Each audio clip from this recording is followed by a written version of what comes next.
Welcome to Bedtime Radio.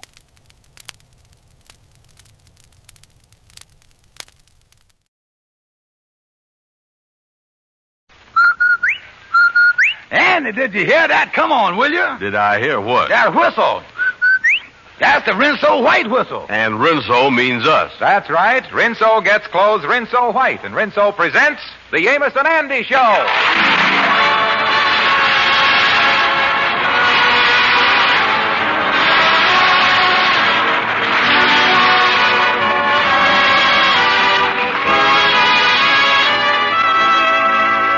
Rinso gets out stubborn dirt fast, gives you a wash that's Rinso White. Rinso Bright. Don't poke through another wash day with some lazy old bar soap. Put soapy-rich Rinso suds to work on your wash. You'll do no back-breaking rubbing or scrubbing with Rinso. Just as little as a 10-minute soak, then a few quick finger rubs, and rinse. And if you're lucky enough to have a washer, remember it takes as little as a 5-minute run per load to give you a wash that's really clean. Next wash day, get Rinso to get clothes. A Rinso White wash with ease. A Rinso Bright wash with safety. And now, our stars, Amos and Andy.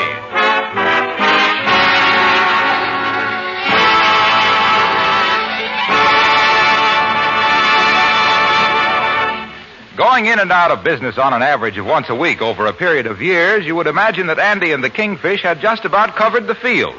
But you're wrong. For at the moment, they're in the Kingfish's office with the Kingfish selling Andy on a new business venture. Oh, I tell you, Andy, there's just one business in the whole world where they bring the money to you and hand it to you. And all you got to do is to write a little something in the book. And that's a bank. Yeah? Well, I'll open up a bank with you. It's a deal.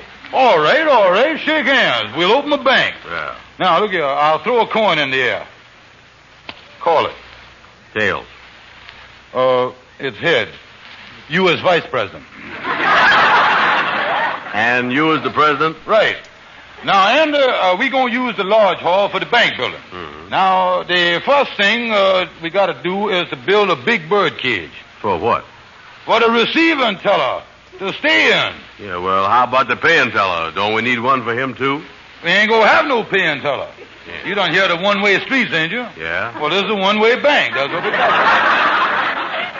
Well, it seemed like that we ought to let the people take some of their money. Don't you think so? And a question like that shows why you is only the vice president around here. Now, listen, Vice President, go down in the basement and you'll see a big sign down there that we use in the large hall when we give away that money at the party. It says bank night. Now, saw off the word night and bring up what's left. Okay. Right. Now, let's see what equipment we got to get you now. Stationery, blotters, wet sponge to count the money fast. Yeah, I guess that about does it. Ain't much of the overhead in the banking business as I thought. Oh, me. Come in. How do you do? Very busy today, madam. Are you in charge? Listen, madam, I ain't got much time for messing around. Is this the lecture bureau? I think this is the address they gave me over the phone. I done told you I'm busy. Why do people walk in here every time to get lost? Look, madam, you is lost. That's what you is. You is lost.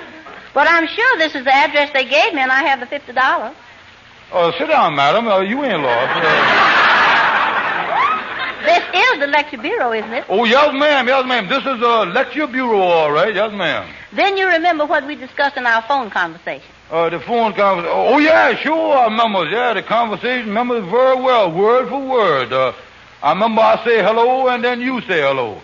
And then we went on there, and then I say goodbye, and you say goodbye. The only thing that slipped my mind is the little stuff between the hello and the goodbye there. That's what you see, I'm so busy. Let's go over it again. Well, as I told you, I'm Mrs. Bolton, the chairman of the Jersey City Women's Club, and we're having a dinner Tuesday night at our club, and we want to hire a lecturer. Mm-hmm. We already have one prominent lecturer, but we want another one for the occasion. Yeah, the whole thing comes back to me now. Yeah, I remember that now. Well, you said you could get us a good speaker for $50. Oh, yeah, I'll get you a great speaker. Tell me this, what subject you want him to lecture on again? Well, we would like the lecturer to speak on either the psychology of homemaking or politics. Mm-hmm. Now, here's my card with the address on it, and that will be Tuesday at 7 o'clock. Yeah. We'll have 125 women there. And, of course, I'll give you the $50 right after the lecture. Oh, yeah, I'll have a great speaker for you. Thank you. Goodbye. Goodbye. Yeah, I better write that down. Chirology of homemaking. C-Y. Well, I know what that means anyway. Or politics. P-O-L-L-Y-T-I-C-K-S. Now, let's see here. Well, Prez, old boy, here it is. The VP has got the sign right here. And the bank is through. Well, we can hang this, what'd you say? I say the bank is through. Kingfish, you mean to say that in the 3 minutes I was getting the sign, we done failed? And I was proud to tell you that we is now a lecture bureau. Oh, we is, huh? Tell me one thing, Kingfish. Oh, what's that, brother? While I was out, was we in any business between the bank and the lecture bureau? No, Andy, we done made a clean switch. Well, that's great. I think I'll go over and talk to my gal. Save your breath, son. Tuesday you was talking to 125 of them.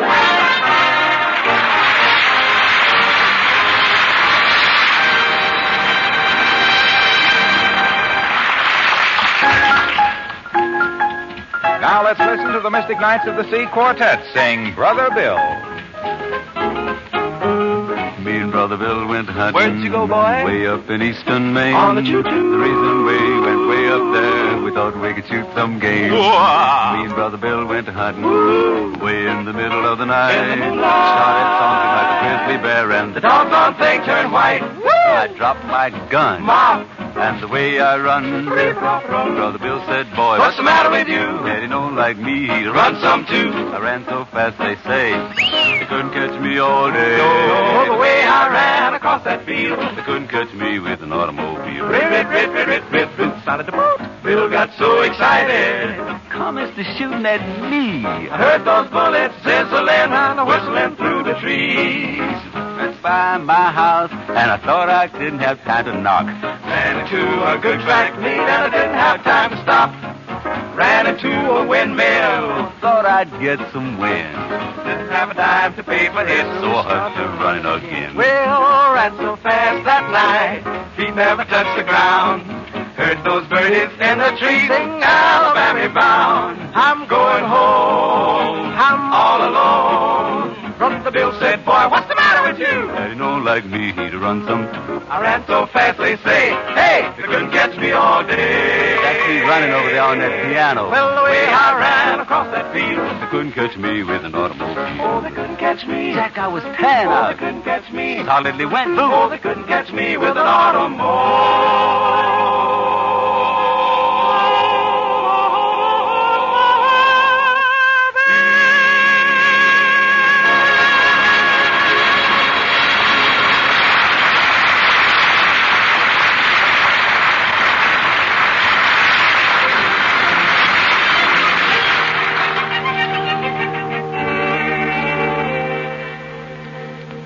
Fellas, I'm telling you now, I can't make no speech. I is scared. Yeah, but, there's nothing to be scared about. Yeah, that's right, Andy. All your life you has been talking to gals. Yeah, but under certain conditions. Yeah, well, all right, Andy. Whatever the conditions is, we'll see that there's the same at the lecture. Oh, don't be crazy, Kingfish. How are you going to get 125 women on one sofa? Oh, listen, Andy, you can't back out of this thing now. You done signed the contract with me just a half hour ago agreeing to make the speech, and we each gonna get $25. Boy, that's a lot of money for making a speech, all right. Oh, look, Andy, you can talk on politics. Now, you know, you might say some line in your speech that will go down in history. Yeah, like what? Well, like the man that say, what's his name?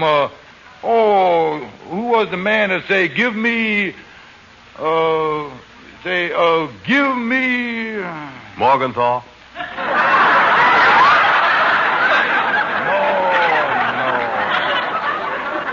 Oh, I know who it was. It was Patrick Henry. Yeah, he said, give me liberty or give me death. That's what it said. Yeah. Oh, Kingfish, I don't think Andy gonna have no reason to say nothing like that. Look, there ain't there some other subject that Andy could speak on? Politics don't seem to be his long suit. Yeah, that's right, Amos. Maybe I better get back to that other subject, the chirology of homemaking. Oh, no. Now, listen, Andy, listen. I know what we'll do. I know exactly what we'll do. We'll stick with the politics. Now, the only thing is this. Now, get this in your head, will you? Okay. All right, now listen to me. Yeah. We want to know what you was talking about. Now, the thing to do is to go over to Shorty's barber shop. Now, barbers has always got customers there sitting in the chairs, the customer getting a haircut, and while they're doing, he running off at the mouth, you see. Yeah, barber cutting his hair and everything. Yeah, I know that. So they recuss these politics. Yeah. Now, barbers always talking politics to customers, so Shorty might know a lot that he can tell you. Yeah, that's right. Well, let's go over to Shorty's and see if he can help me with the speech.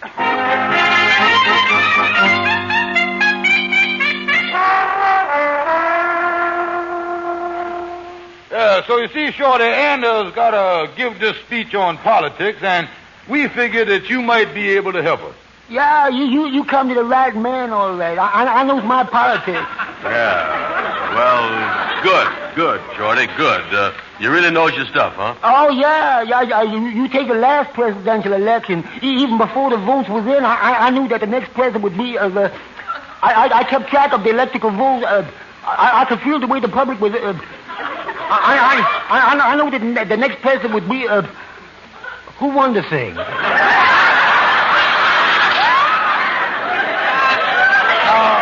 Now, look, Shorty, if you was going to... Hi, boys. What's going on here? What's going on? Oh, hello, Gabby. Yeah, Hello. well, Gabby Gibson, the lawyer, say, look here, Gabby, and they're going to deliver a political speech, and Shorty going to help him on the facts, you see. Shorty's going to help you.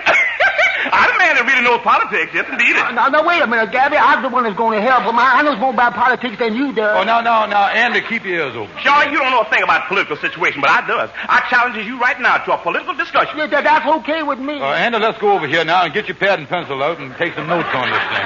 Okay, Kingfish. If you know so much about politics, Shorty, when Congress meets Philadelphia down here in Washington and starts passing them new laws, in-laws, outlaws, and bylaws, you know what's going to happen then, don't you? Well, Answer the question. You know what's going to happen then, don't you? Well, we got to have them taxes. We got to have them. That's what keeps the political monotony in disgust. Yeah, but if they let the people... The people what? The people what?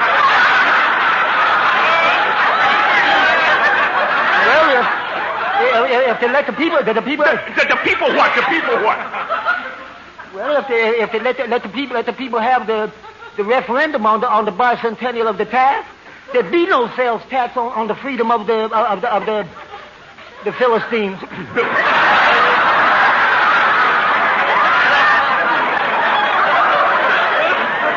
I'm surprised at you. Don't you know no better than that? I'm really surprised at you. Don't you know they could never do nothing like that? Why couldn't they do it? If we ever done anything like that, then our financial redestruction subcommittee company would have to give us the 18 commitments along with their consumption. And that would disrupt the immigration to their capital punishment. And we need it. We got to have it. Oh, man, what are you talking about? What we need... What we really need is... If what? Hmm?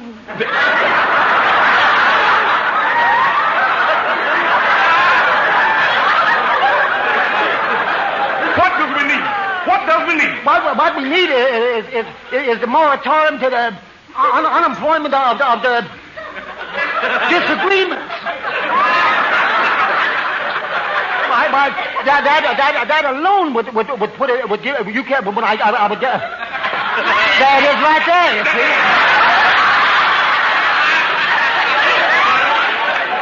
Ain't that a crying shame? You don't even know what you're talking about. We could never do nothing like that. Well, why couldn't they do it? If we ever attempted to do something like that, then our domestic relations would cause our banks to swell up and bust with the psoriasis of the bulge. That's what it would do, causing an unnecessary dyspepsia of the agricultural inflammatory. And we ain't got it. Yeah, but wait a minute. Yeah, but hasn't we got the public utensils to go on and disrupt the interstate foreign postal marine? Hasn't we? Well, we have not.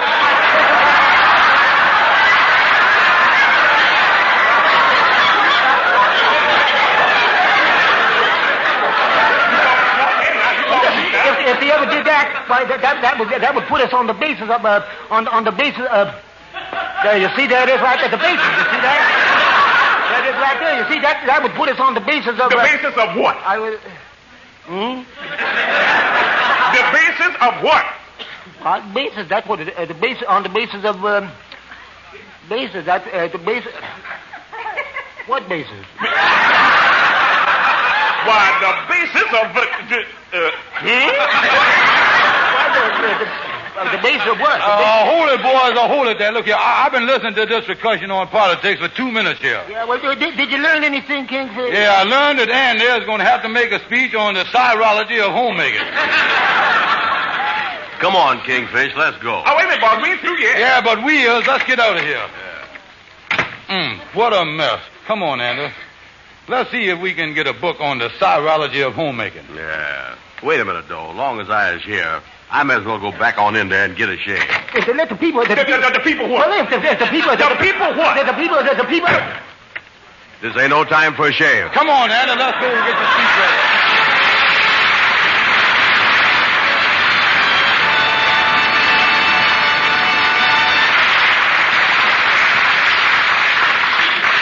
Rinso is made by an exclusive patented anti-sneeze process. And that's important. Yes, Rinso is 98% free of sneezy soap dust. No other granulated soap can make this claim.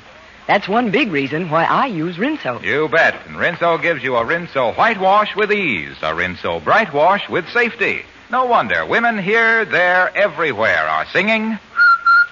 Rinso white. For a wash that's white as it can be. Rinso bright. B-R-I-G-H-T. Yes, Rinso keeps your colors bright. Get the powder for a wash so white. Here's great advice, you can't go wrong.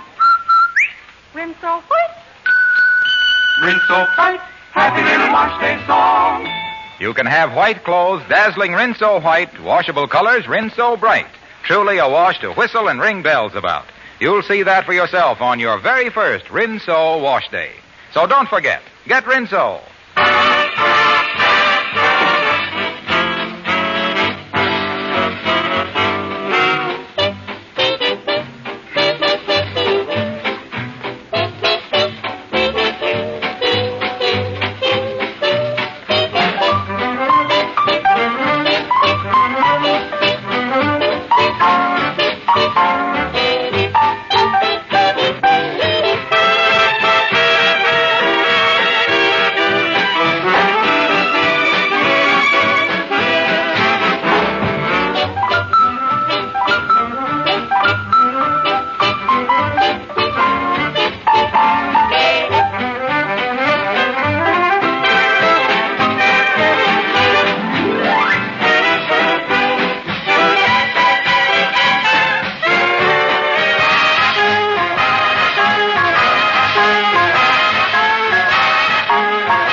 Amos, it sure was nice of you to get this book of speeches from the library. I don't know how you got it, but it was just what we needed, and it's going to help us a whole lot. Oh, yeah. We ought to get a good speech out of there for my lecture tomorrow night. Oh, yeah, fellas. You know, I went over to the library there. I got my wife's card, and I asked them for a book like this.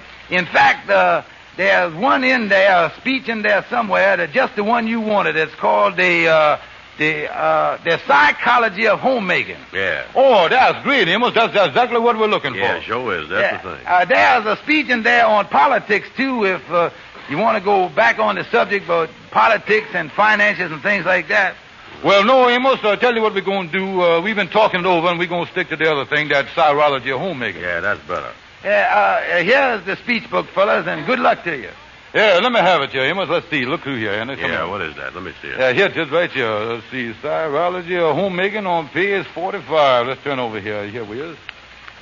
Yeah, Chirology of homemaking by Winston Stewart. Who wrote the speech, you say?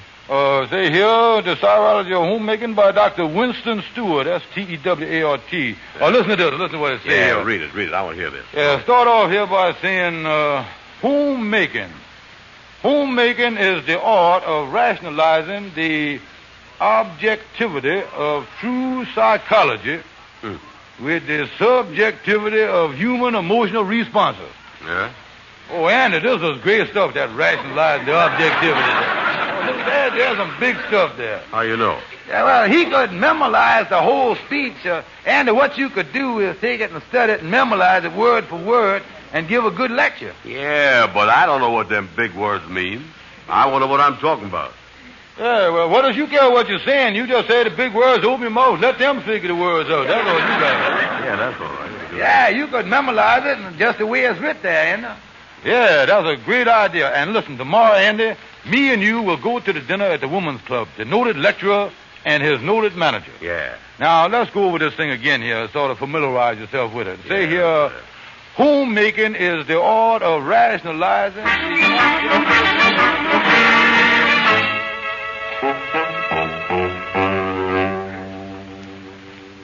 Dr. Stewart, it certainly is a pleasure to have you here as one of the speakers tonight. Oh, thank you, Mrs. Bolton. We are hoping that our little affair will be a big success, particularly because the husbands of all the women are attending for the first time. Oh, yes, I see.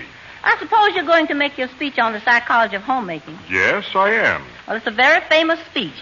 I know it's been reprinted in several books, and I just can't wait to hear you deliver it, Dr. Stewart. Thank you very much. Now, why don't you go in the anteroom there and take off your coat? The other speaker's in there with his manager. Just introduce yourself. We'll be ready in just a few moments. I'll do just that, Mrs. Bolton. Thank you. How do you do, gentlemen? Oh, how you do, sir? You the other speaker, huh? Yeah, that's right. Yeah, well, just hang your coat over there on the clothes tree. Oh, thank you. I will. Yeah, well, Andy, from the looks of that fella, you won't have no trouble doing better than him. Oh, I'll make him look sick.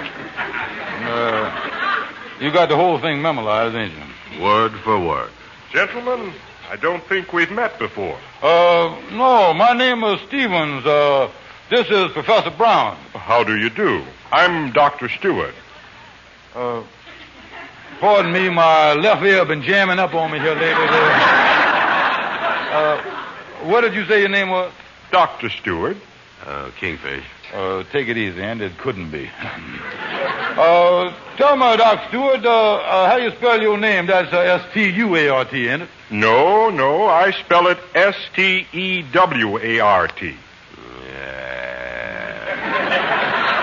Take it easy, Andy. Just a coincidence. Tell me this, Doctor. Did you ever write anything that was, ever printed in a book? Oh, yes. One of my speeches has been printed many times. So long, coincidence. And, tell me this, Doctor. You speaking here tonight, of course. Just wondering. What is the first few words of your speech tonight?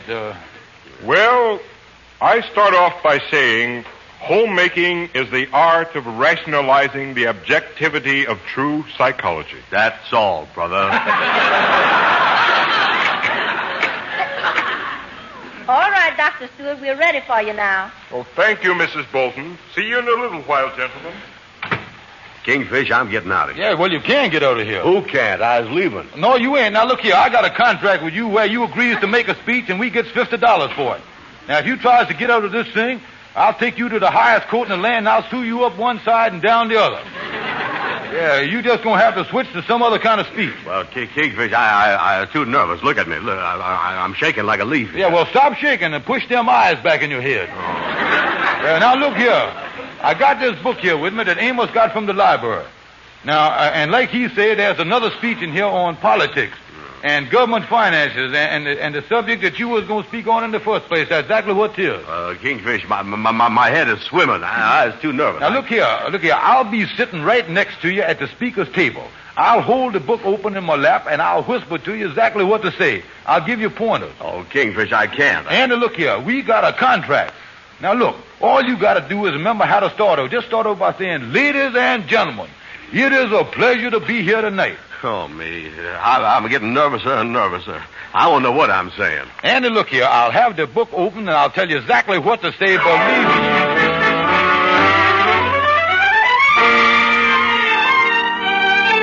That's why I say that true happiness in marriage begins and ends with the home. And that, ladies and gentlemen, concludes my remarks on the psychology of homemaking. Thank you.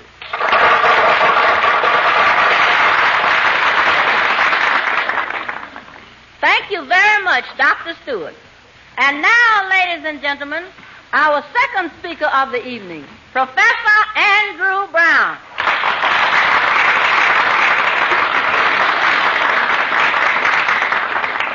Yeah, there you go, Andy. Now stop shaking. Yeah, hold that book open. Here I go. Ladies and gentlemen, it is a pleasure to be here tonight. When I was a little boy, Kingfish. Start over. Ladies and gentlemen,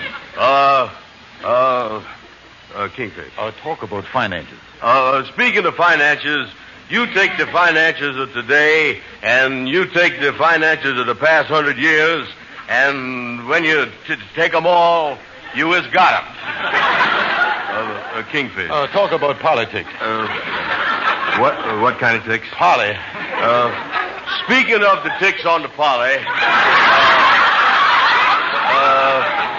ladies. Your shirt tail is out. Your shirt tail is out. Kingfish. Start over. Me. Ladies and gentlemen, it is a pleasure to be here.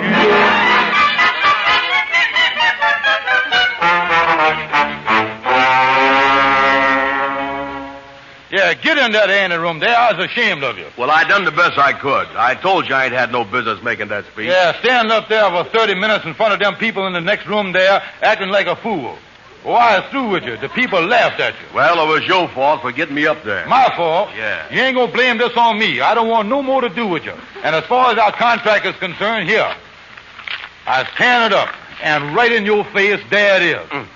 Yeah, you ain't gonna blame me for this. Yeah. Well, gentlemen. Yeah, wait a minute, Miss Bolton. There's the man right there. I ain't got no more to do with him, no more. Oh, Mr. Stevens. Yeah, don't do nothing to me. He's your man right there. Tell him everything, will you? Professor Brown, as you know, tonight was an important meeting. The husbands were invited. Yes, ma'am. After Dr. Stewart finished his boring speech, it was a pleasant surprise to have a comedy speaker like you with us. And here's a check for $50.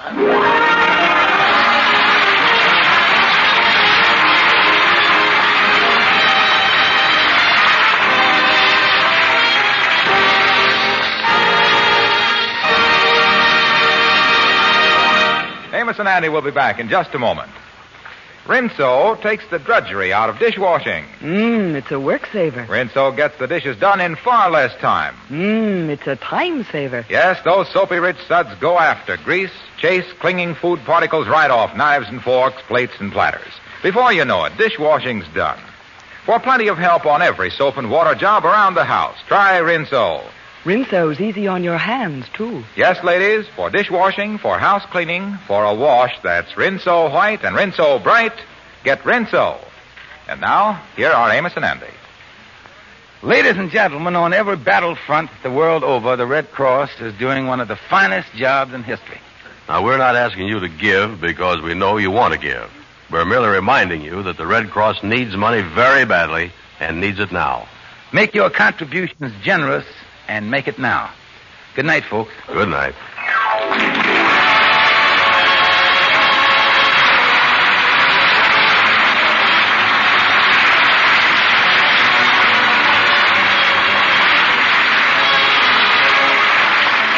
Be sure to be with us next Friday evening at this same time when the makers of Rinso will again present the Amos and Andy Show. Next week, the Kingfish and Henry Van Porter try to cash in on a new sales job of Andy's. Don't miss the surprises in store for all of them. This program is broadcast to our armed forces all over the world. This is Harlow Wilcox saying good night to all of you from all of us.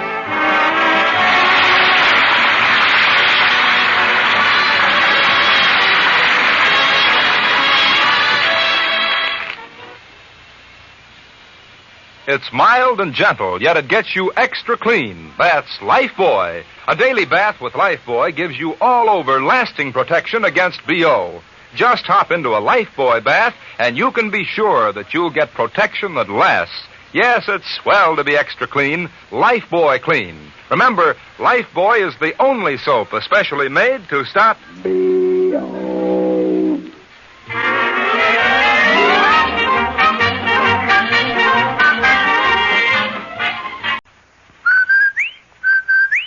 Andy, did you hear that? Come on, will you? Did I hear what? That whistle. That's the Rinso White whistle. And Rinso means us. That's right. Rinso gets clothes Rinso White, and Rinso presents the Amos and Andy Show.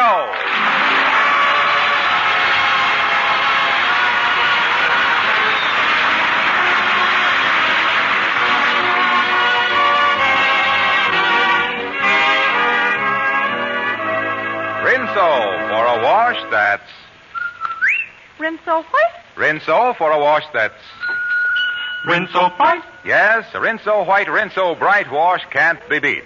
Soapy-rich Rinso suds get out stubborn dirt fast.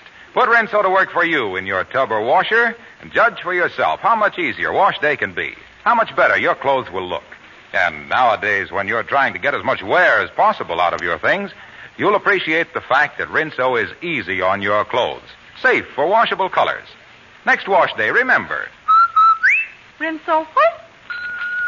Rinso White? Rinso for a wash that's Rinso White, Rinso Bright. And now our stars, Amos and Andy.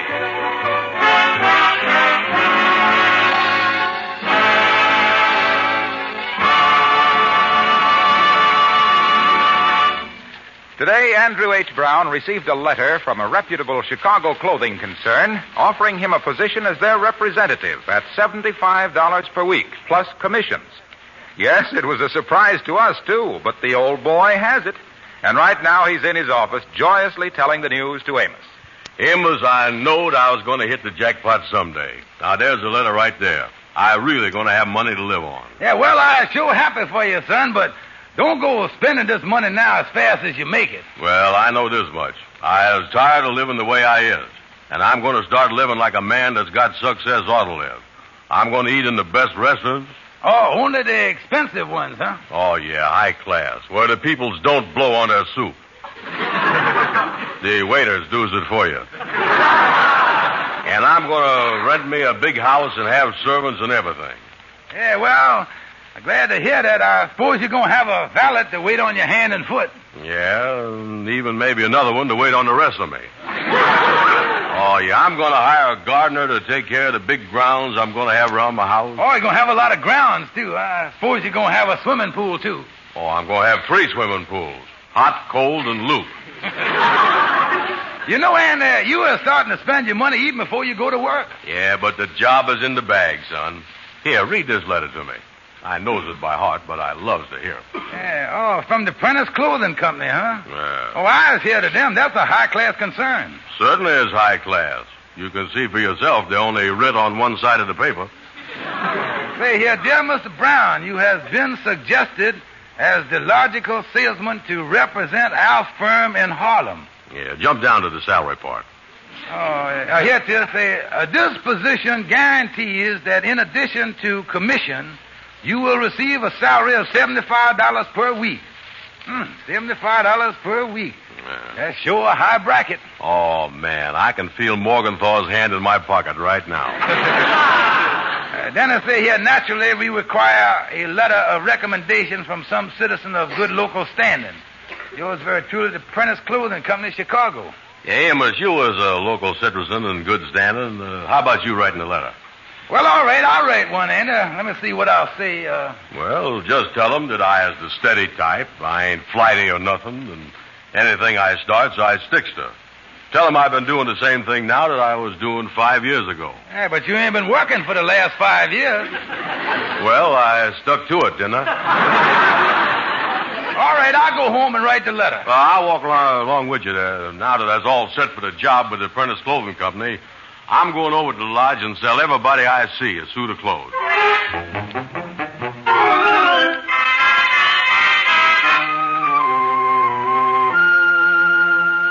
How, Miss Andy? The Kingfish will be back in just a little while. Lightning, what is the matter with you? What did you say? Don't never walk up to me looking shabby like you look now. It's a disgrace to be seen talking to you the way you was dressed. What do you mean, Miss Andy? Oh, that is the baggiest looking suit. I ain't never seen nothing look like that.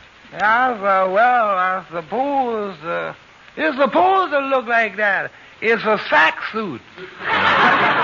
Well, it looked like a sack, all right. Turn around. Let me see if you got Pillsbury printed on your back there. Well, where'd you get that suit at? I bought it at a second-hand store down the street. The fellow that sold it to me said it was a genuine Harris tweed. A Harris tweed? Yeah, the fellow by the name of Harris wore it for 6 years. But I guess the suit is getting awful thin. I say it's getting thin. In another couple of months, you're going to have to wear a slip under that thing. Lightning and I are selling men's suits. Yeah, so well, I'll buy a suit from you, Miss Andy. All right. I'll take your measurements. Lightning, get on out of here. How's the brother King? I'll take care of that later, Lightning. Okay, Miss Andy. You get out too, Andy. Well, wait a minute. I come over to talk to you, Kingfish. And I'm going to lay my cards on the table. I've been figuring the reason I never gets nowhere, and it's because I've been tied up with a bum like you. And from now on, me and you is enemies. You hear that? That's what it is, enemies. That suits me, because I got a job paying me $75 a week. Andy, let's sit down at the peace table. You really got a $75 a week job, huh? Yeah, here. Read the letter I got. Printer's closing commission. $75. And I'm crazy about you. Pardon me, dear, about this $75 a week job of yours. Now, that's a lot of money for one man to handle. You need a manager. Oh, I thought you was leading up to something like that. Nothing doing, Kingfish. Well, now, wait a minute, Andy. You need me to be your manager. Kingfish, I want to ask you a question. Andy, you need a manager. I want to ask you a question. I'm telling you need a manager. Kingfish, will you let me ask one question? Okay, go ahead. Why does I need a manager? Well, now that you asked the question and that's over, let's get on with the thing here. Now, as your manager... Listen, Kingfish, I found this job myself. It was offered to me, and I'm keeping it for myself, and I don't need no partner or no manager. Yeah, but Andy, we has always been partners, old pal. Yeah. We has always been in business together. Worked together, failed together. Think of the beautiful bankruptcies we has had together. Kingfish, you ain't cutting in on this thing. It's mine. Andy, my boy, you is tired. You don't know what you are saying. You got to rest. And unlatch yourself. Now, you sit down here and stop worrying. Just leave your mind a blank, and I'll be back in 3 hours with a contract all in your favor.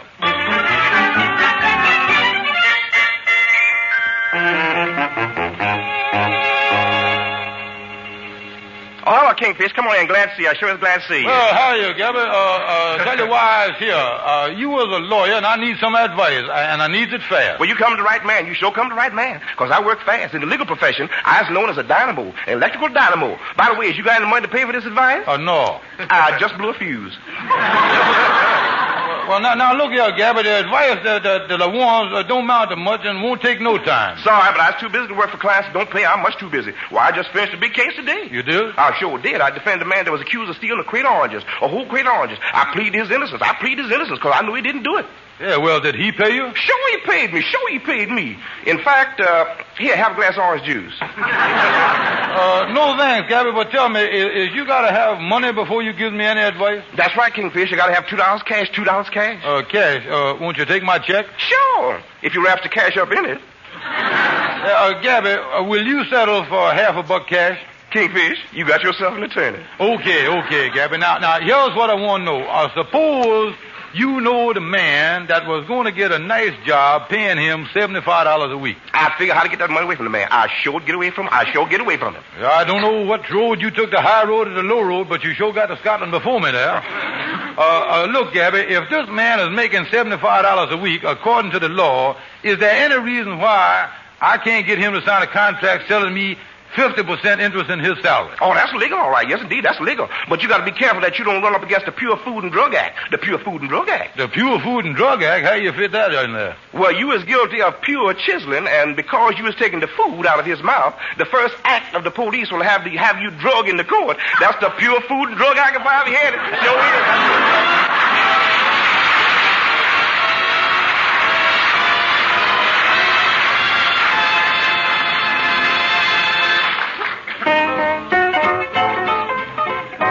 Let's hear the Mystic Knights of the Sea Quartet sing The Night Train to Memphis. Take that night train to Memphis, take the night train to Memphis, and when you arrive at the station, oh, I'll be right there to meet you, I'll be right there to greet you. so don't turn down my invitation. Oh, take that night train to Memphis. Take the night train to Memphis. You know how I'm longing to see you. Oh, take the 357 and arrive at 11, and I'll be shouting hallelujah. Hallelujah, hallelujah. I'll be shouting hallelujah all the day. How we will have a jubilee down in Memphis, Tennessee, and we'll shout hallelujah all the day. Now when the train comes along,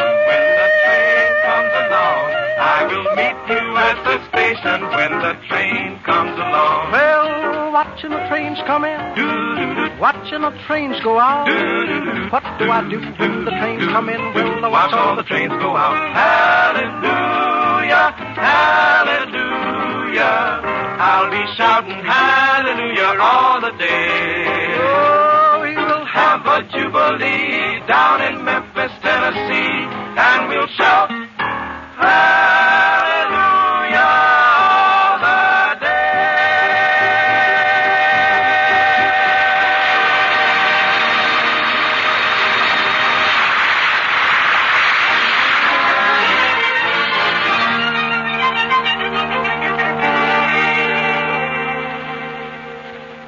Kingfish, you say you told Andy to meet us here at the lodge hall, did you? Yeah, Henry, he ought to be here in a minute. And I want you to know that I let you in on a nice thing. I just couldn't raise $25 by myself. Yes, well, here's my $12.50. Good, and there's mine. That gives us $25 to buy half interest in Andy's salary. Mm-hmm. Hey, wait a minute. I hear somebody coming now. Yeah.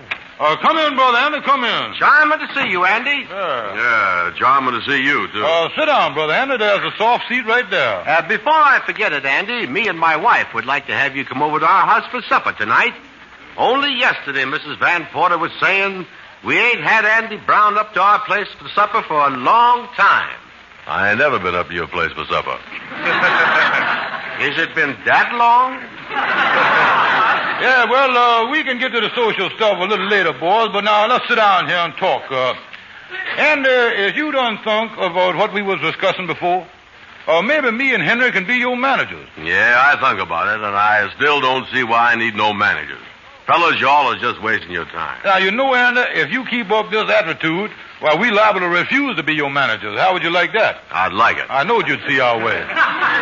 Now, let me read you the contract I got you. Now, this is the most important thing I got you. This put everything in writing so you ain't going to have no mistake about nothing. Yes, and this is all in your favor, Andy, because you is the helpless type, and you need some shrewd managers. Yeah, that's right, Andy. Now, let me read the contract here. Say here, Andrew H. Brown, hereafter referred to in this document as Helpless Brown, agrees to appoint as his joint business managers Henry Van Porter, hereafter known as Shrewd Henry, and George Kingfish Stevens, hereafter known as Even Shrewder Stevens. Now, how do the contracts sound so far, Helpless? Just keep reading. Yes, go on. How does it sound to you, Shrewd? Oh, it sounds just fine. Even shrewder? They say here, the said managers agree to pay the said Andrew H. Brown $25 in cash. And on top of that, said managers agree to break their backs managing, helping, advising, talking to, and talking with Andrew Brown, in return for which he agrees to pay them 50% of his salary as long as he got a job. Furthermore... Hey, wait. Something done whizzed past me there. I don't even know what you're talking about. No, I didn't notice nothing whizzing by. Let me finish reading the contract. Furthermore, Brown gets the lion's share of the weekly check of $75, and all that the managers get is a measly $37.50. Furthermore... Hold it. Something else done whizzed by me again. I ain't never seen a contract go into high gear like this one do. Well, Andy, I think that gives you an idea of what a fair contract is. Now, me and Henry are going in the other room and copying on the typewriter right quick so we can all sign the thing. Yeah, see you in a minute, Andy. We'll be right back. Them two is always trying to pull a fast one on me. I think they're chiseling in on me. Well, how is you there, Andy? Come in, Amos. Come in. Yeah, I didn't say, wasn't that the Kingfish and Henry running down the hall there a second ago? Yeah, I guess it was, all right, yeah. Say, Andy, I was just over to your office, and this telegram was there for you. I thought I'd bring it over here. Telegram, huh? Let me see it, Amos. Yeah, must be something important. Yeah, it is. Yeah, what do it say? Read it. It's from the Prentice Clothing Company of Chicago. Listen to this. Huh? We sent you an offer of a position by mistake. Due to an error, we wrote to you instead of Andrew B. Brown. Oh. Please disregard our letter.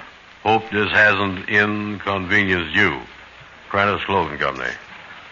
Well, Amos. Oh, gee, Andy, that sure is bad news, ain't it? Yeah. You know, even if they did make a mistake, they could have given me a chance at the job. This way, I'd been fired before I was even hired. Yeah, they could have given you a chance, all right. Oh, yeah. On every other job I done had, before they fired me for being no good, they at least give me a week to prove it. Well, it's just one of them things, Andy. Yeah, that's a bad break, all right. It's sure going to be a surprise to Kingfish and Henry. You know, they want to be my managers and take 1% of my salary. Oh, if they pulling that stuff again, don't they ever stop trying to chisel? Well, it don't look that way. Somebody ought to teach them a lesson. Yeah, you're right. Somebody ought to, Say, wait a minute. Yes, sir, you got an idea there, Amos. Teach them a lesson. That's the stuff. And you know something? What's that? I is going to be the teacher. Well, Andy, I don't know what you're going to do, but I sure all for it. Well, hello, Amos. Hello. Well, how's you there, Amos? Hi, fellas. Well, here's the contracts all typed up.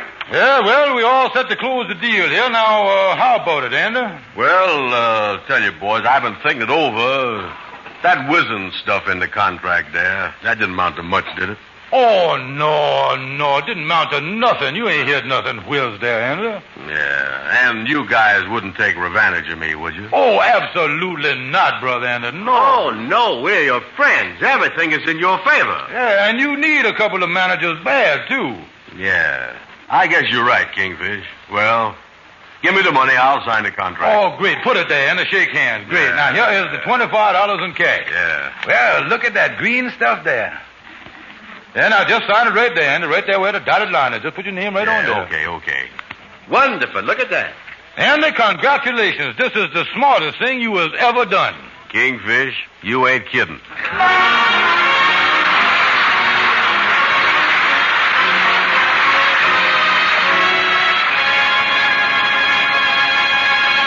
A Rinso whitewash. With ease. A Rinso bright wash. With safety. Is it any wonder that women here, there, everywhere are singing? Rinso white. For a wash that's white as it can be. Rinso bright. B-R-I-G-H-T. Yes, Rinso keeps your colors bright. It's out more dirt for a wash so white. Here's great advice, you can't go wrong. Rinso white. Rinso bright. Happy little wash day song. Plenty of reason to be happy on wash day with Rinso's soapy rich suds on the job. No hard scrubbing or boiling, just a short soaking with Rinso, a few quick finger rubs on extra soiled places, and clothes are ready to rinse. And I don't sneeze my head off either since I changed to Rinso. Right, ma'am. Rinso's anti-sneeze. It's made by an exclusive anti-sneeze process and is 98% free of sneezy soap dust. No other granulated soap can make this claim. So next wash day, remember, a Rinso whitewash. With ease. A Rinso bright wash. With safety.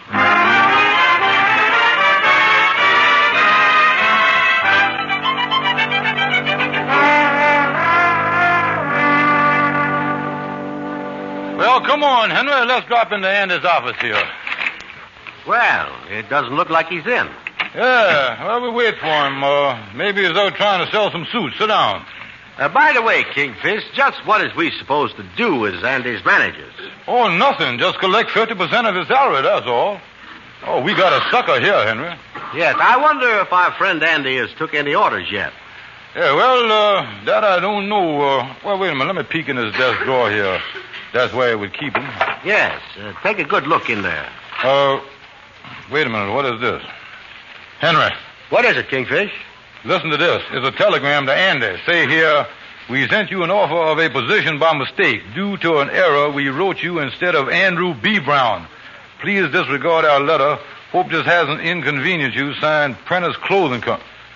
Henry, Andy ain't got no job at all. Good gracious, our money. The $25 we has been slugged. Hey, wait a minute now, Henry. Look here. I just thought of something. Amos opens a lot of Andy's mail when he ain't here. Maybe Andy ain't seen this telegram. Maybe Amos put it in the drawer. Yes, that's a possibility, all right. What must we do? Well, now, look here. Before we tackle Andy, I think that we ought to try to sell our interest in Andy to somebody so we can get our $25 back. Yes, but who? Well, we has got to search for somebody that's a sucker, some guy that ain't very wise. We has got to search for... Hiya, fellas. The search is over. Say, Shorty, glad you dropped in here. Now, tell me this. How would you like to manage Andrew Brown and get 1% of his salary? Now, that's the best way in the world of getting yourself a lot of money for doing nothing. Oh, no, that ain't no good, Kingfish. I don't want nobody breaking their back for me. Yeah, I can see that you don't know nothing about economics. Who don't know nothing about what you said? Well, who don't? But the idea when you get a man working for he starts fluctuating with the Social Security. Yeah, well, what Social Security got to do with it? Well, what's it got to do with my Social Security? Well, what has it got to do with it? Well, if a man works for you and he bring in some money, you start getting social, and as soon as you get some money, your relatives come and stay with you, and they think they got security. That you get that's Social Security. That's what it is. But Shorty, I know. But if we do what you say, how are you going to handle the supply and demand? And you know what that does, don't you? Yeah. What do it do? Well, you get that ain't a fair question. Yeah, well, answer it. Go on, answer it. Well, according to the figures released by the Federal Construction Committee, which is the subcommittee of the Federal Bureau of Internal Combustion, and the subsidiary of the which that answers your question right there. You see. Tell me this, what has all this got to do with economics? What's it got to do with it? I just told you. The thing is, what I mean, you see, Look, Shorty, if Andy works and you get half his salary, that is economics. Now, even the government down in Washington is back of it. Oh, don't tell me about Washington. I know the government. I know the man that runs the government. Now, you take that fellow in the cabinet right down there. What's his name? The man with the white hair. The man with the white hair. McNutt? Oh, I wouldn't say that about him. Well, Shorty, who are you talking about? Well, I'm talking about the man, the head of the State Department. He just resigned, Mr. Shell. Hull, Mr. Hull. Yeah, well, him too now. Now that man that took his place with the gray hair, Mr. Consensus. What did he do? Well, he didn't do that at all. He didn't. Can't get away with it, that's why. Now, just a minute, boys. It seems to me that we is getting off the track here just a little bit. Now, listen, Shorty, take my advice. If you want to make some big money and let Andy go to work for you, you got it. No, like I've been arguing, I just couldn't do that. I couldn't have a man working for... Well, it's against my principle. I just wouldn't feel right. I'd feel so guilty. I'd never wondered... When can he start? Now, look here, that's the spirit, Shorty. Andy Brown can start earning money for you as soon as you pay us $25. $25, fine. It's a wonderful proposition, Shorty. You'll never regret it. Just give us the $25 and we'll consider the deal closed. Oh, sure. I can give you the cash right now. I got my checkbook right. I think there's enough money in the cash register. We can go over to the bank. I ain't got a dime.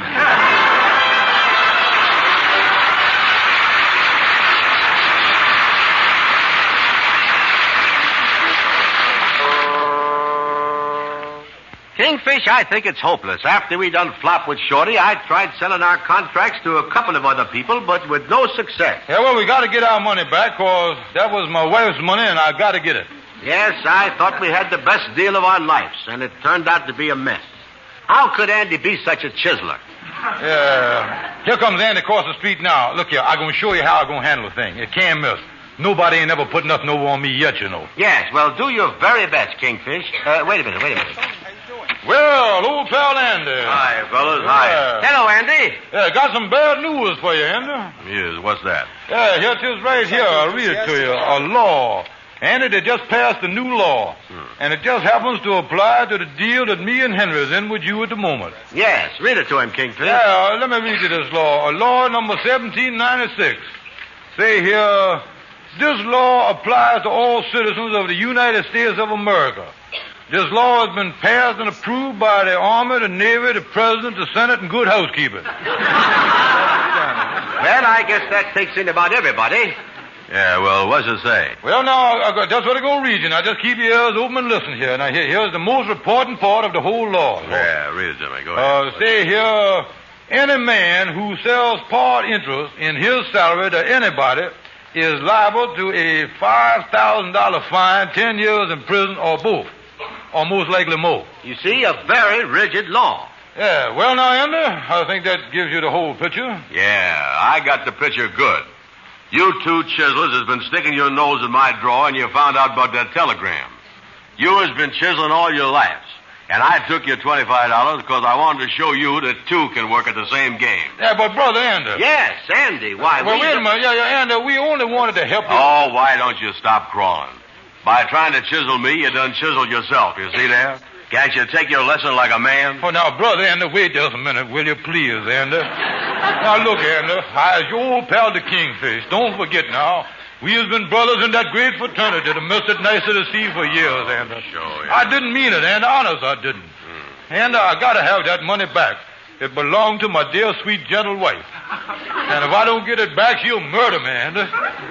All right, crybaby. Get up. Here's your $25 back. And you can tear up the contract. Oh, that's it, Andy. But just don't ever forget about this in case you ever gets any more ideas to pull a fast one.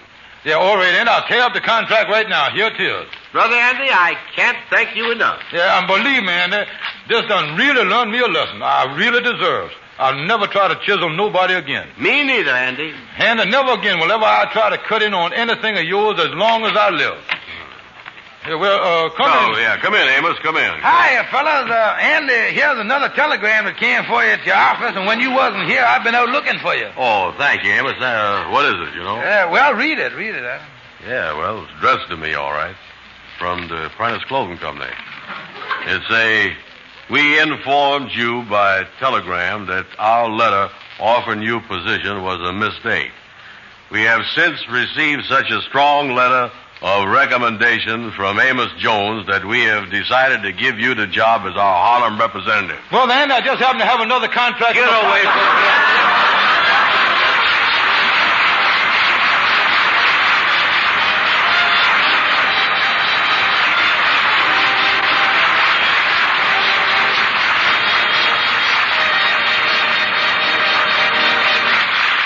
me. Amos and Andy will be back in just a moment. For an easier wash day, get Rinso. Rinso's soapy rich suds get out stubborn dirt fast. Get white clothes, Rinso White. Washable colors, Rinso Bright. And ladies, a Rinso White, Rinso Bright wash is something to be proud of. You'll find Rinso a big help with the dishwashing, too, and with all the soap and water jobs around the house. And now, here are Amos and Andy. Well, Andy, I don't understand it. You got that job with the Prentice Clothing Company on Tuesday, and here it is Friday, and it's all over already. Well, you know, Amos, like I say before, every job I has had, they give me at least a week to prove that I'm no good. Yeah. This time I outdone myself. Only took me 3 days.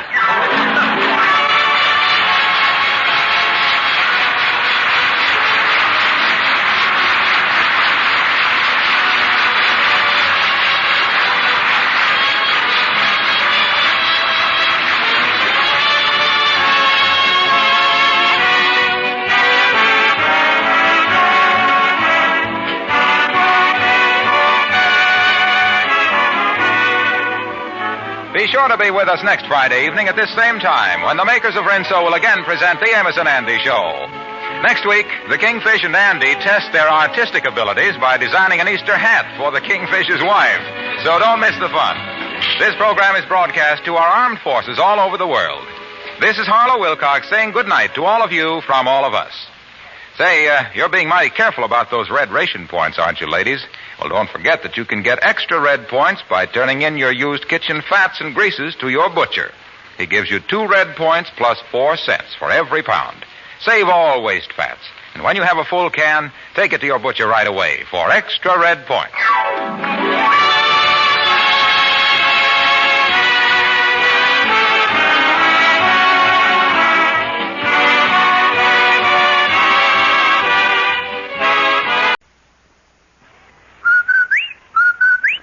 Andy, did you hear that? Come on, will you? Did I hear what? That whistle. That's the Rinso White whistle. And Rinso means us. That's right. Rinso gets clothes Rinso White, and Rinso presents the Amos and Andy Show.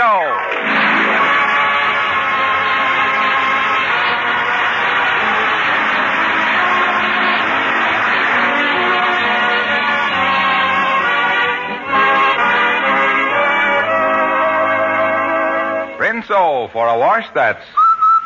Rinso White. Rinso for a wash that's... Rinso White. Yes, a Rinso White, Rinso Bright wash can't be beat. Soapy rich Rinso suds get out stubborn dirt fast. Put Rinso to work for you in your tub or washer and judge for yourself how much easier wash day can be, how much better your clothes will look. And Rinso's easy on your clothes, safe for your washable colors, keeps them looking bright and fresh through dozens of washings. Next wash day, remember. Rinso White. Rinso White. Happy little wash day song. And now, our stars, Amos and Andy.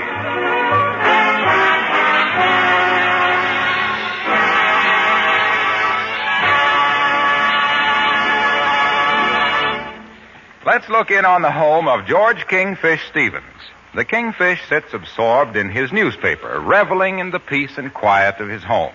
Sapphire, his wife, enters the room.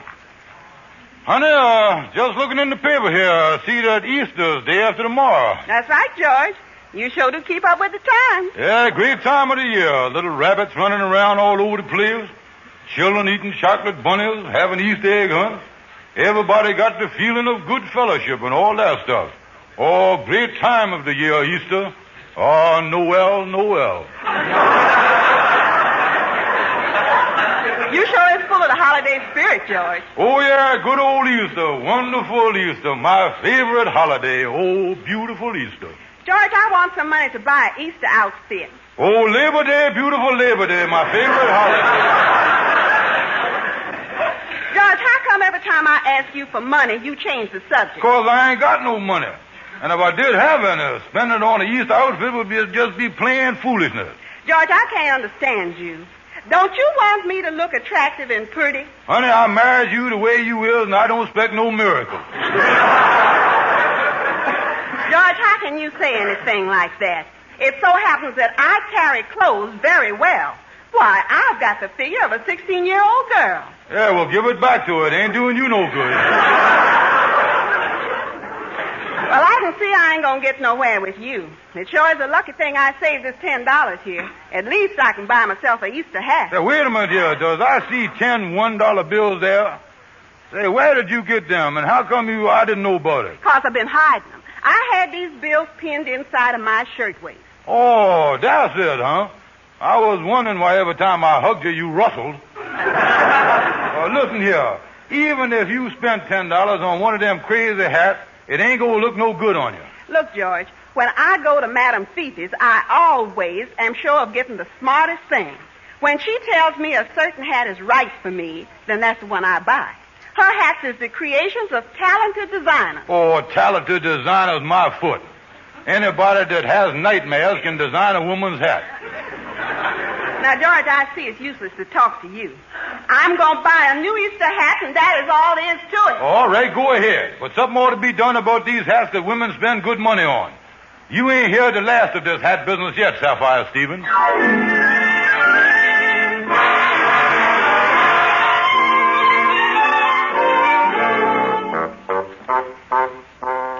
Yeah, and that's what I was up against, Andy. Oh, I tell you, you was lucky you ain't married. Well, all women spends a lot of money on their hats, Kingfish. Even that new gal, Sarah, that I just met, done spent $15 for a new Easter hat. $15 Sarah spent, huh? Yeah, and for what? It's just one of them hats that you wear slanted down in the front and practical covers her face. Yeah, well, that's different. With that girl, if it covers her face, it's worth every cent you paid for it. Now, wait a minute. Sarah ain't so ugly when you get used to her. And the women's is the same whether they're ugly or beautiful. The only thing in this world they're worried about is their appearance. Is there enough lipstick on their lips? Is there enough mascara on their eyes? Yeah, they're using the right shade of nail polish and all that stuff. You know...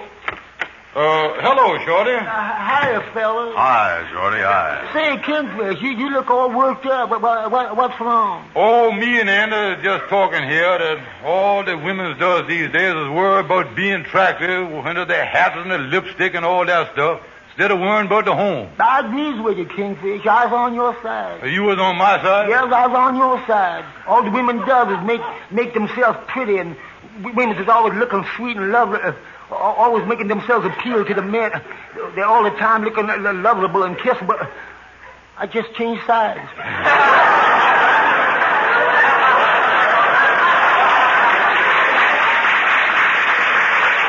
You mean that you really think the men should put up with women wasting time and money on a lot of female foolishness? Yeah, the men ought to be sweet to the women, just like the men in history was. For instance, take Henry VIII. He was always sweet to the women. Now, wait a minute, Joe. What are you talking about? Henry VIII had 7 wives, and he cut all the heads off. Well, you couldn't expect him to be sweet all the time. So far, Shorty, you ain't proving nothing. I'll say you ain't. Well, don't forget Henry VIII. Now, we'll forget about him. Now, you take Sir Walter Raleigh. He was really sweet to the women. When he come to a mud puddle with Queen Elizabeth, he put down a coat. Yeah, well, nobody do that stuff now, though. Who don't? I does it. I was walking along with my gal the other day, and we come to a mud puddle, and I put down a coat. Oh, you did, huh? Mm-hmm. Sure must have got dirty. I'll say. She couldn't wear it for a week. Well, Shorty, that don't make you a gentleman, though. You were supposed to put on your own coat like Raleigh done. Well, he could afford it. He got that cigarette business. Yeah, I agrees with you there, Shorty. Oh, Kingfish, we just wasting our time talking to Shorty. He don't know nothing about women. He ain't no ladies' man. Listen, Shorty, I bet you ain't even ever kissed a gal. Don't know nothing about smooching. If the man only knew. If I only knew. Look, Kingfish, we ain't getting no place here with Shorty. Yeah, look, Shorty, the whole thing started with me saying that I didn't like the idea of my wife paying $10 for a hat. And, Shorty, when you was married, you won't like the idea neither. Well, I'll tell you. Now, wait just a minute, here. Let's suppose you was married right now, and your wife comes up to you and says, Shorty, give me $10 for an Easter hat. What'll you say? Well, I'll say, oh, sure, honey, I'll be glad to give you money for Easter hat. Here's $10. As my loving wife, here's $15. No, I'd rather give you $25. I'm going to stay single. So long.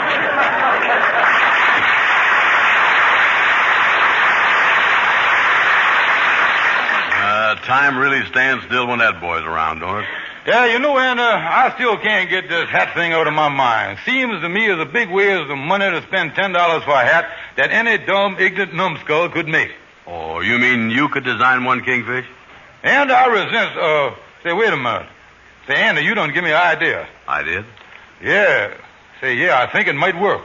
What's that, Kingfish? Look here, I knows how to prove to Sapphire once and for all that there ain't nothing to making a woman's hat and that she is just throwing the money away. Yeah? What you gonna do? Andy, you was looking at Madam Kingfish. Me and you is gonna make a woman's hat.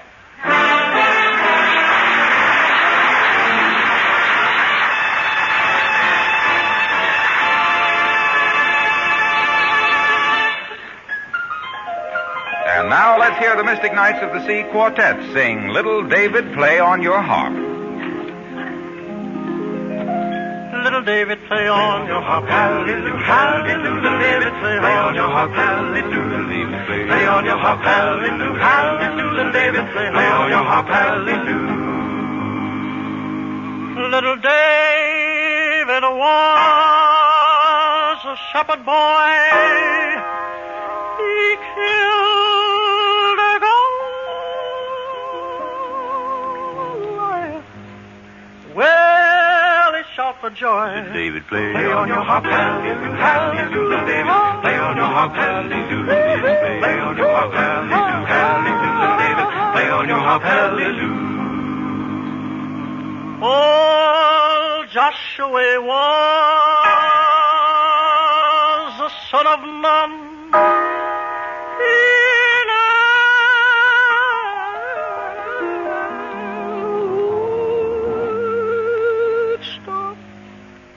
Work was done. David, play on your harp, hallelujah, hallelujah. David, play on your harp, hallelujah. David, play on your harp,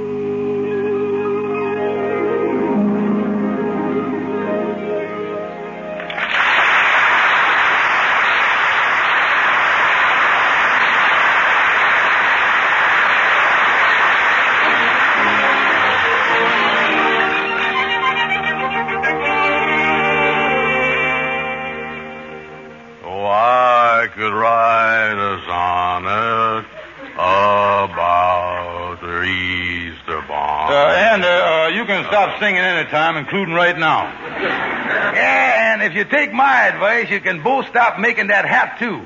According to my wife, Ruby, it takes a great designer to make a woman's hat. And you ain't go fool Sapphire for a minute. Look, Amos, will you please let us make this hat without disturbing us? We know what we're doing.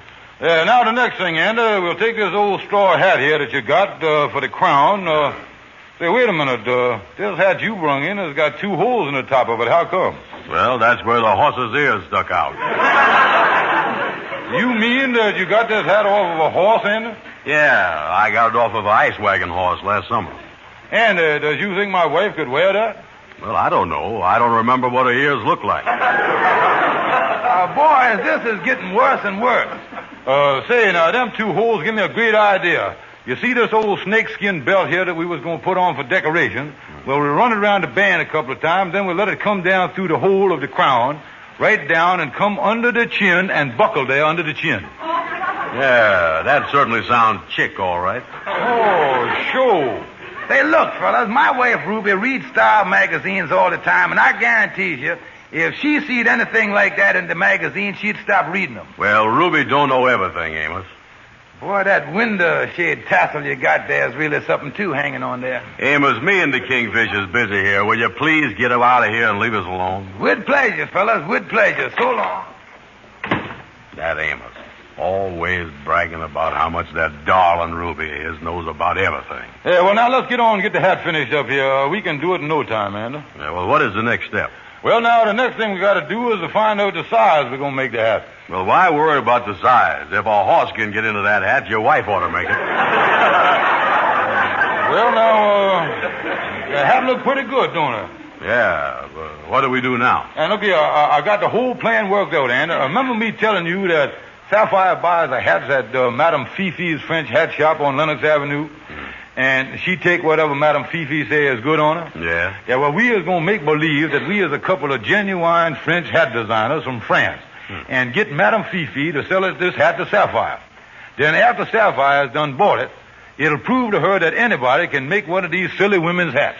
Well, wait a minute, though. There's one thing, Kingfish. What is that? How is we going to make Madame Fifi think we is French hat designers when we don't know no French? Yeah, I got that figured out, too, Brother Andrew. Yeah? Gabby Gibson was in France during the last war, and he can tell us all we got to know about it. Come on, let's go see him.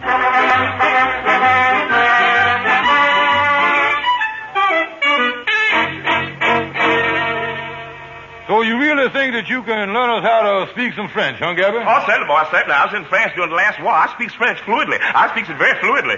Don't you mean fluently? No, I mean fluently. You see, French is one language where instead of accenting the last syllable, you sprays it. Yeah, well, now, I'm glad you can help us, Gabby. We was in a hurry, so let's get started with the lesson. All right, we'll start right in. Now, the first thing you got to remember is that French is spoke through the nose, like mon, lon, flan. Oh, the language is spoke through the nose, huh? Oh, certainly. You hit a Frenchman in the nose and the man is speechless.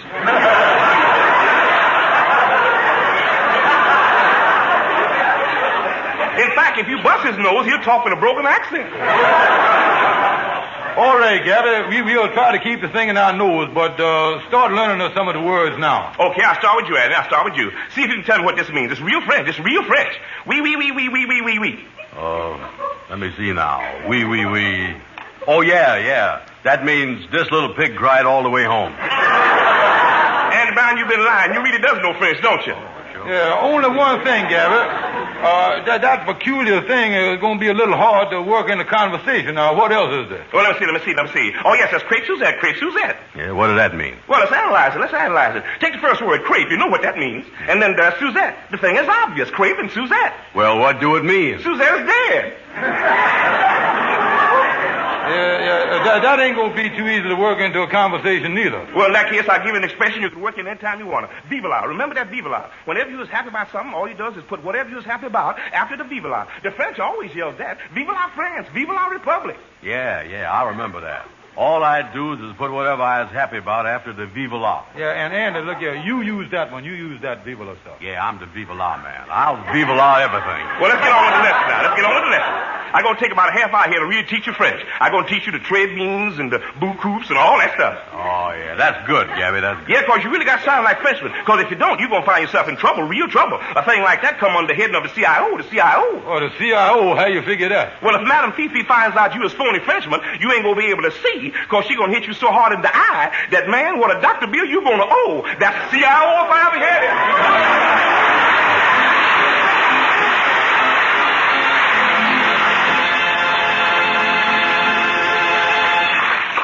A Rinso whitewash. With ease. A Rinso bright wash. With safety. Is it any wonder that women here, there, everywhere are singing?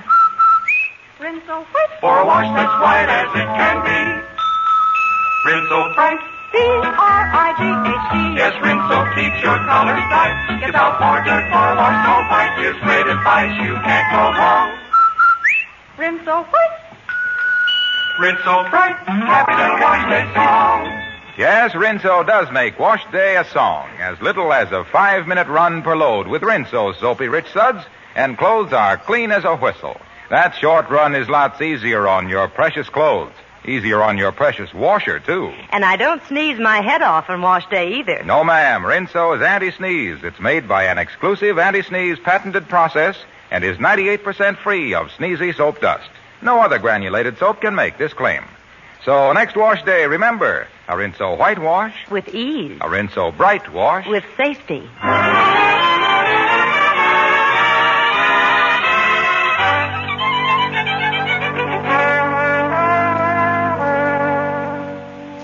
Well, there's Madame Fifi's hat shop right over there, Henry. And don't forget now, we are supposed to be French hat designers from Paris. Yeah, well, I won't forget it, Kingfish. Boy, I really look like a Frenchman with this French beret on my head and these white spats on my feet, don't I? Yeah, not bad, and only one thing, though. I don't like to mention this, and don't want you to feel that I don't think you knows how to dress proper, but about them spats you was wearing. Well, what about them? You was supposed to wear shoes under them. Listen, Kingfish, I is wearing shoes. It's just that these spats are so big they covers them up. Oh, I see. Well, in that case, you better let one of your shoelaces dangle out to give the people a clue there. Well, outside of the spats, how does I look? Yeah, well, that brings us up to the French beret you got on top of your head there. I agree that wearing a beret is French already, Andy, but does you think pink is the best color? Ain't pink sort of feminine? Well, I admit it is, Kingfish, but I figured the pink was offset by the baby blue pom-pom on top. I wonder what stand Esquire takes on the subject there. Yeah, well, here we are, Anna. Now, before I opens the door, don't forget to use all the French words and stuff Gabby done taught us. Oh, sure. Special that vive la thing that Gabby say the French holler every time they're happy about something. Yeah, here she come now, Anna. Here she come. Hello. I'm Madame Fifi. What can I do for you? Bonjour, madame. I has très beaucoup to meet vous all. I has Monsieur Georges, the famous hat designer, and this is Monsieur Andre, my assistant. Monsieur Andre, Madame Fifi. How do you do? A vive la Fifi. Oh, you're both French, aren't you? Oh, yes, ain't you? I mean, n'est-ce pas, and stuff like that. Oh, no, I'm not French. I just call myself Madame Fifi because it helps my millinery business. Mm-hmm. So you're a hat designer. Oh, oui, and we is here to sell you a hat. I see. Tell me, are you free French? Oh, no, we ain't exactly free French, but we is very reasonable.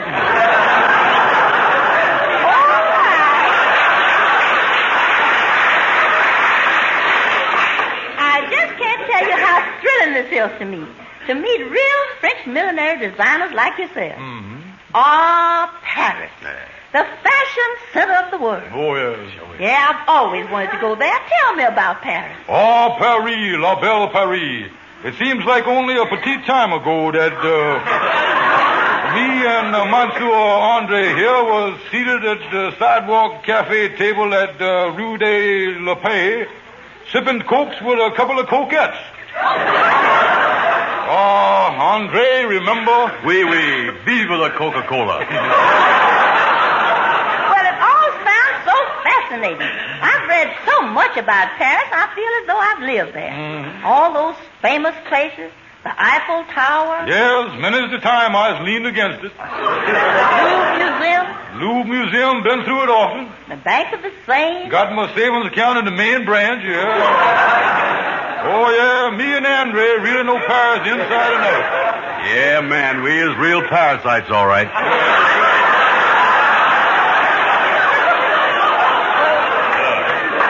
Tell me, was Paris occupied while you were there? Occupied? Yeah, Paris was occupied. We was there, was it not, Andre? Oh, sure. You couldn't hardly get a seat on the bus. Oh, yeah, Paris, real lively city, all right. Yes, I know. And the French food.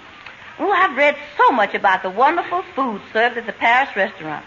For instance, the pâté de foie gras. Oh, the pâté de foie gras. Well, to tell you the truth, that's the one restaurant we ain't ever got around to eating at, that one right there. Yeah, the services patties ain't much there. Well, I don't understand. Pâté de foie gras isn't a restaurant. It's a French dish. Goose liver. Goose liver? Oh, you talking about the dish? Oh, yeah. We thought you meant the restaurant in Paris that has that name. Oh, yeah, nothing like good old pâté de foie gras, eh, Andre? Oh, vive le pâté de pâté. Vive le goose liver. Well, Madame Fifi, now that we have had a little tete-a-tete about Paris here, let's get down to business now. Mm-hmm. Andre, open that box and show Madame Fifi a sample of what real Paris millinery looks like. Oui, Monsieur. Okay. Oh, you have one of your creations with you. How wonderful. Well, here it is. Beaucoup. Ain't it not beautiful, n'est-ce papa? Well, to tell the truth, I'm not sure. It's certainly different from anything I've ever seen before. Oh, certainly is different. That's because it's the real French milliner, and you ain't used to getting the real stuff no more. Oh, oui. They are showing that at all the latest Paris shops and the best ones. Tell you the truth, this very hat was in the window of Son et Roebuck. Son et Roebuck? Oh, yeah, that's the Paris branch of Sears and Roebuck. Well, I tell you, I'm still not sure of this particular hat. I don't know what to think of it. Mm-hmm. Now, I tell you what we'll do, Madam Fifi. We happen to know a woman by the name of Mrs. Stevens is going to be dropping in your place today. Yes? Now, you just tell her that you think that this hat would be perfect for her, and the price is a steal at $10. And you see how fast she buys it. And if she don't, you don't have to pay me nothing. Well, that's certainly fair enough. I'll do it. You will? Oh, très bien. Is it not wonderful, Andre? It sure is. Vive la, Kingfish, I have it, but I ain't got nothing to vive la. Take the hat, madame. Come on, Andre.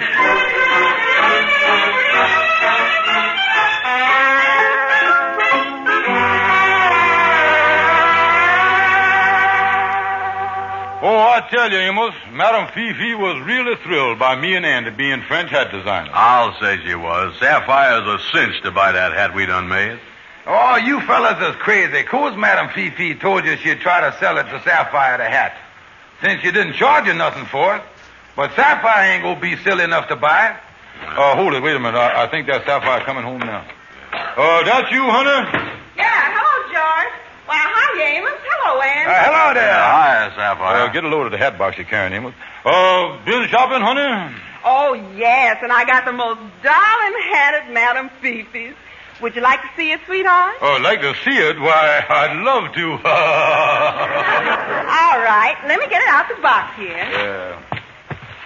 There. Isn't it beautiful? Yeah, it's, the wrong hat. Oh, me. Yeah, so she didn't buy the hat after all, you made, see? I told you she wouldn't. No woman be crazy enough to buy that thing. What's going on here? Amos, how come your boys is acting so funny about my new hat? Well, I tell you. Sapphire, I just gonna tell her now. The Kingfish wanted to teach you a lesson about how silly he thinks women's hats is, so he and Andy made one themselves and got Madame Fifi to try to sell it to you when you come in. You talking about that awful hat that Madame Fifi showed me when I first walked in?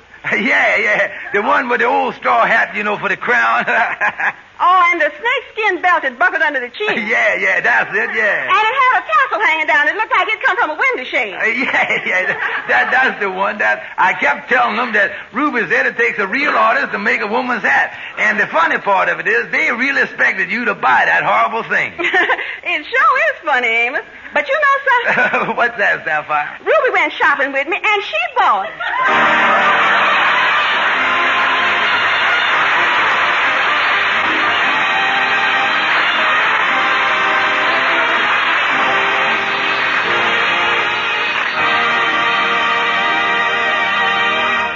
Amos and Andy will be back in just a moment. Switch to Rinso for dishwashing and you'll breeze through the job. Those soapy-rich suds chase grease and sticky, dried-on food particles in far less time. Silverware and pots and pans, all your cups and saucers come shining clean, the easy Rinso way. And Rinso's a big help on every soap and water job around the house, whether it's cleaning the kitchen linoleum or washing the living room woodwork. And it's easy on your hands, too. So get a big box of Rinso tomorrow. Use it for dishwashing, house cleaning, and for a wash that's... Rinso what? Rinso bright, happy little wash day song. And now, here are Amos and Andy. Well, Amos, I really have to laugh. Here you was telling us how much Ruby knows about clothes and how no woman be crazy about hats that me and Andy made and what happened. My wife don't buy it, but yours does. Yeah, she sure does. That sure is funny. Yeah, and paying $10 for it besides. Yeah. You still think your wife knows so much about women's hats? Yeah, I sure do, fellas. Ruby wore it to a fashion show this afternoon and won the $25 cash prize.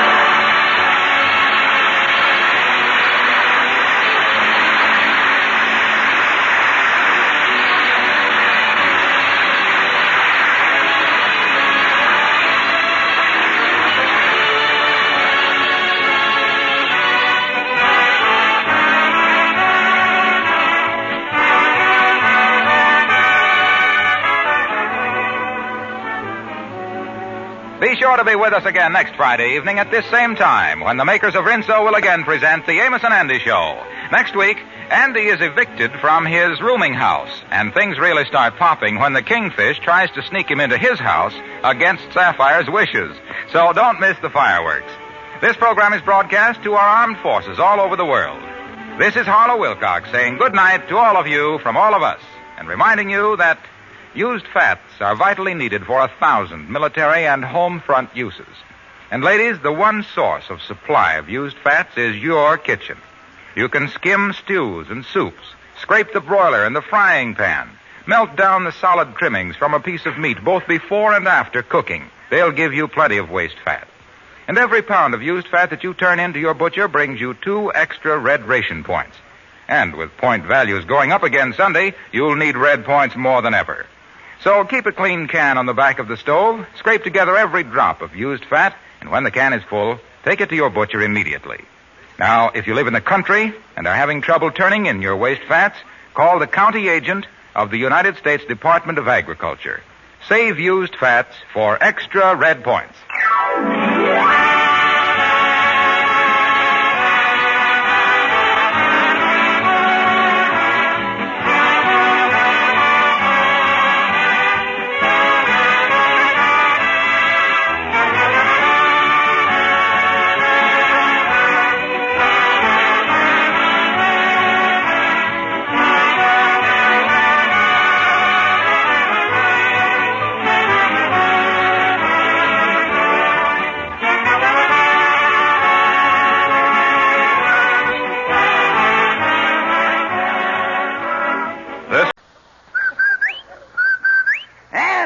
Did you hear that? Come on, will you? Did I hear what? That whistle. That's the Rinso White whistle. And Rinso means us. That's right. Rinso gets clothes Rinso White, and Rinso presents the Amos and Andy Show.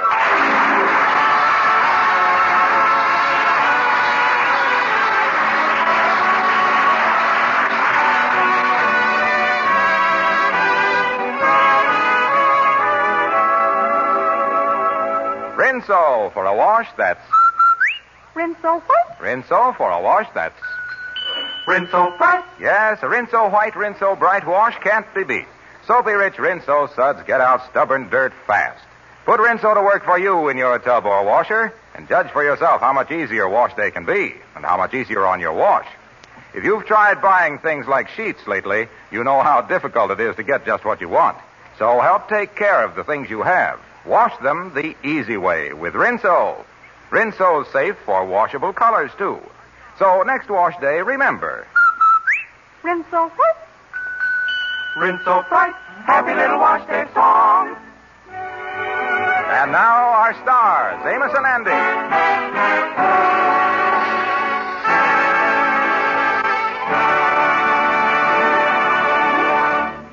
It takes a heap of living to make a place a home. Well, the place where Andy's been living is certainly a heap, but he calls it home.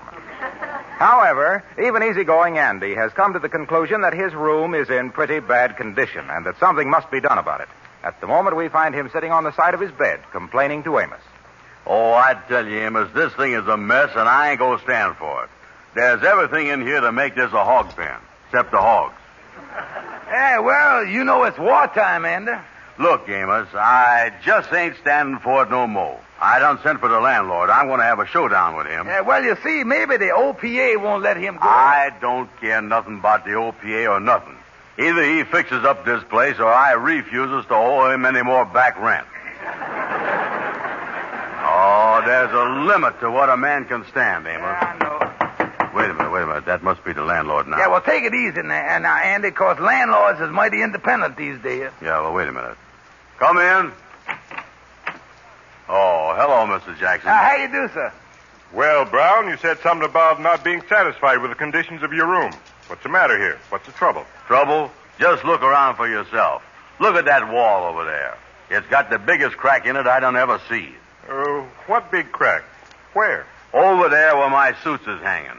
I've been using it for a closet. Now, Mr. Brown, don't exaggerate. Anything else? Yeah. First of all, the windows is busted and there ain't no screen in the window. Why, the flies would be something terrible in here if them spiders didn't get them. Well, do the spiders bother you? No, they're too busy staying out the way of the hornets. All right, I'll have all these things fixed. I might even have the place painted. You might have the place painted. Well, let me tell you one thing. I put up with this room long enough. I'm getting sick and tired of the way you're running this place. Take it easy, Andy. Well, it's about time you do something about it now. If you was a smart businessman, you would do something about it, too. You're right, Mr. Brown. And from now on, I intend to be one. You does? Yes. Now, you owe me 6 weeks back rent. As businessman, I'm throwing you out. Now, here's your notice. Get out. Yeah, but how about the repairs you're going to make, though, and everything? Those are for a new tenant. See there, Andy? I told you to take it easy. He means that you is out. Oh, me. I ain't had no business telling him about this room. Why didn't I keep my big mouth shut, act like a hog, and stayed in this pen?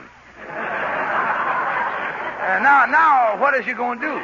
Start looking for a new place. I ain't worried. Yeah, but Andy, there's a big housing shortage. I don't care.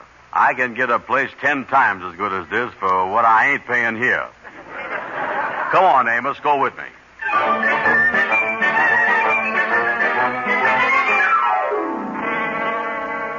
Yeah, well, this is a nice little hotel, Andy, but I doubt if you can get a room. Wait a minute. Here comes the room clerk. Yeah, something I can do for you?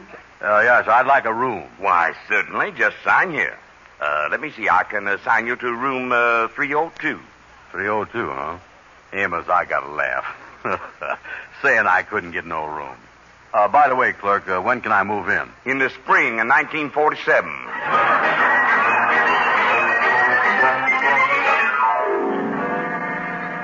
Excuse me, mister. I know you ain't got no vacancy sign out, but I think maybe I could share one of your rooms with somebody. Yeah, sir. He really needs a place, mister. Well, I'd like to help you. Let me think a minute. Say, maybe you could share my room, but I can't let you know till tomorrow. Why not? First, I have to find out how the other 12 fellas feel about it.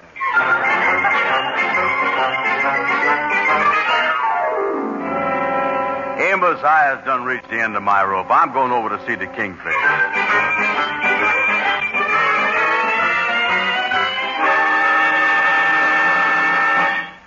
Kingfish, I is in an awful mess. I had to go and shoot my mouth off to the landlord, and now I ain't got no place to sleep. What is I going to do? Well, don't bother me about it, Andy. Go on, get out of here. I don't know why it is every time that you was in trouble, you come running to me just like I was your father. Yeah, and I got $10 to pay for a room, too. Sit down, son. And I'm going to put my cards on the table. It just so happens that I is about $10 behind in my butcher bill. Now, if you give me that $10, I'll sign a contract guaranteeing you that you can sleep on the sofa in my living room for a whole week. Yeah, well, that's better than sleeping on a park bench. But before I goes giving you $10 to sleep at your place, how do I know that Sapphire ain't going to kick me out? Oh, and Sapphire wouldn't raise a foot to you. Oh, yeah, I'll call her up right now and prove it to you. Oh, yeah. Oh, I tell you, Anna, there ain't nothing to be worried about. There ain't nothing in the world. She'd only be too happy to have you there. Hello? Hello, honey. This is George. What do you want, George? Honey, I got the most wonderful surprise for you. I was bringing home one of my friends to stay with us for a whole week. Ain't that wonderful? Listen, George, I know what kind of friends you got. Fellas like that Andy Brown. To have bums like him around the house, I'd have to be crazy. Goodbye. Okay, honey, goodbye. What'd she say, Kingfish? She says she'd be crazy to have you. Oh, great. Now, Andy, you give me the $10 and I'll make out a contract. Yeah, and then we goes over to your house, huh? In about an hour, Andy. I got a couple of errands to do first. I got to pay the butcher, and then I'm going over to see Gabby on a personal matter.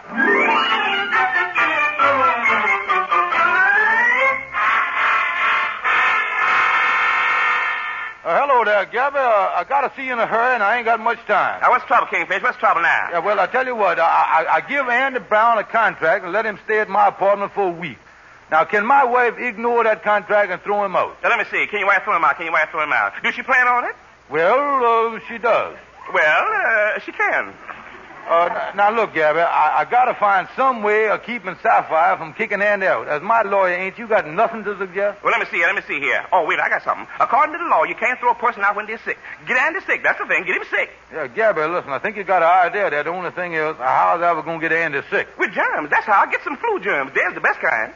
Oh, but Gabby, where in the world is I going to get any germs? There's all around, Kingfish. Just get them on one of them little glass slides, and put them under a microscope. Yeah, but how is I going to know which is flu germ? I'm coming to that. When you look through the microscope and see the germ with the sniffles, he's got flu all right. Oh, well, that's being silly, Gabby, but wait a minute. You done give me an idea.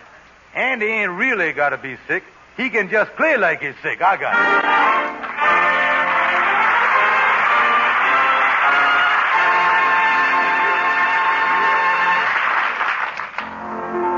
Now let's listen to the Mystic Knights of the Sea Quartet singing. Oh, the name of the song is Ride, Red, Ride, Ride, Red.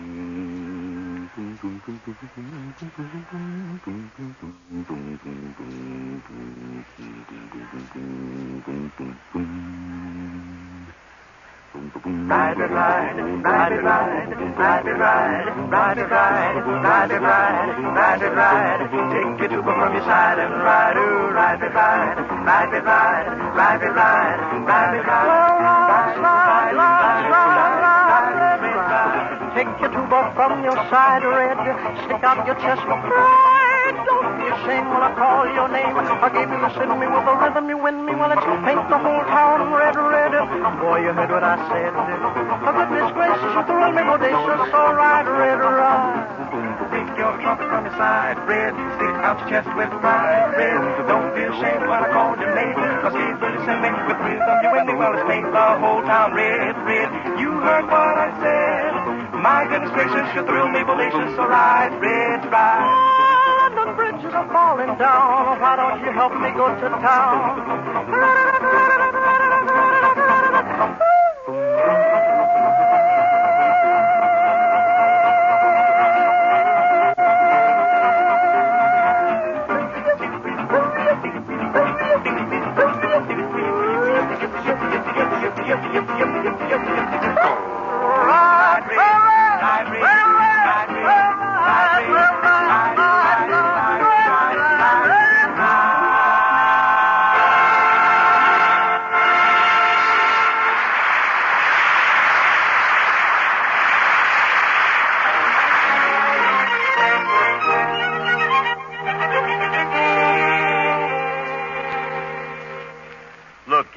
I done give you $10 and we done sign a contract saying that I could stay here at your place on the sofa for a week. That's right, Brother Andy. When I signed a contract with you, my word as good as the contract is. Now, I agrees with you the whole thing up to there. Yeah, but why? As I got to put on my nightgown and bathrobe this way and play like I is sick.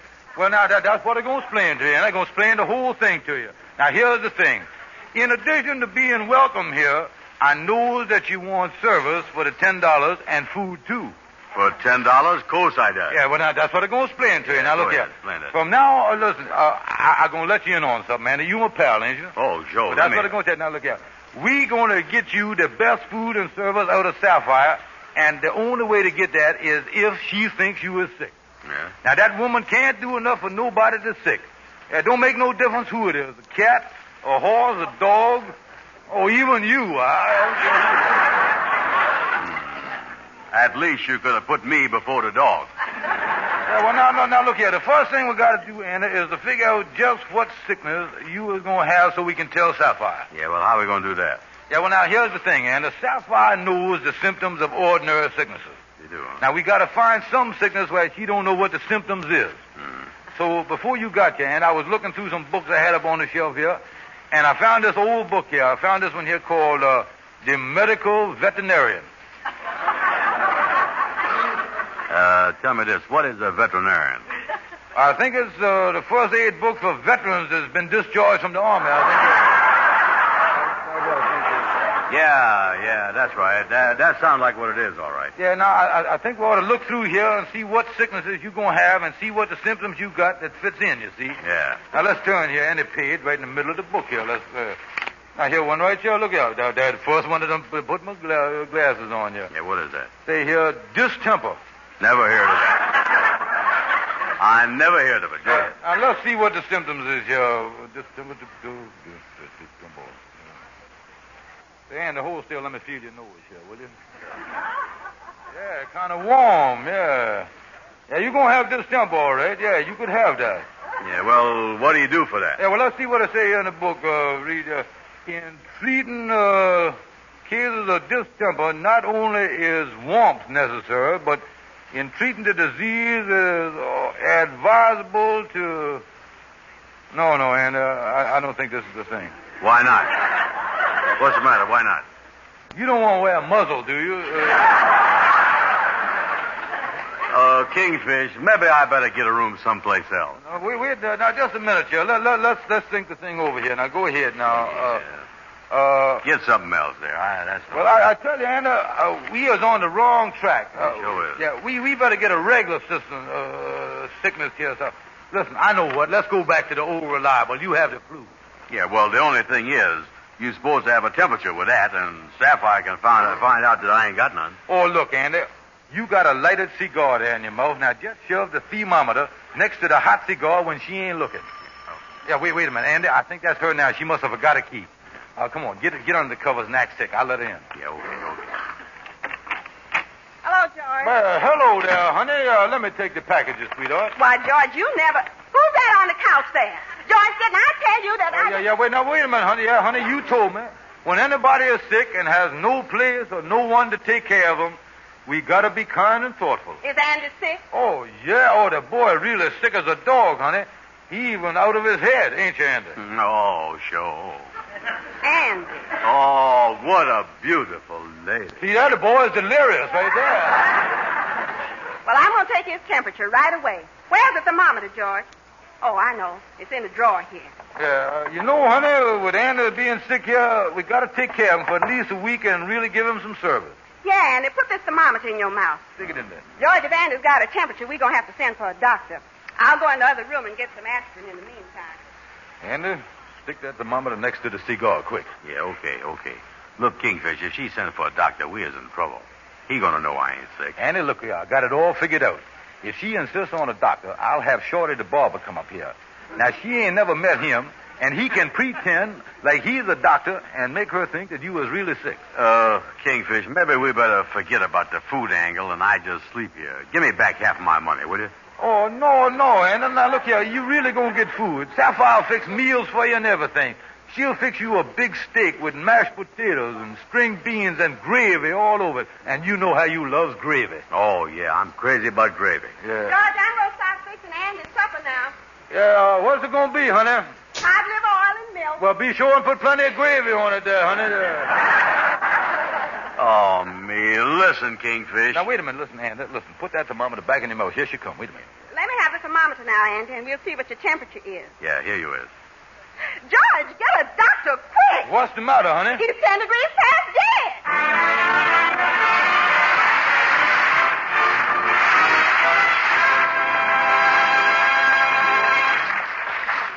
A Rinso whitewash. With ease. A Rinso bright wash. With safety. Is it any wonder that women here, there, everywhere are singing?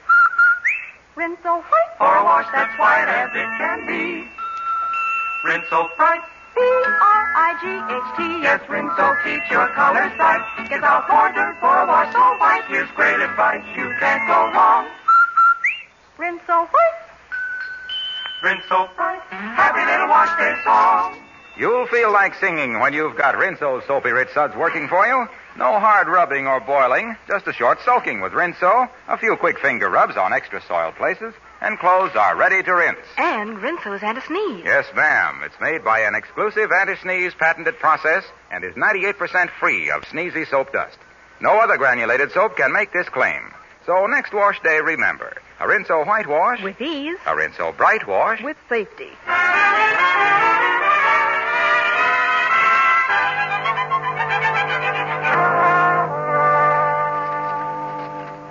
Now, look here, Shorty. You ain't in your barber shop now. You was in my parlor, so please forget that you was a barber. Now, you got to give my wife the imprint that you was a great doctor and Andy was very sick. Yeah. I understand, Kingfish. Andy's sick, he's sick, I understand. Yeah, now look here. You got to be calm so that you don't give the wrong thing away. Now, Sapphire liable to bust us all over the head and throw us out the house, you included. Yeah, you is calm now, ain't you, Shorty? Oh, yeah, Andy, I was calm all right. I got nerves of steel. I was cool as a cucumber. Nothing upsets me. I ain't... Where's the smelling salts? Look, hey, take it easy, fellas. Here she comes. Oh, is I sick. Oh, is I miserable. Say, honey, the doctor's here. I'd like to have you meet Dr. Barber. How do you do, Doctor? How do, Mr. Stevens? I'm sorry I was late, but I was over at the hospital in surgery over there. Oh, was you operating? Yes, ma'am. A very important operation, too. And was it successful? Oh, yes, very successful. I didn't cut myself once. Yeah, well, now, Doctor, I suppose you want to examine the patient here. Oh, is I sick. Oh, is I miserable. Mr. Brown, I want to feel your pulse. Let me have your ankle. Yeah. Check the pulse there. Yeah, 1, 2, 1, 2, 1, 2. Buckle my shoes. 3, 4. Suck the dog. 5, 6. Pick up 6. Yeah, brilliant doctor. Yes, sir. How is his pulse, Doctor? Very childish. Didn't you hear it? Yeah, tell me, Doctor, after giving him the once over, what did you think of the man's condition? Oh, well, this man's as healthy as... I mean, he's in the pink of condition. There ain't nothing wrong with him. Well, he's as strong as... Shorty. Is the undertaker in the house? You're the strangest doctor I ever seen. What would you say is wrong with this man? Well, I could say he's got jungle fever. What? You can't get jungle fever in this climate. That's a good thing I didn't say it.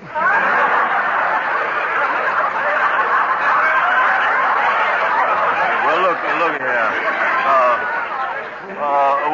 Whatever I'm sick of, Doc, I got to stay in bed for a week and get plenty of service, ain't I? Oh, yeah. I would say the boy needs plenty of rest. Well, before he rests around here, he's got to be sick. And I'm beginning to think that he ain't. Doctor, look here. Examine him again and find the sickness there, will you? Yeah. I'll find the sickness this time, all right. Yeah, but before I examine you, Andy, I want to ask you a question. Have you ever inoculated against a whooping cough?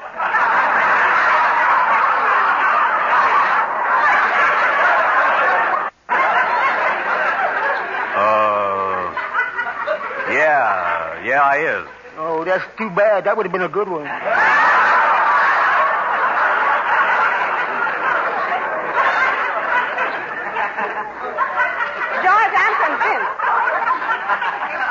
I'm convinced this man don't know nothing about medicine. He ain't no doctor, and I'm going to throw all of you out of here. Now, wait a minute, honey. Give him a chance. Go ahead, Dr. Barber. Examine him there and give us a diagnosis. Yes, if you know so much, what's wrong with him? Well, the man, he's got the measles. He's got spotted fever. The man's got scarlet fever. He's down with the chicken pox. I'm getting out of here. This man's contagious.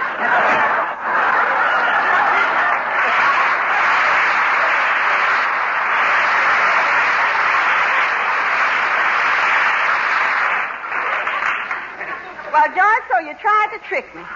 I'm going in my room, and I'll give you just 1 hour to get this bum dressed and out of here. But, honey...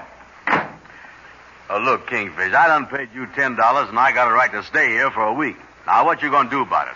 Anna, we has got 1 hour. Stay here. I going over and see Gabby Gibson, the lawyer, again.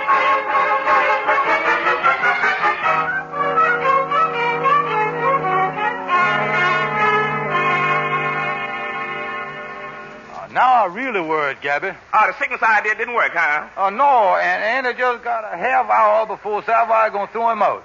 Now, considering that I don't give him a contract for $10, can he sue me? Well, that depends. That depends on you personally, how you has lived up to your contract. Yeah, well, now, let's look at the picture. My wife is the one that's responsible for him being thrown out, not me. That's right, Kingfish. That's right. And I can't be blamed for what my wife do. Right again. Just getting right all the time. Yeah, I've done my best to live up to the contract, so that make me innocent, don't it? Right, Kingfish. Of all the things you said, that's the rightest. Of course, I done spent Anders $10, so I can't give it back. We just took a left turn. Kingfish, from the legal standpoint of the contract, you was sunk. Ain't there no way you can get your wife to let Andy stay there for the rest of the week? That would solve everything. Yeah, well, the thing is, Gabby, I happen to be married to a certain kind of woman that thinks she's the boss. There's only one thing, Kingfish. You got to show that you is the boss. You got to search yourself. You got to search yourself. I had a case like this about a year ago. A man come in and told me his wife was bossing him around, pushing him around. Yeah, what'd you tell the fella? I told him to go home and assert himself. Go home and assert himself. I told him if necessary, go ahead and use force. That's indeed, use force. What happened? His widow often laughs about it. That's just the angle I'm scared of, Gabby. Kingfish, is you a man or a mouse? The time has come for you to put your foot down, to tell your wife that you is the master of the household, the boss. You is right, Gabby. The time has come. No more is Sapphire going to tell me what to do. I'm going to tell her what to do. I, as the boss, and Andy Brown is going to stay at my place, and that's final. Now you talking like a man, Kingfish. You talking like a man. Yes, indeed. You go to Sapphire and tell her you is the boss, that you is the boss. But there's just one thing you got to watch out for. The Bureau of Power and Light. You got to watch out for the Bureau of Power and Light. The Bureau of Power and Light? What does that got to do with it? Well, knowing Sapphire's power the way I do, if she try to light on your jaw, you better hide behind the Bureau. That's Bureau of Power and Light up over here.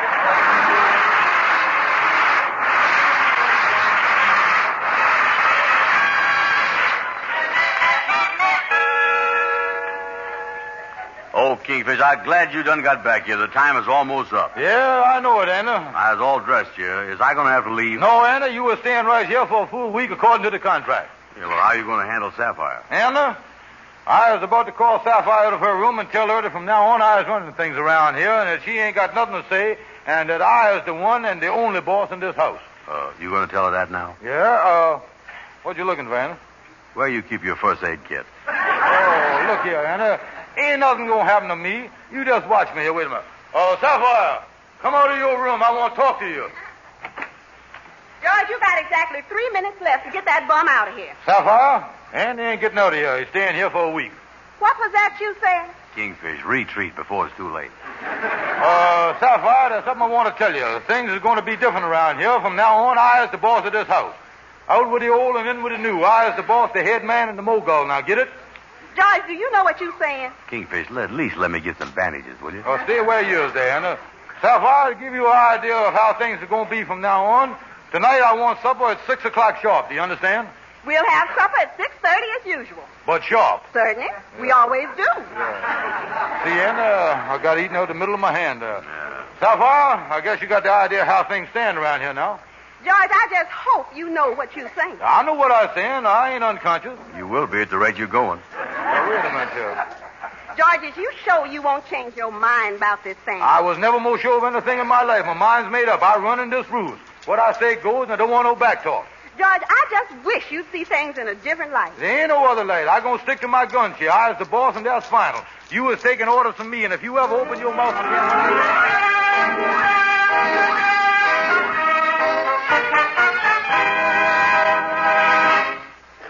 Well, Anna, you gotta admit that I really stood up to Sapphire there. I told her off for once and for all that I was the boss of the house, the lord, the master of the household. Yeah, I gotta hand it to you, Kingfish. I didn't think you had the nerve to do it. Yeah, well, it's just that I decided it was time. Wait a minute. Here the man come now. How you do? Hello, mister. I is the fellow that called you up a little while ago on the telephone. Oh, yes. Was that a single room you wanted? No, sir, double. I was kicked out, too.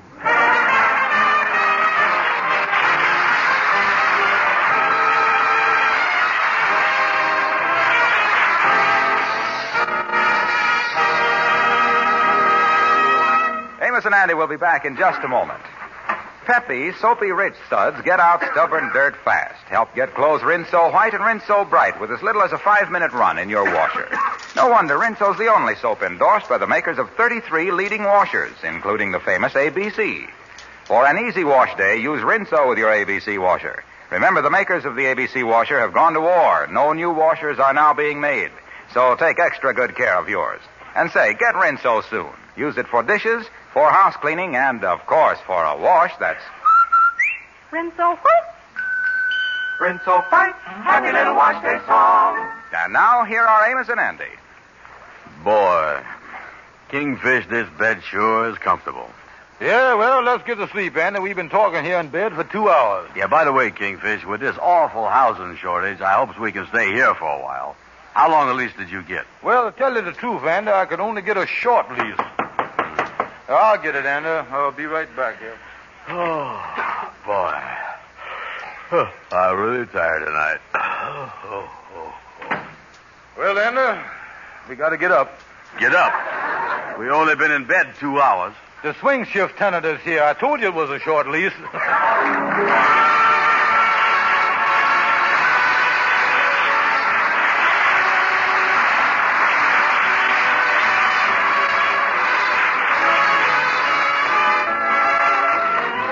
Be sure to be with us again next Friday evening at this same time when the makers of Rinso will again present the Amos and Andy Show. Next week, Andy moves back into the Kingfish's home. And don't forget, he's still got a contract. The Amos and Andy Show is broadcast to our fighting men all over the world through the facilities of the Armed Forces Radio Service. This is Harlow Wilcox saying good night to all of you from all of us.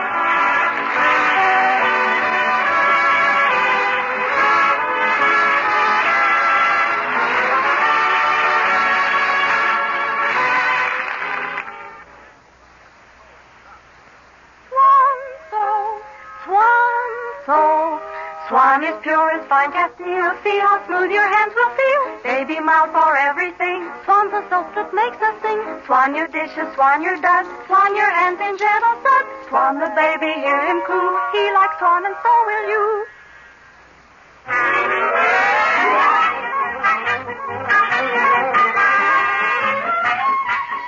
This is the National... Andy, did you hear that? Come on, will you? Did I hear what? That whistle.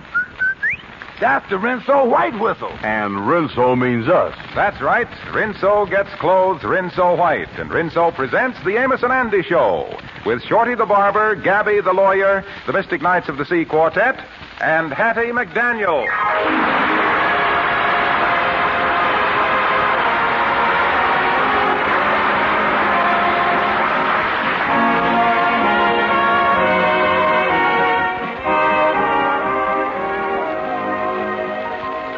Rinso for a wash that's... Rinso white. Rinso for a wash that's... Rinso white. Rinso's safe, soapy rich suds get out stubborn dirt fast. So as little as a 5-minute run in your washer gets all your whitewash dazzling Rinso white. Gaily colored washables come out Rinso bright. No wonder Rinso is the only soap recommended by the makers of 33 leading washers. Among them, your treasured Kenmore. Remember, though, there'll be no new Kenmore washers made for some time. So see your local Sears store for any service needs on your Kenmore. And next wash day, remember... Rinso white. Rinso white. Happy little wash day song.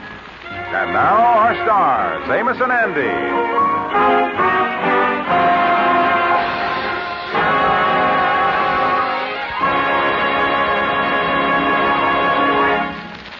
Well, Andy's broke again. I say broke, he's demolished. To make matters worse, a few days ago, he rented a room and has discovered that his landlady is a most unreasonable person. She insists on the rent being paid. At the moment, Andy is just about to enter his room to show it to the Kingfish. Come in, Kingfish, come in. Yeah, hello there, Andy. You say, I ain't seen your new room before. Yeah, well, take a look around.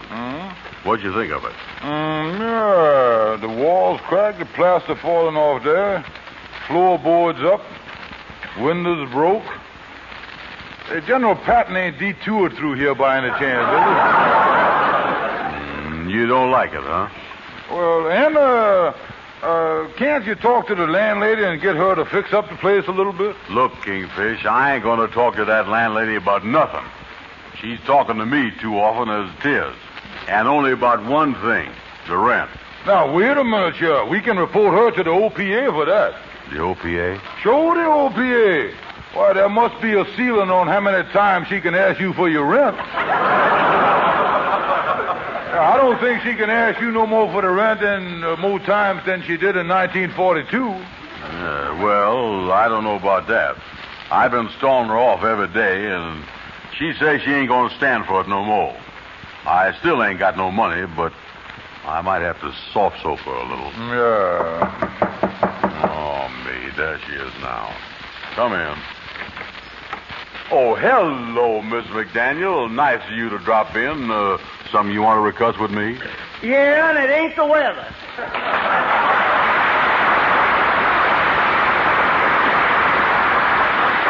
Oh, must be about the rent, huh?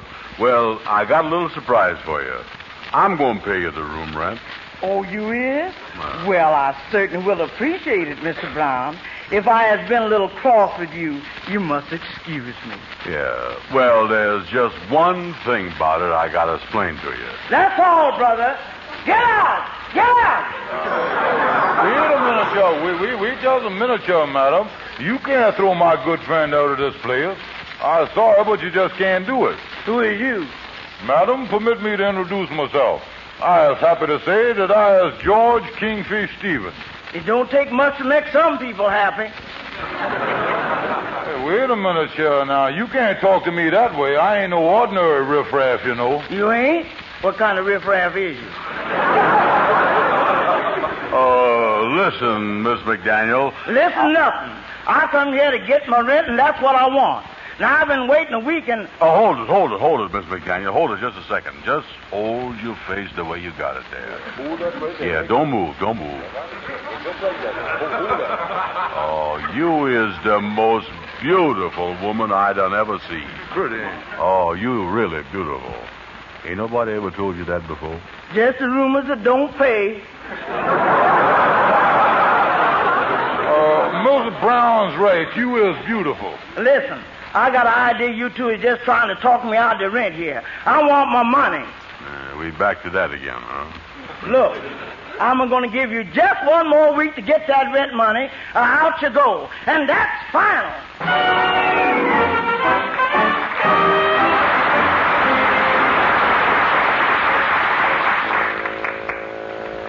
Oh, I tell you, Amos, if I don't get some money, it's going to come my way fast. I'm going to be kicked out of my room, you know? Yeah, well, that ain't the nicest thing that could happen to you. And what I need is a big chunk of money, so I ain't going to have to worry for a while. Yeah, you know, fellas, I thought that I was going to get a lot of money there at one time, $500. Wait a minute, Joe. What you mean, Amos? Well, a camera supply company down the street that's running a contest. The contest is the one that sends in the picture of the most beautiful child in Harlem gets $500 prize. Well, why didn't you send in your little girl, Arbedella's picture? She's a beautiful child, all right. Yeah, well, that was my idea, but then I found out that the contest was only for children that's under 3 years old, you see. Arbadella is 7, and she's a big gal. Yeah, well, who knows she's 7? Tell them that she's going to be 3 next month. Yeah, she just happens to be crazy about vitamins, that's all. I wouldn't do that, Kingfish. I could get in trouble, and besides, she's very tall, even for 7. Tall? That don't matter, Amos. He just happened to be a tall child, that's all. Was a tall baby. Well, I seen a man once in a circus that was 9 feet tall. Must have been over 6 feet tall when he was born. Yeah, the thing is, say, Amos, looking out the window there's a customer out there trying to get in your cab. Oh, yeah, well, I'll see you fellas later. So long. So long, so long. You know, Kingfish, it's too bad we can't get in on that pitcher contest. Amos talking about them pitchers has got me thinking. All I think about now is pitchers and mo pitchers. Wish I had 15 cents. I'd go to the movies. Now, wait a minute, Andy. Wait a minute here. I got an idea. Yeah? Say, you know that picture of a baby that Shorty has got hanging up in his barber shop? Oh, yeah. I think it's his nephew or something. Yeah, well, now, wait a minute. Look here. There is a beautiful baby. Every time I go in there, I look at it. Yeah. If we sent that picture in, we'd win the $500 like nothing. Oh, you got something there, Kingfish, yeah. Wait a minute, but how is we going to get the picture with Shorty right there in the barber shop? Wait a minute, that'll be easy, Andy. Wait a minute. Now, look here. We'll just convince Shorty that he look run down, and instead of just giving everybody else face massages, it's about time that he had one himself. Then when we gets the hot towel over his face and eyes, you grabs the picture. Well, now, wait. In case you don't remember, he got that picture in a frame nailed to the wall. Well, take a hammer and a screwdriver along with you. That's all it is to it. Come on, Andy.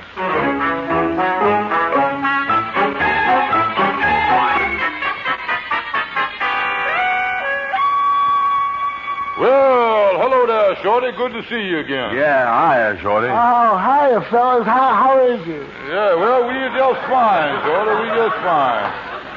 Too bad you ain't looking so good. You seems to be on your last legs. Now, listen, my insurance company just checked me up yesterday for a new policy. Yeah, what'd they say? They say that I was the most perfect condition they ever did. I was one of the best specimens of manhood that I got the most iron constitution. I could live to be 100. Turn me down.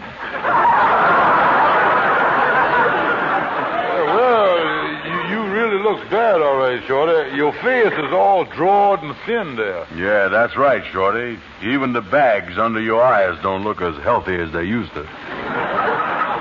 Well, that's cause when I go to bed at night, I can't sleep. Can't sleep?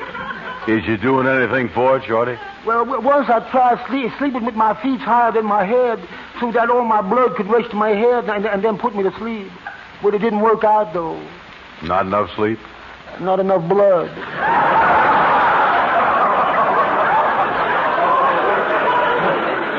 Shorty, there's only one thing that can unlatch a man as tired as you is, and that's a face massage with a hot towel. And me and Andy is going to give you one. Oh, you don't know how. It takes skill and experience. For example, did you know how to judge the heat of a hot towel? Well, how did you do it? Well, when I give a customer a facial, I first picks up the hot towel, and then if it's too hot to hold in my hand, I drops it on his face.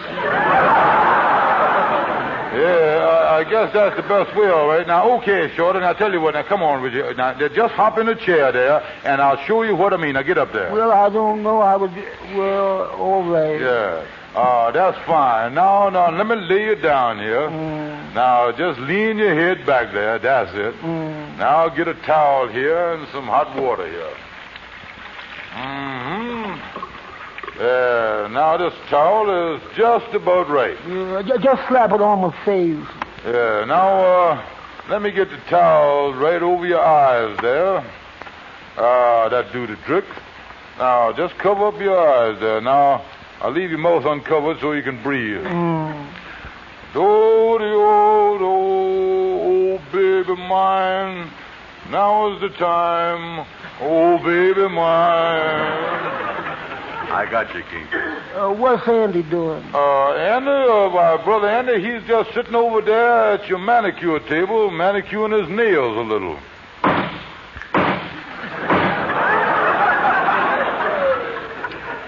Sure got tough nails, ain't it?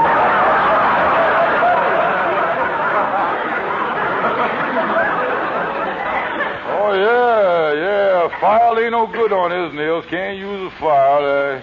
You really got to smack him, that fella. Tough nails, all right.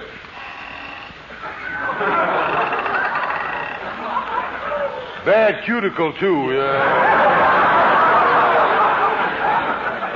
Okay, Kingfish, okay. I'll see you fellas later. So long. So long, Brother Andy, old pal. So long. Well, Shorty, now I'll take the towel off here. The face massage is over. Is that all there is to it? Oh, yeah, it's the technique more than anything else. Here, take this looking glass. Yeah, give it here. Now, tell me the truth. Don't your face look a lot better? Oh, yeah, my face look a lot better now. My skin has the smoothest texture. My skin ain't got no more of them wrinkles. My skin is just like a baby. My skin is so smooth. Coon face.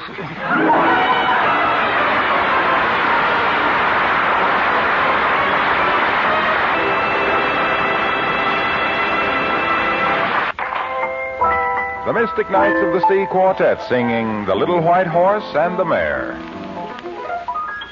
Romeo and Juliet were quite a famous pair, according to the books of history. And here's another great romance, you'll see it at the fair. On exhibition anyone can see. The little white horse on the merry-go-round fell in love with the little gray mare. He's been tagging her around, merry-go-round at the fair. Now the little white horse on the merry-go-round popped the question to the little gray mare. Ask her if she'd marry him on the merry-go-round at the fair. The calliope played the wedding march, all the animals began to sing. Oh, the zebra winked at the tall giraffe as The mare took the little brass ring. Now the little white horse and the little gray mare still honeymoon round and round. You'll always see them at the fair, for the merry-go-round wouldn't go around without the little white horse and the mare. The calliope played the wedding march, all the animals began to sing. The zebra winked at the tall giraffe as the mare took the little brass ring. Now the little white horse and the little gray mare still honeymoon round and round. You'll always see them at the fair, for the merry-go-round wouldn't go around. The musical ride would all break down, and the little brass ring wouldn't mean a thing without the little white horse and the mare. Without the little white horse and the mare.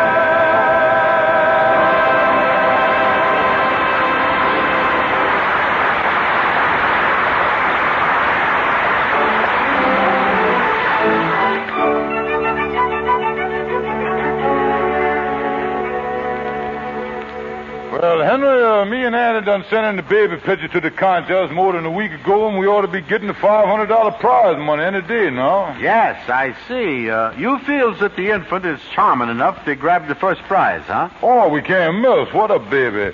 Why, when I look at the picture of that sweet, innocent little baby, it just made me wish for one of my own. Oh, fatherhood, fatherhood.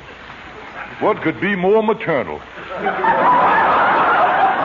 Yes. Well, babies are something to be proud of, all right. Oh, you said something there, Henry. I know my folks was proud of me when I was a baby. Well, I'm not too sure about that, Kingfish. Not if what I done here is correct. Oh, what's that? Well, I hear that a short time after you was born, your father went around demanding his cigars back. Oh, wait a minute. Say, look here. Look who coming, Andy. Here's Andy coming here. He all excited looking. Look at him there. Hey, Kingfish, I just got the letter. We done won the contest. Oh, we done won it? Oh, great, Andy, great. Like I was saying before, Henry, there's nothing like a baby. Oh, fatherhood, oh, babyhood. And don't forget the 500 prize. Oh, moneyhood, oh, yeah. Take it easy, Kingfish. I ain't told you about the catching the thing. Catching the thing? Don't tell me the contest is crooked. Yes, what seems to be the trouble? Well, the letter part is okay, but it's the P.S. that's the trouble. It say that the mother and father has got to appear in person at the camera company to get the prize money. Oh, me. Well, it don't look like you was going to get any money. In that case, gentlemen, I'll be running along. Goodbye. Goodbye. Oh, what is we going to do now, Andy? Oh, I don't know. It's a mess. Say, wait a minute, Andy. This is the break. Here comes Gabby Gibson, our lawyer. Yeah, he is just the man that might help us. Yeah. Come in, Gabby. Oh, hello, boy. Just passing by. I thought I'd drop in. Glad you did, Gabby. We in a jam here. And as a lawyer, you might be able to help us. Sorry, boy. Sorry. I just put in 10 hours working in my office. 10 hours. And I'm through working for the day. My working day is over. Oh, but Gabby, you gotta help us. Sorry, boys. My day is over. This matter revolves $500. A new day just dawned. Yeah. What's the case, boys? What's the case? Well, Gabby, you remember us telling you confidential last week about us entering a picture in the baby contest? Oh, yes, the baby contest. The picture you got is shortest. Tell me, did it win the prize? Yes, no, and maybe. You certainly grooved that one right in the middle, didn't you? Yeah, here, Gabby, read this letter. Let me see here. Let me see what it says. Dear Mr. Brown. That's wonderful. That's great. Sensational. Now read the P.S. They certainly can ruin the letter, can't they? Now, what does we do about that, Gabby? Well, before I read the last part, I'm going to say you boys were sitting pretty. The case was ipso facto. Yeah, well, after reading the last part, what do you think? You see, the complexion done changed. In the legal profession, you is no longer what is known as ipso facto. Well, what is we know it as? Upso crico. Yeah, now look here. What does we do about it, though, Gabby? That is the question. Oh, wait a minute, boys. I think I got it. And the letter is addressed to you, and they think you is the father. Now, all we got to do now is get a mother. Who can we get for a mother? Say, I know. I got an idea, Andy. I know exactly who. I know just the one. Who? Your landlady. Oh, you mean that homely old mean face? Andy, this is no time to select faces. What you got to have now is a body. Yeah, well, listen, how is I going in there and ask her to pretend to be the mother of my baby, though? Yeah, well, now, look here. Just play up to her, Andy. Play up to her. Make her think that you're crazy about her, and take my word for it, she'll do anything for you. Well, all right. I hope I'm doing the right thing.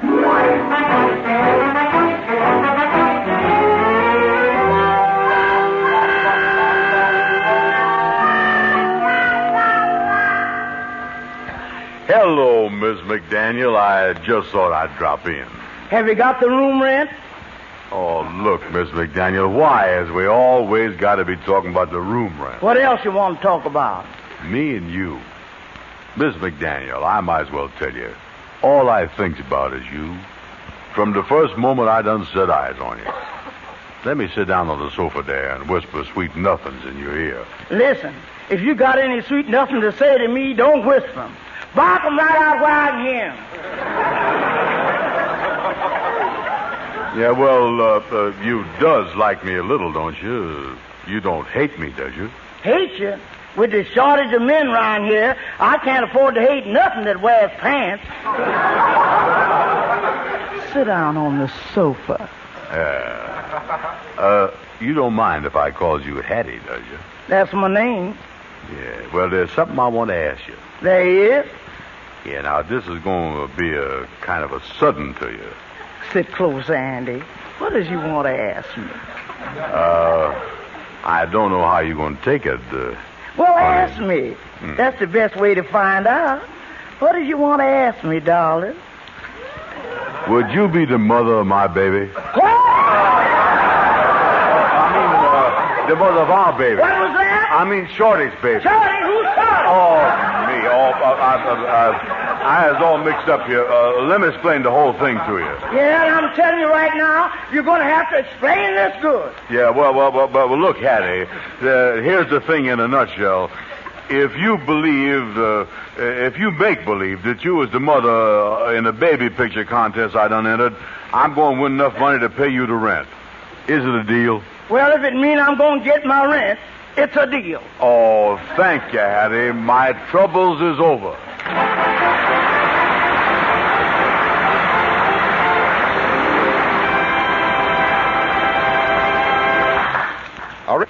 Rinso whitewash with ease, a Rinso bright wash with safety. Is it any wonder that women here, there, everywhere are singing Rinso white For a wash that's white as it can be. Rinso bright. B-R-I-G-H-T. Yes, Rinso keeps your colors bright. Gets out more dirt for a wash so white. Here's great advice, you can't go wrong. Rinso white. Rinso bright. Happy little wash day song. You can't beat a Rinso wash for results. So put Soapy Rich Rinso suds to work on your wash. Just as little as a 10-minute soak, then a few quick finger rubs, and rinse. You'll turn out a wash that's something to sing about. Rinso white and Rinso bright. And Rinso puts an end to wash day sneezing spell. Yes, ma'am. Rinso is anti-sneeze. It's made by an exclusive anti-sneeze process and is 98% free of sneezy soap dust.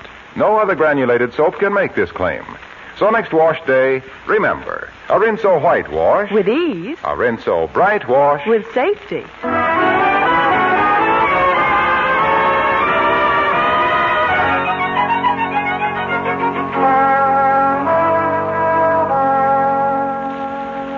This sure is some office this camera supply company got you, ain't it? Yeah, sure is.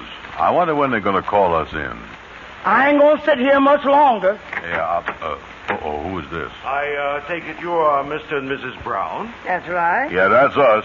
And this is my friend, George Stevens. How you do, sir? How do you do? I'm Hanover Smith, the president of the company. Mr. Brown, I wonder if you'd step into the next office and identify the picture of your baby, or just as a formality. My secretary has it in there. Oh, sure. Be glad to do it. I'll do it right away. Well, Mrs. Brown, I guess you're quite surprised at having your baby win the prize. Yeah, I was even surprised at having the baby. Oh, I think I understand.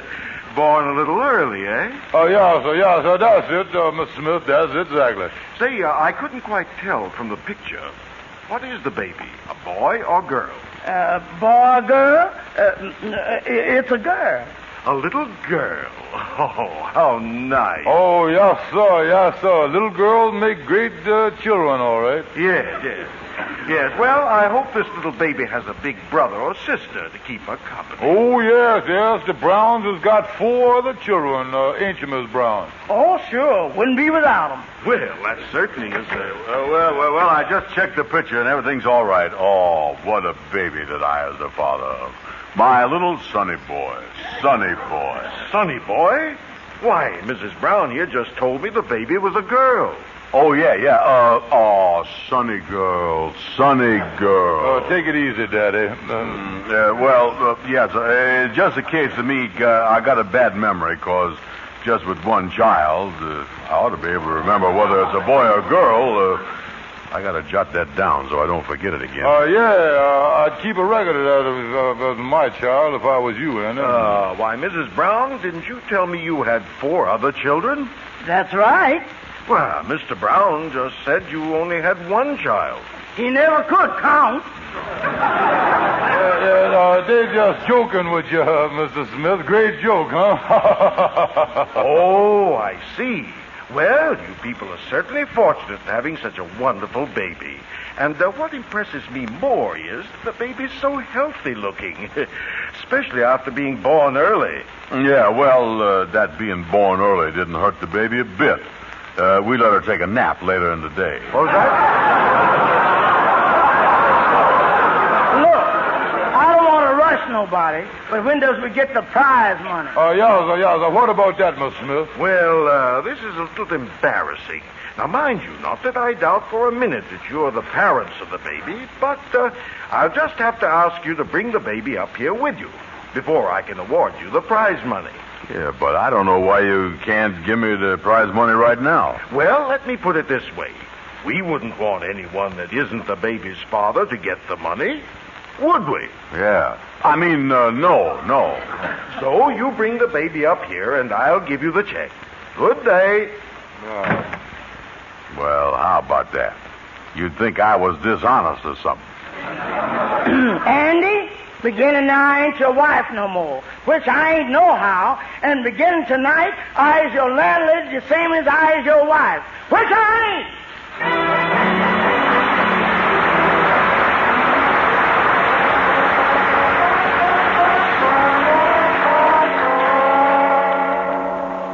Now, don't get undiscouraged, Andy. We still has one chance that we can get the baby from Shorty. Yeah, but that cameraman is mighty suspicious. We liable to get in trouble account of that baby. Yeah, this is the first time I've ever heard of a child contributing to the delinquency of an adult. Yeah, well, I hope Shorty knows where the baby is. Then we can collect. Yeah, well, we'll soon find out. Here's the barber shop here now. Oh, hiya, fellas. Hello, Shorty. Hello. Shorty, we got some business to discuss with you. Yeah, but I can't loan you no money. No, Shorty. This will make you money. Tell me this. Is that baby picture that you had on the wall anywhere around Harlem? Oh, sure. Oh, good. The baby's around you, huh? Good. Now tell you what, Shorty. We'll give you $10 if we can borrow the baby for about 1 hour. That's a deal. Give me the $10. Okay. Here it is right here. Now, where is the baby? Right here. That's a picture of me 40 years ago.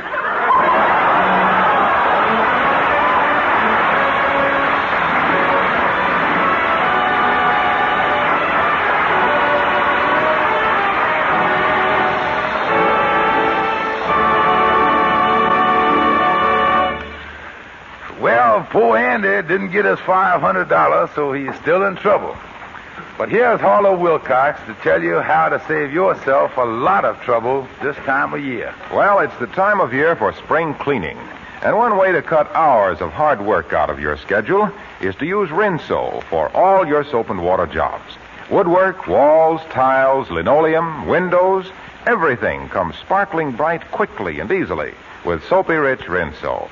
It's swell for dishes, too, and so easy on your hands.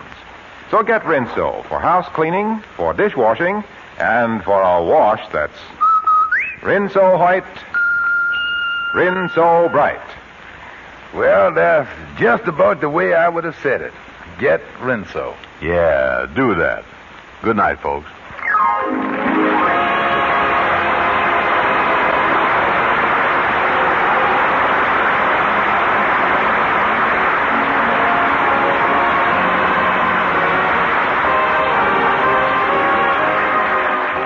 Be sure to be with us next Friday evening at this same time when the makers of Rinso will again present the Amos and Andy Show.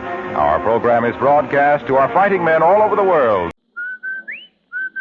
Andy, did you hear that? Come on, will you? Did I hear what? That whistle.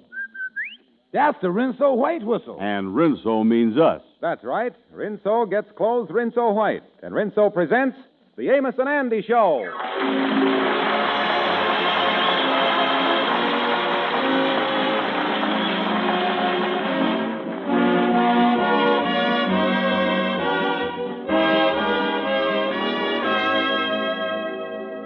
Rinso for a wash, that's...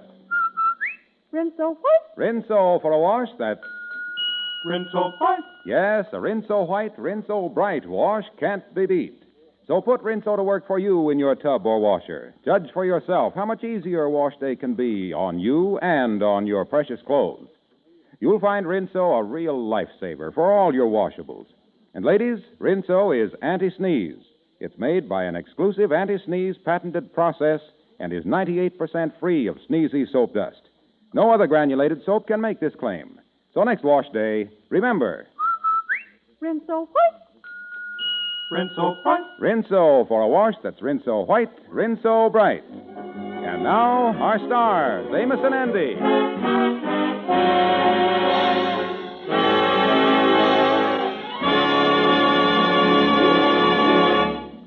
Andy and the Kingfish finally realized that they'd never make a fortune just sitting in the office all day. So they decided to do something about it. And they did. They went to the movies. Now they're back in the office discussing the pleasant time they've just had. Yeah, that sure was a good idea we done had, Andy, going to the movies today. I really enjoyed that, and only 20 cents, too. Yeah, it was a good show, too, wasn't it? Just the right length. News, cartoon, travelogue, 4 cowboy pictures, and 2 features. Yeah, they tell me that when you go in there, you're supposed to inform your draft board. Yeah, when you go to that theater, you was gone for a long time. There ain't no 2 ways about that. Say, Andy, by any chance, You hear that crack Brother Crawford made when he seen us coming out to the picture show? He said something about we was loafers or something. Oh, who listens to the silly babbling of Brother Crawford? So happens we done had a good reason for going to the movies, didn't we? Oh, certainly. What was it? Well, moving pictures is educational. Yeah, we went there to learn things. Oh, yeah, that's right. Yeah, we done sat there and see 2 great feature pictures on the screen. We learned something, didn't we? Of course we did. Yeah. Tell me, what did you learn, Andy? Well, I learned that by blinking my eyes, I could make the actors bounce up and down. Well, to tell you the truth, Andy, wait a minute. Wait a minute. Well, hello there, fellas. How is you? Hi, Amos. Come in. Say, I done dropped in here a couple of times today looking for you, fellas. Where was you? We done been to movies. The movies? Yeah. All day, you fellas ought to be ashamed of yourselves. Oh, what you talking about, Amos? Movies is educational. We was in there to learn stuff. Oh, what can you learn in the movies? All right, Mr. Know-It-All. Can you blink your eyes and make the actors bounce up and down on the screen? Now answer me that. Oh, look, Amos, take that one picture that we see today, Double Indemnity. Yeah, now, in that picture, they had Barbara Stanwyck and Fred McMurray trying to murder her husband for his insurance. Yeah. Now, what picture shows is that the how smart the insurance company is when somebody is trying to cheat them. Yeah, that'll learn me something. Yeah, what did it learn you, Andy? Well, it learned me a lot of things that Andy don't know about, but it learned me that if I ever wants to cheat an insurance company, I got to be smarter than Fred McMurray. I know that. I see what you mean. That's very interesting. Yeah, wasn't that what you learned too, Andy? Wasn't that the great message you learned from the picture? Oh, certainly. And I really had Fred McMurray bouncing up and down there, too. Say, Andy, will you forget the bouncing stuff just for a minute? Kingfish, I still don't see where any of that stuff is educational. Now, I admit that Double Indemnity was one of the best moving pictures I ever seen. I thought it was great, but I don't see how you learn anything that's valuable. Yeah, now, there might be something to what you say there, Amos. When you come right down to it, a woman go to a picture like that and she learn how to bump off her husband, won't you? Yeah, and for only 20 cents, too. Yeah, a picture like that might put ideas in the heads of a lot of women. Yeah, bump off their husband there and run away with a boyfriend. Yeah, that's right, all right. Yeah, you know, stuff like that kind of make a man stop and think, don't it? Yeah, kind of make a fella feel funny, too. Well, I guess I'll run on home, boys, if you don't mind. Say, by the way, Andy, if you want to drop by the house, maybe Sapphire will invite you to come back for supper tonight. Yeah, that wouldn't be bad. I'll go along with you.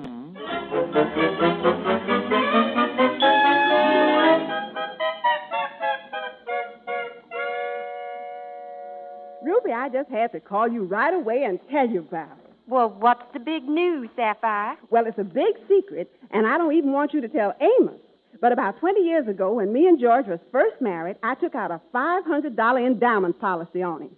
I've been paying on it all these years without him knowing about it, and today the policy come due, and I'm going to collect $500 for it. Oh, that's wonderful, Sapphire. Yeah, the insurance man just left. He brought me my paid-up policy and said to mail in the check today. What you going to do with all that money, Sapphire? Well, now, here's the big surprise.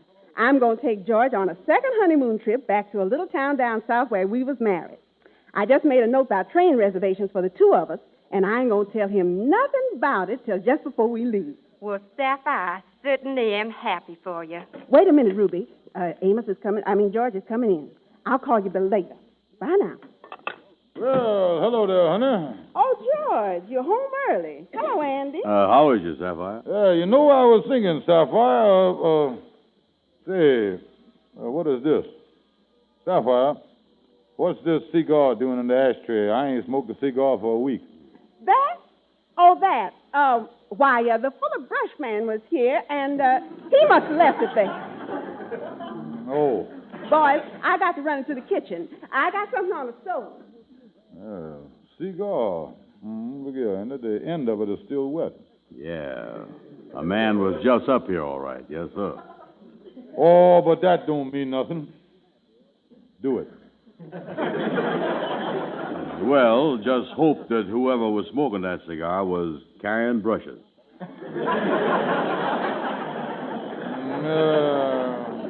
Well, I know Sapphire too well. Say, wait a minute. What is this here? Look at here, Andy. What is that? What? Look here, an insurance policy on my life for $500, and I ain't never heard about that. And look here. Here's a note, say here. Look, 2 train reservations for Georgia. Andy, ain't all this familiar? Yeah, show a lot like that picture of Double Indemnity we see this afternoon, ain't it? Exactly the same, Andy. Insurance, railroad tickets. Andy, that wasn't no fuller brush, man. That must have been Sapphire's boyfriend. Andy, this is the plot. Well, take it easy, Kingfish. Maybe everything ain't like it looks here. Wait a minute. Here she come. I'll find out. Yeah. Say, George, I wanted to ask you. George, how come you got that look on your face? Oh, nothing.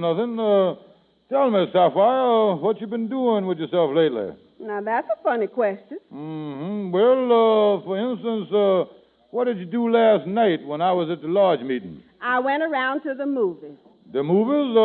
What movie did you see? Double Indemnity. That's all, brother. Come on, Ed.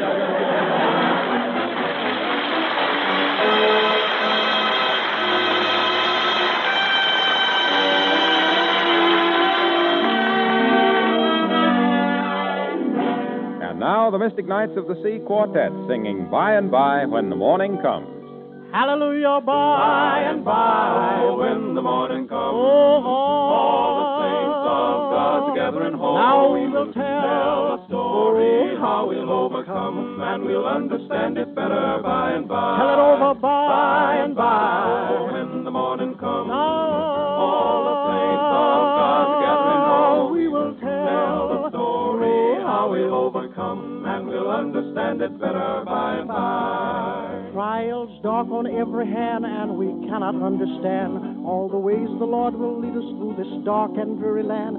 But we're trusting in His might, and according to His word, we'll understand it better by and by. Tell it over by and by, when the morning comes. Well, all the saints of God together in hall. Now we will tell the story how we'll overcome, and we'll understand it better by and by. Now temptations, hidden snares often take us unawares, and we're oft times made to bleed for a thoughtless word or deed, and we wonder why the test when we try to do our best, but we'll understand it better by and by. Tell it over by and by, when the morning comes. All the saints of God gathering home, tell the story how we'll overcome, and we'll understand it better by and by.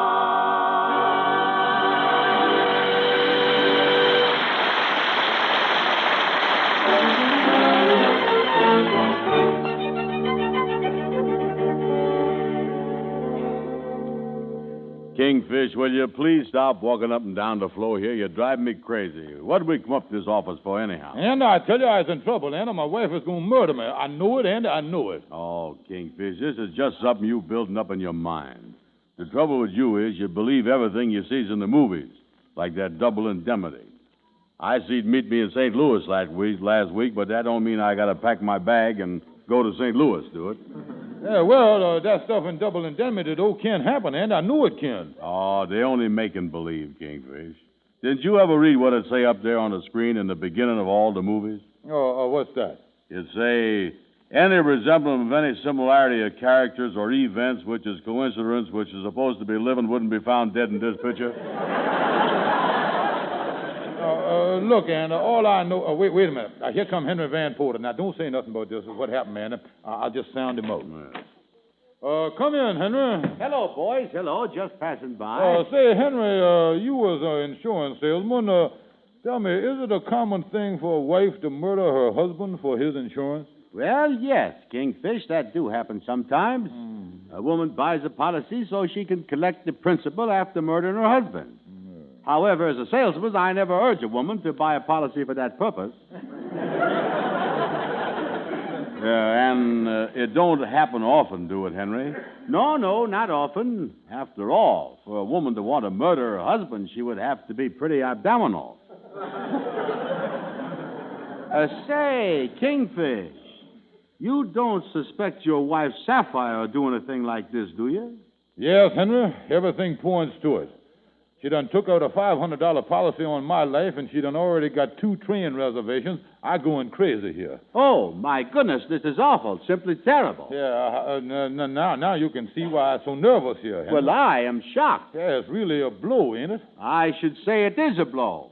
If Sapphire took out a policy so she could bump you off, she could at least let me write the policy. Wait a minute. There's another thing, Andy. Look here. Henry here is the family insurance man. Now, if Sapphire didn't have something to hide, she would have took the policy from him instead of someone else. Oh, I tell you, boys, I was a goner. Oh, Kingfish, will you stop talking that way? Fellas, look here. This is just like a bad dream to think that Sapphire is figuring on doing away with me. Well, I can imagine how you must feel, Kingfish. It's a rude shock for a man to realize that the woman of his choice is about to put the slug on him. I still say the whole thing, Kingfish, is just your imagination. Well, now, Kingfish, we've been friends for a long time. Mm-hmm. And if you should actually feel that there might be an attempt on your life, I want you to remember one thing. What's that, Henry? I have always admired your gold cufflinks. Oh, Henry, how can you... wait a minute. Hello, Amos. Come on in. Come on in. How is it, fellas? Well, when is you leaving us, Kingfish? Leaving? Me? Yeah, I understand you're going away for a long time. Who told you, Amos? Tell me everything you know. Well, Ruby wouldn't tell me all the details, but Sapphire told her that she was coming into some money soon and was going to take another honeymoon trip. She even said that she thinks she's going to enjoy it much more than she did the first one. There it is, fellas. There it is right there. Sapphire and her boyfriend is going to murder me for my insurance, then get married and go away. Oh, me, I got to see my lawyer right away.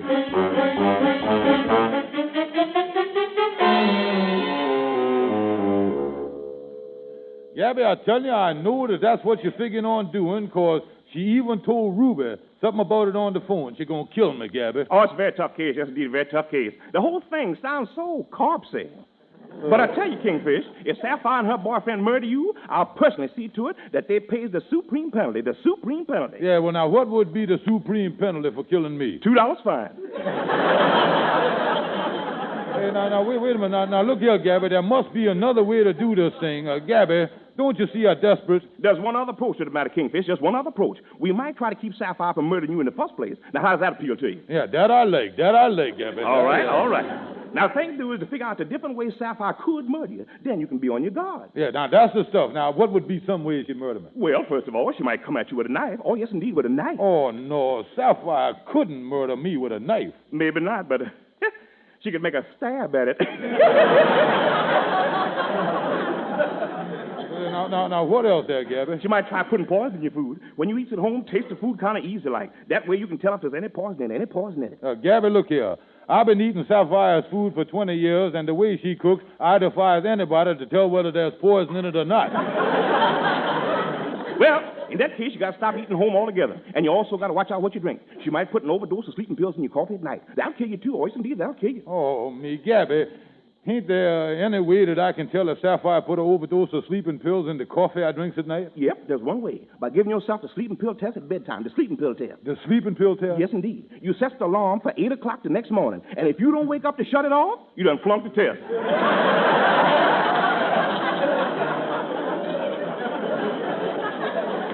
Yeah, I see what you mean there. Well, is there anything else I got to guard against with Sapphire? Oh, yes, indeed. Yes, indeed. Your apartment's on the 4th floor. It's up high, way up high. So stay away from the windows. Stay away from the windows or she'll liable to push you out. Push me out, huh? Sure, that's right. Watch out. She's going to call you over to the window and tell you to look down at the scenery. Look down at the scenery. Then one push, the first thing you know, you've become part of it.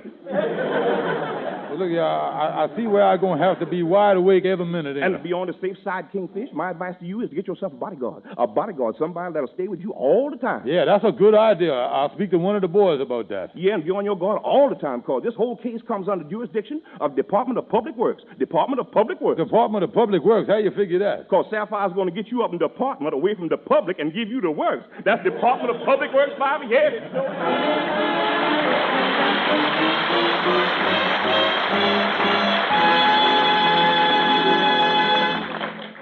A Rinso whitewash. With ease. A Rinso bright wash. With safety. Is it any wonder that women here, there, everywhere are singing? Rinso white. For a wash that's white as it can be. Rinso white. B-R-I-G-H-T. Yes, Rinso keeps your colors bright. Gets off more dirt for a wash so white. Here's great advice, you can't go wrong. Rinso white. Rinso white. Happy little wash day song. It's an easy, happy wash day when you've got Rinso helping. Rinso's soapy rich suds get out stubborn dirt fast. As little as a 5-minute run per load in your washer gives you a wash that's really clean.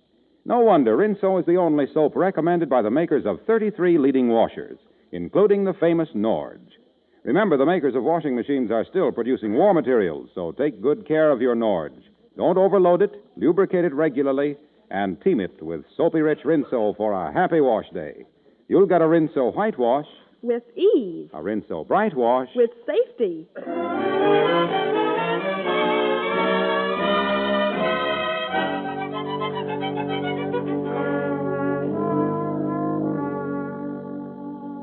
Hello, Shorty. I just thought I'd drop in to see you. Yeah, hi, Kingfish. I'm glad you did. You know, Shorty, I've been thinking. You was one of my best friends, and I ain't never had you over to my house for supper or to spend the night. Yeah, that's right. Yeah, and living alone and cooking for yourself like you does, I was thinking that maybe you ain't going to have much of a supper tonight. Oh, I was going to cook myself a wonderful meal tonight. Yeah, I'm going out and buy a big steak. I'm going to buy a 2-rib roast beef. I'm going to buy a mess of pork chops. Maybe I'll get me a big porterhouse. No points.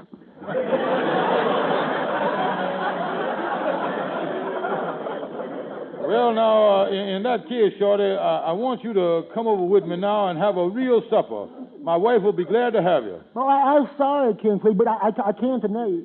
No, I got an appointment at the Red Cross in a little while to give me half a pint of blood. A half a pint? I thought each person's quota was a pint. It is, but they decided I ain't good for that kind of production.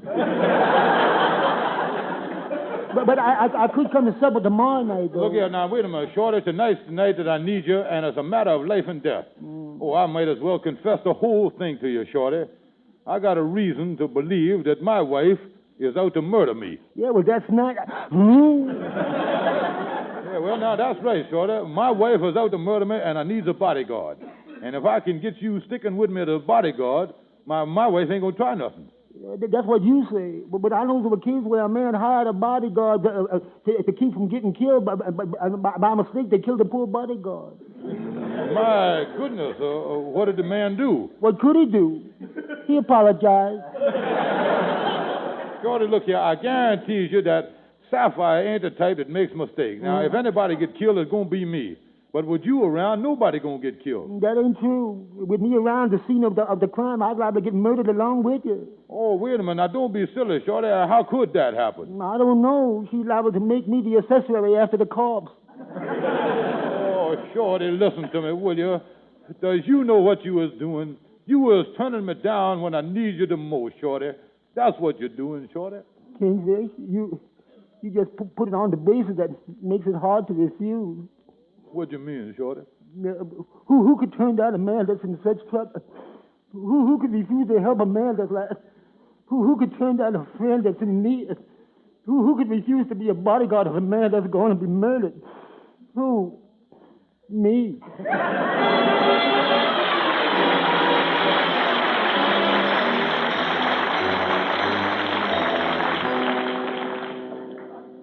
Now, wait a minute, Kingfish. Wait a minute.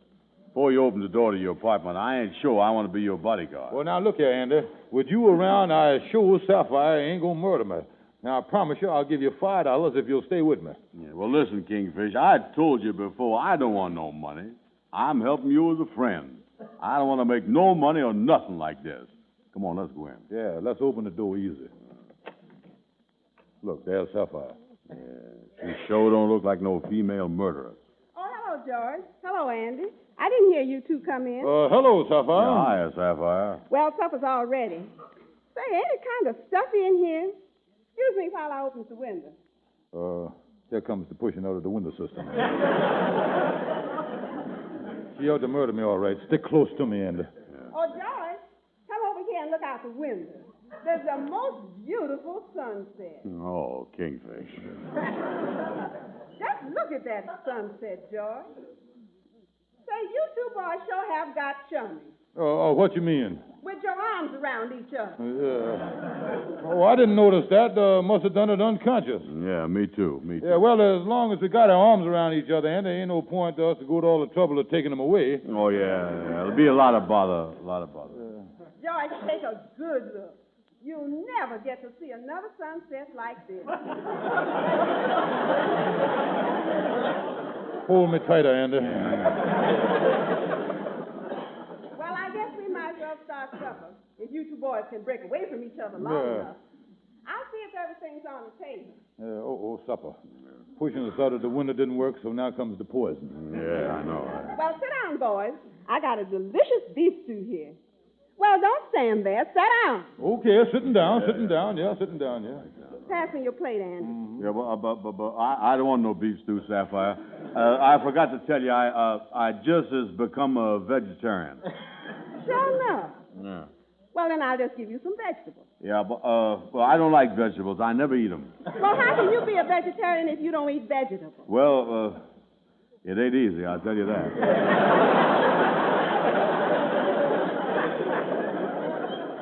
Oh, you just talking silly. Come on, here's some nice beef stew. Now, George, you give me your plate. No, honey, no. Just tonight, I ain't feeling very beef stewy. I tell you what, though, if you've got an unopened loaf of bread, I'll just have a slice of that with some ketchup on it from an unopened bottle of ketchup if you got one. Yeah, me too. I'm crazy about unopened ketchup on unopened bread. I don't understand you two. How about some coffee, Andy? No thanks, Sapphire. I'm afraid it'll keep me awake. What about you, George? No thanks, honey. I'm afraid it'll put me to sleep. Say, what's going on here? You two is certainly acting awful queer. Now tell me what it is, George, because you've been looking at me funny ever since you first walked in here. Yeah, what's wrong? Well, now look here. You know very well what's wrong. It's that insurance scheme that you done cooked up. I was wise to that awful thing that you has done planned. Awful thing?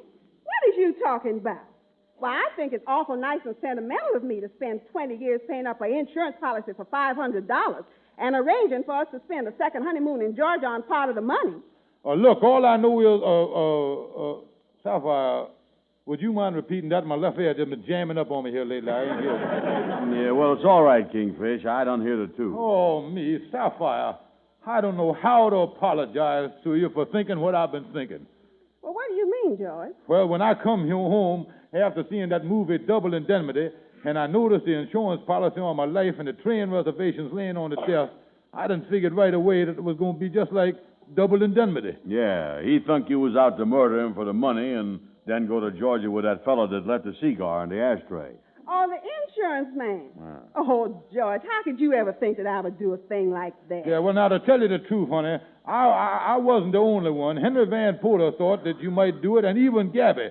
Matter of fact, Andy here was the only one of all the people that I spoke to that felt all along that you wasn't the type that would commit murder. Oh, yeah, I was 100% sure there was nothing to the whole thing. Well, I'm glad to hear that, Andy. You're a real friend. You said it. George, come on in the other room for a minute. I want to show you the train reservations and everything. Use the Andy. Yeah, sure. Can I use your phone? Go ahead, son. Come on here, Sapphire. Oh, Sapphire. That's the way it goes. Funny how things work out. Hello, Frank. This is Andy Brown. Do me a favor, will you? Yeah. Cancel that insurance policy I took out on the Kingfish an hour ago.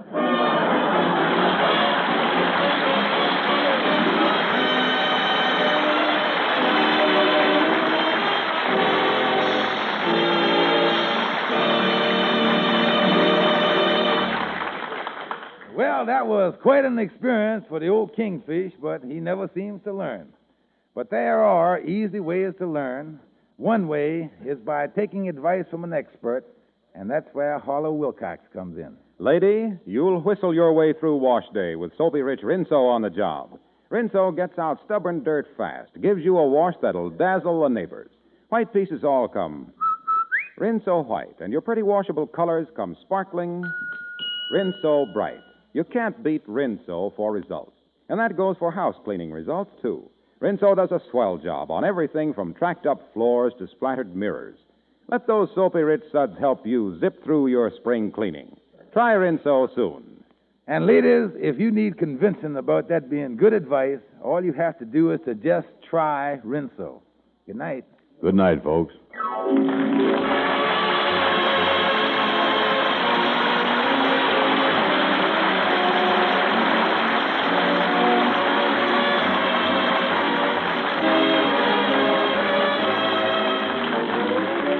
Be sure to be with us next Friday evening at this same time when the makers of Rinso will again present the Amos and Andy Show.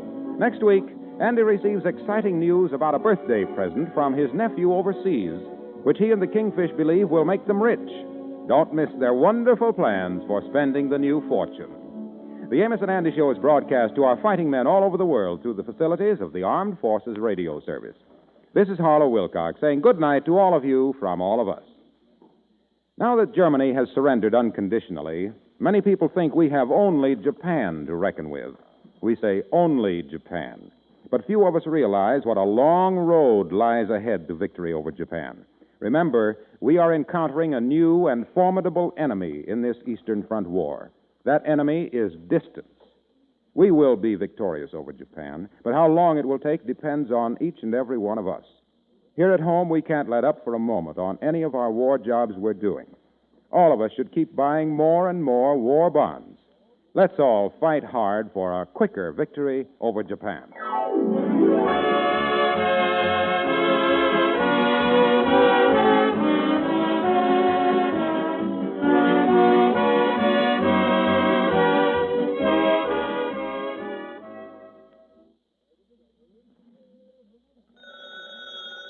Just a moment, madam. That phone may be for you. Swan is pure as fine Castile. See how smooth your hands will feel. Baby mild for everything. Swan's a soap that makes us sing. Yes, that was for you, and for everybody in your home. Swan is mild for baby, swell for dad's shower, and sudsy for dishes and light laundry.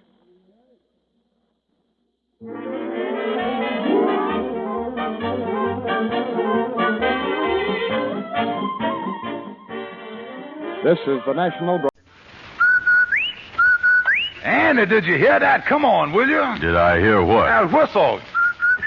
That's the Rinso White whistle. And Rinso means us. That's right. Rinso gets clothes Rinso White, and Rinso presents the Amos and Andy Show.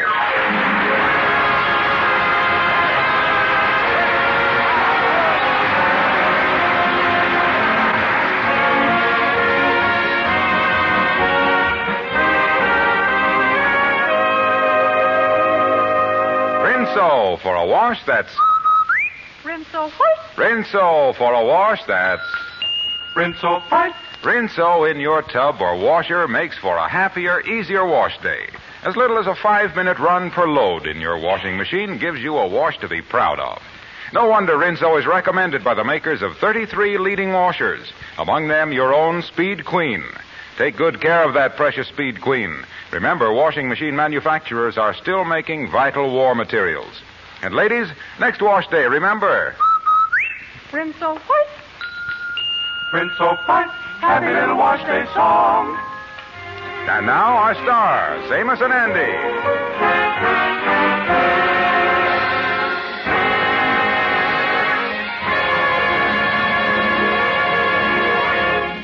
When a man has a birthday, he likes to be remembered by his friends. Well, Andy Brown is no different.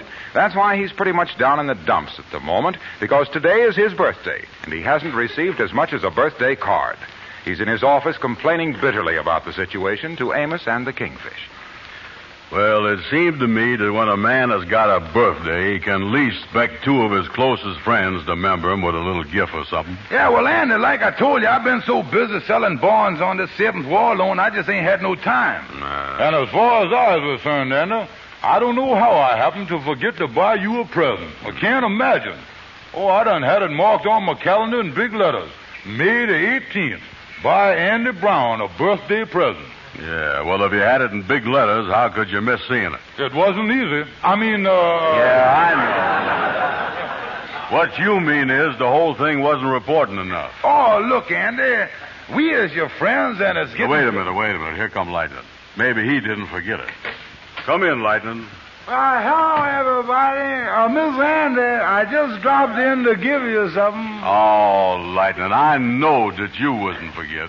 What is it? Here's a letter for you. Come over to the lodge. A letter. I thought you meant something else. Lightning, don't you know what today is? May the 18th? May the 18th? Yeah. No, I don't think so. Though if the day was the 25th and it was later in the year, it could be Christmas. Lightning, give me that letter and get on out of here. Yeah, wait a minute. I'll walk with you, Lightning. I'll see you fellas later. So long. So long. So long, boy. Say, Andy, that letter looked like it's from overseas. Yeah, you're right. It's from my nephew Jimmy, overseas. Well. Yeah, he didn't forget his old Uncle Andy's birthday. Oh, that's good. Let me see what it say here. Mm-hmm. Say, Dear Uncle Andy, I wanted to send you a gift for your birthday, but it's awfully hard to find a store of any kind in the area where I've been stationed. However, yesterday I found something unusual, and I'm sending it to you under separate cover. I got it while we were overrunning a small German town. It's a case of German bullion. Bullion? Bullion? Andy, that's gold. Gold? You mean he sent me a case of gold? That's right, Andy. Look here, gold. Andy, don't you remember reading in the paper about a month ago about the Allied soldiers capturing a whole pile of gold bullion that the Germans had hid down in some big salt mine in Germany? Yeah, that's right. That's right. Well, it looks like the boy done got a hold of a case of it. Yeah. And Jimmy's been right around in that section, too. I know that. Tell me, Kingfish, what kind of gold is that bullion stuff? Well, it's just gold that come in the form of a bar. You know, you seen them iron bars. They call them Ignazes. Yeah. Oh, boy, this is the greatest thing that ever done happened to me. I'm so excited I don't know what to do. Brother Andy, sit down. Yeah. You know, I bet you thought all along that I done forgot to get you something for your birthday. Well, I just been kidding you. Yeah, you see this necktie I'm wearing here, Andy? Yeah. This necktie right here. Well, I got it for you. Let me take it off here and give it to you. There you is, Andy. Take it, and many happy returns of the... Oh, happy birthday to you. Happy birthday to you. Happy birthday, dear Andy. Oh, stop it, Kingfish. I know just what you're doing this for. You never bought this necktie for my birthday. Look there, it's got gravy stains all over. Oh, Andy, what you talking about? Oh, that ain't gravy. That's woven right into the material there. Look at that. Yeah, well, then whoever wove it had his hands full of gravy. Listen, Kingfish, I was wise to you. You trying your best to get on the right side of me and muscle in on that gold. Now, wait a minute. Now, speaking about the gold, Andy, all I want you to do is to protect yourself, and I want to help protect you, too. Now, you know there's a law saying that one person can only own so much bullion. There is? Oh, yeah, this bullion here, there's a law against it. Certainly there is. And the only way that you can get around it is to give the gold you got left over to a close friend. Now, here, Brother Andy, let me take the lint off your coat collar there. Hold still there. Pick that off there. Hey, here's some on your sleeve there. I'll get that off there. Kingfish, you ain't going to get no part of that case of gold, so you can put that lint right back on my suit. Oh, Andy, look here. Don't take my word about the gold. Oh, let's go over to see Gabby, the lawyer, about it. Yeah, I want to see him anyway, because I got to find out what to do with the gold when I get it. Yeah, see, here come Henry Van Porter. Now, don't let's waste no time on him. Well, hello, boys. Hello. Charming to see you. Yeah, we just leaving, Henry, in a big hurry. Well, I seem to have come in at a very inopportunity moment. What's up, boys? Well, we got to go, Henry.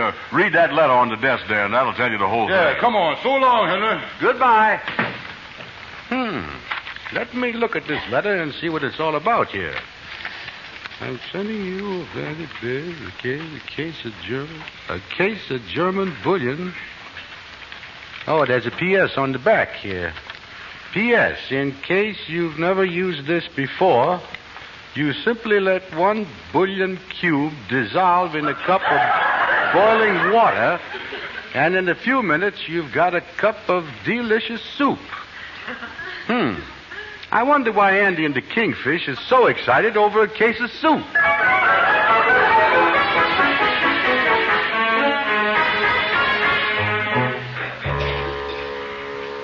Come right in, boys. Come right on in. Yeah, well, hello there, Gabby. As our lawyer, we got to see you about a case right away. I'm just going out to lunch.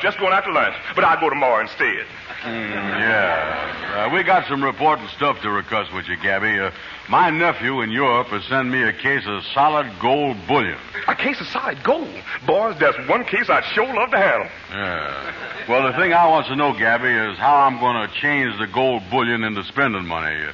I got to get it changed into nickels and dimes and quarters and $half. That's right. That's absolutely right. You got to get some silver threads among the gold. The only way you can do that, Andy, is through a banker. Now, I can give you the name of a big banker here in Harlem, Mr. Homer P. Johnson. You go in and see him, Andy. But I warned you, if he reaches for the button on his desk, get out fast. Get out fast. Yeah, hear that? Yeah, well, if there's a chance of getting in trouble, I think I'll send Lightning over as a go-between to see him first. Yes, there's definite chance for trouble. From the legal standpoint, you're liable to run up against the law of internal combustion. The law of internal combustion. The law of internal combustion. How you figure that? Well, if they finds out you has broke the law, the internal revenue man go come busting in here. That's the law of internal combustion if I ever had it.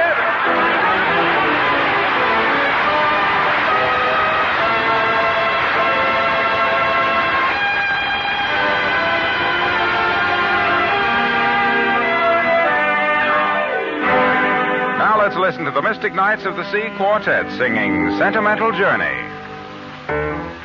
Gonna take a sentimental journey. Gonna set my heart at ease.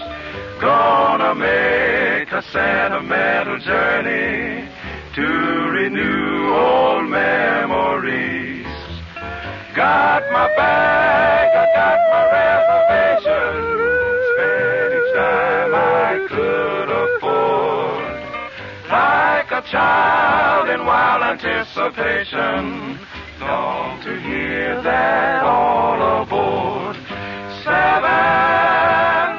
that's the time we leave at 7. I'll be waiting up for heaven, counting every mile of railroad track that takes me back. Never thought my heart would be so yearning. Why did I decide to roam? Gotta take the sentimental journey. Sentimental journey home. Journey home.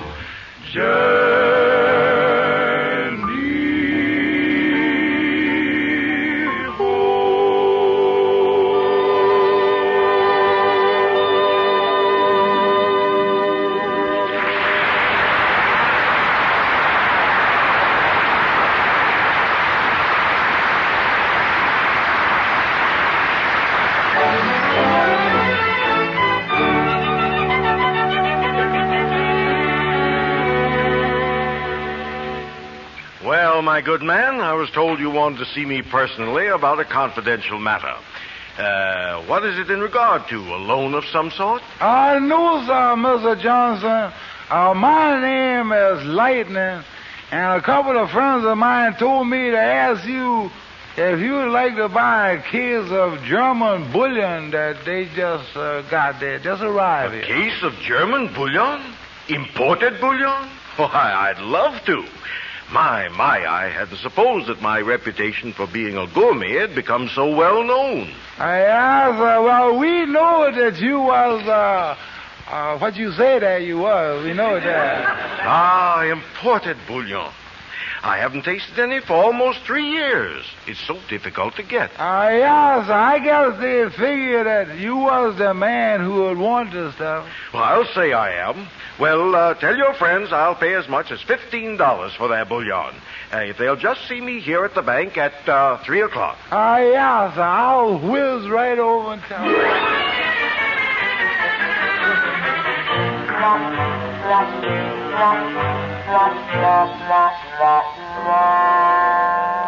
So Homer P. Johnson was really interested in buying our German bullion, huh, Lightning? Oh, yeah, he said he ain't never tasted none for almost 3 years. Tasted none? What you talking about taste? What you suppose he meant by that, Kingfish? Well, you was done see to telling the bank chew on a coin to see whether it's real stuff or just a lead slug, ain't you? Oh, yeah. Yeah, well, they uses the same method with gold, you see. Oh, yeah, biting on the stuff, that's the test for real gold. All bankers uses that method. They do, huh? Oh, yeah. In fact, that's why most bankers got false teeth. They usually wears out their own set biting into the first million, you see. Mr. Johnson also said that if you see him at the bank at 3 o'clock in the afternoon, he'll give you as much as $15 for the bullion. $15? That ain't much money for a case of gold, is it?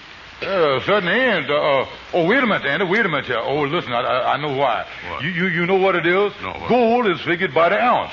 Oh, yeah. This means that he willing to pay us $15 an ounce. In other words, the more that go away, the more it's going to be worth. Oh, yeah. Well, thanks for doing the air enlightening, so run along, will you?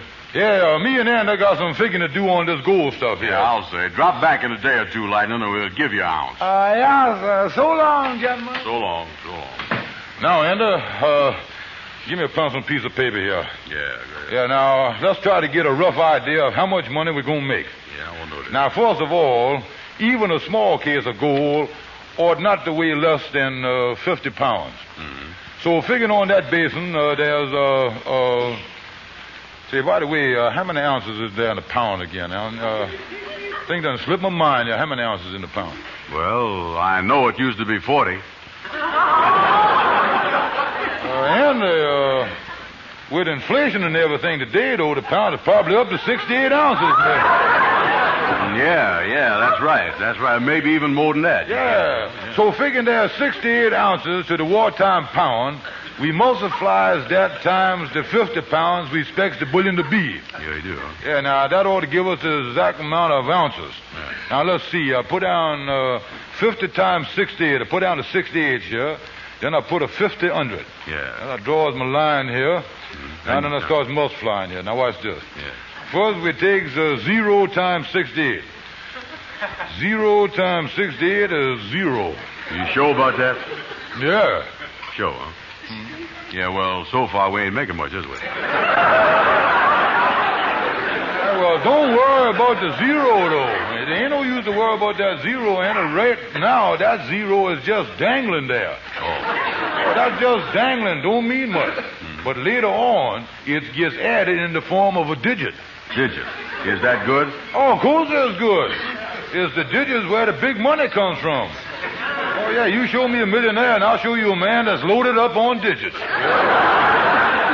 Yeah, well, go ahead with the thing, Kingfish. I'll hang on to that dangling zero till you get ready to use it for a digit.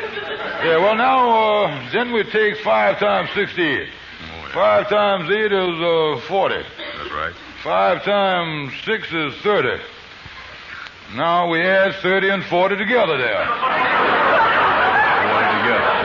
Go ahead, add it up. Let me get them there. There's the 30, and I put the 40 under it. Now I start adding here. Mm-hmm. 0 plus 0 is 0. Now there's another dangling zero. You want me to hang on to that for another digit? No, flip it to me, son. Flip it to me. We're really going to start hitting digit country here now. Look here. Let me see here. Let me see. There's a so and so. There's 15. There's 7. To put another order for it. It comes to $10,500. Now, that's a rough estimate of what our bullion is worth. Oh, boy, I sure going to be able to buy a lot of war bonds with that. You know I'm liable to oversubscribe the 7th War Loan all by myself. Oh, yeah, we really in the biggest... Oh, hello, boy, hello. Allow me to congratulate you. Allow me, too. I just heard how you came out from Lightning. Just heard about it. Yeah, and get a load of how much the gold going to amount to. $10,500. Of course, the whole trouble with getting the amount of money that big is the taxes you got to pay on it. Yes, indeed, the taxes. Oh, listen, Gabby, you really think there'll be a lot of tax to pay on that amount? Oh, yes, indeed. When you get up to $10,000, they can bracket you to death. Yeah. Well, wait a minute. There's somebody coming. Oh, hello, Shorty. Hiya, fellas. Goodbye. Wait a minute, Shorty. You just got here. What you leaving for? I got great news to tell you. Oh, it's that Gabby there. Every time I see him, I get into an argument with him about something. Now, look here, Shorty. I ain't going to start arguing. It's you to start, and it's you, and you know it. There, you see, there it goes again. What's the great news you got to tell me, Andy? Well, my nephew overseas is sending me a case of gold bullion that the Allied soldiers found in a salt mine in Germany. And we figure we can unload it at the bank for $10,500. Yeah, Shorty, me and Andy are really going to be in the money when we sells that gold. Yes, sir. Oh, my goodness, you can't go dumping a lot of gold on the market just like that. You dump all that gold and you're going to start inflation, that's what. Inflation, and that's a nasty word. What in the world you talking about, Shorty? And in Kingfish selling gold ain't got nothing to do with inflation. You talking about something you don't know nothing about. You don't know a thing about inflation. Who don't? You don't. Oh, yes, I does. It's what? It's what? Well, it's when you get... It's what? Well, it's what? Well, it's when you get... You're wrong. Now, you see that? What you talking about? You don't know what you're talking about. Inflation? You know what inflation is? Inflation is the theoretical of the borax, whereby the situation is only complicated by the resistance of the substance. And we need it. We got to have it. Oh, man, what are you talking about? What we need, what we really need is... Is what? What do we need? Well, is the obligatory of the non-home existence, which now predominates. Why, that alone would put it... you can't, when you get... there it is right there.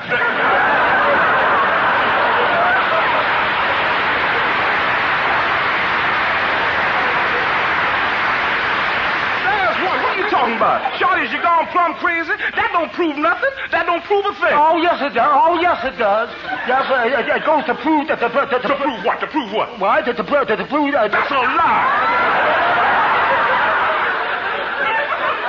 They could never prevent inflation that way. It takes a 2/3 vote to invalidate a treaty, and that would inflate the Townsend Plan, creating a social security of the immigration of the Dumbarton Oaks. Yeah, but hasn't we got the post-mortem of the Financial Confederation deducted from the reforestation of the... Hasn't we? Well, We have not.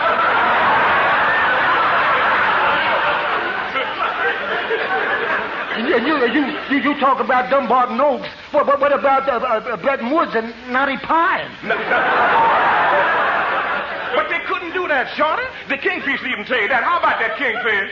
Well, Gabby, I feel that... There you, Short. That's exactly what I said. That's what I said. Oh, yeah, but why couldn't they do it? Ask me that. Why couldn't they do it? Because under the present OPA system of financial homicide, it would curb the immigration of post-war commodities, causing high prices in the low countries and low prices in the high countries. And what's the reason? What's the reason? Well, anybody knows the answer to that. Andy, go on and tell him the answer. Go on, Andy, tell him the answer. Go on. Well, fellas, in my opinion... That's the wrong answer. Now, hold it just a minute, fellas. Me and Anna just want to tell you that we done learned a great lesson here. Yeah, that's fine. Yeah, what you learn? What you learn? Well, we done learned that when our goal arrives, we don't want either one of you to open your big mouth. Yeah.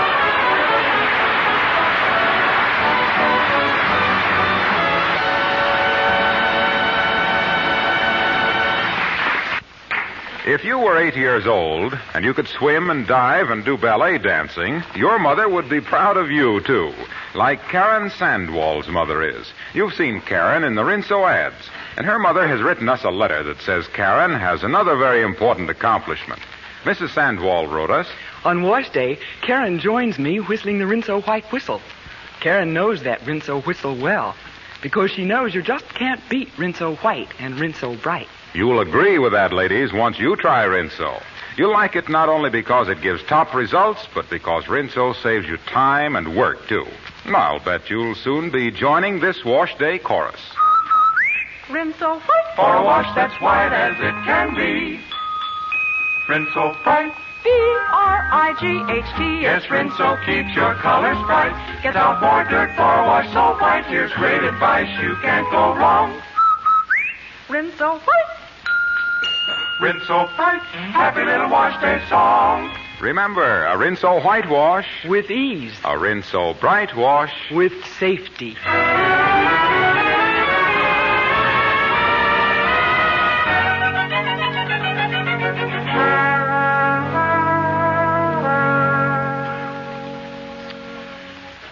afternoon, gentlemen. Can I help you? Yes, we is here to see the president of the bank, Mr. Homer P. Johnson. I is Mr. Stevens, this is Miss Brown.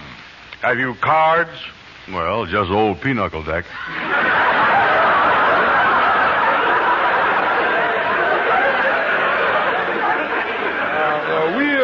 We is here to see about the bullion Miss Johnson wants. Oh, yes. Step right this way, please.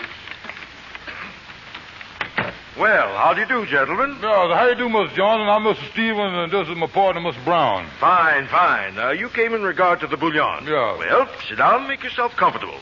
Here, have a cigar. Oh, thank you. New father, huh? Oh, no. Well, shall we get down to the business at hand, gentlemen? Miss Johnson, we just never like to hurry people when they're buying bullion. Oh, do you sell a lot of bullion? Does we? Why, we is known for our line of bullion. Well, gentlemen. Well, gentlemen, as I told your friend, I'll pay you $15 for the case of bullion. For the case? Well, I was figuring on $15 an ounce. $15 an ounce for bullion? Yeah, that must be about ceiling price. Why, I never heard of such a thing. $15 an ounce. Yeah, well, don't forget the expense, Mr. Johnson. This bullion came all the way from Europe. Well, at that price, it must have had its own stateroom. I don't mind paying a lot for bullion, but that whole case isn't worth more than $15. $15 for a case of bullion? No wonder at Fort Knox the government is burying the stuff. Gentlemen, I don't know why we're having all this arguing over a case of bullion. Yeah, but it's the real, genuine, imported bullion. But at $15 an ounce, why, I can get a can of chicken noodle for 15 cents. Chicken noodle? I don't see the disconnection there. Pardon me, Mr. Johnson, but you're late for your board of directors meeting. Oh, yes. That's right. Well, you gentlemen bring the case of bullion with you tomorrow, and we'll make some kind of arrangements then. Okay, Mr. Johnson. Come on, Andy, let's go to the office. Maybe we'll have to shoot some bullion to our South American branch.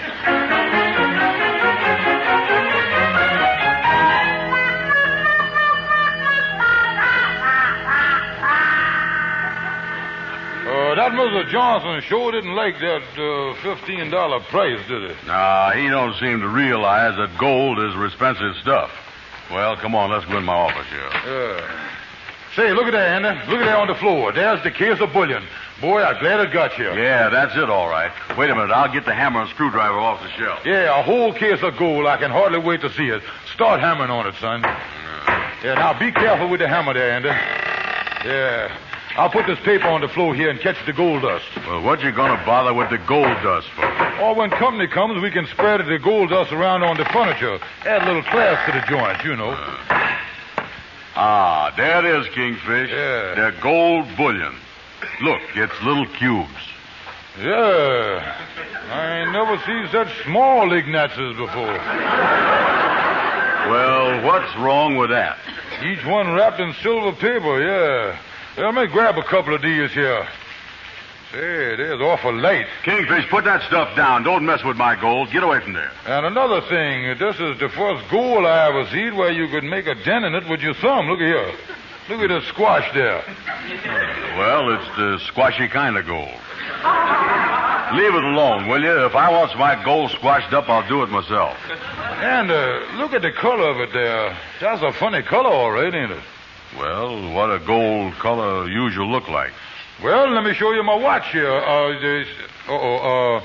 Tell you what, you go down to the pawn shop. Honest Joe will show it to you down there. Yeah. Say, wait a minute, Andy. Let me taste the stuff like the bankers do. Maybe that'll prove something. Well? And, this don't taste like gold. It tastes like soup. Soup? And I just remembered something. Brace yourself, son. There's two kinds of bullion. One is gold and the other is soup. This ain't gold, Andy. What you got there is soup. Kingfish, you fooled me. No, Andy, that's the truth. Oh, me. And I thought this was going to be a good birthday after all. Well, it's just like everything else with me, Kingfish. Nothing ever works out right. Oh, I feel the same way, Andy. Oh, you know. Kingfish, Kingfish, I just thought of something. What's wrong, Andy? Kingfish, we got a job to do right now. We got to stop thinking about ourselves. Andy, what is you talking about? It's our patriotic duty. We has got to send a cablegram this minute to General Eisenhower and the Supreme High Command. For what, Andy? Tell them that instead of gold in that salt mine, they has got $100 billion worth of soup Ignazes.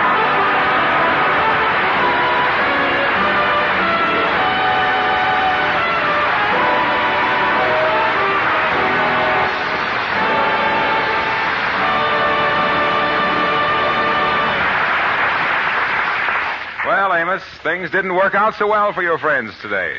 No, sir, Mr. Wilcox. Andy and the Kingfish were disappointed today. But I can assure you listeners that you won't be disappointed if you'll take the advice of Hollow Wilcox here. No, ladies, you certainly won't be disappointed if you try Rinso for dishwashing. The easiest way I know of to get your dishes sparkling is with Rinso. And Rinso's just as big a help when it comes to clothes washing. Why, those soapy rich Rinso suds get out stubborn dirt fast. Give you a whitewash that's Rinso white. Washable colors come Rinso bright. And ladies, Rinso is anti-sneeze, too. So for a happier, easier wash day and plenty of help with your house cleaning and dishes, get Rinso. That sure sounds like doing things the easy way. Yeah, Rinso makes your work easy, all right, ladies. Try it tomorrow. And now, good night. Good night, folks.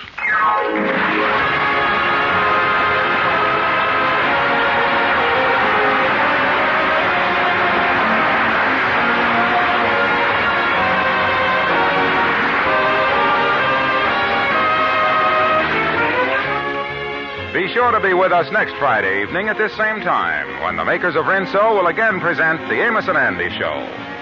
Andy has been broke so lately that he's had trouble getting a date. Next week, he gets a bright idea from a sailor friend and tries Navy tactics with rather disastrous results. Don't miss the fun. The Amos and Andy Show is broadcast to our fighting men all over the world through the facilities of the Armed Forces Radio Service.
Here then is Leonard Skinnard, the lead vocalist and primary songwriter.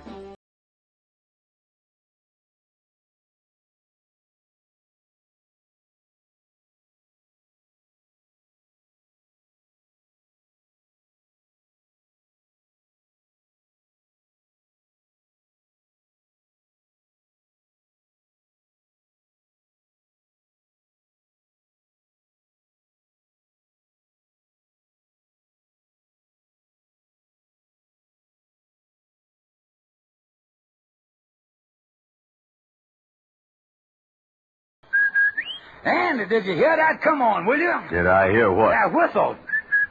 That's the Rinso white whistle. And Rinso means us. That's right. Rinso gets clothes Rinso white. And Rinso presents the Amos and Andy Show.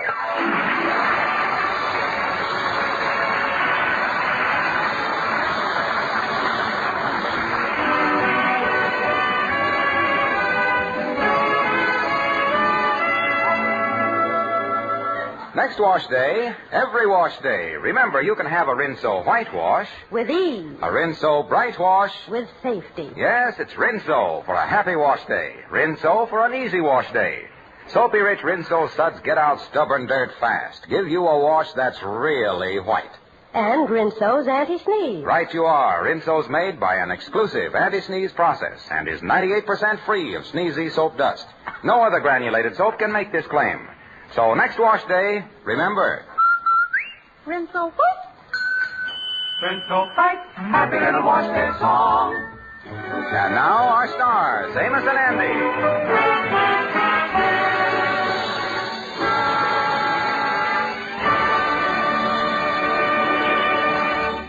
Well, the seemingly impossible has happened. Andy Brown, Harlem's #1 Casanova, has been unable for the past 2 weeks to get himself a date. It seems that the young ladies of Harlem refuse to go out with a man who is consistently broke and spends little or no money on them. Andy has been on the phone now for 2 hours, going through his little black address book in alphabetical order. Well, that take care of the L's. Let me turn over here to the M's here. M. Emily. I think I'll call her. I hope this Emily remembers me. She's a high-class gal. Society, I'll show them Harlem highbrows. Max Garage and Auto Works. Say, would you mind calling Emily Smith to the phone? She works in the grease pits. Okay. I can't give you anything but love, baby. Hello. Oh, hello, Emily. This is Andy Brown. Do you remember me? Andy Brown? Why, you cheap, tight-fisted, penny-pinching, no-good, ignorant bum. Oh, then you do remember me, huh? You got some nerve calling me after that last date. I don't ever want to see you again. Goodbye. Oh, me. Why is it that I always... Oh, hello, fella. Well, how is it, Andy? Hi there, son. Say, you kind of look down in the dumps. What's the trouble? Oh, I can tell you the trouble. The look on his face there. It's gals, ain't it, Andy? Oh, I can't get a date with nobody. Boy, what I'd give to have a date with a good-looking gal. Take her out dancing to some good music, trip her like Fanatic and all that stuff. Yeah, I know what you mean. Say, Andy, that sailor friend of yours, Joe, that's bunking with you doing this furlough, he seems to go out with a lot of gals and have a good time. Why don't you try to catch his overflow? Well, being a sailor, he can get in that Harlem canteen. They got 2 bands there playing all the time, lots of entertainment, plenty of food, and the whole thing is on the house. Free. For nothing. Gratis. And the best part of it all is there ain't no charge. Yeah, well, that sounds like about the right price range for you, Andy. Oh, boy, I'd like to go there. You know, maybe I ought to join the Navy. Yeah, fine sailor you'd make. Yeah. Andy is ready to fight the last man at the Harlem canteen, ain't you, son? Well, I'll fight him, don't worry. And maybe this fella Joe can get a date for you. Oh, listen, all he'd do is aggravate me. While I is sitting up in my room with no money and no gals, he is going out every night. Then he come home and tell me what a great time he done had. I just can't stand listening to no more. Say, look, Andy, here comes your pal Joe walking in now. Oh, yeah. Hello, fellas. How are you? Well, hello there, Joe. Hiya, Joe. Andy, did I just have a date with a gorgeous little gal? I met her at the Harlem canteen, and oh, boy, was she gorgeous. Look, Joe, I don't care if the gal was gorgeous. Don't come around here telling me that stuff. How gorgeous was she?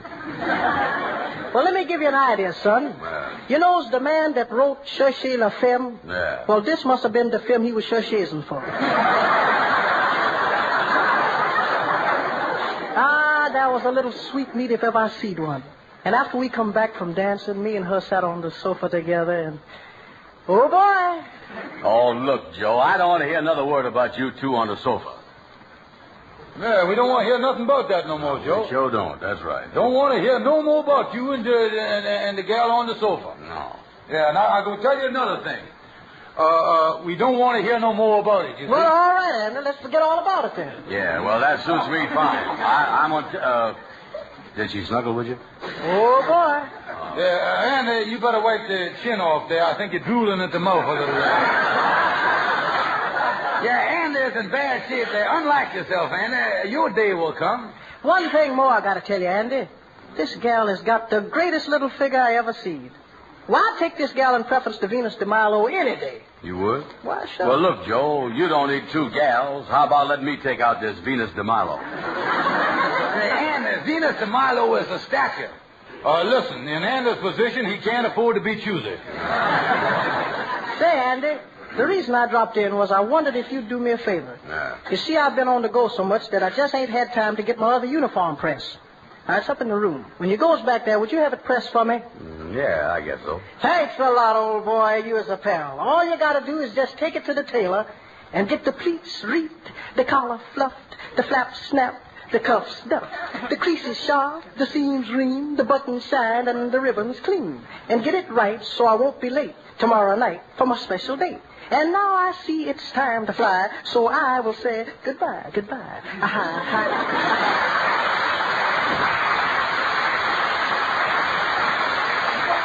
Well, I got to get going, too, so I'll see you all later. So long.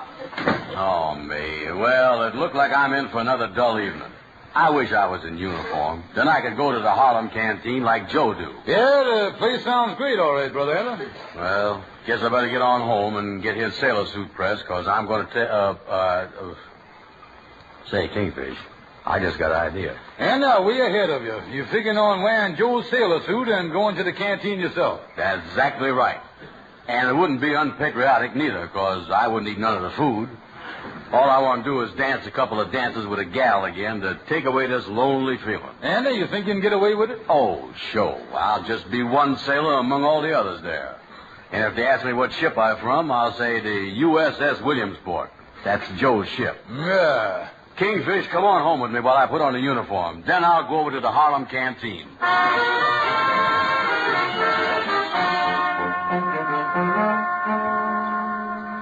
Well, there's the canteen up ahead there, Kingfish. Say, how did this uniform look on me? Yeah, well, them pants are kind of tight on you, all right. Don't look like the Navy is geared for much stooping. Well, here's the place. Yeah, I'll leave you, Anna, and good luck to you, and don't get caught. Don't worry, Kingfish. Good evening, sailor, and come right in. Oh, yes, sir. Ship ahoy and all that stuff. You don't know it, buddy, but we got a big surprise in store for you. Yes, sir. A big surprise? I gotta go. I just remembered I left the light burning in the boiler of the ship. Oh, no. No, you're not getting away from us now. Oh, Mr. Edwards, here he is. What, you got him? Really? Well, we've been looking forward to this for a long time. What's your name, sailor? Andrew H. Brown. I better be running along now. What's your ship? The USS Williamsport. But I can explain everything as honest as I can. I didn't mean no harm. Harm? Oh, listen to that, Sam. Harm. Oh, this is a big day for you, Brown, and we're happy to welcome you. Oh, please, mister, I'll come back tomorrow. Brown, allow me to be the first to congratulate you on being the 1 millionth man to enter the Harlem canteen since its opening. And in honor of being the millionth man, you're going to be our guest for a whole week in a suite at the Harlem Plaza Hotel. I'm going to take you over there right now. And, of course, we have a lot of parties planned for you, and there'll be more publicity than you ever dreamed of. What have you got to say to that? Gentlemen, you wouldn't want to hear it.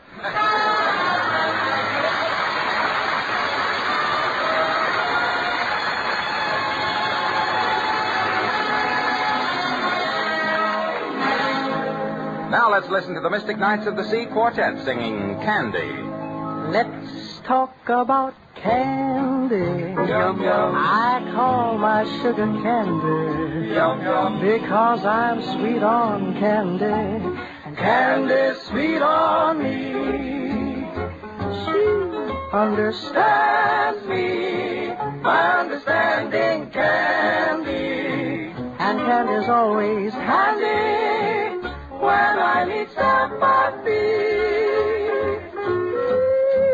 I wish that there were four of her, so I could love much more of her.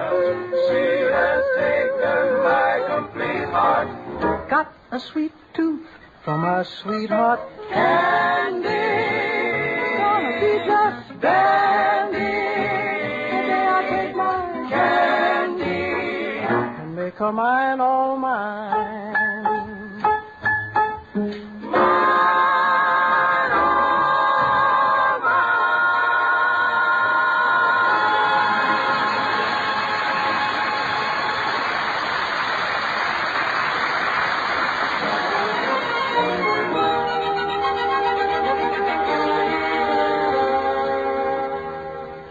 tell you, fellas, I ain't never been in such an awful mess in my whole life.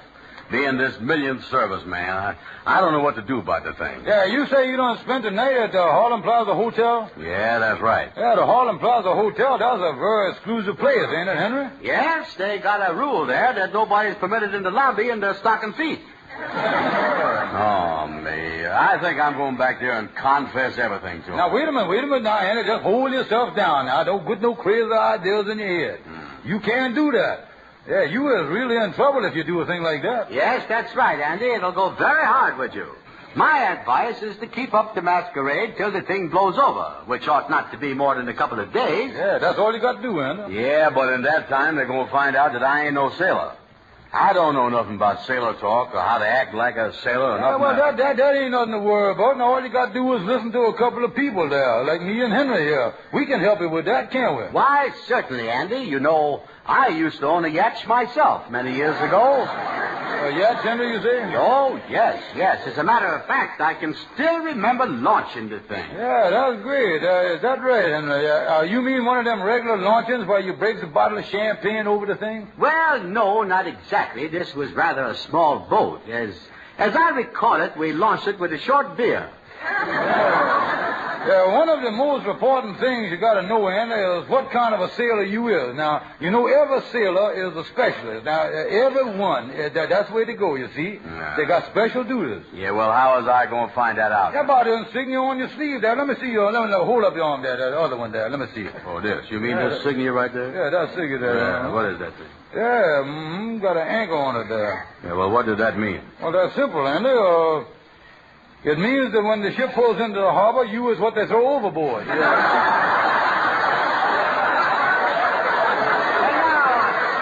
Just a minute. Kingfish, is you sure of that? Yeah, well, all I know is what I see on your sleeve there. There you got the anchor there. Yeah, well, listen, fellas, you know, maybe if you can learn me enough of this stuff, why, I could pass for a sailor for a few days and not get in no trouble. Yeah, it's your only chance, Andy. That's the only thing you got to do. Yeah. Well, the thing I better do now is call up the Harlem Plaza Hotel. They don't know where I is, and they might go down to the boat looking for me. Then they'd really get wise to me. Let me get to that telephone. Yeah, go ahead, Dad. Telephone and find out everything. Yeah. You fellas can learn me all this Navy talk, and I can get the thing all down pat here. Wait a minute. Hello, Harlem Plaza Hotel. Take it easy now, son. This is Seaman Brown, the millionth man and all that stuff. Yeah. Yeah, well, I just want to... what is that? Push them veins back in your head, Dad. I don't like the way you... They is? When? Oh, me. Yeah, well, thanks. Goodbye. What's the matter, Andy? You look sick. I is sick. The canteen officials is having a party for me. Well, what's the matter with that, Andy? Yeah. Well, so that my shipmates can get in on the fun. They is having the party right on my ship, the USS Williamsport. Andy, if you goes aboard that ship, they'll find that you was a phony in 1 minute. Yes, now you was really in hot water, Andy. Oh, me. They sending a canteen official over to the hotel at 2 o'clock to pick me up and take me down to the boat. Yeah, well, Andy, I was afraid that you was going to learn Navy talk now, and not the best kind. Well, what must I do, fellas? What must I do? Anna, there's only one thing for you to do. Now, you're in trouble, and you might as well come to your senses. The only thing for you to do is go over and see your lawyer, Gabby Gibson. Maybe he can help you.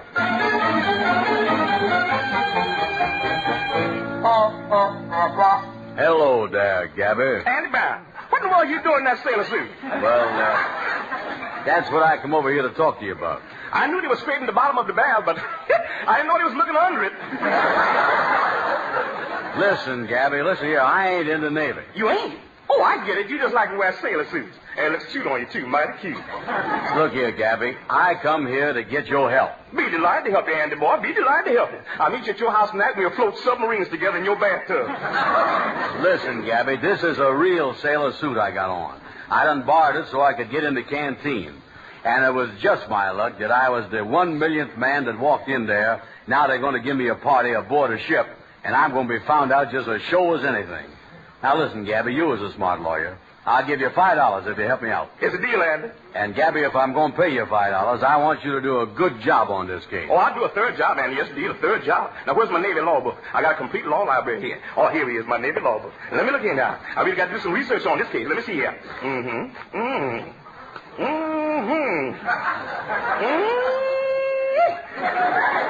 Andy, did you know that Seabiscuit run the mile and a quarter in 2:01 in the field? Listen, Gabby, I thought you said that was a Navy law book. Oh, yes, yeah. I can't understand why the Navy's interested in Seabiscuit. Oh, maybe I ought to get myself another lawyer. Oh, no, Andy, wait a minute. I got an idea right in the back of my head here. Yeah, well, lean forward and let it roll out of your mouth. All right. Andy, what you got to do is get some friend of yours to dress up like a high-ranking naval officer. And just before you're ready to leave for the party on the boat with whoever's going to take you there, have this friend of yours bust into the room and order you out on special duty right away. Oh, have somebody dress up as a naval officer and order me off on special duty. Hey, Gabby, I think you got something there. Maybe Shorty will do it for me. Only one thing you got to watch out for in having a friend of yours play the part of a high-ranking naval officer. They're allowed to give you the Navy Combat Medal. The Navy Combat Medal. The Navy Combat Medal? How you figure that? Well, if the Navy finds you meddling in their business, they're going to come back you over the head. That's the Navy Combat Medal.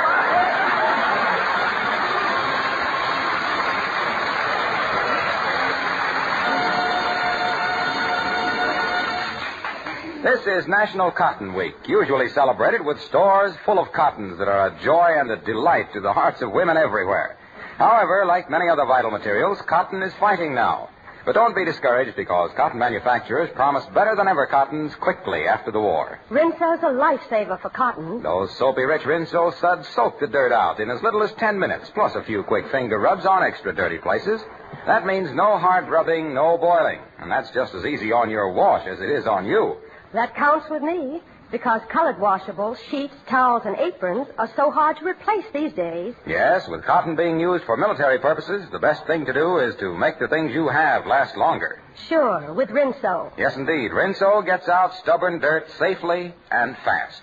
Try it next wash day. You'll soon be singing while you wash. Rinso whip. For a wash that's white as it can be. Rinso bright. B-R-I-G-H-T. Yes, Rinso keeps your colors bright. Get out more dirt for a wash so bright. Here's great advice, you can't go wrong. Rinso whip. Rinso bright. Happy little wash day song. Get Rinso tomorrow.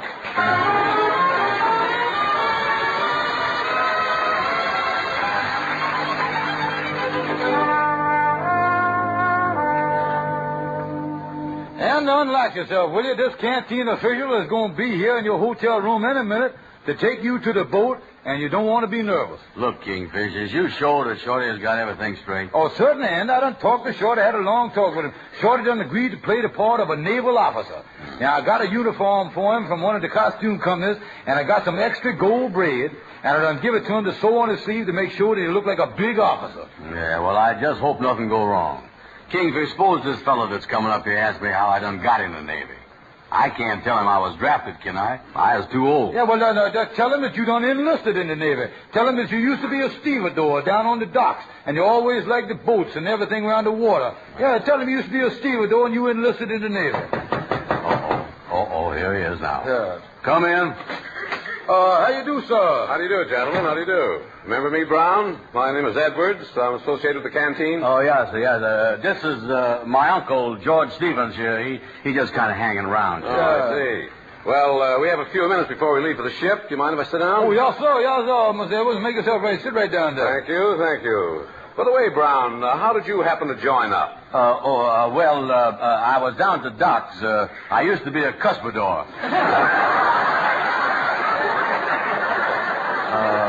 A fellow by the name of Steve asked me to join up. Yeah, good old Steve. Well, I won't ask that question again. You know, I'm glad it was a sailor who was the 1 millionth man of the canteen. You see, I was a naval officer in the last war, so I'm a Navy man myself. You hear that, Andy? Yeah. Say, Brown, I'd like to hear a first-hand account of some of the action your ship has been in. Action? Yeah. Well, I'll never forget that first Jap air raid when I was on board ship. There, 4 Japs was coming straight at us. And without waiting a second, I rushes to the stern. That's the front of the boat, you know. What? Well, with those planes coming at us, we opened up on them with our anti-aircraft battery. Oh, your 5-inch guns. 5-inch. Some of them guns was over 6 feet long. No, I meant the diameter of the bore. That's how guns are measured, the bore. Oh, yeah. So you're talking about the last war, yeah. Then what happened in that fight, Andy? Exciting, ain't it, Mr. Edwards? Then as the Jap planes start diving toward me, I knocked them right out of the sky with my 10-inch caliber machine gun. With a 10 caliber machine gun, you could hit nothing. Well, he was shooting at zeros.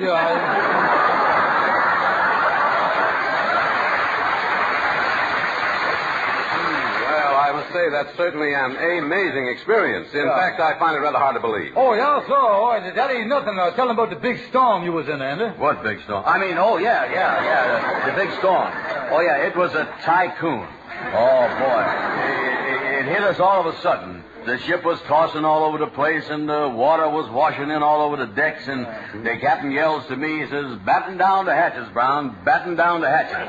Then I discovers what a mess we was in. But what was wrong? We was all out of batting.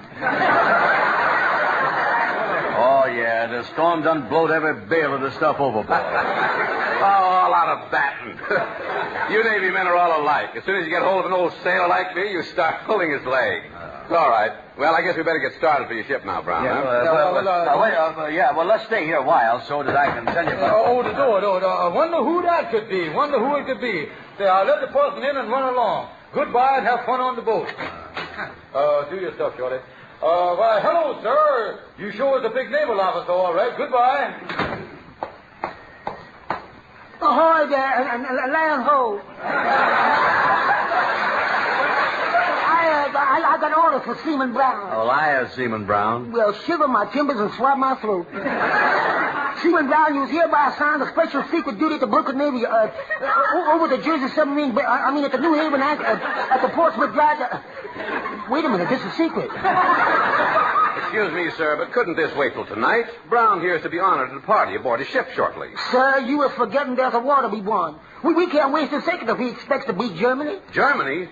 Germany surrendered weeks ago. No, shucks. That's the trouble with this secret work. They never tell me nothing. But nevertheless, Ralph's got to come with me right away. Those are his orders. Oh, but listen. Oh, I suppose there's nothing else to do but leave. That's what I like about the Navy. When there's a job to be done, the Navy jumps right in and does it right away. Aye. That's the United States Navy, all right. And the caissons go rolling along.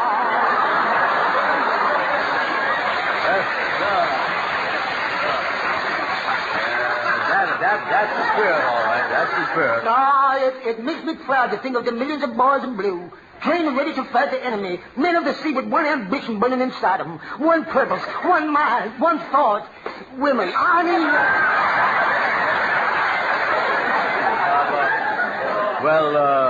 Is we ready, sir? Roger. Roger who? Goodbye, mister. I'm sorry to take Brown away like this. Just a minute. It's been a pleasure to meet one of our Navy's high officers. Allow me to shake your hand. Certainly. Yeah, but I got to go now. What is you holding on to my hand for, Mr. Edwards? What is you looking at? Hey, why is you looking at my hand like that? Hey, wait a minute. Hey, let me go.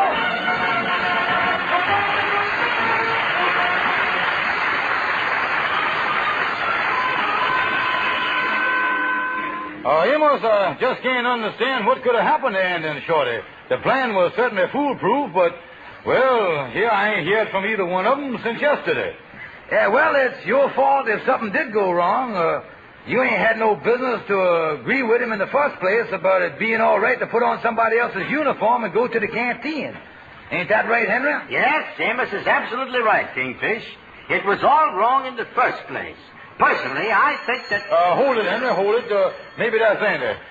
Maybe the thing worked out all right after all. Wait a minute. Hello, George Kingfish Stevens talking. Hello, Kingfish. This is Andy. Andy? Say, Andy, where has you and Shorty been since yesterday? Something go wrong? I'll say something went wrong. Me and Shorty are both in jail. The thing was going great up till me and Shorty was about to leave, and then that Edwards fella got suspicious. Oh, he did, huh? Oh, yeah. You never ought to give Shorty that gold braid and told him to sew it on the extra stripes himself. Yeah, well, why should that have made Mr. Edwards suspicious? Why? Shorty had 3 more stripes on his sleeve than Admiral Nimitz.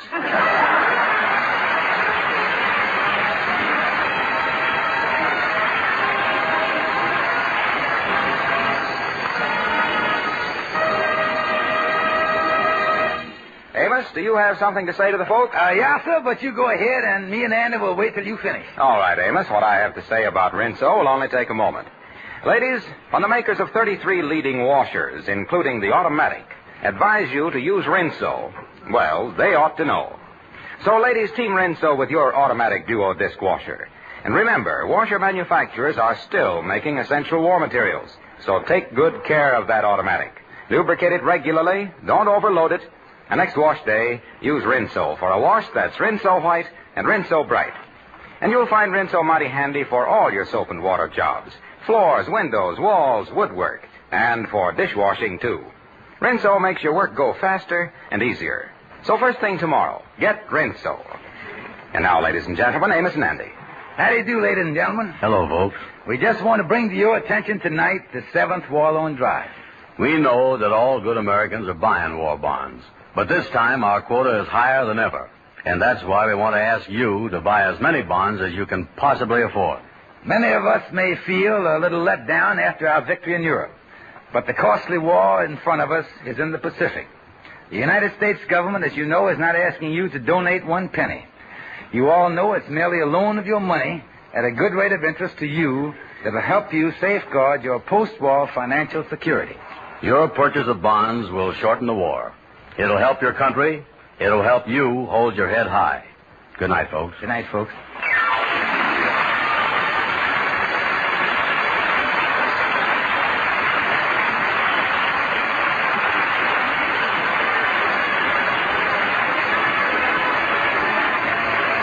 Be sure to be with us next Friday evening at this same time when the makers of Rinso will again present the Amos and Andy Show. Our show is broadcast to our fighting men all over the world through the facilities of the Armed Forces Radio Service. This is Harlow Wilcox saying good night to all of you from all of us, and reminding you that fats are a war weapon, so save used fats every drop, every day. Don't forget, your butcher will give you cash plus 2 red ration points for every pound you turn in.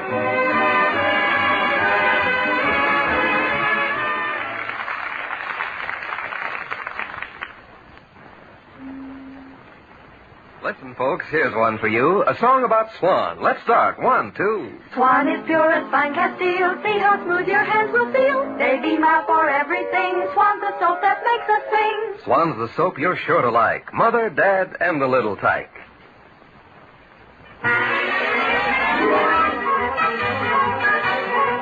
This is the National Broadcasting Company.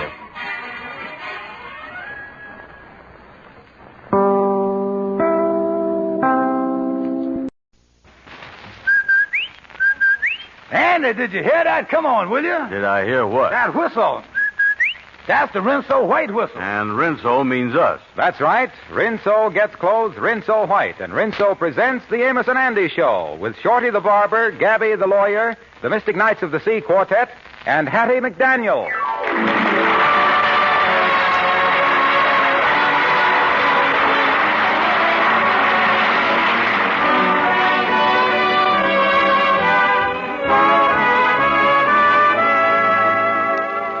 A Rinso whitewash. With ease. A Rinso bright wash. With safety. Rinso makes a difference 3 ways. 1, those soapy rich suds make wash day easier. 2, they keep your finest washable colors safe. 3, they give you results that can't be beat. No wonder Rinso is the only soap recommended by the makers of 33 leading washers, including your precious Bendix Home Laundry that automatically washes, rinses, and damp dries your clothes in one continuous operation. Remember, washer manufacturers are still making essential war materials, so be sure your Bendix Home Laundry gets the best of care.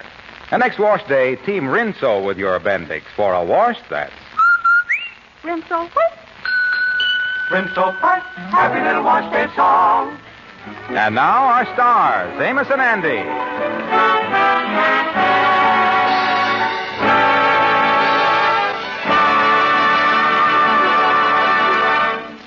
Years ago, when Andy Brown thought in terms of having a date with a girl, you'd hear him on the telephone. And this is about the way it would sound.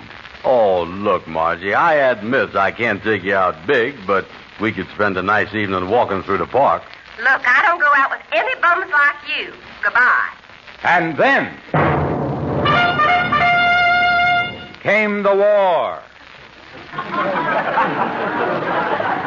After a few years, all the young, single, attractive men were in service. All that was left were fellows like Andy Brown.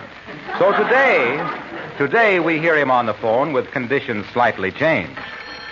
Excuse me, fellas. Hello? Oh, hello, Andy. This is Margie.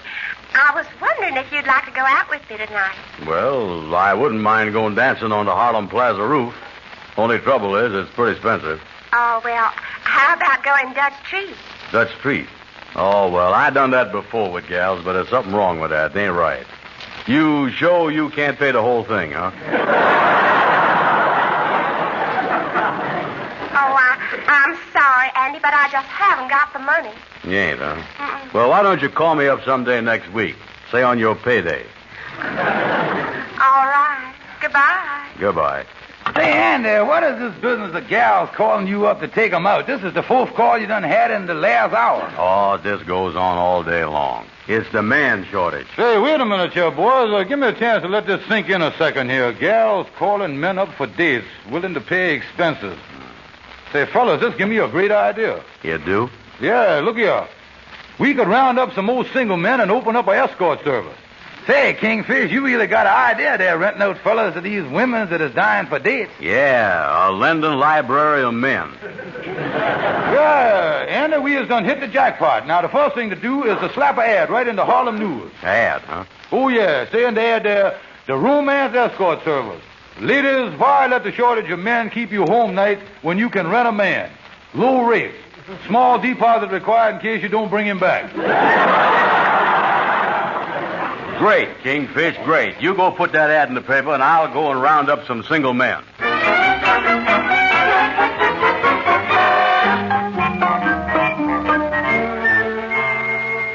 Yeah, pull up a chair to the desk here, Shorty. Now, here's the deal. We get 50 cents an hour for renting you out as one of our escorts, and in return, you give us a date with a gal, and she pays the expenses besides. Oh, that's wonderful. That makes me a gigolo.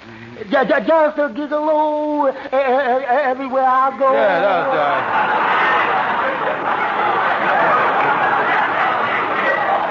right. Well, now, I'm glad you sees it our way now, Shorty. Now, if you're going to be an escort, the next step is to learn you a little about the subject of women. Yeah, Shorty, you got to know about women. Oh, I know women already. Oh, you do? Yeah, they're the ones with the dresses on. On second thought, Andy, I think Shorty's going to have to be marked down to our 30 cents an hour class. Only one thing about me being one of these escorts, you don't know who you're going out with, and I don't like blind dates. Not after the last blind date I had. Well, you draw the clinker, huh? Oh, yeah. I was expecting a pretty gal, and when I see her, she was such a mess, I just broke down and cried. That's too bad. Bald like a baby, huh? Oh, she was even bolder than that. Yeah, well, I tell you, these blind dates... Hey, Andy, look through the window. This woman coming toward the office here. I'll bet this is our first client. Yeah, well, that's Hattie McDaniel. She used to be my landlady. She throwed me out 2 weeks ago. I'll go in the back room with Shorty, and you handle the whole thing. Come on, Shorty. Yeah, I'll sell Shorty as the escort. He's the only one we got. Yeah, sell her Shorty. Come in, madam. Come in. What can I do for you? I done read your ad in the paper. My name is Hattie McDaniel, and I want some escort.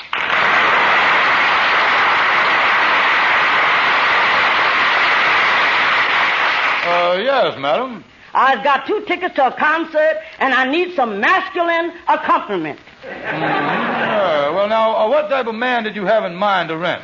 Well, I want a big one. Something around 6'4" would be my style. 6'4", huh? You wouldn't want one around 4'6", would you?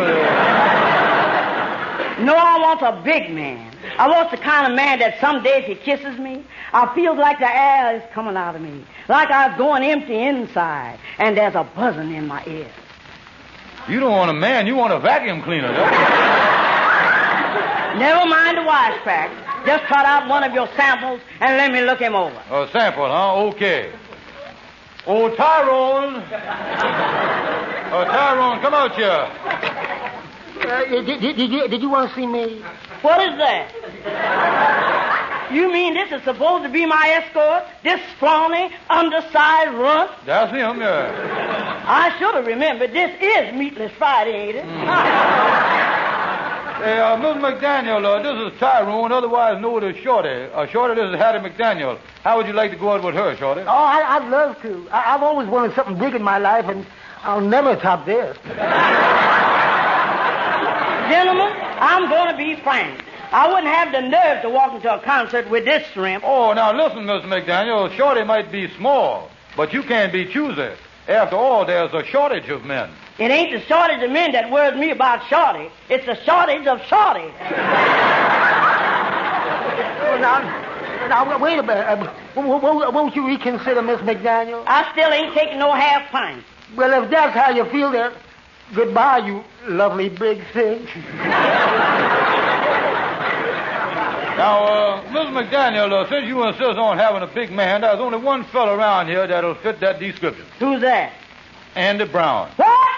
I should have hired that no-good bum to be my escort. Why, he still owes me 4 weeks back rent. I admit I need an escort, and he's big enough, all right, but I got my pride, I got my feelings, and I got my self-respect. Then how in the out, huh? No, I also got my tickets to the concert. I'll take him.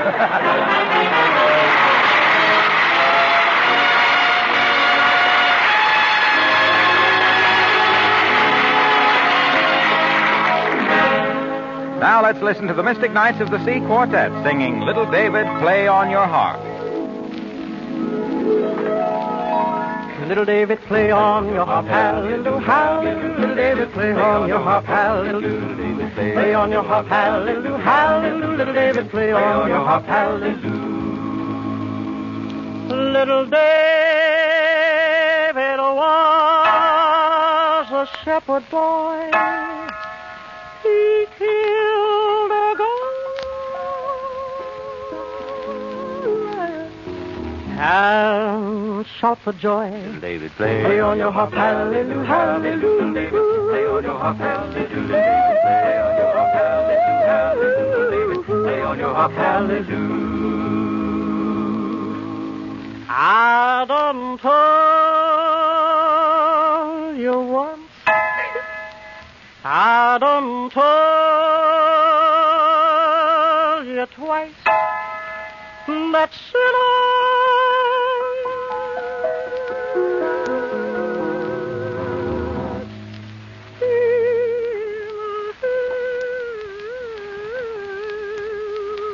take my advice. Little David, play on your harp, hallelujah, hallelujah. David, play on your harp, hallelujah. David, play on your harp, hallelujah, hallelujah. David, play on your harp, hallelujah. Hallelujah, hallelujah, hallelujah. David, play on your harp.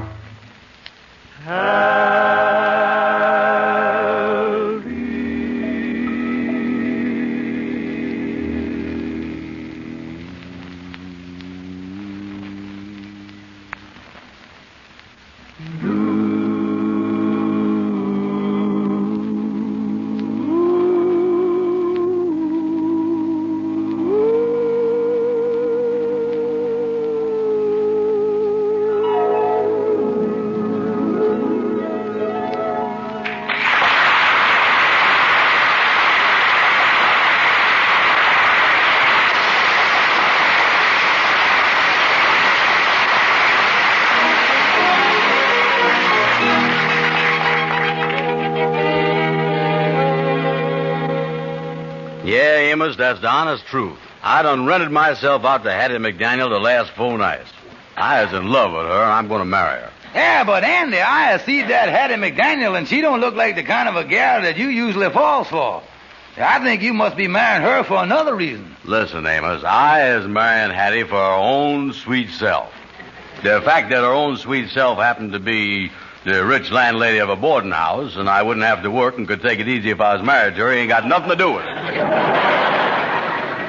I think. And you can't marry Hattie just because she is the one Wait a minute. Here comes the Kingfish. Wait a minute. Hold it. Well, hello there, boys. What's all the discussion going on here? Kingfish, you is just in time to congratulate me on my coming marriage to Hattie McDaniel. What? You mean to tell me that you was going to get hitched up to that old pickle puss? Kingfish, you is speaking of the old pickle puss I love. Well, I guess this means the end of the escort service, fella. That's right. Yeah, you won't be single no more. Andy, you was absolutely crazy to marry that woman. I can't let you do it. But I wants to marry her, Kingfish. Yeah, but it means giving up a going business. I won't have no part of this crazy marriage. Not a single thing to do with it. But she's got money. Andy, shake hands with your best man. Well, there it is. I knowed when he heard money that he'd move right in. Okay, boys, battle it out. I was leaving. So long, fella. Amos is right, Kingfish, and this is one thing that you ain't horning in on. Now, listen, Andy. As a 50% partner in the escort service, I is entitled to one half of everything that come in. And Hattie McDaniel come in. Now, as far as I is concerned, your marriage to her is nothing but a subsidiary of the escort service. Me and Hattie is a subsidiary? What is that? Well, every big corporation has got subsidiaries. Yeah. And very often after a while, the subsidiaries have subsidiaries of their own. Listen, Kingfish, you mean after me and Hattie is married a while, we're liable to hear the pitter-patter of little subsidiaries run around the house? All I know is, Andy, that I is a partner. Now, wait a minute, Kingfish. It so happened that I need some help if I wants Hattie to marry me. If you can give me the help, I'll cut you in financial on the marriage. It's a deal, Andy. What help you need? Well, Hattie won't marry me unless I slips a diamond engagement ring on her finger first. And I is too broke to buy one. But she has got to have one. Now, there is a problem there. Now, can't let this marriage fall through here. Andy, I got it. Look here. Yeah. Oh, I'll tell you what I'm going to do for you, son. What? I'll get my wife's engagement ring and loan it to you. Now, she never wears it except when she steps out at night. Now, the rest of the time, she keeps it in a drawer. Yeah, but what happens if I gives the ring to Hattie and then Sapphire misses it? Yeah, well, she won't get a chance. Now, Hattie is a big woman, so when you tries to put the ring on her finger, it's going to be too small for her. So you takes it back, and you tell her that you're going to have it made bigger at the jeweler, and it's going to take about 8 weeks, you see. Oh, yeah. And by that time, you'll be married, and that'll be that. Oh, Kingfish. Boy, you got something there. That's a swell idea. Let's go get the ring. And I want you to know that I is now happy to cut you in on my marriage. Yes, Andy. I just knows that the three of us is going to make a lovely couple.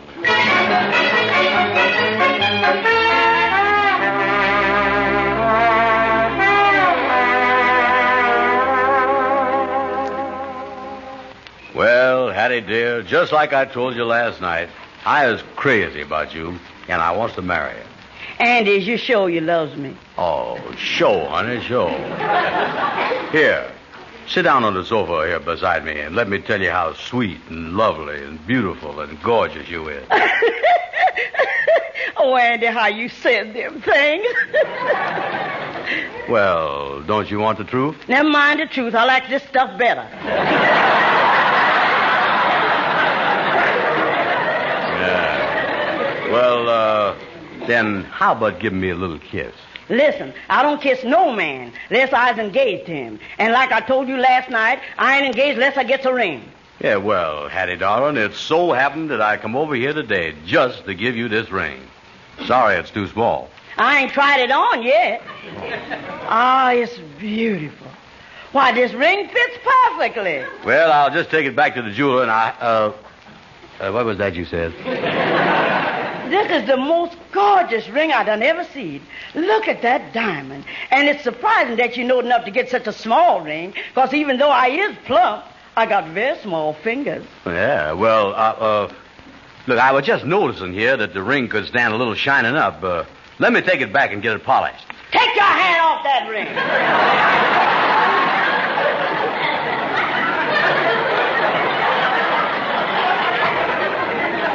Oh, Andy, the way this ring fits me.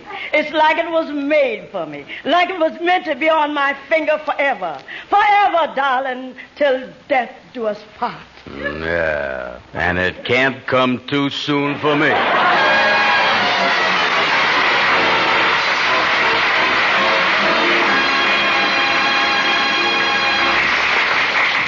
Don't forget to stay tuned to the very end of this program to hear a personal message from Amos and Andy. Now, some people can tell it's summer by the blue skies and the flowers and the birds. But for you ladies, the first signs of summer are piled right up there in your laundry hamper. Shirts and overalls that have taken quite a beating in the garden. Rompers and children's play clothes that show the signs of marble playing and mud pies. Well, you know the rest. But fortunately, for a great many of you, you also know the answer to getting those clothes sparkling clean without working yourself to a frazzle. It's Rinso. Yes, soapy-rich Rinso, the soap that gets out stubborn dirt fast. Rinso soaks the dirt out of your clothes in as little as 10 minutes. Just a rub here and there where the dirt's extra bad and rinse. Easy? Yes, ma'am. And the results are always top-notch. Why don't you get a big box of Rinso from your grocer tomorrow? Make next wash day a Rinso wash day. And sing while you wash. Rinso white. For a wash that's white as it can be. Rinso White. B-R-I-G-H-T. Yes, Rinso keeps your colors bright. Gets out more dirt for a wash so white. Here's great advice, you can't go wrong. Rinso white. Rinso White. Happy little wash day song. Get Rinso tomorrow.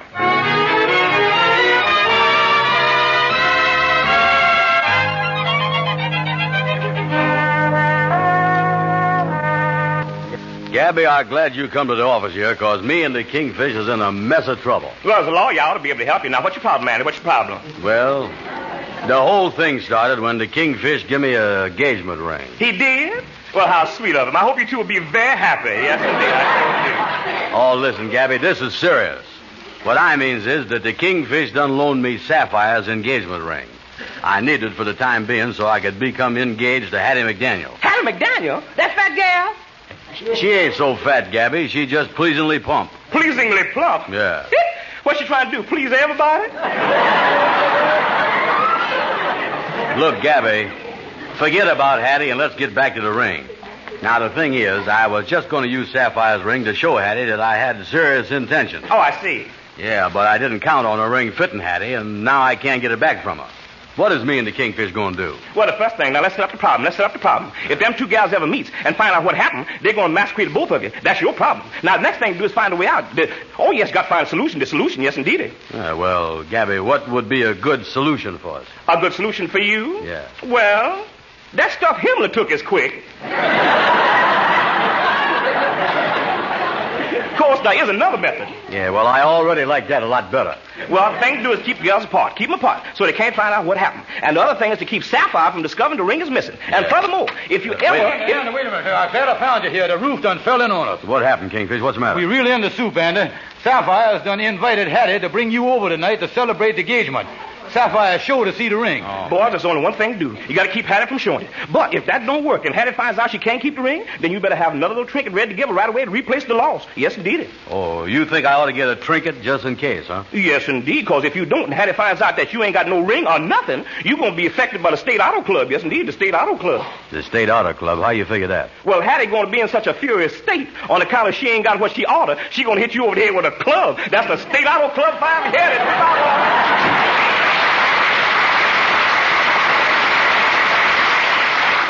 You know, the only thing that bothers me, Kingfish, is where is I going to get any money to buy a spare trinket? Yeah, I know we're in trouble. I told you that when I walked in here. I know we're in trouble. I'm shaking like a leaf. I know it. If I just had some money, Hey, wait a minute.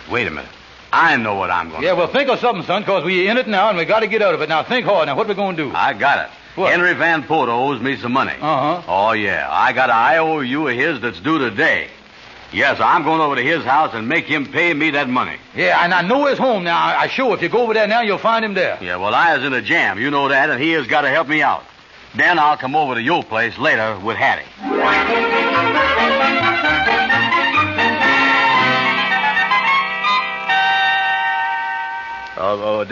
There's the door, Hattie. There's the Kingfish apartment right there. Well, stop shaking and ring the bell. Well, Hattie, like I was telling you before, honey, it ain't ladylike to flash jewelry, so instead of you showing the ring to Sapphire, why don't you just keep your glove on and kind of let her admire the bulge? Oh, me. Well, there you two is. Congratulations to both of you. Yeah, the two lovebirds. Come in. Sapphire, it was sweet of you to have this engagement party for me and Andy. Oh, not at all, Hattie. I'm happy to do it. The other guests will be here any minute. Let me get my gloves off here. Oh, don't take your gloves off, honey. Don't take them off. It's mighty chilly in here. Your hands liable to catch a deathly cold. Yeah, might get pneumonias of the fingers there. Don't take them off. They're so silly. Hattie, let me take your coat and gloves. Oh, listen, Kingfish, we got to keep Hattie from showing Sapphire that ring. Yeah, we got to keep calm and think of something. Yeah. In the meantime, stop smoking that cigar. It'd make you look nervous. Make me look nervous? Why? You got the lid end in your mouth. Oh. Well, say, Andy, tell me this. By any chance, did you get the money from Henry? No, I didn't, but here's what happened. Wait a minute. Yeah, here it is. Well, Hattie, it's certainly nice to have you here with us tonight. Sit down. It's getting late now. I guess we better be running along. Yeah. Time for me to get to bed myself. It's almost 7:30, yeah. George, will you please stop acting so crazy? I want to see Hattie's ring. Hattie, honey, I just decided I want to hold your hand, honey. Funny how this affection just sweeps up on you all of a sudden. Andy, sweetheart, honey, is you going to let go of my hand? Or is I going to have to pop you? Well, now, listen, honey. Here's Sapphire. Here's the ring. What did you think of it? Oh, Hattie is beautiful. You know, it looks just like my... That is my ring. How did you get my ring? Andrew H. Brown? George Kingfish Stevens. And there's the fatal roll call. George, you come back in the kitchen. You got some explaining to do. Oh, yes, dear. Come in. And Andy Brown, you better start talking to her and make it good. Well, honey, the only reason I done it was because I loved you so much. You see, when you insisted on having a big diamond engagement ring, I just didn't have the money to get you one, and I didn't want to take the chance of losing you. Well, I guess I might have been a little too demanding about the thing. At the same time, a woman has to have some little token of affection from the man who loves her, something she can call her own. Yeah, I know that, honey, and that's what I got right here. This little gold bracelet. It ain't much, but in giving you this, my heart goes with it. And it's something you can call your very own. Oh, Andy, it's beautiful. Oh, wait a minute. There's somebody at the front door. Come in. Well, hello, folks. Look who's here. Oh, come in, Henry. How is you, Mrs. Van Poter? Hello, Andy. Hattie, congratulations. Oh, thank you, Clara. Clara, I want you to see what Andy just gave me. I'd love to. What is it? A beautiful bracelet. Just look at it. Why, that is beautiful. It's the... Why, Hattie McDaniels, what are you doing with my bracelet?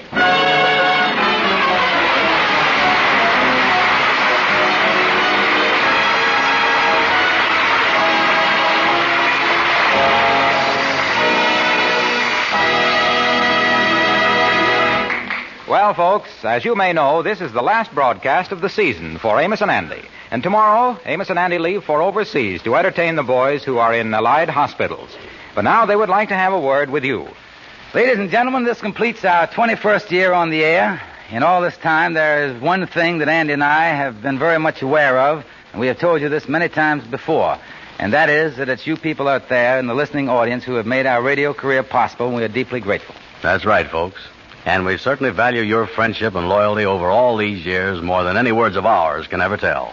In representing Rinso on the air, Andy and I want you to know that we personally feel Rinso is the greatest product of its type on the market today. It's a product which we know is worthy of all the claims that have been made for it. And if you haven't tried it, folks, you are really missing something mighty good. And to those of you who are steady users, we know from your letters that you are happy with the results. And now a word about the summer show. While we're gone for the summer, the Rinso people are going to put on a grand show for you starting next week at the same hour. The program will star Dunninger, that fabulous gentleman who reads people's minds and even reads letters without opening them. And you can take our word for it that he's really great. Amos and I have seen many entertainers in our years in show business, and we can truthfully say that none of them has ever so completely mystified us as Dunninger. And Dunninger's new program has a swell orchestra, a singer, and many surprises. Harlow Wilcox here can tell you more about Dunninger. Go ahead, Harlow. Well, Dunninger, of course, is a master mentalist, possessed of the uncanny power of telling you your innermost thoughts. Each week, Dunninger will read a letter he has never seen and try to perform the feat that's asked for in that letter. Now, you write those letters, and start writing right now, because there's a $100 award for the letter read, and an extra $100 if Dunninger makes a mistake in reading it. Now, here's the address. Rinso, NBC, New York City. Don't ask for predictions. Any simple, amusing stunt that can be done in the studio is okay.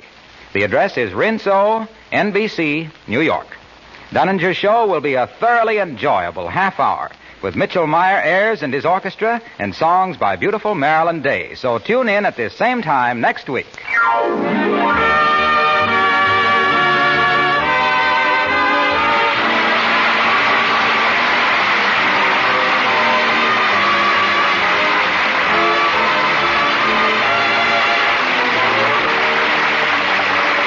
sure to be with us next fall when the makers of Rinso will again present the Amos and Andy Show. And now, on behalf of our stars and their cast, this is Harlow Wilcox saying goodbye to all of you from all of us. See you next fall. Meantime, don't miss the Dunninger Show next Friday night at this same time. The Amos and Andy Show is broadcast to our fighting men all over the world through the facilities of the Armed Forces Radio Service. Ladies, with one of the main sources of fats and oils still in the hands of the Japanese, the government is depending more and more on the fats you can salvage right in your own kitchen. Your job is important, so don't fall down on it. Save every drop of used fats and oils. Your butcher will give you cash plus 2 red ration points for every pound you turn in. Now, if you live in a small community or rural area where your regular meat dealer may not accept used fats, call your county agent or home demonstration agent. Save used fats, every drop, every day.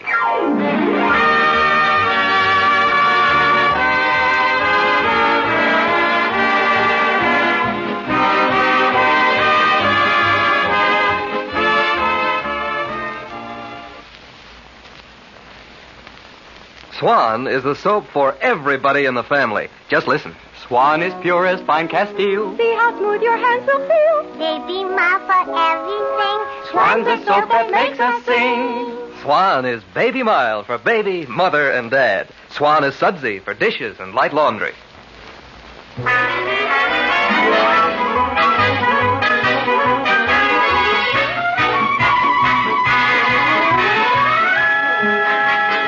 This is the National Broadcasting Company.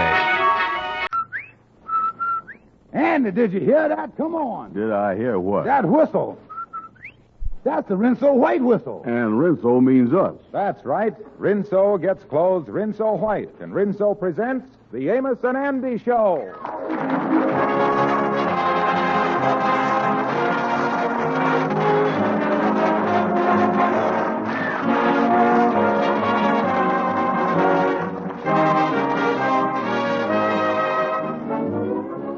A young bride I knew took to cooking just like a shot. Her first lamb stew turned out sensational. Her cherry pies were delicious. But more and more, her husband wanted to eat out. Why? We had a pact. I dried the dishes and put them away, but he did the dishwashing. Oh, and no Rinso? No Rinso. We were using a slow-poke bar soap. That is at first. But then you found out about Rinso, eh? Mm-hmm. Now we eat home every night. Gosh, the biggest pile of dishes is done in way less time, with Rinso suds in the dishpan. Yes, stubborn pots and greasy pans come shining clean in far less time. Rinso soapy-rich suds are easy on your hands, too. Try Rinso tomorrow. And now, our stars, Amos and Andy.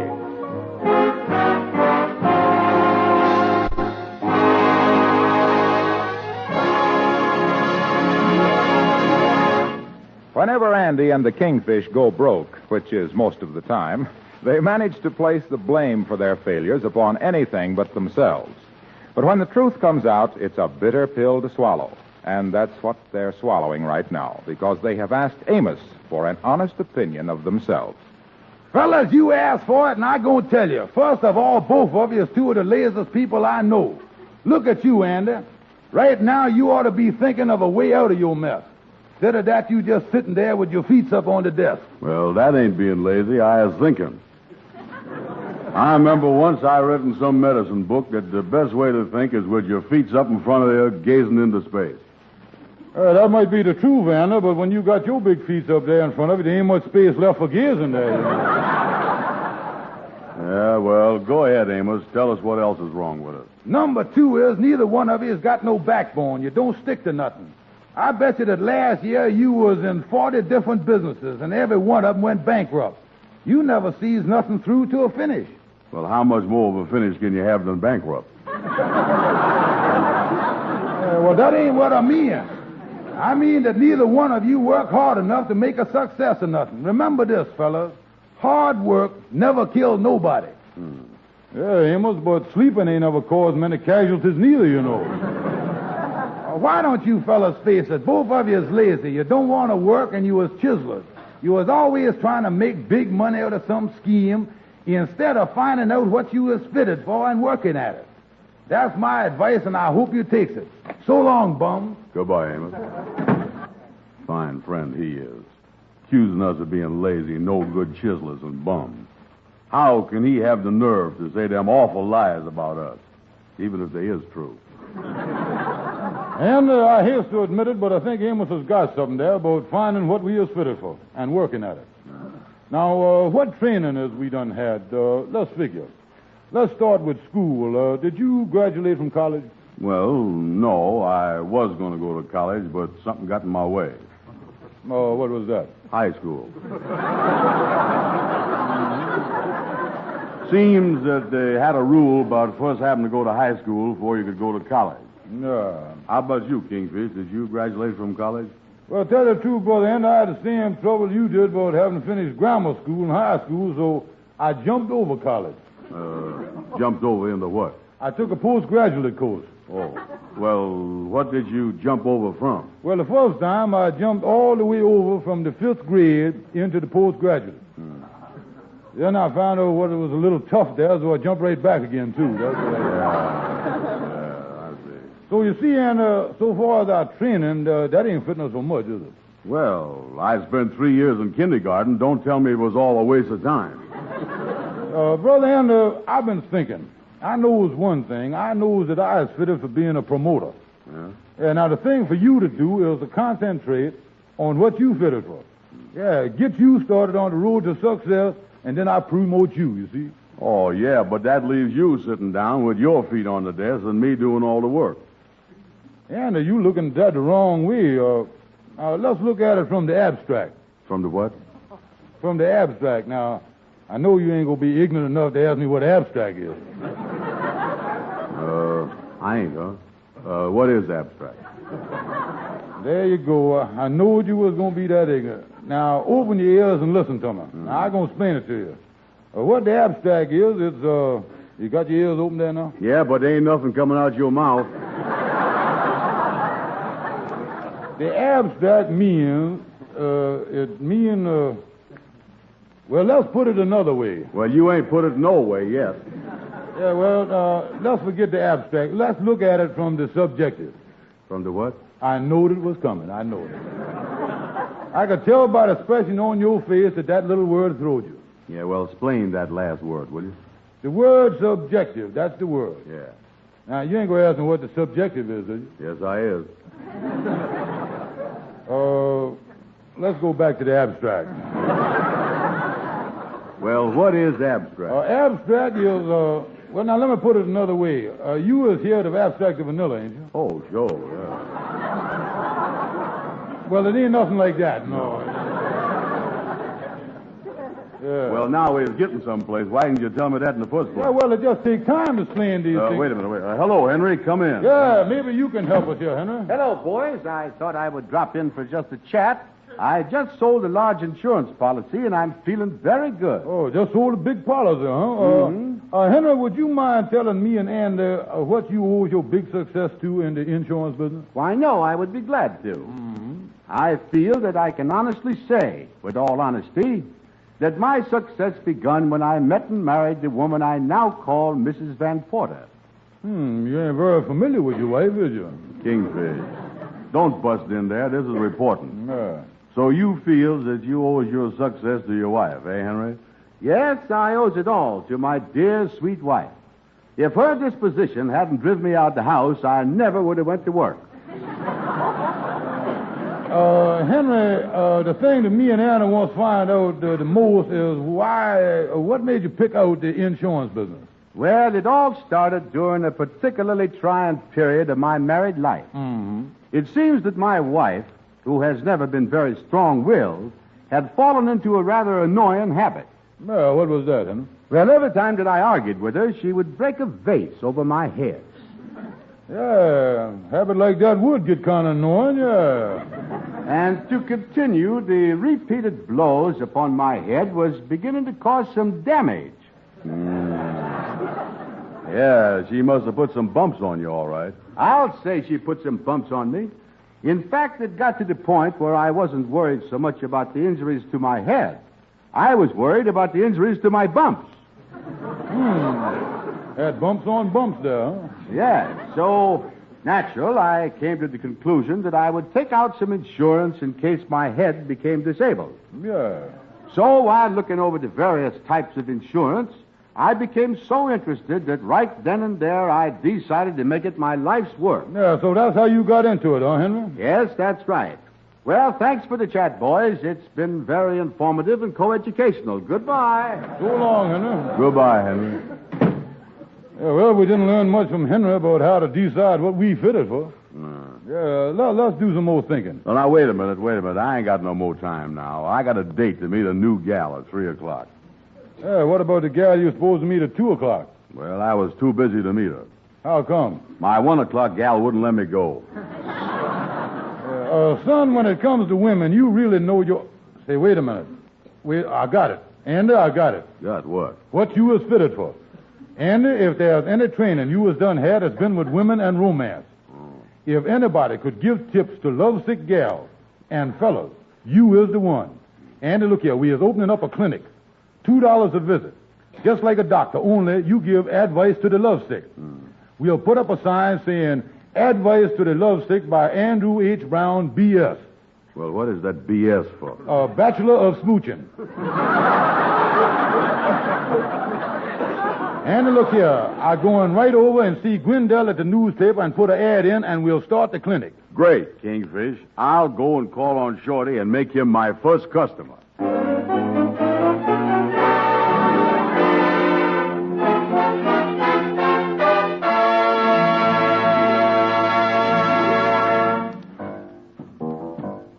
The Mystic Knights of the Sea Quartet singing Don't Fence Me In. Oh, give me land, lots of land under starry skies above. Don't fence me in. Let me ride through the wide open country that I love. Don't fence me in. Let me be by myself in the evening breeze. Listen to the murmur of the cottonwood trees. Send me off forever, but I ask you, please, don't fence me in. Just turn me loose. Oh, turn me loose. Underneath the western sky. Gotta go. On my cayuse. Let me ride. Till I see the mountains rise. I want to ride to the ridge where the west commences. Gaze at the moon until I lose my senses. Can't look at hovels and I can't stand fences. Don't fence me in. Don't fence me in.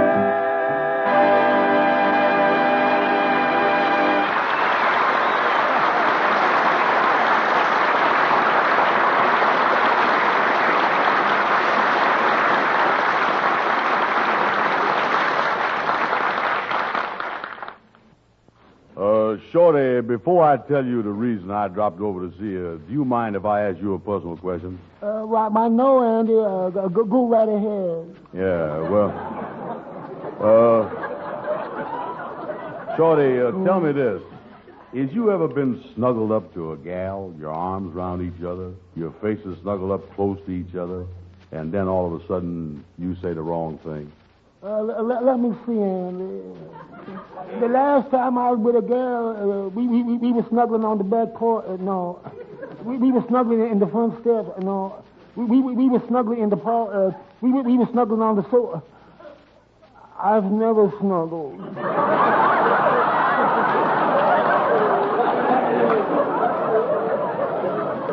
Well, look here.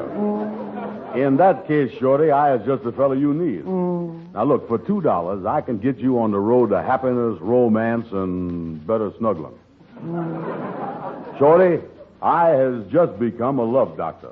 Excuse me, Andy. Did you say love doctor? Yeah, that's right. You mean that there's a cure now for that stuff?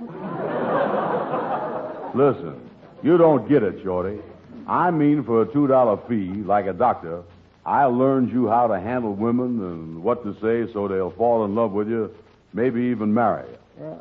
Marry me? Yeah, that's where my service comes in handy, Shorty. Without me helping you, you might get a wife that'll talk your head off and nag at you all the time instead of getting the other kind. And Andy, you mean there really is another kind?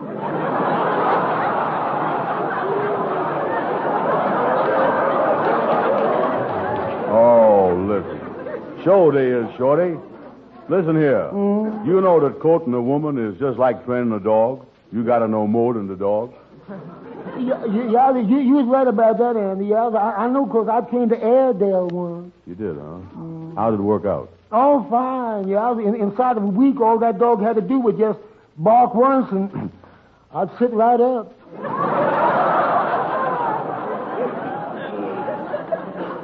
Shorty, I can see where you were certainly the type that would let a woman wrap you around her little finger.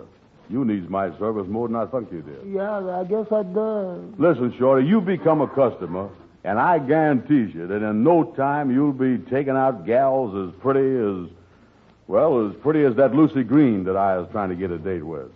She is really hard to date up, boy. Every guy in town has been trying to get a date with her and can't do it.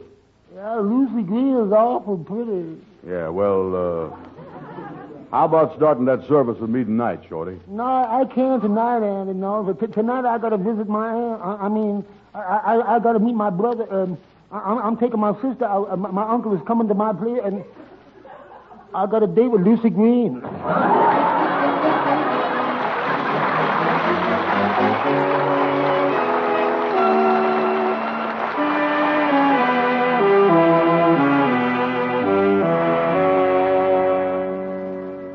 Brother Andy, me and Fred Gwendell here has got a great idea. Yeah, well, sit down. Yeah, we sure will, Andy. Now, wait till we tell you about it. Yeah, what is the idea? Well, now, look here, Andy. Instead of you giving hints to the lovesick people in person, why can't you do it through the newspaper where I works? Write a column. You mean me write a love column? That's right, Andy. Now, look here. This column is going to be called Love Hints to the Lovesick. But you ain't going to write it under your own name. Wow. Yeah, you see, Andy, you was going to write it under what we calls in the writing profession a nominal diploma. I is, huh? Yeah, Andy, now, look here. You're going to write the column under the name of Juliet Hart.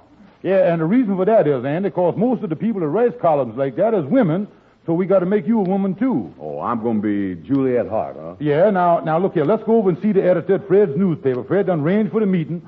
All we got to do is to convince him that you knows the subject of love from one end to the other. Yeah. Now, we got to convince him that up till the time that you become Juliet, you was Harlem's biggest Romeo.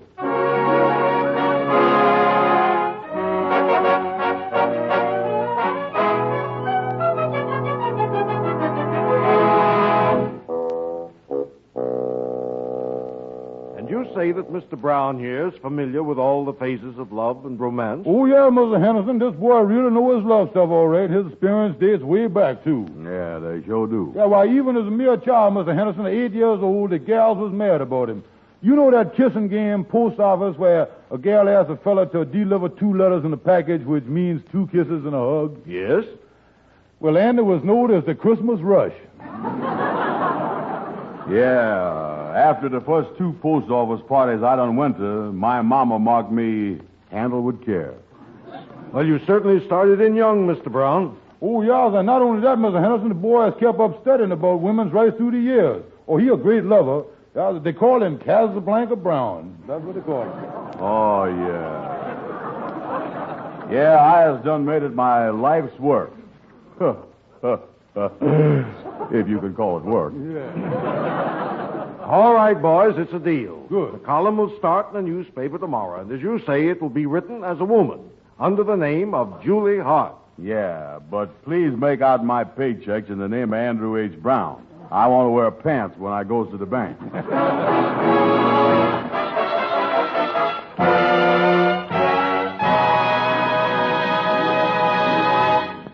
Say, folks, remember that bride I was telling you about a while back? Well, you know, when she got married, she loved everything about her home. Loved taking care of it. Remember I told you how she loved to... Cook? That's fun. And she loved to... So? Oh, I've made a lot of things. The only thing about the whole setup that she didn't like... Absolutely hated. Yes, wash day. That is, until she found out about Rinso. What a discovery. First thing she found out was how easy Rinso makes wash day.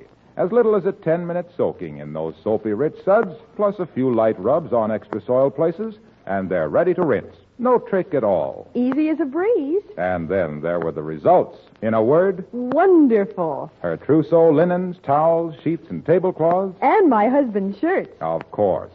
All her whitewash came out of that Rinso washing dazzling Rinso white.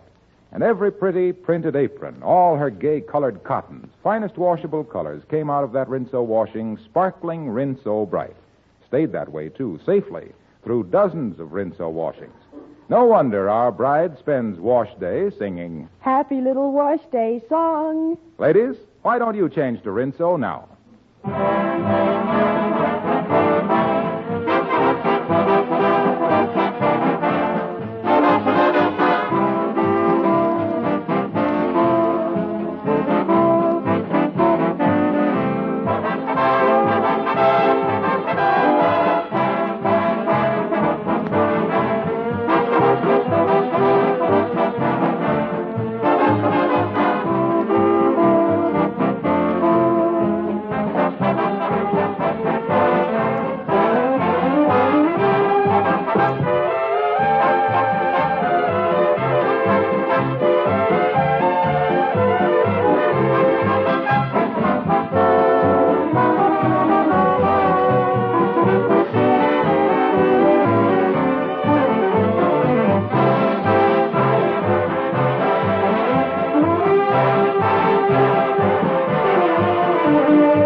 Come in, Kingfish. Come in. Yeah, well, how's my cute little Juliet this morning? Oh, cut it out, will you, Kingfish? Yes, I see you got a big stack of mail of letters there.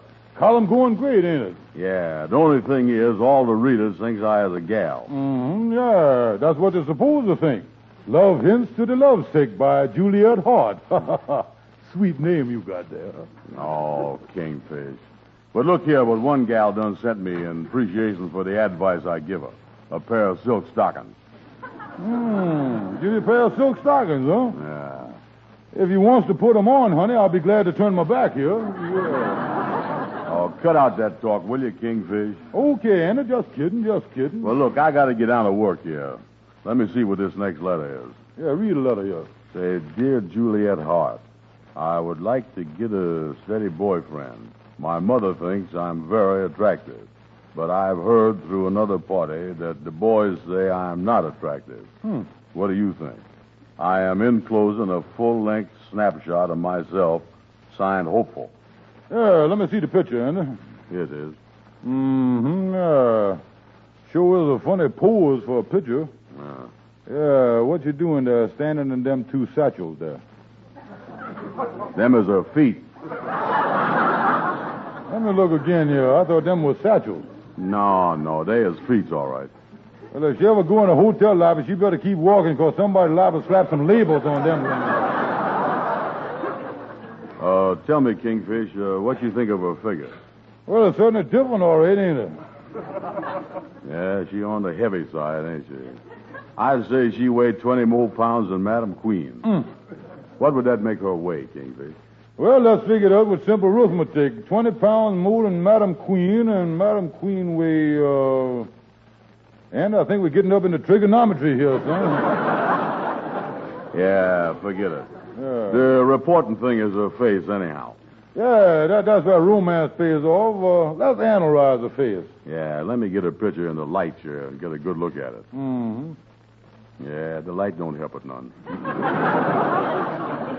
Just look at them eyebrows you got there. Yeah, them is the bushiest eyebrows I don't ever see it. Yeah, they is kind of thick, ain't they? Yeah, I guess every time she kisses a fella, he gets dusted off at the same time. Yeah, well, I'm going to write this gal and tell her that I didn't get her letter. Yeah, that's the way to handle it, Andy. Well, I got to get on over to the lodge hall. I'll see you later. So long. Yeah, so long, so long. Now, let me see this letter here. Hello? Could I speak to Mr. Brown that writes the Juliet Hart column? I'm speaking. This is Juliet Hart. Oh, fine. Mr. Brown, I'm the fashion editor of the newspaper, and I thought it would be a good idea to give Juliet Hart's advice on fashions and dress in my column. Yeah, be glad to. You got a pad and pencil there? Oh, I can take it in shorthand. You go right ahead. Yeah, well, start off by saying... wait a minute. Oh, hello, Andy. Hi. I've been out of town for a week. Yeah, well, sit down, Gabby. Sit down. I'm talking. Hello? Go ahead. Anything about clothes or dresses? Okay, let's see now. We has got to be up to date in everything. For instance, I personally won't wear nothing but the kind of shoes with the toes sticking out in the front. Open-toed shoes. You sure getting fancy there, Andy. You sure getting fancy. Go right ahead. I'm getting it. Yeah, and on account of only wearing open-toed shoes, I always have my pedicure gal put red polish on my toenails. I feel it makes them much more attractive. Certainly been a lot of changes around here in the last week, ain't there? Just a minute, Gabby, will you? Go right ahead. We must also pay a lot of attention to our hairdos. Now, to give you an idea of what the latest thing is, I was going to the beauty shop today. I never thought that of you, Andy. And I'm going to have my hair fixed in a beautiful upsweep with roses pinned on one side and a big rhinestone ornament pinned on the other. This I gotta see. Oh, that's fine, Mr. Brown. Yeah. Is you gonna wear that stuff over or under your derby? You think that's enough? Oh, that'll be just about right. Thank you very much. Goodbye. Goodbye. And you're gonna be the sweetest man in town. Listen, Gabby, since you've been gone, I was writing a love column for the newspaper. And I was supposed to be Juliet Hart. Oh, I see. That really explains a few things that had me puzzled. Yeah, well, I'm answering my mail now. Look here, I'll show you. Here's a letter. Let's see what this one is. Signed Brokenhearted. It's a Dear Juliet, I haven't seen my sweetheart for over 2 weeks. He promised to marry me and then never came back to see me again. I'm all broken up about it and haven't been able to sleep, eat, or work. What shall I do? Brokenhearted. Boy, that's a tough one. What would you do, Gabby? Well, as a lawyer, I would advise her to sue the man for breach of promise. Yes, indeed. Breach of promise. Yeah, breach of promise. That's what I'll do. After all, that's a very serious thing. That's a violation of the banking commission. The banking commission? How you figure? Very simple, Andy, very simple. He refused to marry her when she was banking on it. That put her out of commission. That's banking commission if I ever had it.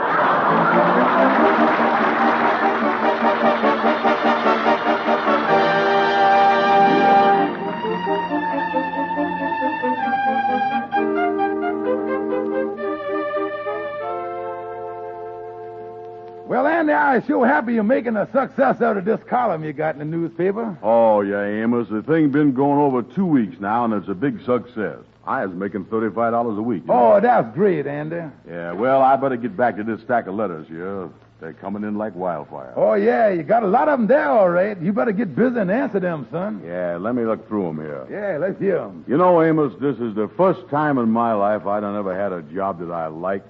It's the first time I ever been out of trouble, making good money, and I ain't got nothing to worry about. Oh, I'm sure glad to hear that, Andy. I'm proud of you, son. Oh, yeah. Hey, wait a minute. Here's another letter from that Miss Brokenhearted. Uh-huh. Yeah, Gabby helped me answer the first one. Yeah. I think I told her to sue for breach of promise or something like that. Yeah, what does it say, Andy? What's it say? Say here, Dear Juliet, you will never know how much I appreciate you writing me about my boyfriend who promised to marry me and walked out. I have talked it over with my family, and they agree with you. Yeah, you sure know your stuff all right, Andy. Oh, yeah. Then she go on to say here, Juliet, dear, thank you again, and I am taking your advice. Today, I am starting the breach of promise suit against Andrew H. Brown.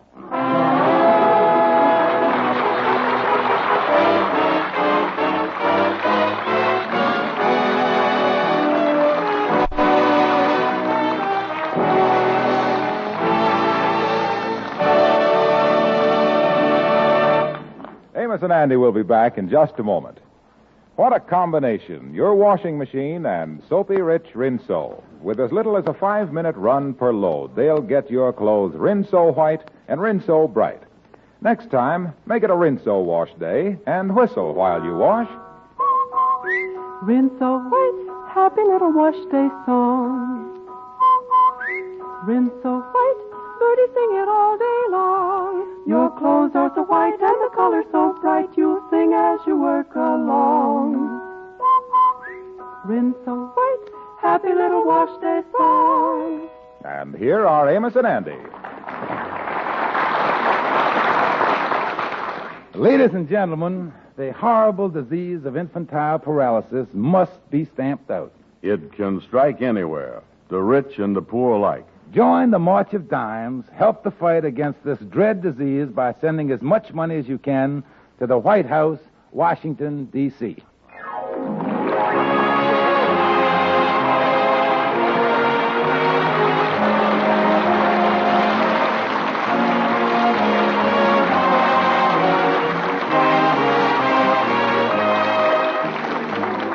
Be sure to be with us again next Friday evening at this same time when the makers of Rinso will again present the Amos and Andy Show, and you'll hear more about Andy's breach of promise suit.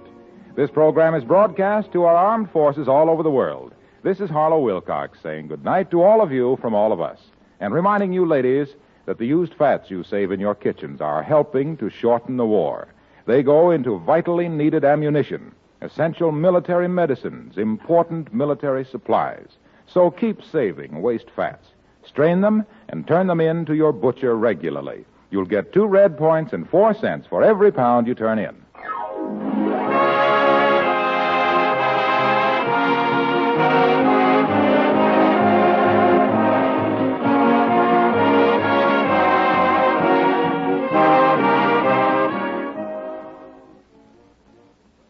Say, try Lifebuoy in your next tub or shower. You'll go for that swell Lifebuoy lather. It's mild, efficient, and refreshing.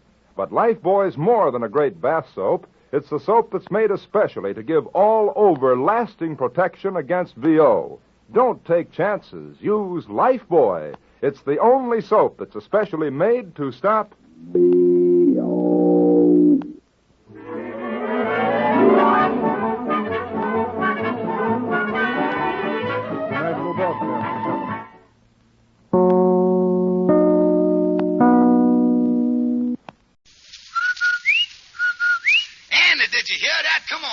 Did I hear what? That whistle. That's the Rinso White whistle. And Rinso means us. That's right. Rinso gets clothes Rinso White, and Rinso presents the Amos and Andy Show.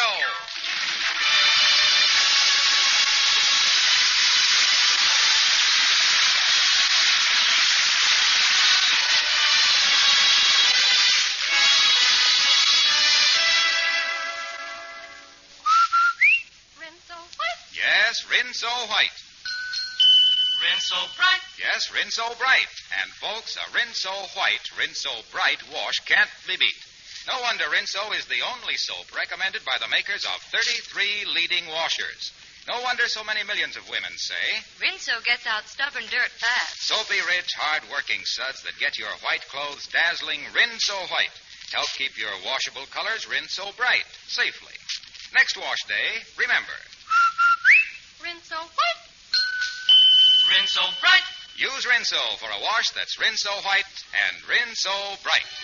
And now our stars, Amos and Andy.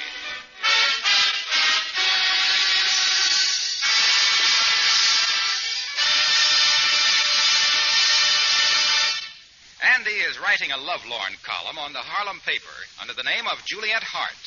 In his column, he advised one girl who signed her name Broken Hearted to sue the man who jilted her for breach of promise. The man turned out to be Andy, and the girl has started suit. Right now, Andy is hiding under the Kingfish's desk as a process server questions the Kingfish regarding Andy's whereabouts. Excuse me, mister. I didn't hear what you say. Who is it you're looking for? I'm looking for a man by the name of Andrew Brown. Is it by any chance Andrew H. Brown? That's right. Never heard of him. Never heard of him, then why'd you ask me what his initial was? Well, I wanted to be sure that he was the man I never heard of. Listen, I saw Andy Brown walk into this building not 1 minute ago. Now, he couldn't have gotten by you without you seeing him. Yes, he could, yes. I had my back on him when he walked past. I remember saying to the stranger, "Pardon my back, Andy." Andy, huh? If he was a stranger to you, how come you know his name was Andy? You just told me. Now, listen, don't try to tell me Andrew H. Brown didn't come into this building. He was described to me as being a heavy-set fellow with flat feet and wearing a derby. Oh, you mean him. Oh, yeah, the one with the derby. Oh, Andrew H. Brown. Yeah. Oh, why didn't you say so? Yeah, well, now, there's a funny thing, mister. I've been trying to keep him out of this lodge, but ever so often he sort of take a cut through here, you know, a shortcut. Yeah, he come in the front door and go out the back door, and I don't see him again for 10 years. 10 years? Yeah, so why don't you try again in 1955?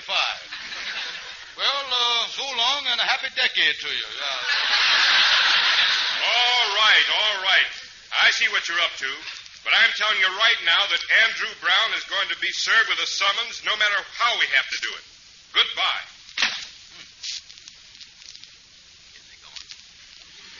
Yeah, you can come out from under that desk now, Andy. Oh, me. Was I doubled up in a knot there. And my body just wasn't built for Dublin, Kingfish. Yeah, you was making noise under that, too. We almost hit you once. I told you to keep quiet. Well, I couldn't help moving around. You know that little cigar stump that I had in my mouth that I was chewing on? Yeah. I swallowed it. Boy, I feel awful. Yeah, I imagine you would. Yeah, I'll say. It was a 15-center. Yeah. Now, look, Andy, about this other thing. I don't want to get in no trouble hiding you from the process service. Now, this is the third time somebody done been in here with a summons, and I stand up telling them I don't know you. And I think you making a mistake ducking these process servers. What you mean? Well, just look at the situation. You see, Andy, this gal that's suing you has got the state of New York back of her. What it boils down to is you against the state of New York. Yeah, it's a big state, too, ain't it? Oh, yeah. You got a hunk of map there, son. Yeah. This ain't no Rhode Island you playing around with, you know. And it ain't only the state that's against you. You know who is back of the state, don't you? Who? The federal government, that's who. And that includes the Army, the Navy, the Marines, the Coast Guard, and the Free French. The Free French. How did they get in there? They volunteered.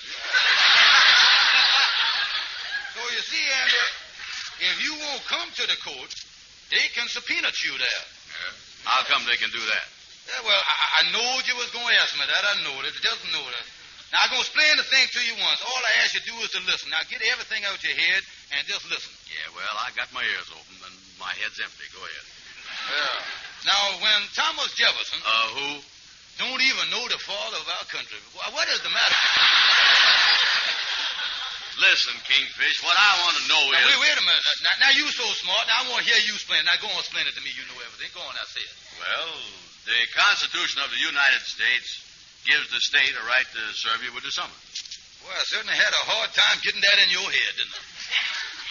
Listen, can the governor of a state... look here, the governor can't move without the legislatures.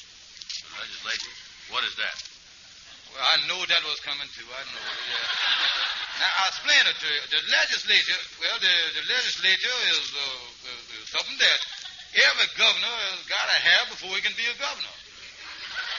Oh, it's a big thing.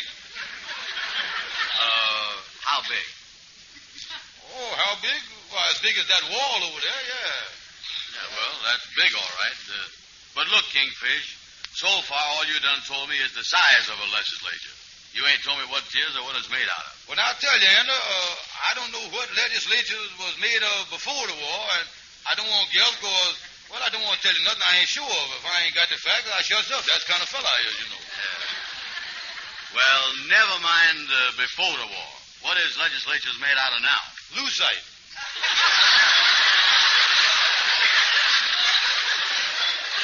Well, look here, I still don't understand it. Now, how the governor got the right to arrest me just because he got some lucite wall?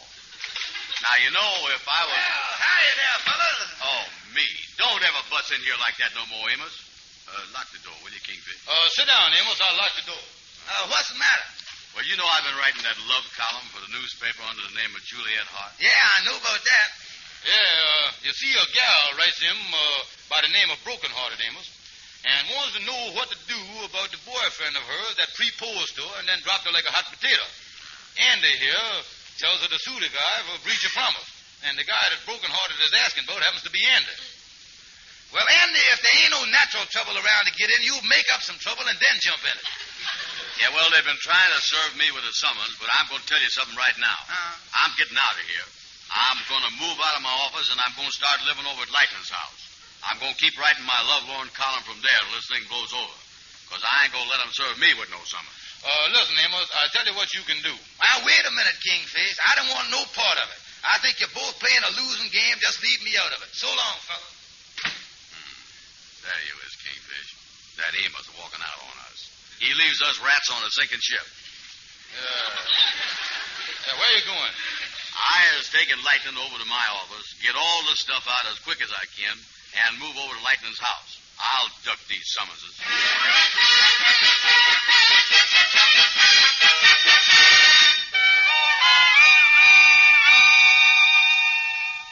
Here, Lightning, we're going over to your house. Now, here, you carry the typewriter. Pick it up. Yeah, sir. I got it, Miss Andy. Yeah, now, here, I'll put this box of writing paper on top of that. Yeah, sir. And now, here's a couple of big packages of letters. I'll put them on top of that. Yeah, sir. I got to do some juggling on the way over there, ain't I? We'll outsmart these guys, Lightning. Now, here, Lightning, I'll put this bottle of ink and the pen and the potato in your pocket. Yeah, what is you going to carry, Miss Andy? Well, I got the stamps, ain't I? Pardon me, but would I be asking too much to ask you to let me use your phone? Listen, this is a private phone, and I ain't going to let no...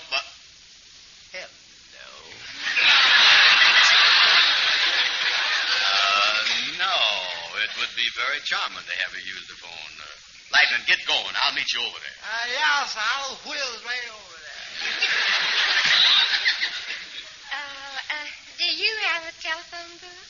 Why, yeah. Anything I could do for a good-looking gal like you, I was at your service. Oh, I was supposed to meet my boyfriend on the corner, and he didn't show up. Yeah, well, now wait just a minute, honey. Before you call him, I don't think he's treating you right. It was inconsiderate. Yeah. By the way, did you live here in Harlem? Yes, I do. Long? 4 years. I ain't been covering this territory like I ought to.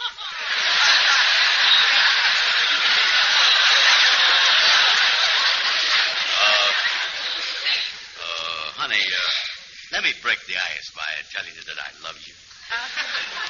Well, that's really breaking the ice, all right. Oh, boy, you is the prettiest thing I done ever seen. Sit down, honey, sit down. Oh, I don't see but one chair, and you're sitting in it. Well... Come here. Why don't you sit on the arm of the chair here? Oh, well, really, I think you're breaking the ice a little too fast. I really chops it up, don't I? Excuse me a minute. I want to lock the front door and pull down the shade. Oh, well, just a minute. Why are you doing that? Well, don't worry, honey, don't worry. It just happened that a banker is looking for me. Wants me to go in on a deal, and I don't want him to know I was here. With me, love comes first. Oh, I see. Sit back down on the arm of the chair. I hardly know you. Oh, well, you're going to know me fast. Oh, what'll I call you? Oh, well,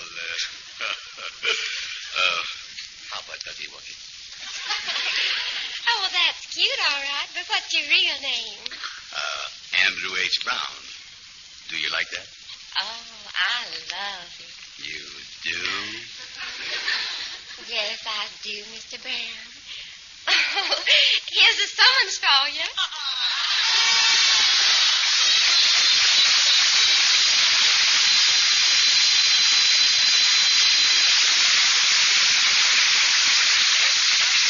Quartet singing Accentuate the Positive.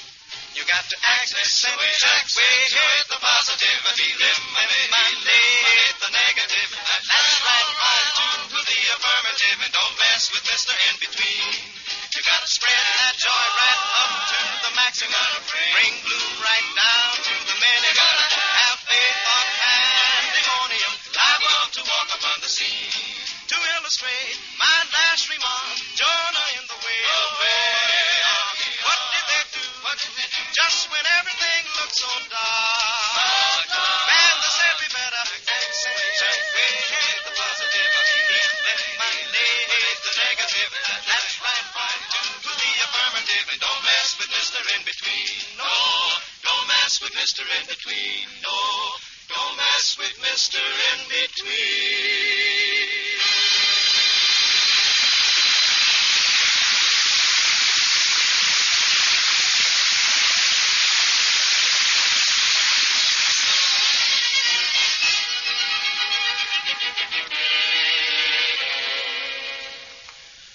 Gabby, you was our lawyer, and me and Andy is here to get some advice. Yeah, you see, I was writing a column for the paper under the name of Juliet Hart, and I done told a gal to sue the fella that jilted her. The fella turned out to be me, and she's suing me for breach of promise. What must I do, Gabby? Well, before I tell you, you guys got to pay me for this stuff. You got to pay for my advice. Don't forget that with the exception of not going to college when I belong to the Bar Association, besides not having a diploma, I was a full-fledged lawyer. Yeah, now, well, look here, Andy's going to pay. You see, he gets $35 a week for writing the love column as Juliet Hart. Yeah, it wasn't fair for them to send a woman over to my office to serve me with that summons. Now I'm facing a breach of promise suit. Oh, I tell you, I'm sick about it. What can I do, Gabby? Well, let me think. Now, let me see. Now, wait a minute. I got something. I really got something. You can refuse to recognize that summons on the grounds of illegal entry. Illegal entry. Illegal entry? How you figure that? Well, the gal made an entry into your office, slapped you with illegal paper, and now you was ill about it. That's illegal entry, if I ever heard. Well, now, look here. Andy's got the summons, and that's that. How can he get this girl, Viola Johnson, that writ him under the name of Broken Hearted, to drop the breach of promise suit? Well, I think the best thing to do is to build a tight defense, First of all, Andy, tell me, she got anything in writing? No, I never writ Viola nothing. Oh, that's fine. This defense is really getting tight. Yeah, even my proposal was done in person. Oh, that's great. This defense is getting tighter and tighter. And I was all alone with her when I done the proposal. Oh, this is wonderful. Of all defenses I know, this is now the tightest. But her mama heard everything I said over to Transom. Gentlemen, the whole thing just loosened up. You see here, this Viola Johnson that writ the letter in his Broken Hearted don't know that Andy is Juliet Hart. I got it. I sure is a smart man. Why they don't let me practice law in court, I'll never know. Listen, this gal Broken Hearted don't know who writes the column of Juliet Hart. Kingfish, you go to see Broken Hearted. Tell her you writes the column of Juliet Hart. You is Juliet Hart. Tell her you gets very careless when you answer and you made a mistake. Tell her that she ain't got no grounds for suing a boyfriend. Ain't got no grounds.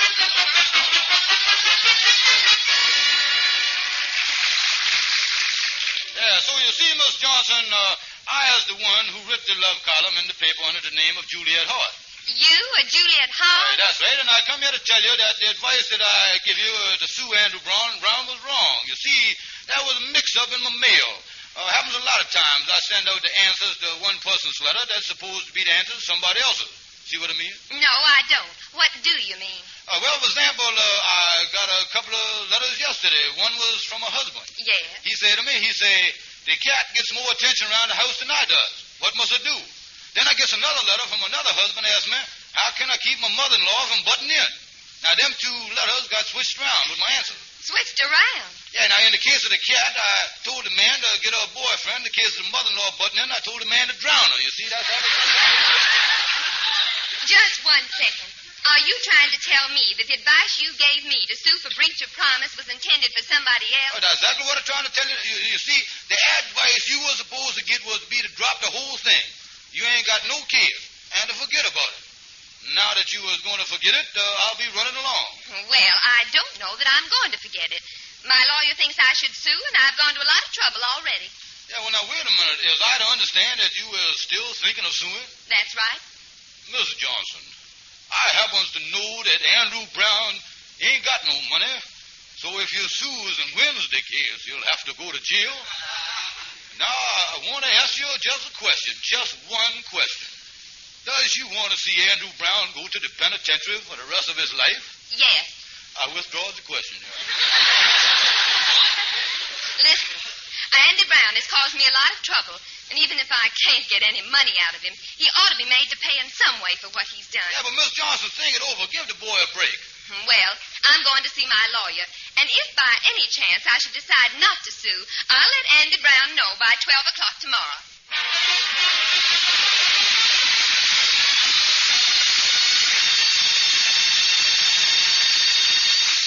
A Rinso whitewash. With ease. A Rinso bright wash. With safety. Rinso white. For a wash that's white as it can be. Rinso bright. B-R-I-G-H-T. Yes, Rinso keeps your colors bright. Gets out more dirt for a wash so white. Here's great advice. You can't go wrong. Rinso white.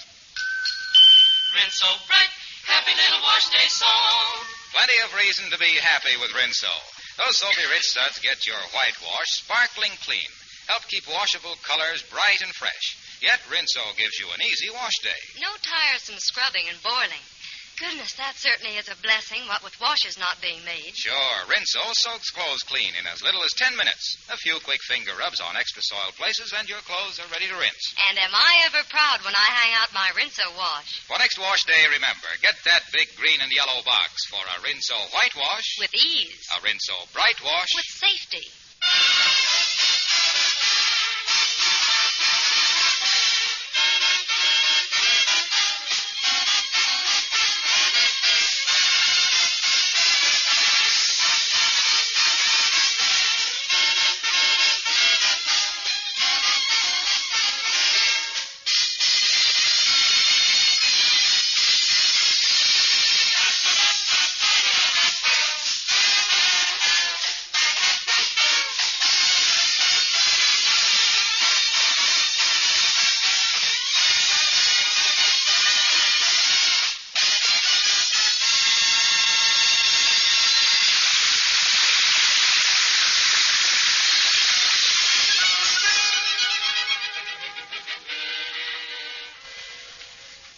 Shorty, I am so nervous. I won't find out till 12 o'clock, 2 hours yet, whether Viola Johnson going to sue me or not. I has been so upset I didn't sleep all last night. Yeah, I noticed you dozed off in the barber chair here. Well, I'll say one thing, Shorty. That was a good shave you gave me while I was dozing. I didn't feel a thing. My face ain't burning, and it don't feel like there's no nicks in it, neither. Yeah, well, on account of you was dozing, I took it very easy. I sharpened the razor real good. I used a lather that really softened up your... I was very careful to... What I did was... I ain't shaved you yet.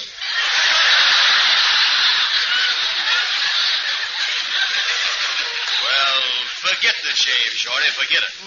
I am so shaky today, the chances is I'll get cut by the razor. Don't let that stop me, Andy. I'll shave you anyway. I was nervous, too. I'll shake right along with you. No. Let it go, Shorty. Oh, me, I hope that Viola Johnson drops that suit. Women's is always trouble, Shorty. Yeah, and if she do drop the suit, then let that be a lesson here to keep away from women, Andy. I'm telling you, women ain't no good. Women is just a lot of trouble. Women mess up your life. Women is just... ain't they wonderful? Listen, Shorty, listen. I done learned my lesson about them now. I done had enough of women. So let's stop talking about them. Yeah, all right, Andy. I won't mention another word about women. Good.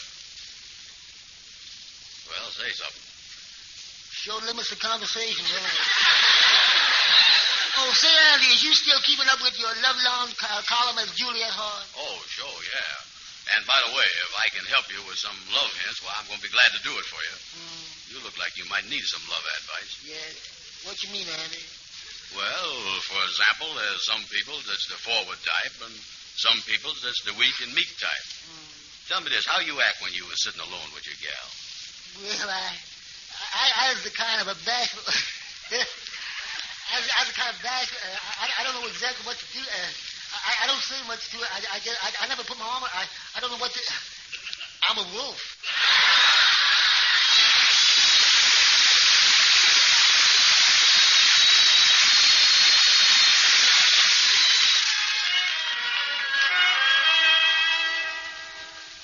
tell you, Amos, I was as nervous as a cat. I got a half hour more before that Miss Brokenhearted, that Viola Johnson, is going to let me know she's dropping the suit. Yeah, well, Andy, I sure pulling for you, son. Yeah, I was pulling for me, too. I keep telling myself she ain't going to sue. She ain't going to sue. But it don't give me no comfort. It don't? No.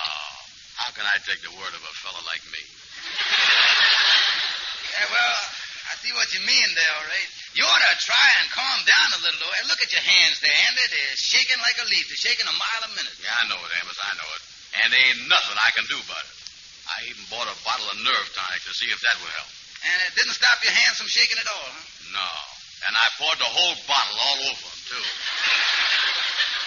Well, Andy, there's still one bright spot about this whole thing. You're still writing the column as Juliet Hart, and you're getting $35 a week for it. Oh, yeah. Wait a minute. Here comes the Kingfish. You know, he's getting half of my salary for arranging that deal. Come in, Kingfish. Yeah, how is you, Kingfish? Hello, Amos. Hello, Andy. Uh-oh. I can look at your face, and without you opening your mouth, I can tell that you has got news. And it's bad. Yeah, you don't look very cheerful. I ain't. Tell Juliet Hart your troubles. As if I ain't got enough of my own. Well, I went over to the newspaper to get your letters, Andy, addressed to Juliet Hart. And I run into the editor of the paper. Oh, you did, huh? What'd he say? He said, Mr. Stevens, in this newspaper business, we has what is known as scoops. When a piece of news comes out, the first one that gets it has got a scoop. Then he looked at me and he says, I'm going to give you a scoop. Flash. Juliet Hart is fired, unflash. Fired? Now, don't stand there with ignorance all over your face now. You have done heard the word before. The only trouble is this time I had to listen to it for you. And the man jumped down my throat like I was dumb as you was. Was he mad, Kingfish? He had to get mad to be like he was. The veins were sitting out on his head, little beads of water all over his face. Well, what's wrong? He said it took him 25 years to build up the newspaper, and he ain't gonna let no bum like you tear it down in 1 week. He said he ain't never seen no stupid advice to the lovesick people like you've been giving out for the last few days. Oh, how can he say that? It ain't no stupider than it was the first few days. Well, anyway, you was fired. The show was over. Slip out of your petticoat, Juliet. Well, listen, I still own the name Juliet Hart. That belongs to me. I'll fix him. I'll take it to the other newspaper. Yeah, he told me he hoped you'd do that, too. Well, fellas, that's that. And I love that work, too. Yeah, you love that. Andy, look who coming across the street here. Viola Johnson, Miss Brokenhearted. Oh, yeah. She coming in here, ain't she? She sure is. She's coming in here to give me the answer. That's just what she's doing. Yeah, look here. I done told her that I was Juliet Hart. I better get out the back way. Yeah. I'll go with you. Yeah, so long, fella. So long. Hello, Andy. Hello, Viola. You got the answer? Yes, Andy. I've decided not to sue. Oh, that's great. That's great. What a relief. Oh, I feel so terrible about starting that breach of promise suit. It wasn't my fault, Andy. It was just because I had some stupid advice. Oh, I'll forgive you, honey. You was done already withdraw the suit, ain't you? Oh, yes. That's been withdrawn. Oh, that's the gal. Sit down on the arm of my chair here, honey child. I want to chop up a little ice with you. Oh, Andy, you'll never know what I've been through. If I hadn't got that bad advice, I would never have started that breach of promise suit. Oh, I love you, baby. The breach of promise suit is off, ain't it? Oh, yes, Andy. But I'll tell you what. What's that, sugar? On the advice of my lawyer, I'm starting a suit for $1,000 for mental anguish against Juliet Hart.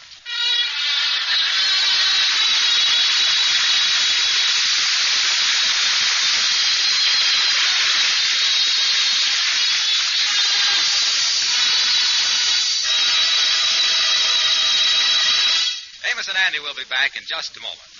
Did you say a whitewash? No, I said a Rinso whitewash. Did you say a bright wash? No, I said a Rinso bright wash. That makes a difference. Yes, indeed. Rinso makes a difference in your wash. Those soapy, rich Rinso suds get clothes Rinso white and Rinso bright. Rinso's ground for dishwashing, too. Makes the job so much easier and so much quicker. And it's so easy on your hands. So get Rinso tomorrow for dishwashing and for a Rinso whitewash. A Rinso bright wash. And now, here are Amos and Andy. Well, Andy, you were sure lucky to get that gal to drop her suit against Juliet Hart. Yeah, that's been a great lesson to me, Amos. Yeah, how about coming over to our house tonight for supper, Andy? Sorry, Amos, I can't tonight. I got an appointment to chop up a little ice.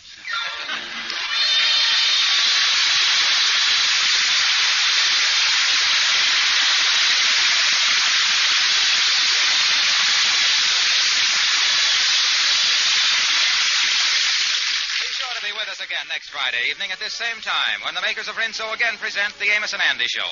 This program is broadcast to our armed forces all over the world. This is Harlow Wilcox saying good night to all of you from all of us. You ladies are stretching your red ration points just as far as they'll go, aren't you? I guess 2 extra red points would come in mighty handy, right? Well, you can get 2 extra points just by turning in 1 pound of used fats. Yes, you get 4 cents and 2 red points for every pound of waste fats you turn in to your butcher. You know, right now, you ladies are doing a pretty good job of turning in those waste fats. But if every woman scraped together every drop she could, we'd be collecting about 3 times what we're collecting now. That would mean 3 times as much waste fat for life-saving medicines, for military supplies, for other vital uses. Keep a salvage container on the back of your stove, ladies. Scrape every drop of waste fat, no matter how black or burned, into that container. And when it's full, bring it down to your butcher. Save waste fats and turn them in regularly.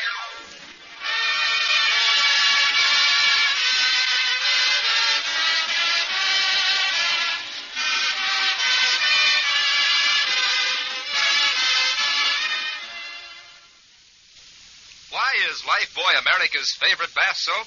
I'll tell you 2 big reasons. Lifebuoy in your daily bath gives all-over protection from B.O. Yes, from head to toe it stops B.O.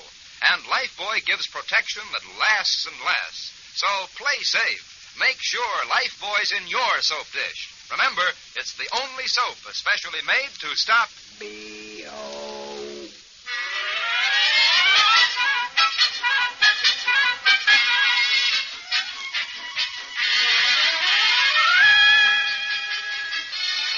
This is the National Broadcasting Company.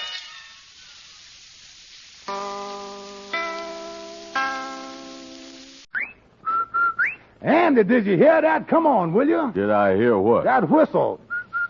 That's the Rinso White whistle. And Rinso means us. That's right. Rinso gets clothes Rinso White, and Rinso presents the Amos and Andy Show.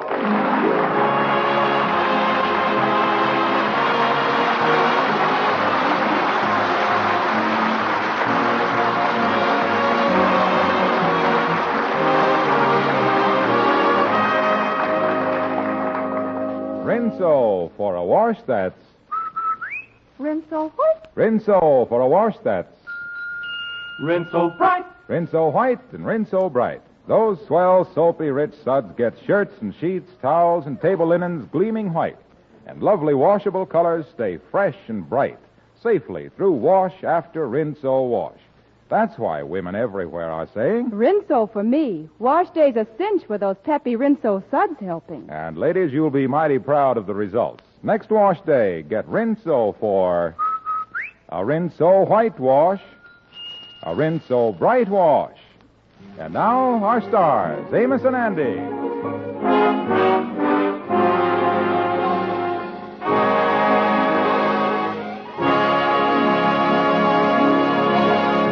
It seems there's been an epidemic of breach of promise suits in Andy Brown's life recently.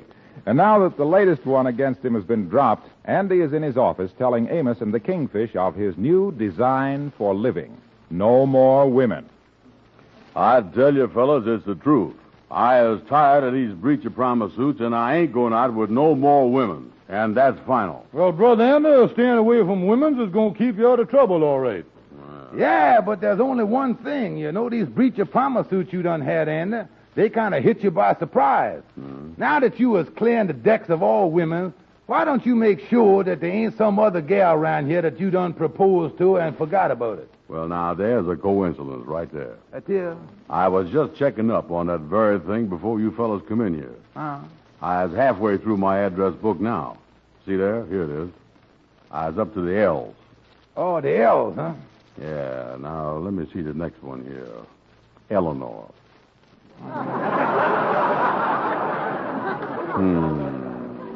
Now, I know I didn't propose to her. Brother Andy, that one you can cross off. Yeah. Now, the next L I got you is Elsie. I know I didn't propose to her neither.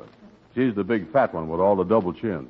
Oh, yeah, I remember seeing you with that one once. Yeah, she got a mess of double chins, all right. Oh, yeah, I never knowed which was her chins and which was her lips. I never knowed where to kiss her. You didn't, huh? No, I finally worked out a system, though. What was that, Andy? I'd hold a piece of candy up to her face, and whatever opened up for it, that's what I'd kiss.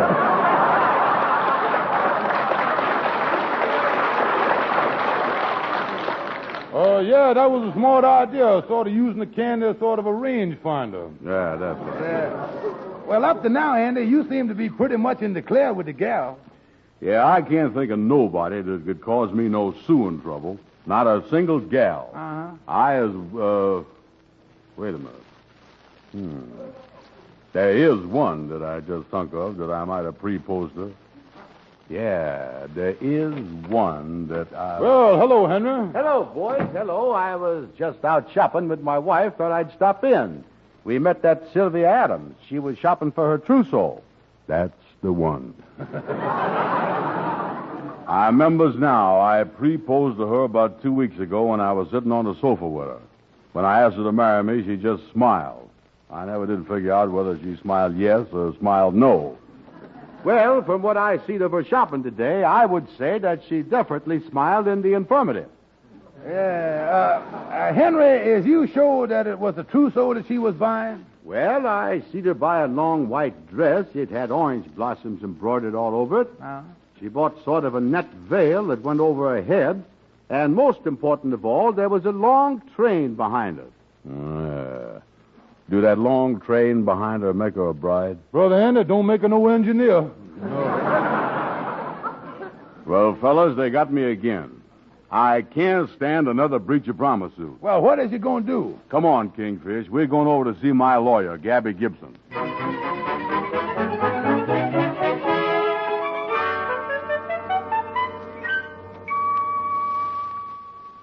So there he is, Gabby. Andy feels pretty sure that Sylvia Adams is going to sue him for breach of promise. Now, how are you going to handle the thing? Well, first we got to see if we got a case. Yes, indeed, we got to see if we got a case. I know. We'll claim that Andy wasn't in his right man's mind when he proposed. He was a little touched in the head. Oh, but Gabby, I was the same as I always is. Good, we got a case. But, Gabby, you don't get the idea. I don't want to be sued at all. Oh, I see what you mean. You want to be what is known in the legal profession as sue-proof. Yeah, that's exactly the idea, Gabby. Well, to become sue-proof, there's only one way. If you was in the army, if you was a soldier, you couldn't be sued. Nobody can sue a soldier.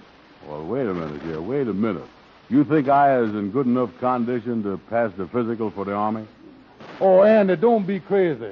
You got all you can do to pass the physical for being a civilian.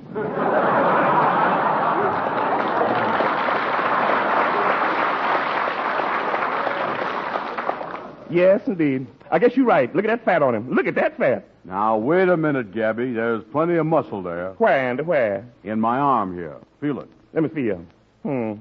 People's getting 2 red ration points for turning in that stuff.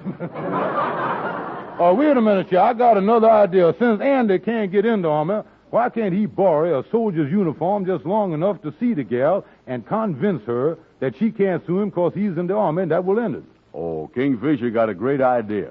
And it just so happens that Larry Simpson just got a medical discharge from the Army. I can borrow his uniform. Yeah, and you certainly got a right to take these steps, because with all the breach of promise suits you has had, you sure been a victim of the law of supply and demand. Supply and demand? How you figure that? Well, it's always the women who supply the trouble, and the man who gets it. That's supply and demand if I ever had it. Yes.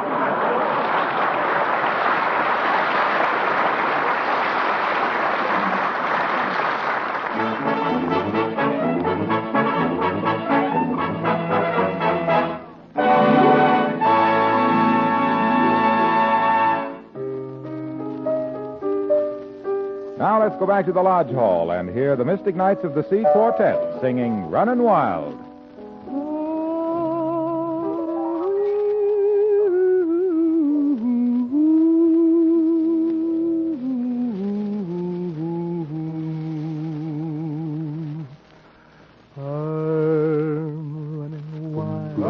Lost control, running wild, mighty bold. feeling gay, reckless too. Carefree mind all the time, never blue. Always going, don't know where. Always showing, I don't care. Don't love nobody, it's not worthwhile. I'm all alone, running wild. I'm running wild, lost control. Running wild, mighty ball. Feeling gay, reckless too. Carefree mind all the time, never blue.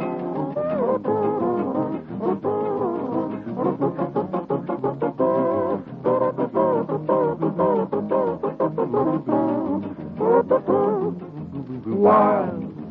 I'm just running wild. Just running wild. Just running wild.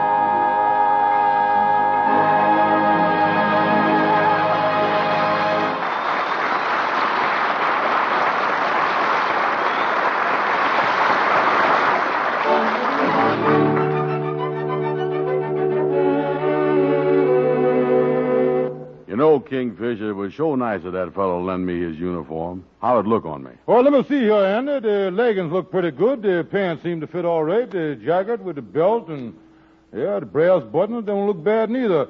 Only thing, Andy, why is you wearing that steel helmet? Well, this fella I borrowed the uniform from done give his cloth hat to his little nephew for a souvenir, and all he had left was this helmet.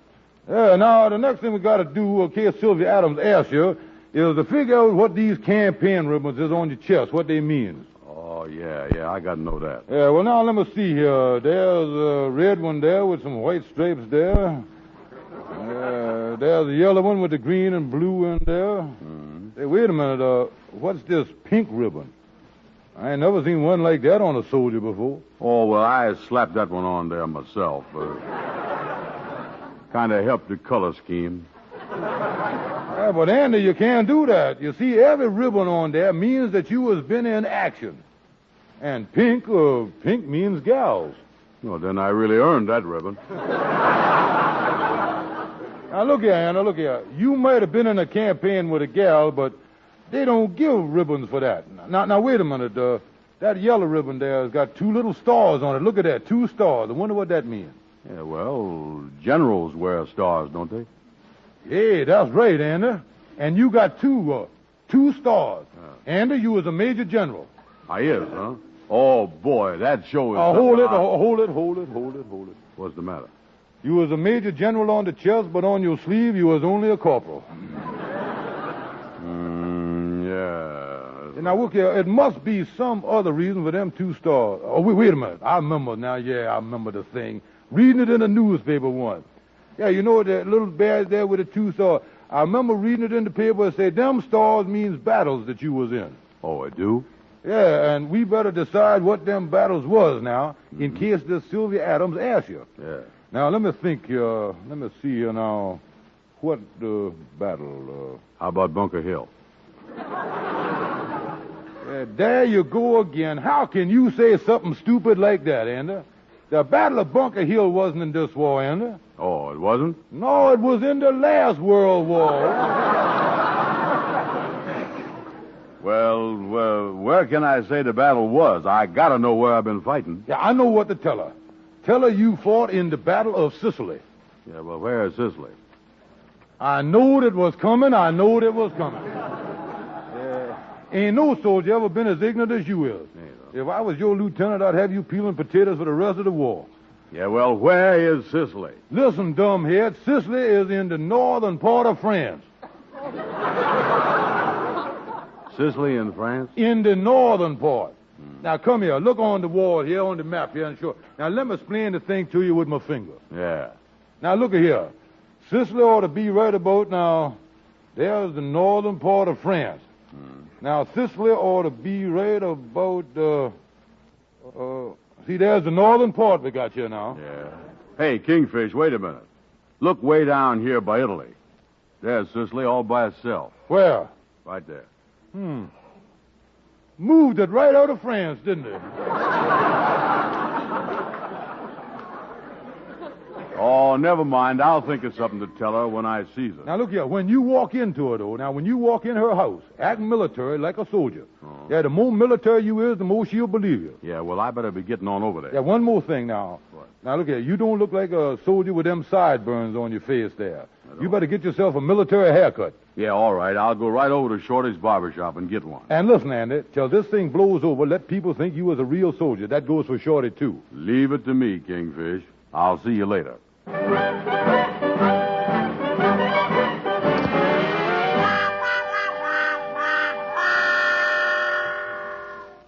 Look, Shorty, don't look surprised. I've been in the Army since last week. I was a real soldier. Yeah, and you was a corporal, too. They sure moved you up fast, didn't they? Well, all you got to do is look at me, and you'll see why. Yeah, you sure make a good soldier. You was a perfect fighting man. You was just the type they're looking for. The Army's certainly lucky to get you. They're taking anybody, ain't they?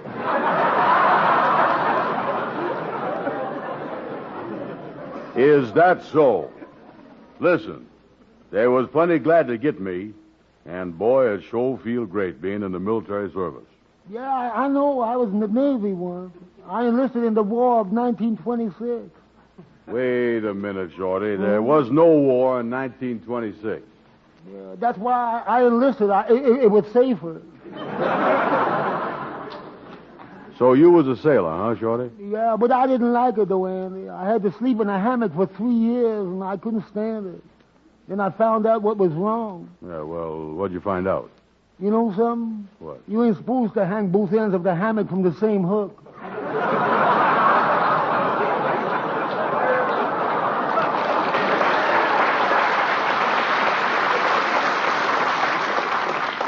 Well, listen, I ain't got no more time left for talking. Let me put my helmet down here and get up in your chair. I want you to give me a military haircut. You does? Yeah. What kind of a military haircut does you want, Andy? What kind did you got? Well, first there's the regular one where I cut the hair right down to about a half inch. Then there's the extreme one where I cut the hair down to the scalp. And then there's the permanent military haircut. Permanent? Yeah, no cutting. I just uproots the whole thing. Well, give me the regular one, Shorty. Plug in them clippers and make it snappy. Okay, Andy. Here we go.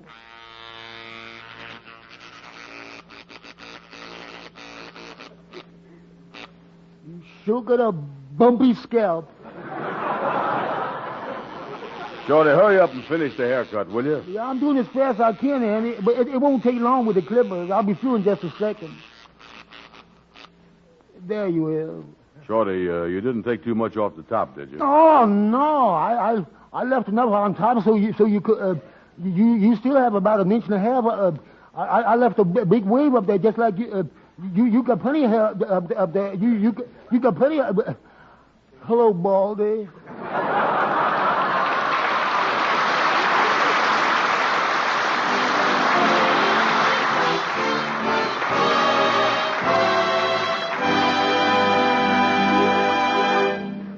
Ladies, this is the story of a bride. My name's Sally Shepherd.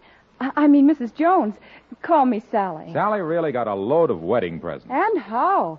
Got a big silver tray from Aunt Florence, a beautiful tablecloth from Cousin Ruth, and a lovely check from Uncle Jonathan. But the one thing she wanted, really needed. I couldn't get.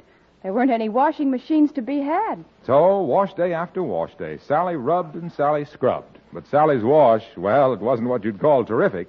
But then came the dawn. Sally found out about Rinso. Lovely, soapy, rich Rinso. Even without a washing machine, wash day's much pleasanter. Rinso soaks my clothes clean. Yes, ladies, as little as a 10-minute soaking, plus a few light rubs on extra grimy places, and clothes are ready to rinse. And what's more, Rinso gets clothes really clean.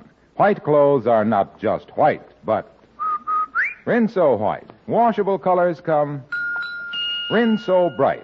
Safely, even after scores of washings. No wonder Sally doesn't mind clothes washing these days. Don't mind doing the dishes either. Rinso slicks them up in far less time. And Rinso's easy on my hands besides. Ladies, try Rinso on the dishes tomorrow. And next wash day, for a wash that's Rinso white and Rinso bright.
Hello?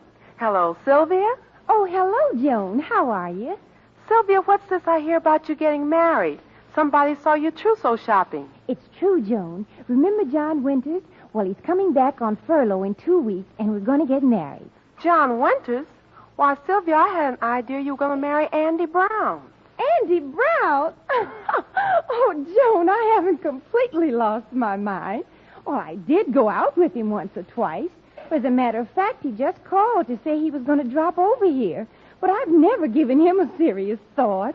Well, that's wonderful about you and Johnny, Sylvia. Oh, thank you, Joan. And when Johnny gets back... Oh, there's somebody at the door, Joan. That must be Andy now. But I'll talk with you over the weekend. Okay, Sylvia. Goodbye. Coming!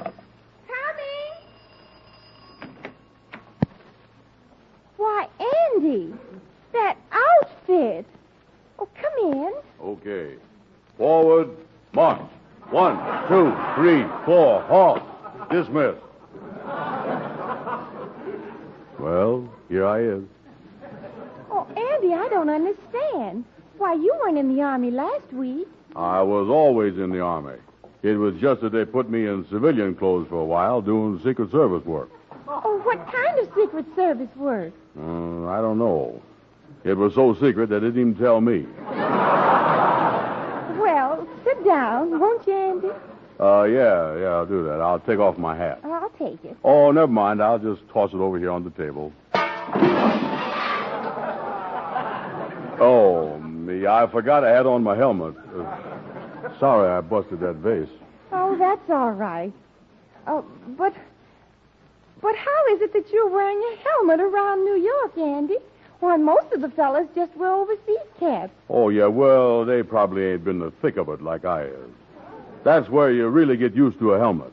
Why, up at the battlefront, a helmet is like a second home to a soldier. He washes in it. He do his laundry in it. He even cooks in it. Cooks in it? Really? Yeah, oh, sure. I can remember lots of nights when I has been cooking supper in my helmet over the campfire. Suddenly the bugle blows. Charge the enemy. And I'd go into hand-to-hand fighting with a head full of Irish stew.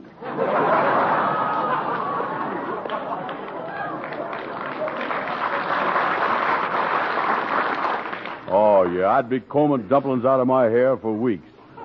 Well, this is very interesting, Andy. Come, sit here on the sofa with me and tell me more. Sit on the sofa? That reminds me.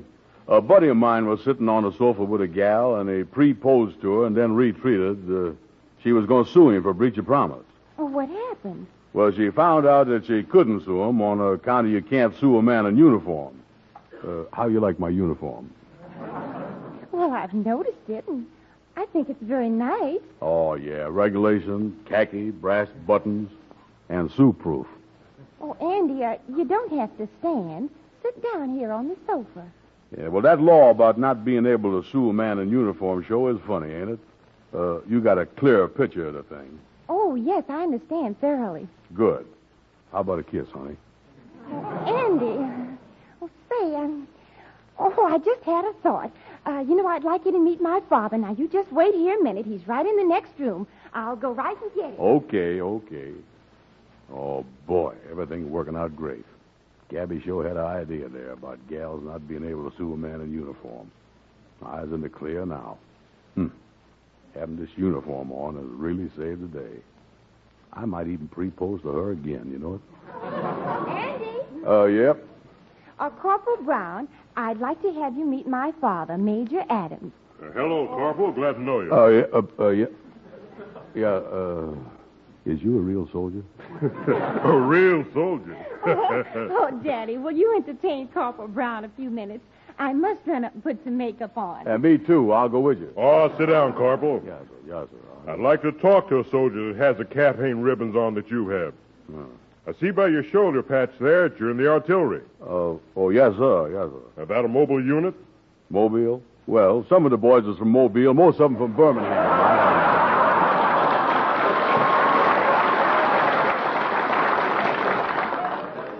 You soldiers certainly have a sense of humor, all right. I'll say one thing, though. From those campaign ribbons you're wearing, you've certainly done a lot of fighting. Oh, yes, sir. They used to call me Blood and Gutter Brown. Yes, sir. I've really been in a lot of battles on the Western Front. The Western Front? Yeah. According to those campaign ribbons, you did all your fighting in the South Pacific. I did? No wonder them Germans I shot look so slanty-eyed. Brown, you're really quite a kidder.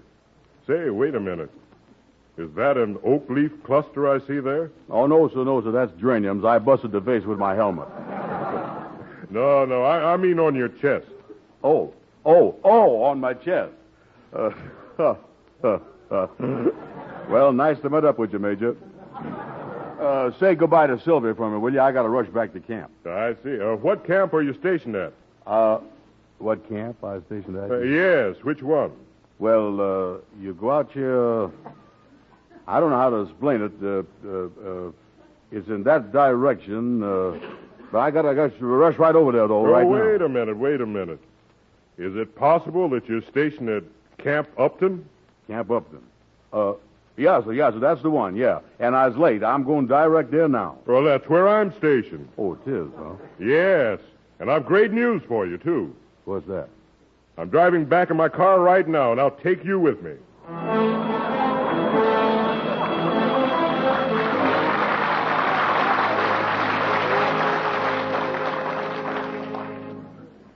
Amos, that was a great idea I had about having Andy make believe he was a soldier. Yeah, by the way, Kingfish, where is Andy? He went over to see Sylvia Adams in the uniform yesterday, and none of us has seen him since. Well, it's possible. Wait a minute, phone, I'll get it. Hello? Hello, Kingfish. Andy, where's you? Where's you been? I was at Camp Upton. Camp Upton? What is you doing there? Well, it seems that Sylvia's father is a major at Camp Upton, and I told him I was stationed there, too, so he insisted on driving me back here, and they think I was in the Army. Yeah, well, how can they think that, Andy? You ain't got no papers or nothing. Well, they say that when fellows from overseas gets back, sometimes their papers is a month late in arriving. And, you know, I got them overseas campaign ribbons on. Yeah, well, now, don't worry. That'll straighten itself out, Andy, but the most important thing is Sylvia Adams convinced that you were sue-proof. Yeah, she knows she can't sue me with this uniform on. Oh, good, Andy, good. Then the whole thing was really a great idea. Yeah, except for one thing. Oh, what's that? My battalion leaves for overseas in 2 hours.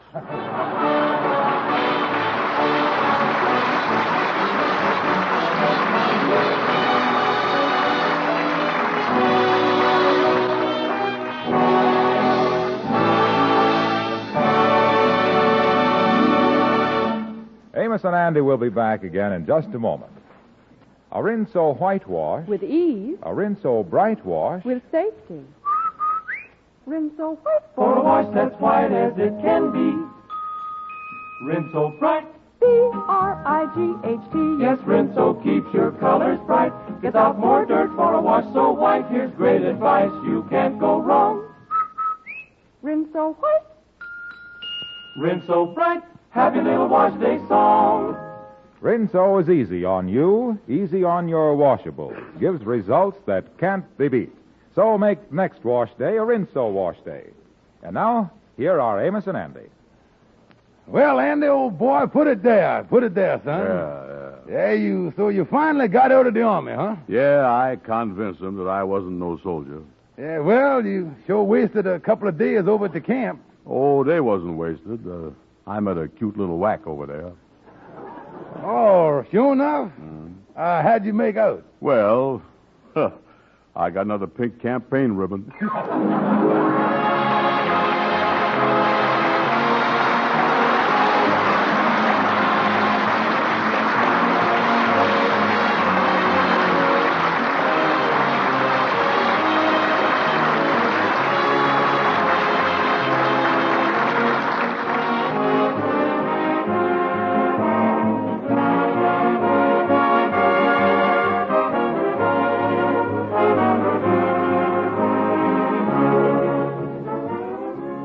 sure to be with us again next Friday evening at this same time, when the makers of Rinso will again present the Amos and Andy Show.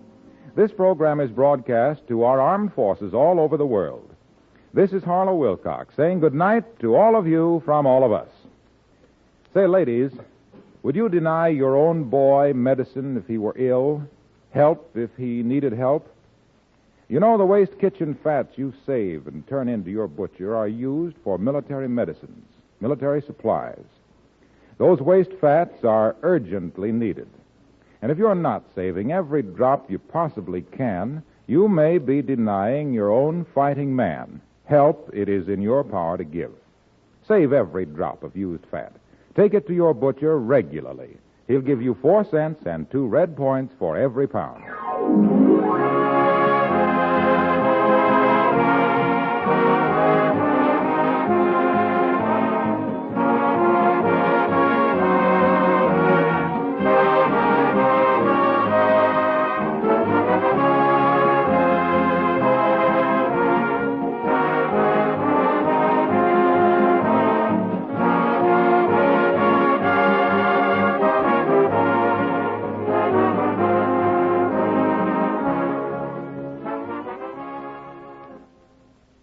It's only human to perspire. Everybody does. Smart people know that no one is safe from B.O. That's why they use Lifebuoy in their daily bath. It gives all over head-to-toe protection, and it's lasting protection. Remember, Lifebuoy is the only soap that's especially made to stop B.O.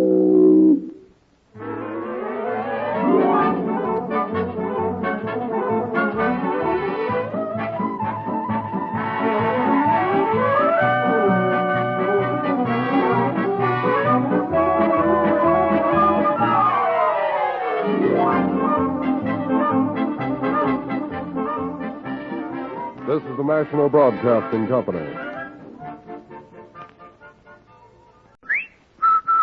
Andy, did you hear that? Come on, will you please? Did I hear what? That whistle. That's the Rinso White whistle. And Rinso means us. That's right. Rinso gets clothes Rinso White. And Rinso presents the Amos and Andy Show.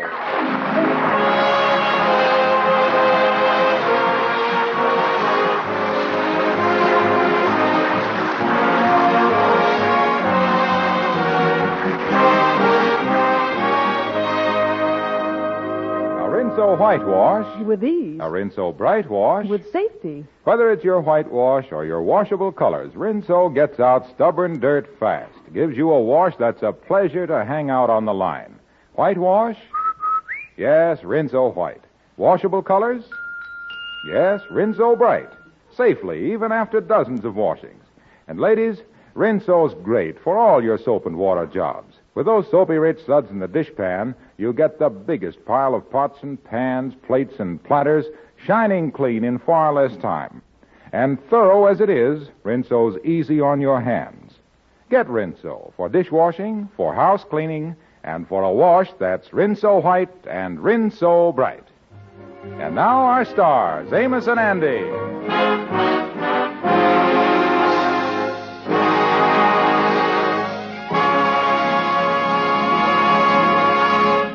It's very seldom that Andrew H. Brown takes his feet off the desk long enough to put his hands to work there. But it seems today is one of those rare occasions.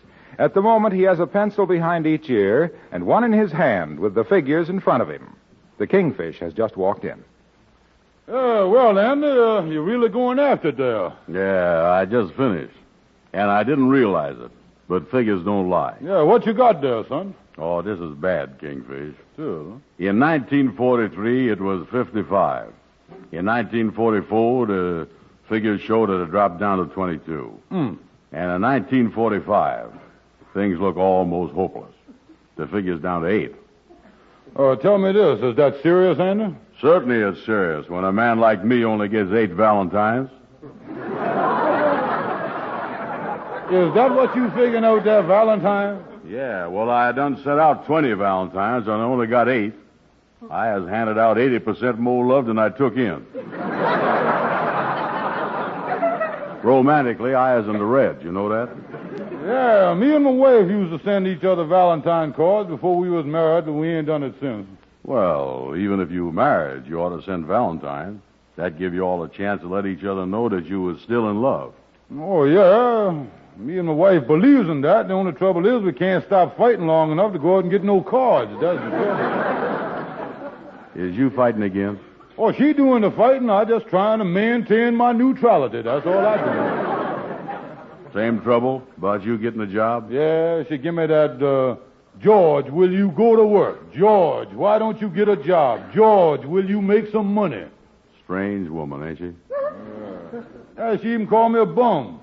And you know, Anna, when you come right down to it, there's no difference between me and a man that's retired. There ain't? No, you take a man that's retired. The first step, he make himself $1 million. Second step, he quit working and he take it easy. Exactly the same, except I cut out the first step, that's all. Yeah, well, how did your wife feel about that argument? Oh, I couldn't use that one on her. What I say to her, I say, honey, I can't get the job, but I can't get the right job. But don't worry, honey, the right one will come along yet. You see, Andy, if I keep trying, I figure the law of average is going to take care of me. What law is that? Look, stupid. What does you have to know what it is for?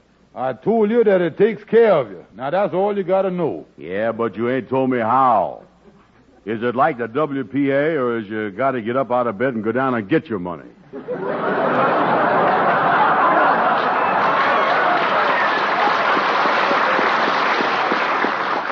You know, I was exasperated before I started talking to you. Now I double exasperated. Well, what is the law of average? All right, dumbhead, if you insist on knowing, I'm going to tell you. The law of average is,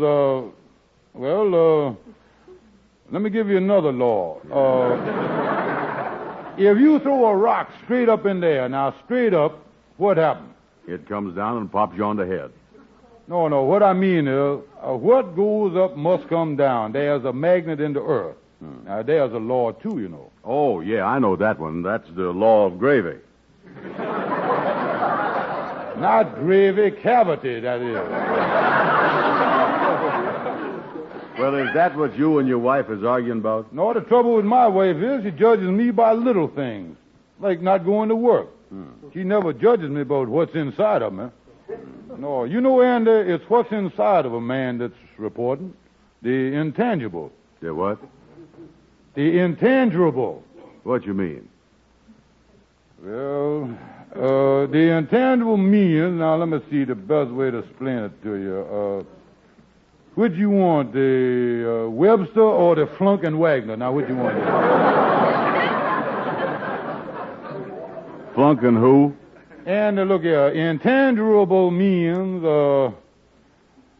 let's get back to the law of gravy. Well, wait a minute. Tell me about the intangible, will you? Well, let's put it another way. Intangible is something that you can't put your finger on. Like a hot stove? No.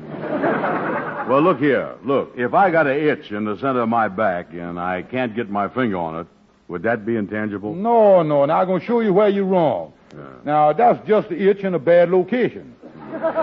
You see, intangible is something that nobody can put the finger on. You see, even if you couldn't put your finger on your itch, I could put my finger on it. Not if I don't tell you where it is, you can't.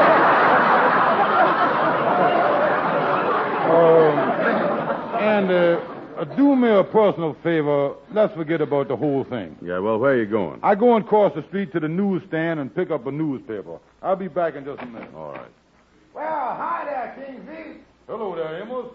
Be back in just a minute. Come on in, son. Come on in. Come on up here. Yeah, what you doing with all them pencils behind your ear there, Andy? Going to work? Work? You ain't heard about things, is you? What you mean, Andy? No. The new law they done passed. New law? Oh, boy, you was living in ignorance. Don't tell me you ain't heard about the average law. No, I ain't heard nothing about it. What is it? Oh, the law takes care of you now. Suppose you was in bed with your back itching and you can't scratch it. You mean, sick? Certainly. You laying there with the intangibles. I see I gotta explain the whole thing to you. Yeah, well, I don't know what you're talking about, Andy. Well, look here. Supposing you standing by a red-hot stove and you throw a rock up in the air. The thing come down and land in the gravy.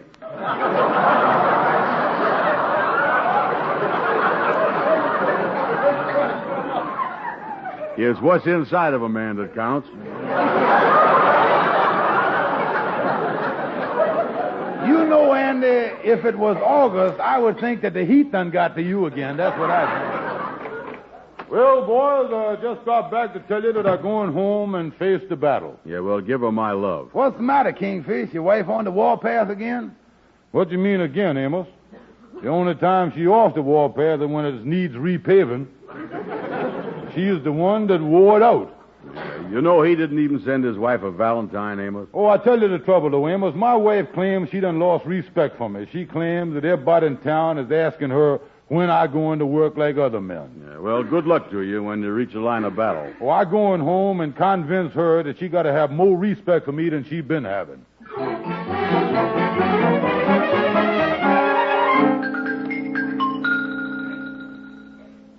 Is that you, George? Yes, honey, your baby is home. I suppose my big, strong husband is home after another hard day's loafing. No, just went down, picked up a newspaper so I can look through the want ads, honey. Any mail? One letter come there. There it is on the table. Just me, huh? Let's see here. Well, look, honey, a Valentine. Listen to this, honey. There are men who are strong and men who are sweet. There are men who can do no wrong and every way complete. There are men who work hard and always behave. There are men who are prosperous for money they save. Well, honey, how you like that up to there? I guess you know what the outside world think of me now. Listen a little more here. Listen to this. Yes, go ahead. Say here, of these kind of men, I know quite a few. So for a change, I'm sending this Valentine to a lazy, no-good, worthless bum like you, signed unknown friend. Now, wait a minute. Who in the world done had the nerve to send me a Valentine like this? George, I'm mortified. Now, wait a minute, you honey. If that's what the outside world thinks of the man I'm married to, I'm ashamed to face my friends. Now, honey, look here, but don't you see, though, somebody just trying to make me feel bad. Somebody playing a joke on me. This ain't no joke. And if this is what they think of my husband, then I think it's high time that you go out from here and get to work and stop embarrassing your wife. Yeah, but, honey, look here, I is going to work, honey. I keep telling you I is. When is you going to work? Well, honey, I figuring on going to work next, soon as I see how the post-war going to shape up. That's what it is. You've been waiting for that since the last war. Well, now, listen, honey, I don't let a little crazy Valentine like this get you upset. Upset? Why, I'm ashamed to go out of the house. Well, now, listen, I'm going to find out who sent me that Valentine, and I'm going to knock their block off. Now, look here. Look here, will you? On Lodge Hall Stationery, Mystic Knights of the Sea. So it must be one of them brothers down there. Maybe I can trace it through the printing in the signature and the printing on the envelope. Listen, I'm going in the other room, get my overcoat, and I'm going to trail this guy right away. Okay, George. Well, that Valentine certainly got on old George's skin. I hope it'll make him go out from here and get himself a job. I wonder what he'd say if he knowed that I was the one that sent it. George, did you find your coat? Oh, yeah, honey, I got it here, and I'm on my way down now to find out who the person is that sent me that insulting Valentine. Oh, you is? Yeah, and listen, I don't want you to get all worked up about the thing neither, honey. Now, I'll tell you something. I've been analyzing the printing on the envelope, and I done come to one conclusion. What's that? It was writ by an idiot.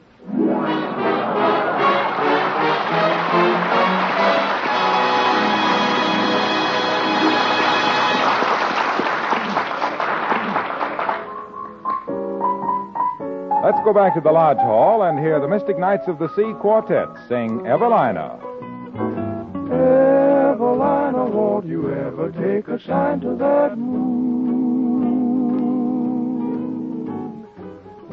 Evelina, ain't you bothered by the bobolink's tune?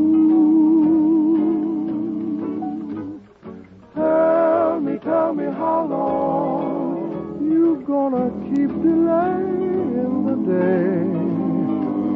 Don't you reckon it's wrong trifling with April this way. Evelina, won't you pay a little mind to me soon? Wake up, wake up. The earth is fair, the fruit is fine. Ah, but what's the use of smelling watermelon clinging to another fellow's vine? Evelina, roll off that vine and then be mine. Be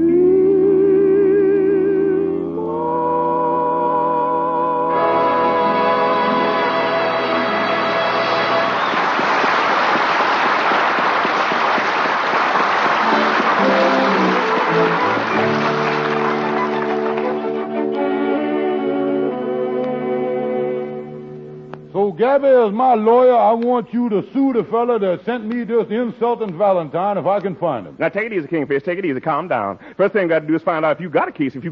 Well, sure I got a case. Just look at the facts. Yeah, my wife was mad with me for not working anyway. Then the Valentine come. Now, if I don't get up enough energy to go out and go to work, she gonna beat my head off. Oh, wait a minute, Kingfish, wait a minute. Maybe you have got a case. Maybe you have. Yes, indeed. And now that I reconsider, this comes under the Manpower Commission. The Manpower Commission. The Manpower Commission? How you figure that? Well, if you don't get up some power and go to work like a man, your wife gonna put you out of commission. That's Manpower Commission if I ever had it.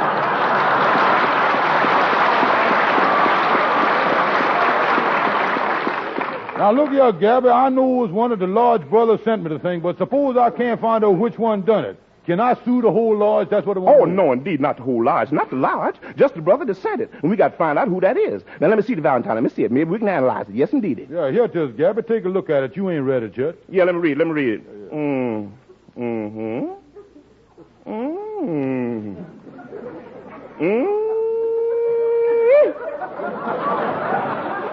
They sure know you, don't they? Now, let me examine the paper. Yeah, it looks like the kind of paper that's made up in Canada in the Canadian paper mills. That's a lead now. That's a lead. Made up in Canada, too, huh? Mm-hmm. Kingfish, now you got to go to Canada to the paper mills. Find out what stores in the United States they done sold this kind of paper to. This kind of paper. Oh, we really closing in now. Yeah, now we're getting someplace. What's the next step? When you get to Canada, they'll tell you that they done sold it in every state in the Union, every state. So the next step is forget Canada and try some other method. Yeah, but as long as we getting no place, let's keep it local, Gabby. Yeah, I want to ask you one question. I want you to answer me straight. Did you send me that Valentine calling me a lazy, no-good, worthless bum? Me send you that? I didn't send any Kingfish. I didn't send any calls. If I was going to send you a Valentine, I'd write you a sweet one. Yes, indeed, a sweet one. Yeah, well, why didn't you send me one then, Gabby? Because I couldn't think of anything to rhyme with the word stupid.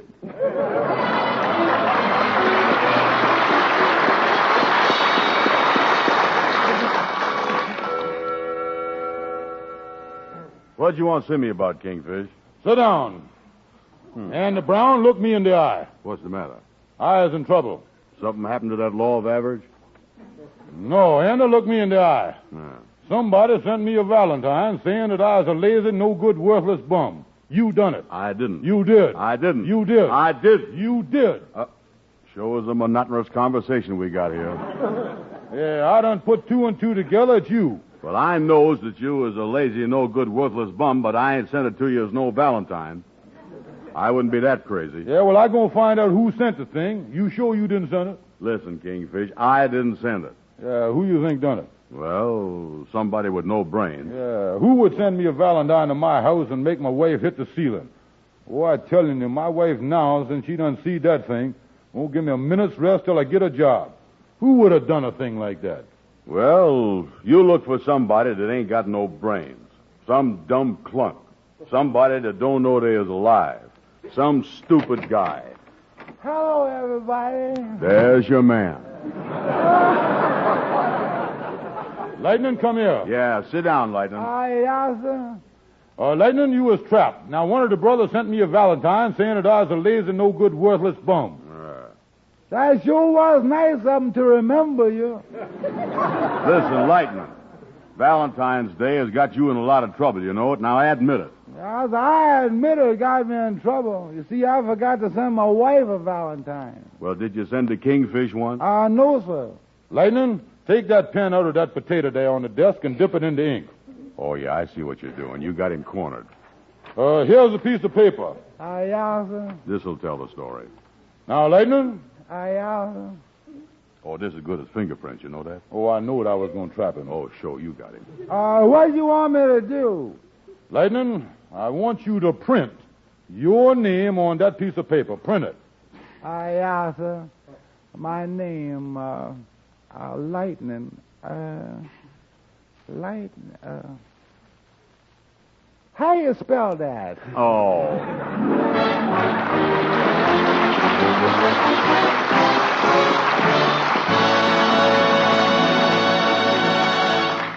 With Rinso in your tub or washer, you'll find wash day lots easier. I'll say it is. And how? And why? Those soapy-rich Rinso suds get out stubborn dirt fast. No back-breaking rubbing or scrubbing. Not with Rinso. Just as little as a 10-minute soak. Then a few quick finger rubs on extra dirty places and rinse. And if you're lucky enough to have a washer, it takes as little as a 5-minute run per load. So much quicker. You said it. And ladies, what a wash you turn out. Your white table linens, men's shirts, sheets, and pillow slips all come dazzling Rinso white. You know. Your loveliest washable colors, pretty printed house dresses and aprons, blouses, all come safely Rinso bright. Yes, you'll get a wash that any woman would be mighty proud to hang out on the line. A honey of a wash. A dream of a wash. And Rinso's economical, too, because those peppy, soapy-rich suds are long-lasting. Try Rinso next wash day.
Shorty, I want to ask you a question. Oh, hello, Kingfish. What's the matter?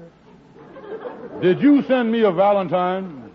A Valentine? Yeah, answer me. Did you send me one? Oh, no, I didn't send you a Valentine. Why would I want to send you? I never heard of nobody. It seems silly for me to send a Valentine to send one to. I didn't know you cared.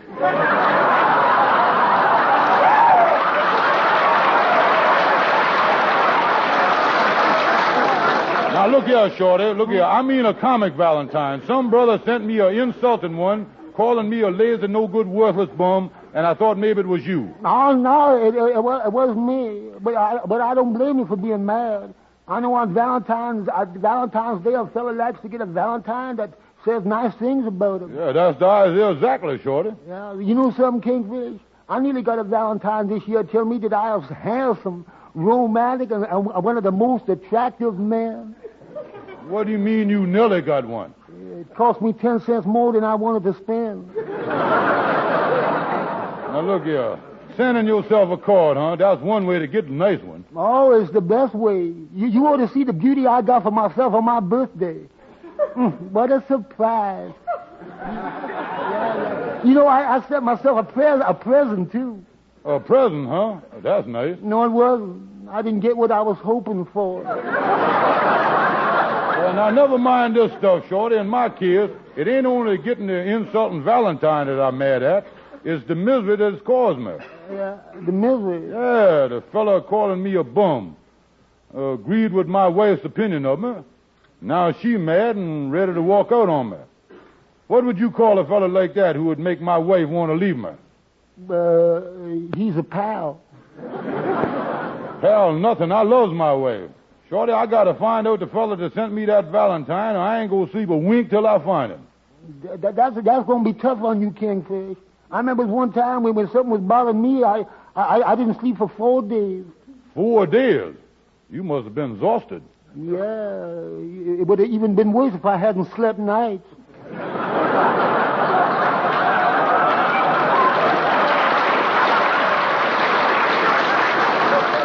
Now, well, since you ain't the one to send the Valentine, Shorty, I gotta get going and catch the fella. Yeah, how you figuring on doing it, Kingfish? Oh, like a real detective, Shorty. Fingerprints, handwriting, and everything else. I done already got me a book about Sherlock Holmes. Yeah, I gonna use the exact same methods that he done used. Oh, then you want to catch him, all right, because Sherlock Holmes sure is a great detective. He's the most famous detective that there's never a case that they quit. Sherlock Holmes, he's about the best. He's the best. I like Dick Tracy.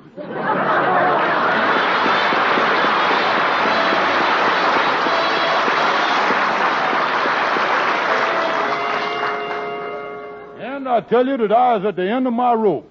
Yeah, now for 2 days I've been trying to nab the fellow that sent me the Valentine, and I just can't find the big bum. Yeah, well, what about that book on Sherlock Holmes you done bought? Didn't that help you none? No, I done lost faith in the man. How come? Well, it seems that most of the work is done in Scotland Yard.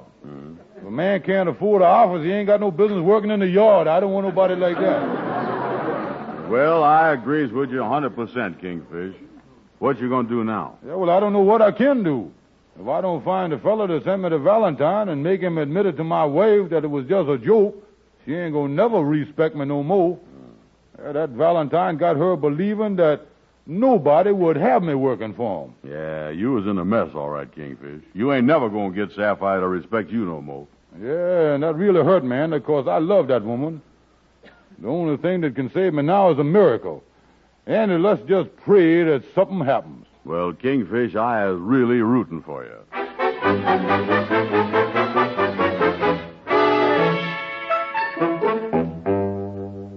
Good morning, honey. Why, George, what are you doing up at 9 o'clock in the morning? Well, I tell you, honey, just out to show you that I ain't as lazy as you think I is. By the way, I ain't been able to find that idiot who sent me the Valentine. But believe me, whoever he is, he don't know the real me. That Valentine ain't the opinion of my friends. I'm sure it ain't, George. A letter come for you this morning, and I opened it. And, George, I was so wrong about everything I said about you. Wait a minute now. What letter you done open now, honey? Wait a minute. I'll read it to you, honey. It's from the Johnson Lumber Company. It says, Dear Mr. Stevens, your name has been submitted to us as a man capable of handling our sales department, and we would like to have you represent us. Please call upon us at your convenience. Very truly yours, the Johnson Lumber Company.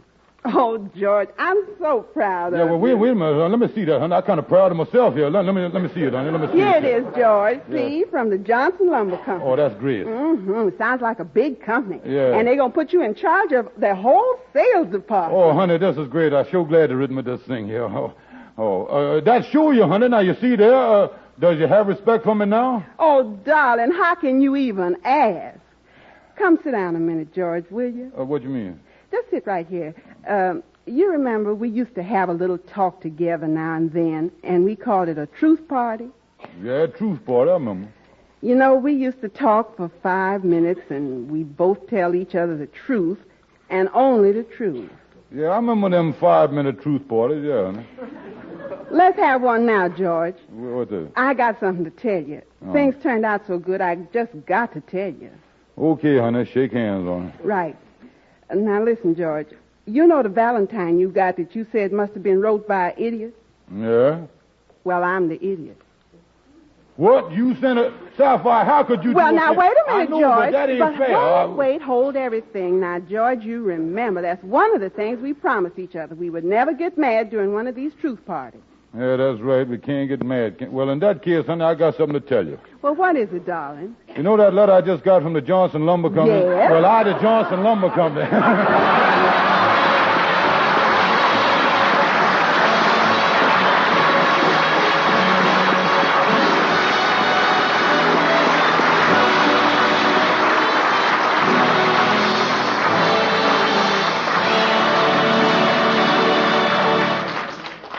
Amos and Andy will be back in just a moment. Yes, ma'am, a Rinso wash is something to whistle and ring bells about. Rinso white For a wash that's white as it can be. Rinso bright. B-R-I-G-H-T. Yes, Rinso keeps your colors bright. Get out more dirt for a wash so white. Here's great advice, you can't go wrong. Rinso white. Rinso bright. Happy little wash day song. Use Rinso for a Rinso white wash with ease, a Rinso bright wash with safety. And now here are Amos and Andy. What is these truth parties you talk about, Kingfish? Well, for 5 minutes, me and my wife tells each other the truth, and neither one of us is allowed to get mad. Yeah, well, when'd you have this 5-minute truth party? We started at exactly 12 o'clock noon today. Oh, that's great. How'd you come out? At 12:06, she smacked me with a vase.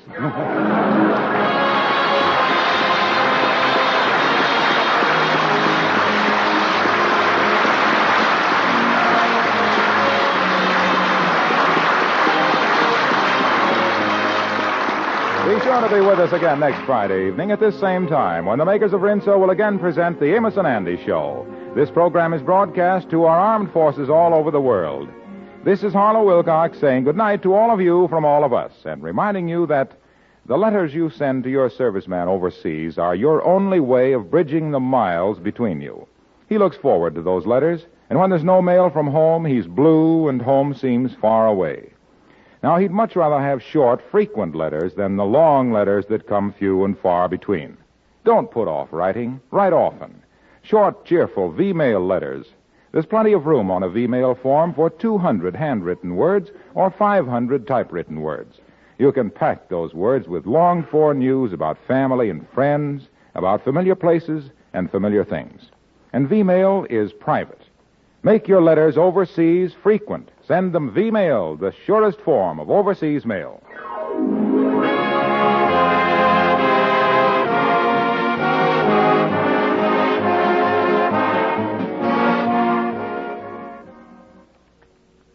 It's mild and gentle, yet it gets you extra clean. That's Lifebuoy. A daily bath with Lifebuoy gives you all-over lasting protection against BO. Just hop into a Lifebuoy bath, and you can be sure that you'll get protection that lasts. Yes, it's, well, to be extra clean, Lifebuoy clean. Remember, Lifebuoy is the only soap especially made to stop BO.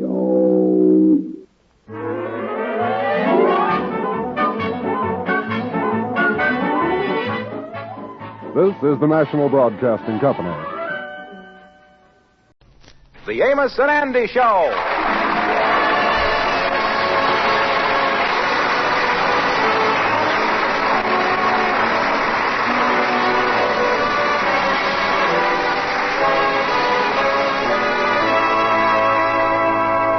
When the green-eyed monster known as jealousy rears its ugly head, you can always count on trouble.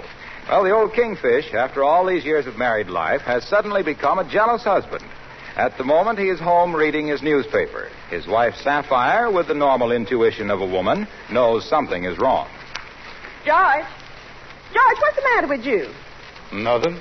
Now, George, there's no use saying there's nothing wrong with you. We've been in this house 3 hours, and you ain't spoke one word to me. You ain't even said nothing unpleasant. I'm reading. Well, you can't spend 3 hours on the front page of one newspaper. Now, come on out with it. What's the matter with you? Ain't nothing the matter with me. Then how come you got that look on your face? Can you think of a better place to put it? Leave me alone, will you? George, will you please tell me what's the matter with you? Now, look, Sapphire. If you was tired of me and wants another man, all you got to do is say so, and we can have our marriage Null and avoided. What's that again? Don't look at me like that, like you don't know what I'm talking about, you woman. What is you talking about? I walks down Lenox Avenue, and what does I see? My own wife standing on the corner, talking to a fancy-dressed fella with a wax mustache hanging on his upper lip. Well, he'd look very funny with it on his lower lip. If you want him, you can have him, mustache and all. Is that what's the matter with you, George? Let me alone. I introduced you to him when you walked up. That's Floyd Wilson. I'd have known him for years. I used to go out with him before I married you. Well, why didn't you marry him? Because I married you. That's a poor excuse. Wait a minute. I didn't mean that. Now, look here. Don't you confuse me. I see the way you looked at him, with them dreamy eyes and turning on all that charm. There's only one other man besides me that I'd let my wife look at that way. That's the butcher. Is you jealous of this Floyd Wilson? Is you really jealous, George? Who is jealous? I ain't jealous. But why is you talking to him on the corner? Well, I didn't have nothing to do, and I thought I'd walk down the street and look in a few windows. I was outside of the Globe department store, and he walked up, that's all. And you had to talk to him. Well, if you'd give me enough money to get inside the stores, I wouldn't be running into people on the outside. Yeah, that ain't got nothing to do with it. On top of everything else, I see the way you say goodbye to him, too. That expression on your face, like you expected him to get in touch with you again. And you was dying to see him, that you hopes he called. What expression? I just told you. That dying to see you, hope you get in touch with me, call me on the phone expression. That's what I'm talking about. George, please believe me. I don't care nothing about Floyd. I told you I ain't seen him in years. He's just been back in town a few months. George, I don't care about nobody but you. Yeah, well, you cut out just talking to men's on the street. Oh, George. So now after all these years, my husband gets jealous. Well, that makes me feel pretty happy. Yeah, I love you, honey. Now, you show that you ain't the type of man that loves me all of a sudden just because you think somebody else do. Oh, honey, how can you say that? You know I love you. I love you and nobody else but you. Yeah, well... I'll get it, honey, I'll get it. I wonder who that could be. Thank you very much. Thank you. Oh, George, you darling. Yeah, what was it? You is the sweetest thing, George. Here's a box of candy from the Harlem Candy Kitchen. George, you sure is sweet. What's that you say there? Well, George, after all, I think you is a thoughtful husband. And I know when you bought this for me, you must have had love in your heart. Why, you even put a card in. It says, "It was nice seeing you again. Best wishes for your happiness. Floyd Wilson." That's all, brother. That's all. George, wait a minute. Wait a minute, George. No, don't tell me nothing. Don't tell me nothing. Now I know. All right, Another George. man, huh? No, George, come back here. I didn't know I was going to get a box of listen, don't tell me nothing. That's all. Goodbye.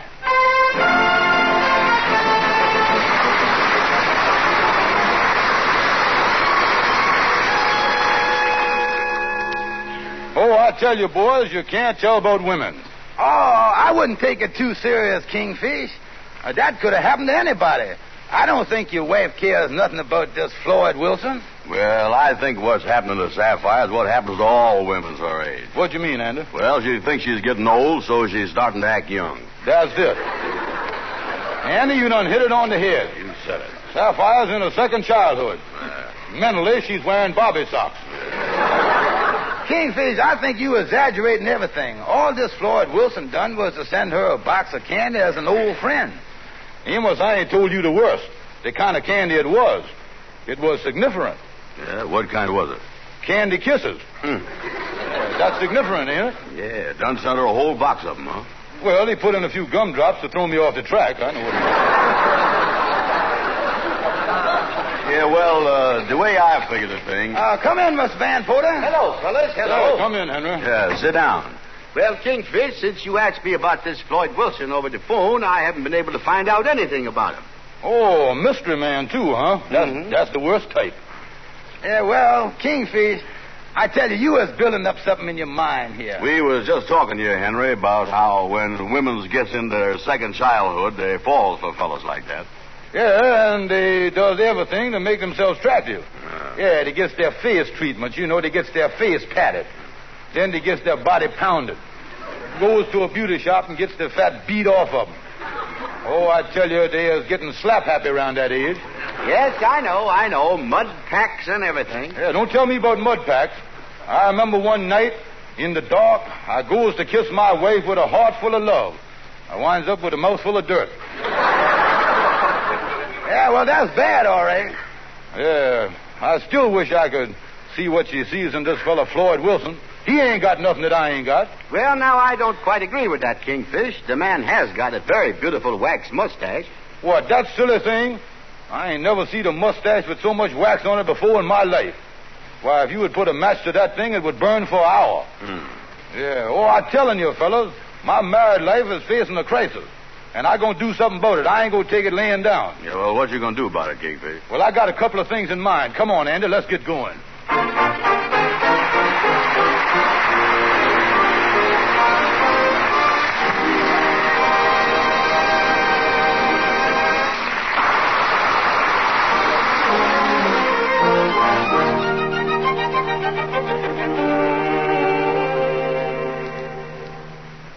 Well, I tell you, Brother Andy, long as you go into the office here, I think I'll drop into Shorty's barbershop next door here for a second. I got something I want to ask you. Yeah, well, okay, Kingfish. I'll go on next door to the office and wait there for you. All right, Andy. Oh, I'm going to tell you something before you go, too, Andy. I'm really upset about my wife going over to Floyd Wilson. You know it? Oh, I tell you what, it just got me down. How can she go for a fella with a mustache like that when it's beyond me? Yeah, don't ask me. Yeah, and what I can't understand the most is how a self-respecting man could wear a silly wax mustache like that. Yeah, well, you go on into Shorty's there, and I'll see you later. So long. Okay. Oh, come in, Kingfish. Yeah. How is you, Shorty? Say, Shorty, I want to ask you a question. Yeah, what is it? Say, Shorty, how long would it take me to grow a wax mustache? Wax mustache? Yeah. What you want to grow a wax mustache for, Kingfish? Yeah, well, I tell you, Shorty, I don't want to mention no names, but there's a certain fellow around town that I think my wife is sweet on because of his wax mustache, you see. Mm-hmm. Now, I wants to out-mustache the man. So tell me this, is you got any of that special mustache wax? Oh, yeah. I got a special jar here that I got from the drugstore. I bought it from the barber supply company. It was sent to me from the wholesale. A salesman left it here to try. It belongs to Floyd Wilson.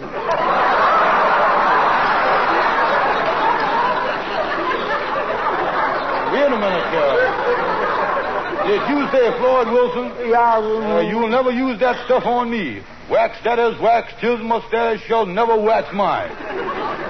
So you know the fella, huh? Well, not too well. We just got a shaving acquaintance. Does you know him? Oh, no, I wouldn't say I do. Oh, well, if you wants to know him, I could bring him over to your house someday. Now, wait a minute. Let's get back to the mustache here. Wait a minute. So you was having trouble with your wife over a wax mustache, hmm? Yeah. You know something? I remember once I had a silly argument with an old gal friend of mine over a mustache. Oh, you did, huh? Yeah, but it didn't amount to much, though. When I told her I didn't like it, she shaved it right off. I see what you mean, but tell me, Shorty, have you had any experience of your own raising a wax mustache? Yeah, I had one once. Yeah, I got it to the point where it was just as shiny as a wax floor. How did you get it that way? Floor wax. Tell me, you say you can use that stuff on it too, huh? Oh, yeah, but I finally had to give it up, though. You did, huh? Yeah, the directions on the can say to get a high gloss, rub with a mop. My face just couldn't stand it. Yeah, it certainly seemed like a lot of trouble raising a wax mustache. I think I'll forget the whole thing. Yeah, that's my advice, Kingfish. Yeah, but Shorty, long as we is alone here in the barber shop, I want to ask you one question here. Just for my own peace of mind, I want to ask you about something. Is this Floyd Wilson what you would call a lady killer? Or what I mean is, what do the ladies think of him? Oh, they don't like the way he dresses. They don't think he's the smooth kind. They don't like his attitude about... They don't think he's good looking. I love that man.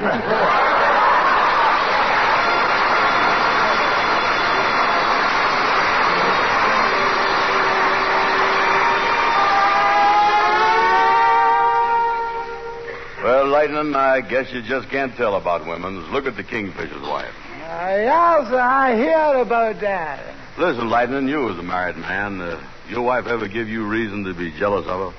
Yeah, sir, she made me awful jealous once, and we got into a big argument. Oh, you did, huh? Yeah, sir, it was so bad that I got into the argument, too. Well, what was you jealous about? Well, we had a little puppet dog, and she was paying more attention to the dog than she was to me. Oh, more attention to the dog than you, huh? I can't figure that. Me neither. I know I was better looking. Well, Lightning, you had a good reason to be sore. Yeah, but that's the way I felt, too, Mr. Andy. So I left the house, and I stayed away for 10 whole days just so that she would miss me. Yeah, well, did she miss you? I don't think so, 'cause I come home late the 10th night, and I crawled into my twin bed trying to fall asleep, and I done accidentally woke her up. Yeah, well, what'd she say that makes you think she didn't miss you? She said, "Stop moving around. The last 9 nights you slept nice and quiet."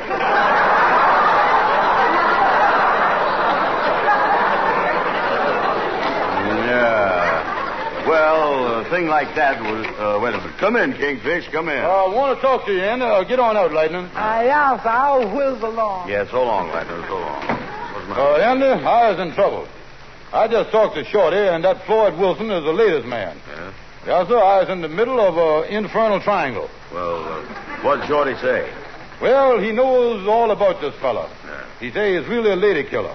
From what Shorty say, this fella Floyd Wilson talks to women a little while, and they folds up like a 98-cent card table. Well, what you going to do, Kingfish? Andy, there's only one way to settle this thing. I'm going to catch up with that Floyd Wilson in the alley, and I'm going to knock his block off. I'm going to beat him to a pulp. Yeah, but he's a head shorter than you is. Yeah, I can't help that. That's the only way to settle it. He used to be a prize fighter. On the other hand, there might be another way. Another way like what? Well, like going to see my lawyer, Gabby Gibson. I'll stop this man if I have to do it legal. I'll ipso facto that bum right out of town.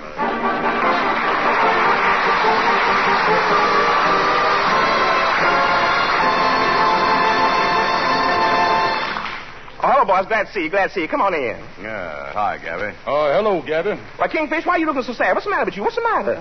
Yeah, well, I tell you, Gabby, it seems there's a fellow in town by the name of Floyd Wilson. Oh, yes, indeed. Very nice fellow. He's a very nice fellow. If you'd like to know him, I'll bring him over to your house sometime. Wait a minute. Not my house.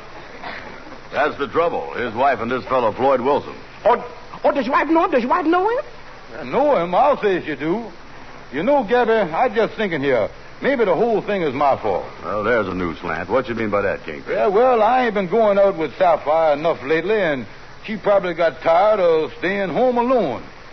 Now that, well, that's how she got involved with this Floyd Wilson. You know, Kingfish, as a lawyer, there's a legal angle here, a legal angle. It come under the Maritime Board. Yes, indeed, the Maritime Board. The Maritime Board? How you figure that? Well, when you marry a woman, you got to give her time or she gets bored. That's Maritime Board if I ever heard. Well, now, forget that legal stuff, Gabby. All I was interested in is getting my wife to forget Floyd Wilson and go back looking on me as the one man in her life. Yeah, well, you know what they say, Kingfish. After they done seed pears, it's hard to get them back on the farm. What is that again? I say, after they seed pears, it's hard to get them back on the farm and all that stuff. And hereafter, if you got anything to say, keep quiet, will you? Now, where was we, Gabby? Oh, we was talking about getting your wife back to being a one-man woman, Oh, yeah, Gabby, look here. I just don't understand the mind of a woman, how it works. Yeah, I don't know what it is. Gabby, but women just don't seem to think straight. Well, that's natural, perfectly natural. They're women, ain't they? Well, there must be more to it than that. Oh, there is. Yes, indeed, there is. In my opinion, it's the permanent ways the women get, the permanent ways. Them machines they use, they don't stop at just curling the hair. They curls the brains, too. They does? Oh, sure. And how can you expect a woman to think straight with a curly brain? Yeah, well, anyway, Gabby, whatever the thing, I got to find some way to bust up this thing between her and Floyd Wilson. Yeah, if we could only think of something. Wait a minute, I got an idea. Yes, indeed, I got an idea. The whole thing started because your wife had nothing to do. When folks got nothing to do, they get in trouble. So, Kingfish, you got to keep your wife busy. Keep her busy. And there's only one way to do it. Oh, what's that? Get her a job. Gabby, I think you done hit the nail on the head.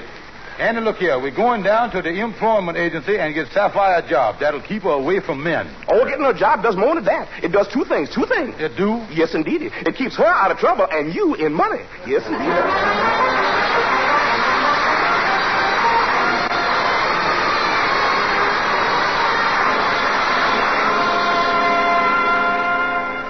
Well, there's the employment agency right there, Andy. Yeah, I think Gabby's got a great idea there. Get your wife a job. Oh, yeah, if I can keep her busy, that's the thing. Oh, that'll solve everything. Oh, sure. That'll keep her away from men, and that's the main thing. Sure is. You see, when women gets to the age of my wife, they gets kittenish, Andy. Yeah. Yeah, they want to feel they're still young, you know. Yeah, and they start lying about the age, too, you know. Oh, you ain't fooling there.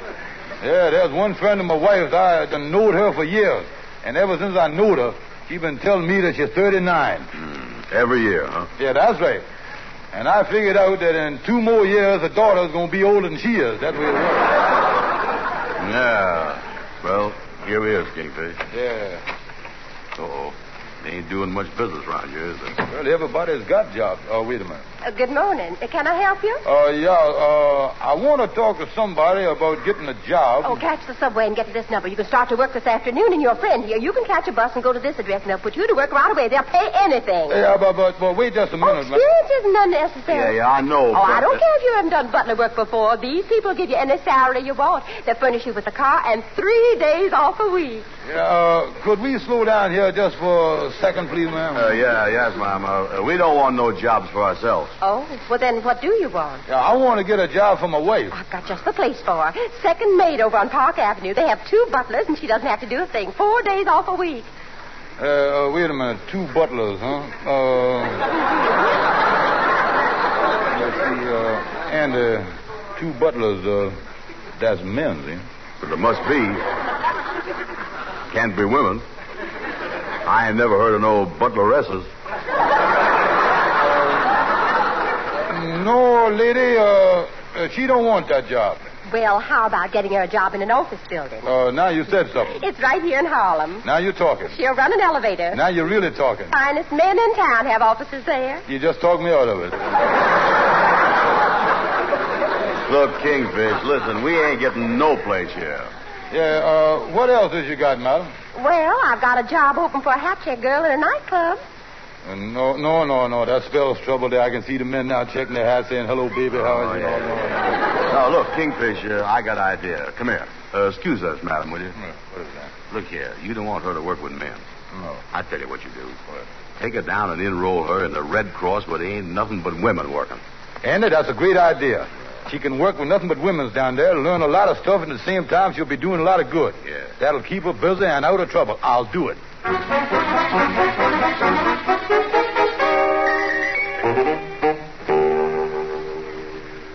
Well, boys, I certainly had you over tonight for a nice little time here. I enjoyed it myself, and I'm glad you dropped over to the house. I think we've had a friendly card game. Yeah. Well, how'd you feel, Amos? Oh, I enjoyed it a lot, Kingfish. Oh, yeah, me too, Kingfish. I enjoyed it too, yeah. Well, you know, I'm sure happy about the situation. I done enroll my wife down at the Red Cross. That keep her out of trouble. She ain't gonna be running into that Floyd Wilson in front of the department store. I know that. That was a good idea I gave you there, wasn't it? Yeah, what hours do she work, Kingfish? Well, she do her housework and all the stuff in the morning here, and then she gets over there to the Red Cross at noon. She comes back in time to cook my supper, and then she goes back and she stays around 10 o'clock. Yeah, well, that don't give her no time to rest. Listen, Amos, I ain't that thoughtless. I know as well as you does that a person can't keep going all the time. They needs rest and relaxation. Yeah, well, when you figure Sapphire going to be able to rest? When she's boiling my eggs in the morning. She got 3 minutes there doing nothing. Say, by the way, how long is Sapphire going to keep this job she's got, Kingfish? Yeah, well, I done signed her up for a year at the Red Cross, and she can't quit for 12 months. I hear somebody opening the front door, Kingfish. That's right. Who down at the front door? It's me, George. Hello. Well, hello, honey. Hello, Amos. Hello, Andy. How y'all? How's the Red Cross? Oh, it's wonderful. Wrapping, bandages. Oh, sure enough, honey? Oh, yes. It sure is a lot of fun. Yeah, a lot of people doing that, all right. Yeah, what do you learn over there, Sapphire? Oh, they learn you everything. George, if you ever break your leg, I know just how to put a splint on it. They showed us how to put the splint on, you see. We even get on the floor and play like we hurt, and they show us how to bandage up a person on the floor. Oh, I can't wait to get back. Yeah, sounds great, don't it, Kingfish? I'll say so. How'd you get home, honey? Oh, our first aid instructor walked home with me. Yeah, that was mighty nice of her. Who is the woman? It ain't no woman. It's Floyd Wilson.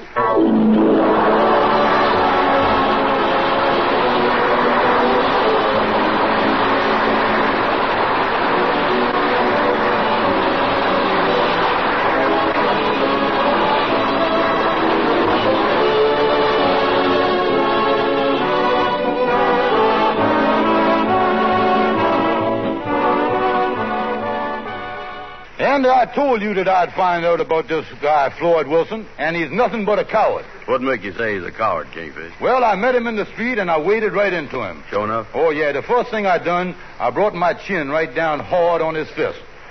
And then I took my nose and I popped him right in the knuckles with it. And there I was, laying on the ground. Well, how can you call him a coward? He was afraid to come down there after me.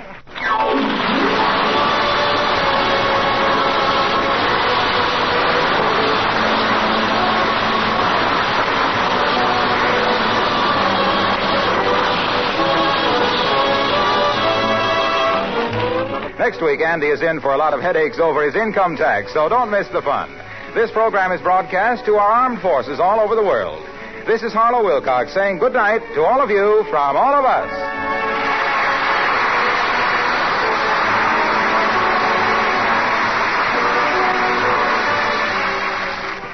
This is the National Broadcasting Company.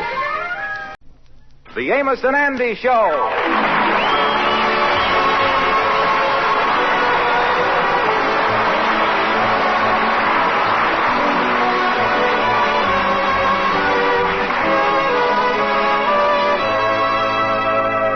Whenever Andy Brown is in trouble, it's safe to assume that it's caused by either women or money. However, in his present difficulties, he's gone a step further. He's combined them both. At the moment, he is in his office looking to the Kingfish for comfort. Oh, I tell you, Kingfish, I is in a mess here. Yeah, well, let me tell you, I ain't got no sympathy for a man that expects to take out a gal on a date with only 12 cents in his pocket. Well, listen. I suppose when you was courting your wife, you never took her out with only that much money, huh? Never, Andy, never. If she didn't have at least $1, the date was off. Well, the only thing I can figure out is to take this gal of mine someplace tonight where there ain't no charge for admission. I know, maybe the museum. That's free. Yeah, there's only one trouble, though, about taking her to a museum. What's that? If she's anything like that last gal you had, they're going to keep her there. Oh, no, Kingfish. Wait a minute. This gal is different. And I is crazy about her. Honest, I is. Andy, you sound serious. Oh, Kingfish, I is. I loves her. And this ain't puppy love. This ain't no fly-by-night love. This is the real thing. The kind of love a fellow dreams about all his life. It's rare. Chills, huh? Oh, yeah. I ain't been in love like this since a week ago Tuesday.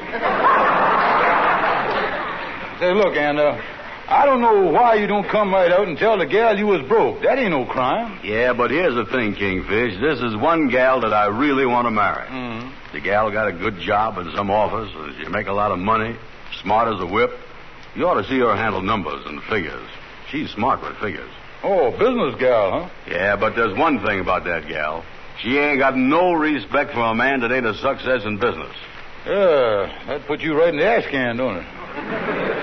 Well, you see, to make a hit with her, why, I told her that I made about $7,000 last year. Mm-hmm. Told her that I got a lot of investments, so now how was I going to tell her that I was broke? I want to keep up a good front with her. I tell you what, you do call her up, Anna, and tell her that you got some business that just come up. Tell her that you planned on taking her out to a very exclusive club for dinner, but you can't. Yeah, that's the stuff. I can lay it on with her. What kind of dinner was I going to take her to? Oh, high class. Tell her that the dinner was starting off with seafood, then lobster thermidor, then oysters on the half shell, pheasant, chicken on the glass, And tell her the dessert was going to be that French, well, just say, piece de resistance. Say that. Yeah, hand me that phone. Yeah, here you go. I wish I had some money. I has had to take more gals on walking dates here lately. Getting so when I first meet a gal now, I look at her feet before I look at her face. Yeah. Got to get a lot of mileage out of them, all right. Sure do. Hello? Oh, hello. Is this Caroline? Yeah. Hello. This is Andy. Oh, hello, Andy. How are you? All right. What time are you coming over tonight? Oh, well, that's what I called you about, honey. I got in a meeting here with my bankers, and I ain't going to finish in time to get out tonight. Oh, your bankers? Yeah, they're here now. Wait just a minute. Hey, bankers, make that 2 off 10 net 60. And pile that money up on the table there, and stop walking around on them checks laying on the floor. Yeah, for a guy with 12 cents, that's really putting on the dog there, son. Wait a minute. Hello, honey. I was going to take you out to an exclusive club tonight for dinner. Sorry we can't go. Oh, I am, too. Tell her about the food, eh? Yeah. Tell you what we was going to have to eat, too, tonight, honey. Well, what was that? Oh, we was going to have a great meal. I had the whole thing ordered. We was going to start off first there with some kind of seafood. A seafood cocktail? Well, I ain't planned on no drinking. But anyway, then we blends into lobster thermostat.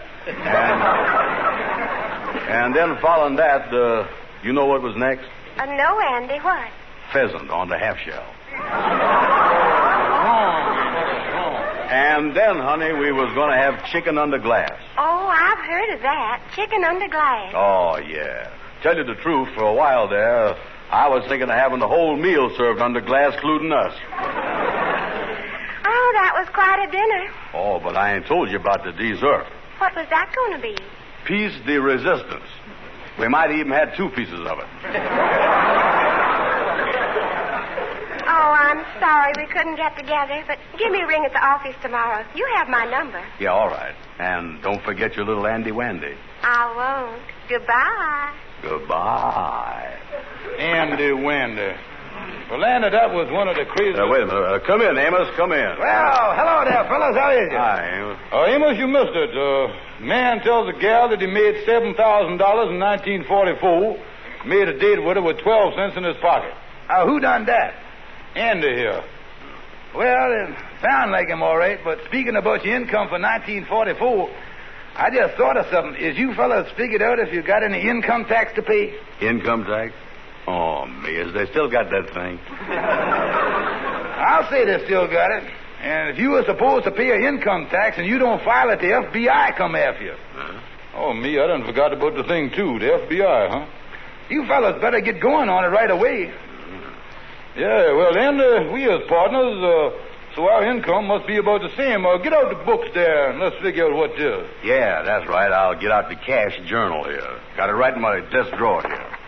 Oh, keep the books, huh? Oh, sure. Got each month on a separate page. Profit and loss and all that. Yeah, start with January, Andy. Yeah. January. Profit, nothing. Loss, $1.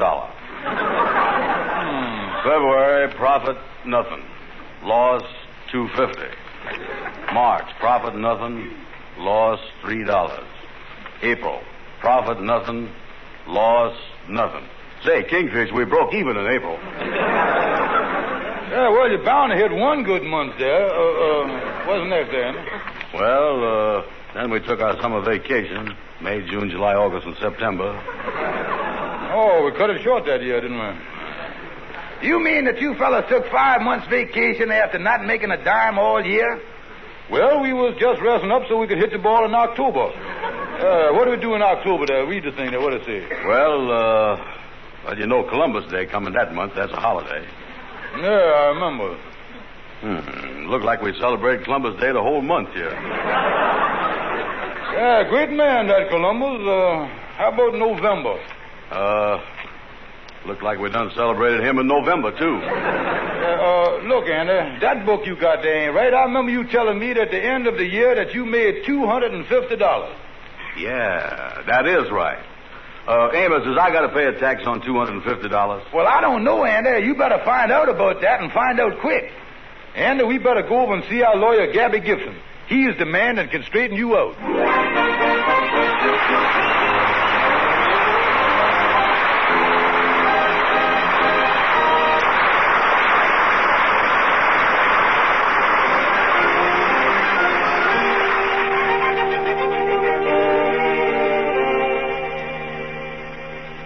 Hello there, Gabby. Hello, Gabby. We got to see you about something right away. Well, come right in, boys. Glad to see you. I sure is glad to see you. Yeah. Now, look here, Gabby. We is here to talk to you about $250, Andy made. $250? Did I say glad to see you? Let me change that to delighted. Listen, Gabby, this ain't $250 that I got. It's $250 that I done earned and spent, and now I'm afraid I got to pay income taxes on it. Oh, yeah, Gabby. What we come to see you about, we want to see if you knows anything about the income tax laws. Does I know anything about the income tax laws? Why, the first client I ever had was in trouble about that very thing. Wanted my advice on how to keep from going to jail. So I explained the income tax to him. Explained it in and out, in and out. And you kept him from going to jail, huh? No, he's been in and out, in and out. Well, look, Gabby, what we want to know is, does you know how to figure income tax? That's very funny. Ask me if I can figure income tax. Can a duck swim? Can a duck swim? You mean you can figure income tax as good as a duck can swim? Well, not exactly, not exactly. Then what you mean? I can swim as well as a duck can figure income tax. Listen, Kingfish, Gabby don't know nothing about income tax. Come on, let's go. Oh, wait a minute, boss, wait a minute. I was only fooling. I knows all about income tax, all about it. The first thing you do is get a couple of forms, Couple of the forms, eh? Yes, indeed. Next thing you take one of them and puts down all deductions that you think is entitled to. All that you think you's entitled to. Oh, then what? Well, then you start all over. You ain't entitled to that much. Listen, Kingfish, I was right the first time. Now, Gabby don't know nothing about income tax. I do, too. I know that you better take care of that income tax. You better take care of it. Because if you don't, the government can force you. They sure can force you. How can they do that? How? By the law of the freedom of the seas. The freedom of the seas. Freedom of the seas? How you figure that, Gabby? If you don't pay that tax, the government gonna seize you and put you where you ain't got no freedom. That's freedom of the seas if I ever had it.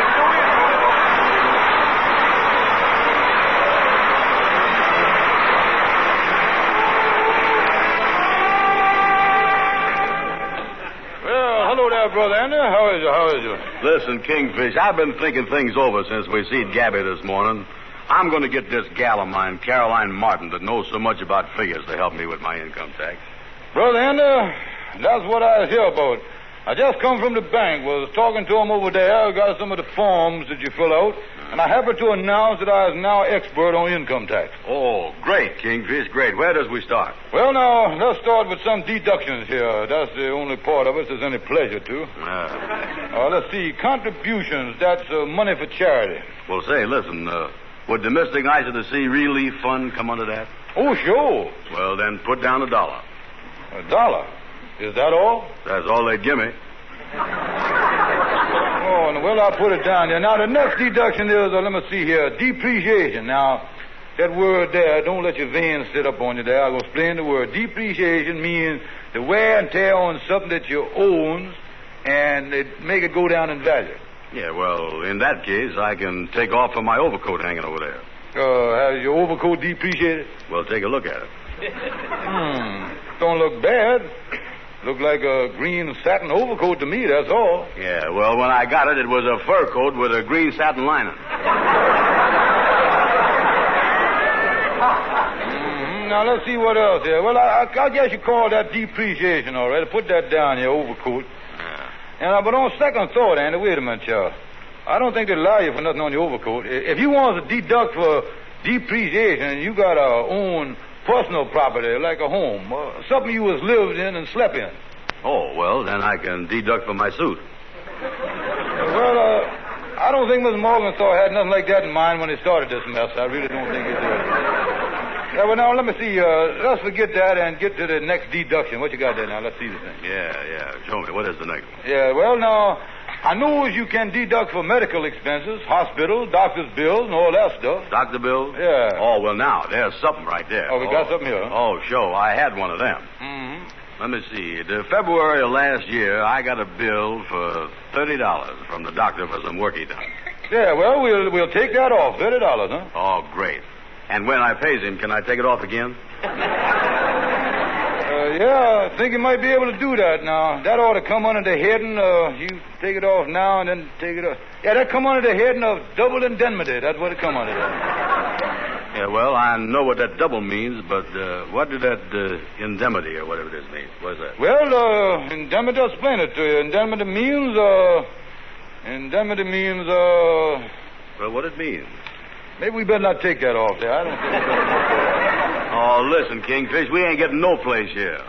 But before I decide to have my gal Caroline help me with the taxes, I'm going to try one more thing. Yeah, what you going to do? I'm going to try Shorty the barber. He got a business, so he must have paid income taxes before. Yeah, well, you can try Shorty all right, Andy, but I don't think Shorty going to be able to help you none. Yeah, you know one thing? He is the worst mathematician I done ever seen in my whole life. He is, huh? Well, there ain't no excuse for no man not being smart at figures. Only yesterday, I walked in Shorty there to get a haircut and a shave that totaled up to 60 cents. I handed him $1, and he gave me a 50-cent change. Oh, how you like that? Cheating you out of 20 cents. Well, I'm going to see him anyway.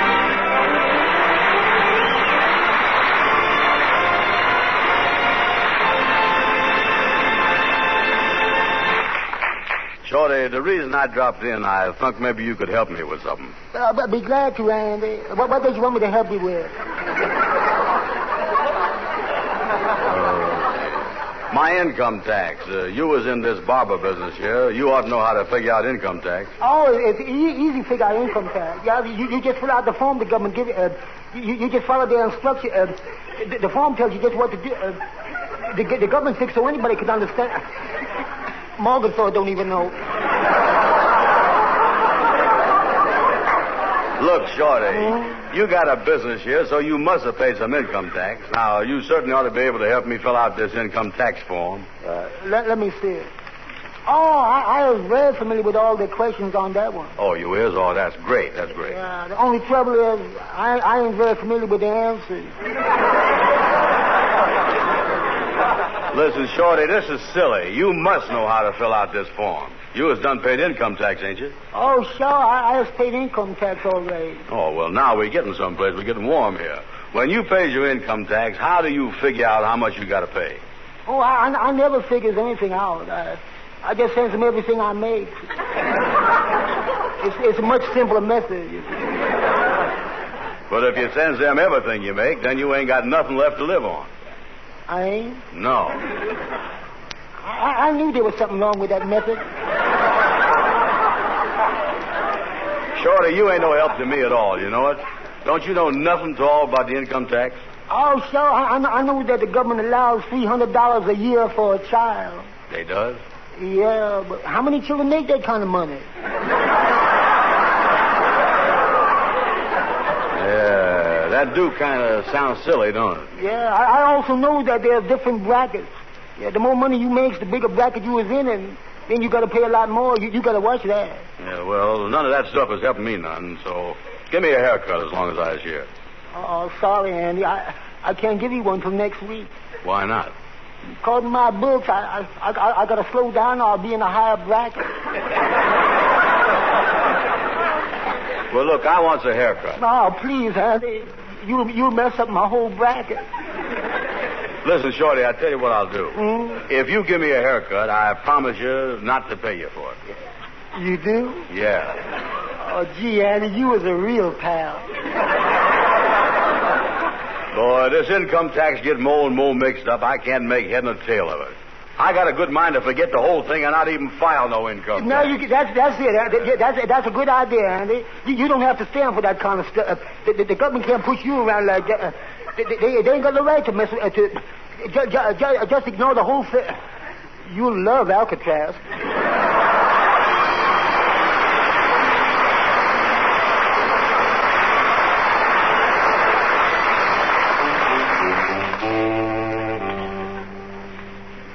This has sure been a mess, Amos. Yeah, you mean this income tax? Yeah, if I'd have known income tax was going to be so hard to figure out, I never would have allowed myself to make any money this year. Yeah, well, you didn't make much.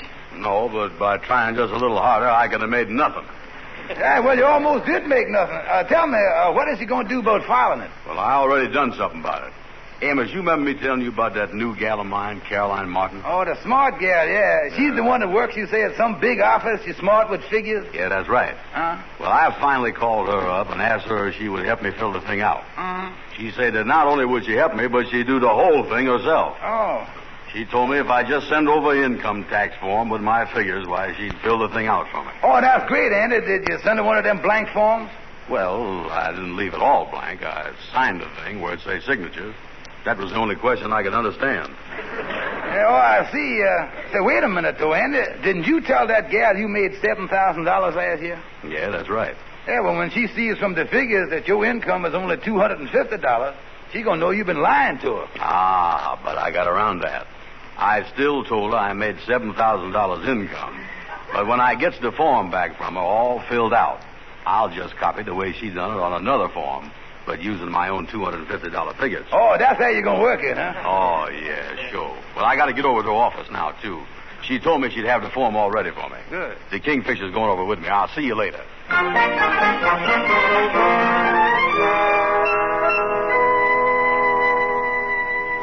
Well, is this the building where your gal works, Andy? Yeah, this must be it. Yeah, why has we got to come up the alley and go in the back way to her office? Well, she's filling out my tax blank for me on her working time, I guess. Maybe she don't want her boss to see her doing outside work. Yeah, and by the way, Andy, if you expect her to believe that you was a $7,000 a year man, you better not put your feet up on a desk or nothing like that, because I noticed before that your shoes has got holes through the bottom of them. Yeah, well, I done fixed that. I don't think she's going to notice that. I stuffed some newspaper in there. A newspaper? Let me see. Lift up one of your feet. There you is. Is it noticeable? See the Yanks take Corregidor here. Can you read that much? Hey, there's Gravel Gertie running around there. Look at that. I see the whole headline in there. Yeah, well, look, here's the door. Here, now, let's get in her office there, Kingfish. Yeah, okay, let's go on in here. Yeah, that's her over there at the desk, Kingfish. Wait a minute, here she comes. Oh, hello, Andy. How are you? Come on over and sit down. Hello, Caroline. I'd like to have you meet one of my business managers. This is George Kingfish Stevens and Miss Martin here. Well, glad to know you, Miss Martin. How do you do? You know, making $7,000 like I do's, why, I always carries one or two business managers around with me. Yes, I understand. Well, I filled out your whole form with the figures that you gave me over the phone, and the tax you owe on your $7,000 income is $1,200. $1,200. A mere preference. Yeah, a man making $7,000 a year like you, Miss Brown, no, that's nothing. Yeah, well, Caroline, honey, if you just give me the form now that you made out, why, I'll take it back to my office and mail it off with the $1,200 I owe. Is this the form here? Well, this is a copy. A copy? Where's the original form, the one I signed? Well, that's up front, didn't you know? No, what? I already filed it. This is the Income Tax Bureau.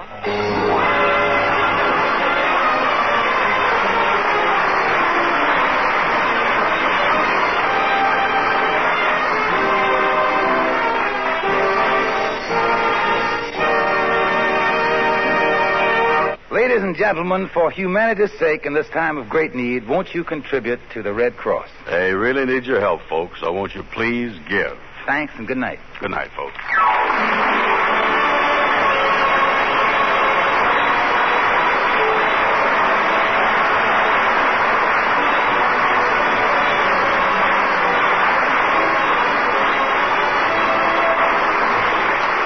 Next week, Andy has to find some way out of paying income tax on the $7,000 he boastfully reported through his girlfriend.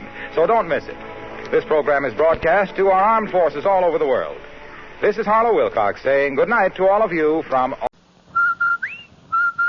Andy, did you hear that? Come on. Did I hear what? That whistle. That's the Rinso White whistle. And Rinso means us. That's right. Rinso gets clothes Rinso White. Rinso presents the Amos and Andy Show.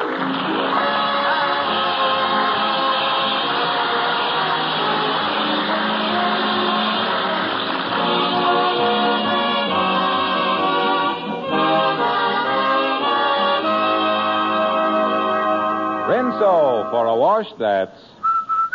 Rinso White? Rinso for a wash that's... Rinso White? Yes, a Rinso White, Rinso Bright wash. It can't be beat. Soapy rich Rinso suds get out stubborn dirt fast. Put Rinso to work for you in your tub or washer And judge for yourself how much easier wash day can be, how much better your clothes will look. And important for you to remember these wartime days, Rinso is easy on your clothes, safe for your washable colors. Next wash day, remember... Rinso white.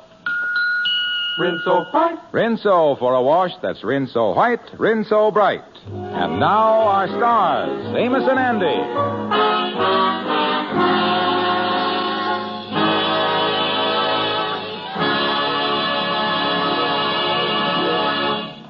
Usually, we listen to Andy get into trouble, but this time we find him already in it. In order to impress a girl, Andy asked her to fill out his income tax blank and listed his income as $7,000 for 1944. Andy didn't know that she worked for the Income Tax Bureau, and she filed the return. At the moment, Andy's in his office telling the details to Amos.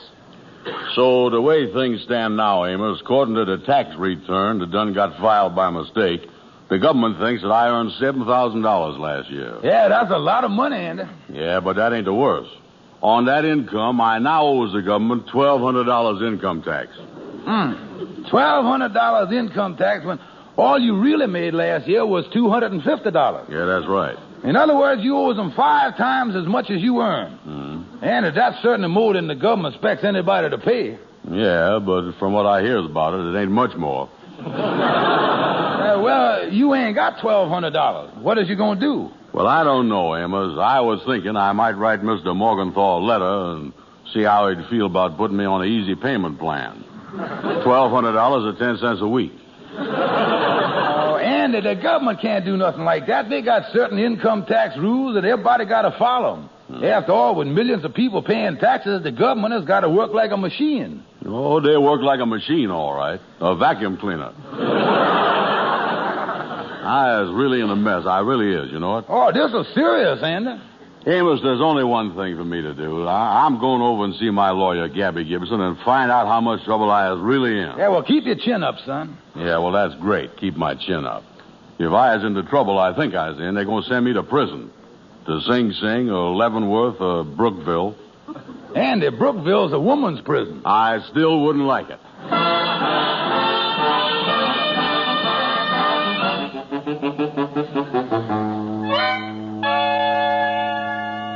Look, Gabby, you as my lawyer, I is in a mess of trouble, and I want you to help me out of it. Oh, sure, I'll handle your case, Andy. I'll handle your case no matter who you're in trouble with. I ain't scared of nobody. No, indeed, I ain't scared of nobody. Oh, well, that's good, Gabby. Oh, yes, indeed, I got courage. I'm glad to hear that. Oh, yes, indeed. Oh, I'm brave. Nothing frightens me. Yeah, well, my trouble is with the federal government. Shake hands with a coward. Gabby, you mean you was afraid to handle the case against the federal government? Yes, I is, Andy. Yes, I is. I sure is. You see, when you messes around with the federal government, it gets so Alcatraz-y. Well, look here, Gabby. Before you give up, let me explain the thing to you. By mistake, a wrong income tax return done got sent to the government saying that I done made $7,000 last year, and I owes a tax of $1,200, when all I made was $250. Now, wait a minute. Let me get the facts straight. The $250 you made, you didn't list. And now you got to pay $1,200 that you ain't got on $7,000 you never made. Yeah. You think I can beat the case, Gabby? You might on one grounds. What's that?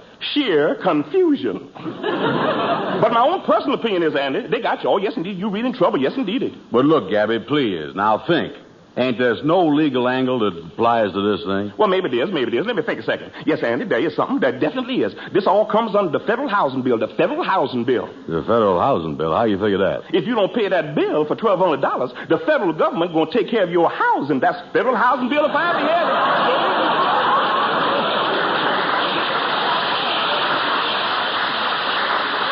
Oh, me. Gabby, you really think they're going to send me to prison? Oh, no doubt about it, Andy. No doubt about it. They're going to fence you in.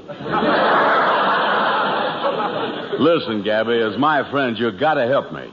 Can't you at least tell me what I can do? Well, Andy, in the legal profession, when everything else fails, there's one highly technical legal move that the client can resort to. Highly technical. What's that? Get out of town. Go someplace, Andy. Change your name. Get yourself lost. Just go far away. Go someplace. Yeah, but what place you think I ought to go? I tell you what place you should go. I tell you what place, Andy. Just start traveling. Keep traveling. And keep mentioning that you is from New York. Yes, indeed. You is from New York. Yeah. When you meet somebody that say, where's that? That's the place. That's the place.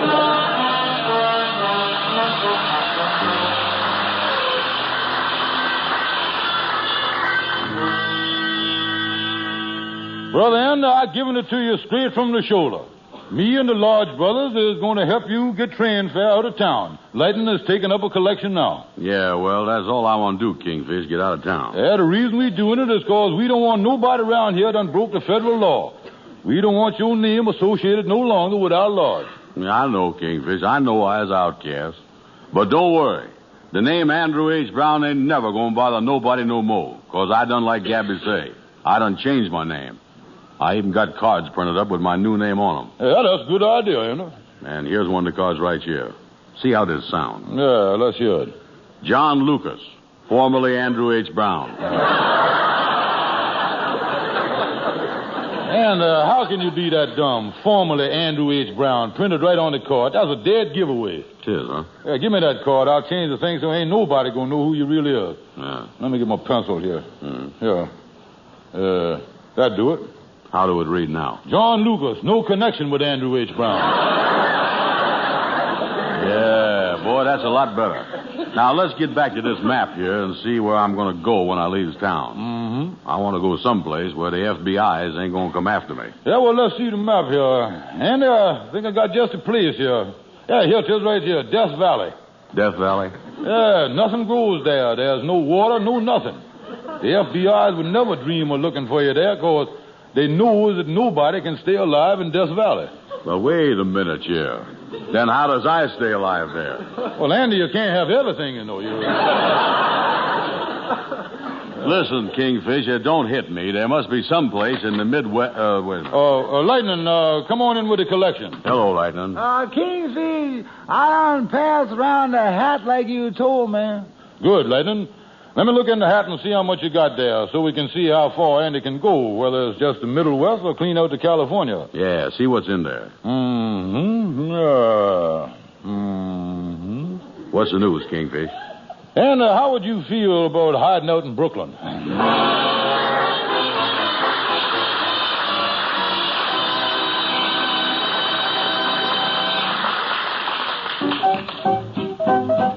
Let's go back to the Lodge Hall now and hear the Mystic Knights of the Sea Quartet singing Dinah.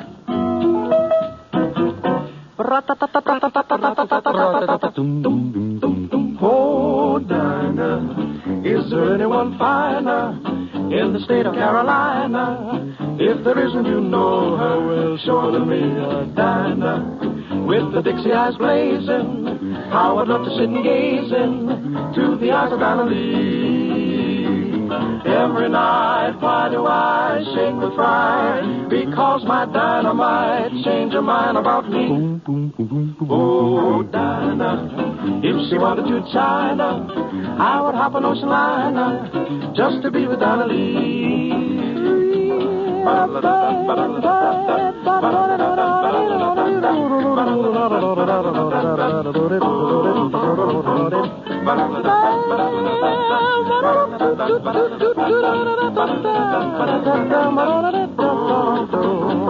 Every night, why do I shake with fright? 'Cause my dynamite girl might change her mind about me. Oh, if she took a trip to China, I would hop an ocean liner. There is nothing here that's finer than my Dinah Lee. Dinah Lee, Dinah Lee, Dinah, Dinah Lee, ooh, ooh. Dinah Lee, Dinah Lee, Dinah, Dinah Lee. Every night, why do I shake with fright? Because my dynamite changed her mind about me. Oh, she's my gal, Dinah. There's no one finer. Oh, I'd take a trip to China just to be with Dinah. Just to be with Dinah Lee.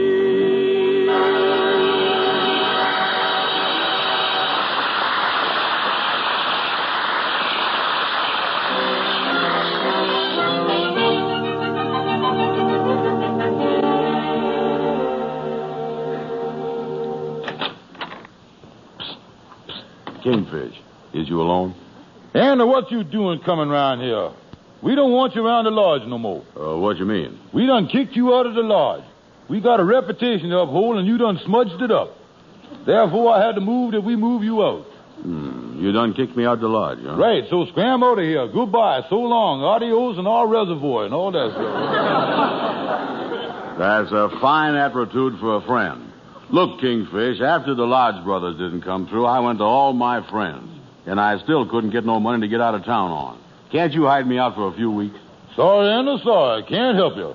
If I done that, it would make me accessory after the fact. Make you what, you say? Accessory after the fact. Explain that to me. Explain it to you? Yeah. Well, accessory after the fact, accessory is, you know what accessories is on an automobile, don't you? The fancy radiator cap with the foxtail hanging down, the fog lights, and the horn. Yeah, now there's the horn. Now there's one right there. Yeah, well, what is you getting at? I'm trying to explain it to you. If you was driving an automobile and you hit somebody and then blows your horn, that would make the horn accessory after the fact. Now, there you go. In other words, if you helped me, you'd be like a horn? Yeah, that's it. I don't see how that fits the situation. You don't, huh? No. Of course, you was ignorant. That's why you don't know. Well, explain it to me. How do it fit? Well, you in trouble with the government, ain't you? Yeah. And you asked me to horn in. That's how it fit, yeah. Oh, I tell you, Andy, I can't help you. My advice to you is to give yourself up to the police. Oh, no. If I do that, you're liable to put me in jail for 20 years. Couldn't happen to a nicer guy. Well, goodbye, Andy, and a happy stretch to you. Oh, listen, Kingfish, listen. There's only one thing for me to do. Hitchhike out of town and get as far away as I can. And I done come to the conclusion that leaving town ain't gonna do you no good neither. You'll be a fugitive. Yeah, they'll put your picture up on every wall of every post office in the country. Oh, I tell you, Andy, you'll be the pin-up boy of the year. Yeah, they're really gonna hang my picture up all over, huh, Kingfish? Yeah, Andy. There's gonna be a lot of printing around it, too. What's it gonna say? I wish you hadn't asked me that, Andy. No? On top of the picture is going to say one word. Wanted. And on the bottom, this is the hard part, Andy. It's going to say dead or alive. Oh, me. Dead or alive? That's right, dead or alive. Does I get a choice? I fed you in, son, but let's go on with the printing on the picture. Then there's all going to be some stuff printed on there about reward of $500 to anyone who knows your whereabouts leading to your capture. Oh, and by the way, Andy, you're going to drop me a line now and then with a return address on it, ain't you? No. You trust me, don't you? Not $500 worth, I don't. Listen, Kingfish, I'm going to tell you something. Even if they does hang my picture up and offers a reward, they ain't never going to catch me. I'm going south. They got a lot of swamps down there where I can hide out forever. Yeah, swamps ain't gonna do you no good. The police got bloodhounds. They sniff you out there in no time. Then I'll get on a boat somewhere. Yeah, the police got boats. They'll pick you up there, too. Well, I better leave the country. That won't help you none. They'll drag you back.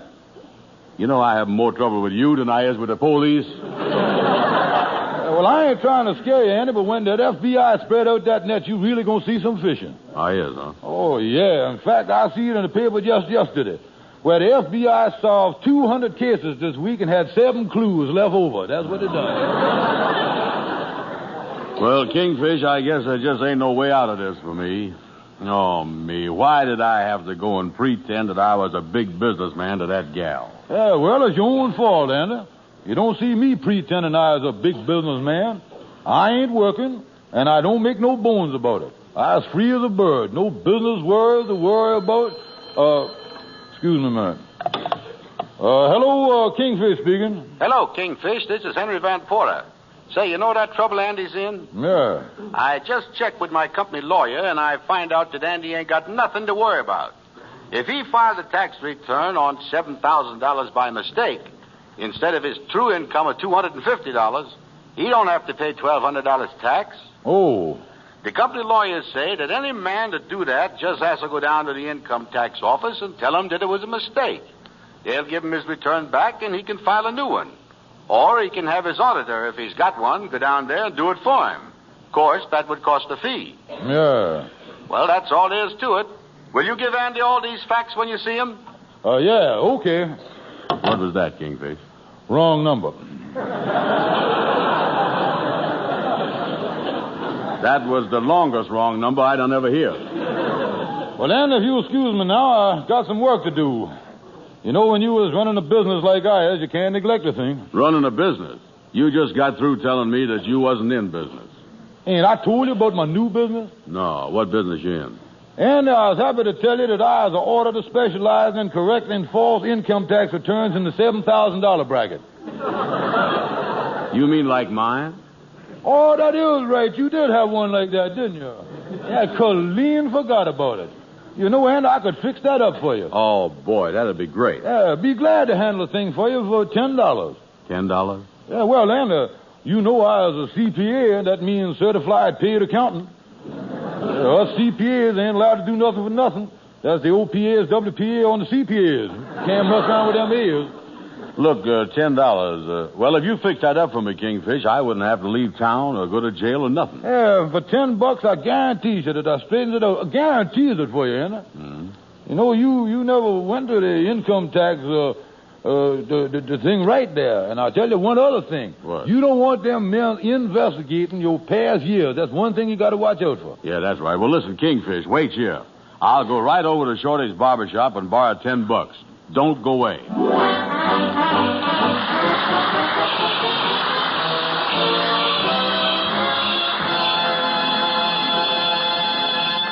A Rinso whitewash. With ease. A Rinso bright wash. With safety. Is it any wonder that women here, there, everywhere are singing?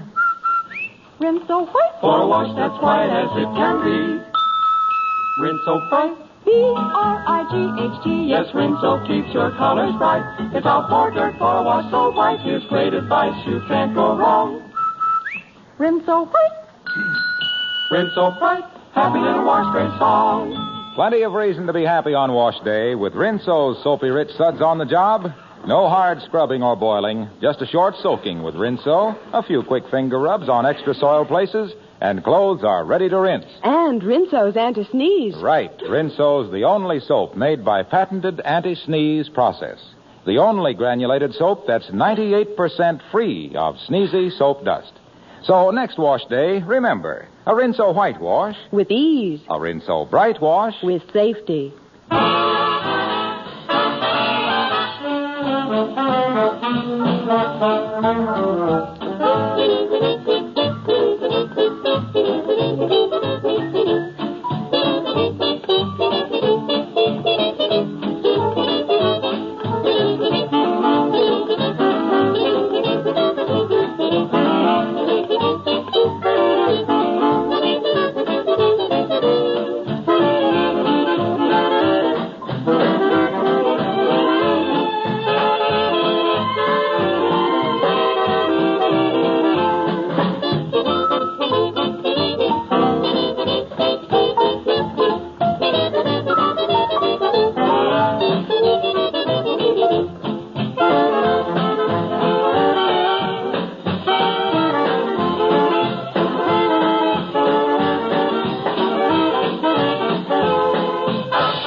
Shorty, the reason I dropped over here to your barber shop is to ask a favor of you. A favor, Andy? What is it?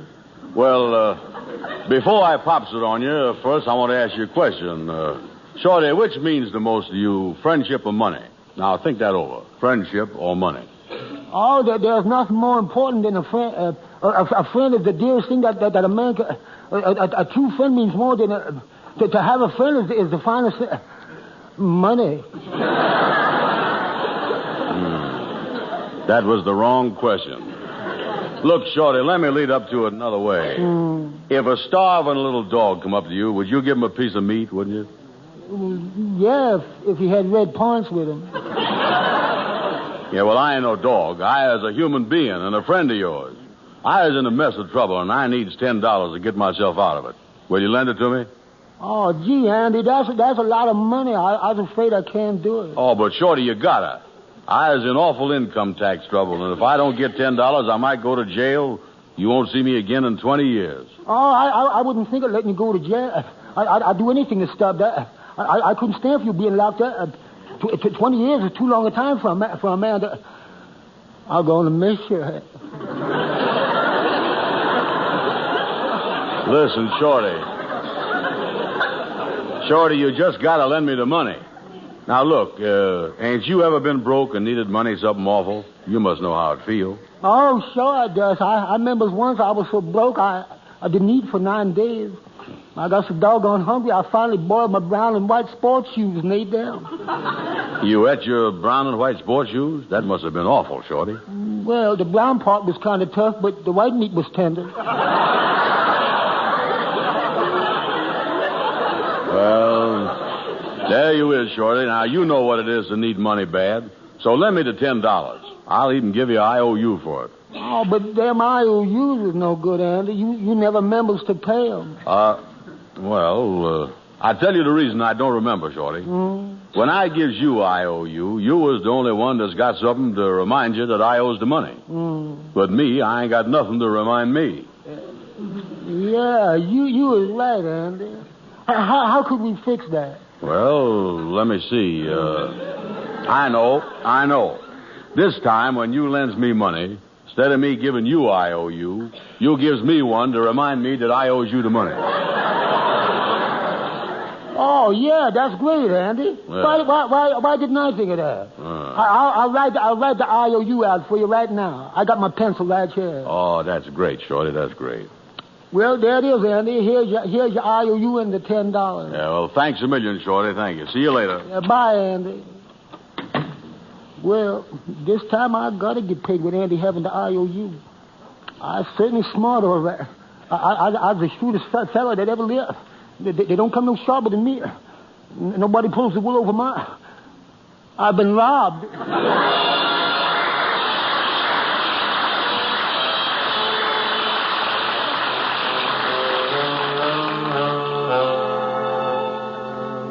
Oh, I tell you, Amos, I'm nervous as a cat. I can't wait till the Kingfish get back from that income tax office. Yeah, well, calm down now, Andy. Worrying yourself sick ain't gonna help you none. Well, how can I calm down? Amos, did you realize that if the Kingfish don't get me out of this mess, I'm liable to go to jail for the rest of my natural life, and even longer? Yeah, what I don't understand is the Kingfish handling this whole thing for you.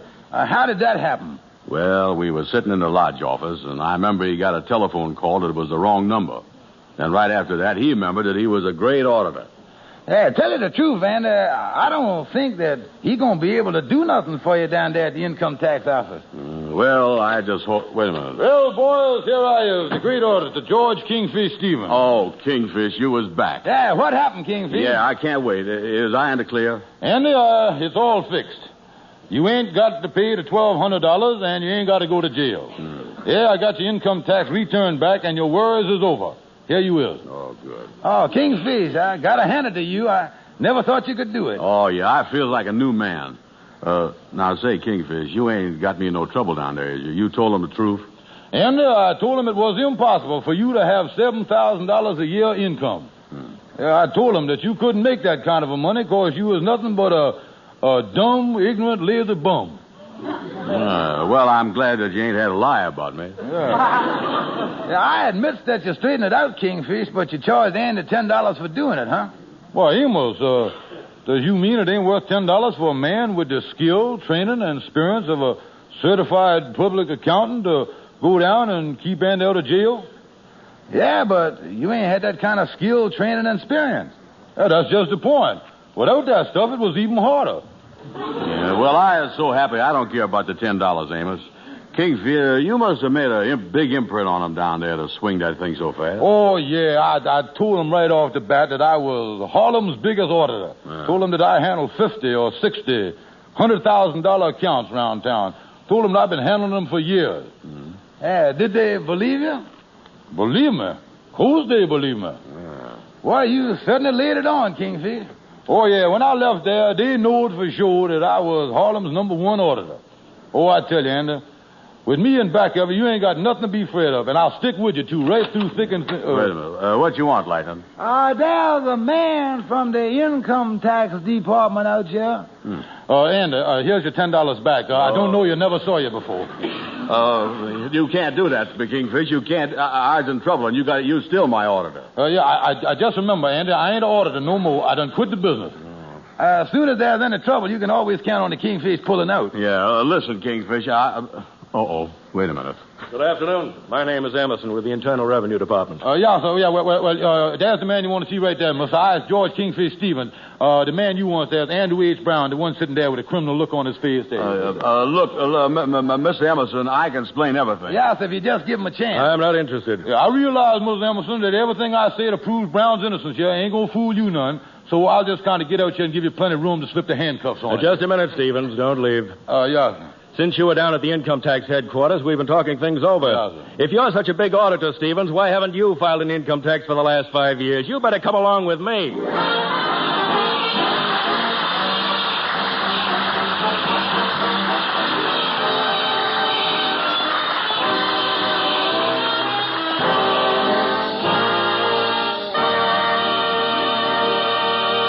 Amos and Andy will be back in just a moment. I'd just like to remind you that there's a difference between a whitewash and a wash that's rinse-o-white.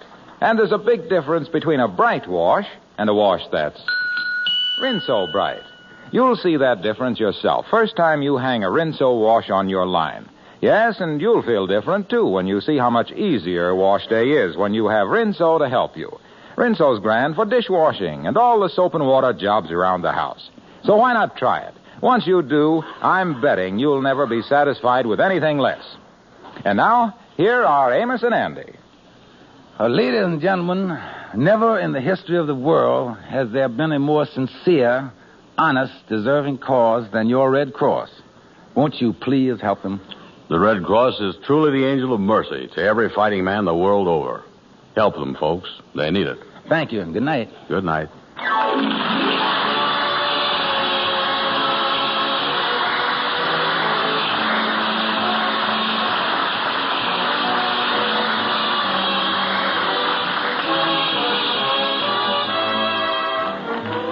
Be sure to be with us next Friday evening at this same time when the makers of Rinso will again present the Amos and Andy Show. Next week, the Kingfish opens a lecture bureau and launches Andy on a hectic career as a lecturer, so don't miss the fun. This program is broadcast to our armed forces all over the world.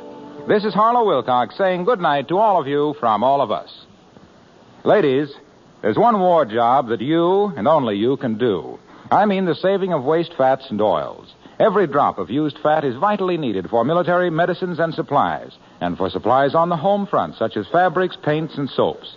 That fat has to come from your kitchen. Don't fall down on your war job. Save all used fats in a clean can, and the minute the can is full, take it right down to your butcher. He'll pay you 4 cents plus 2 red ration points for every pound you turn in.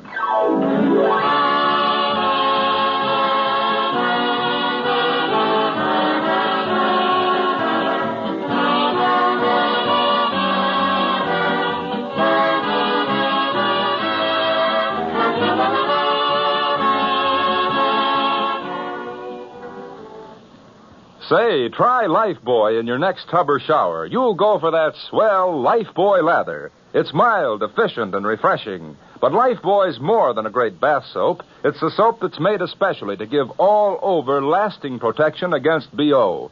Don't take chances. Use Lifebuoy. It's the only soap that's especially made to stop...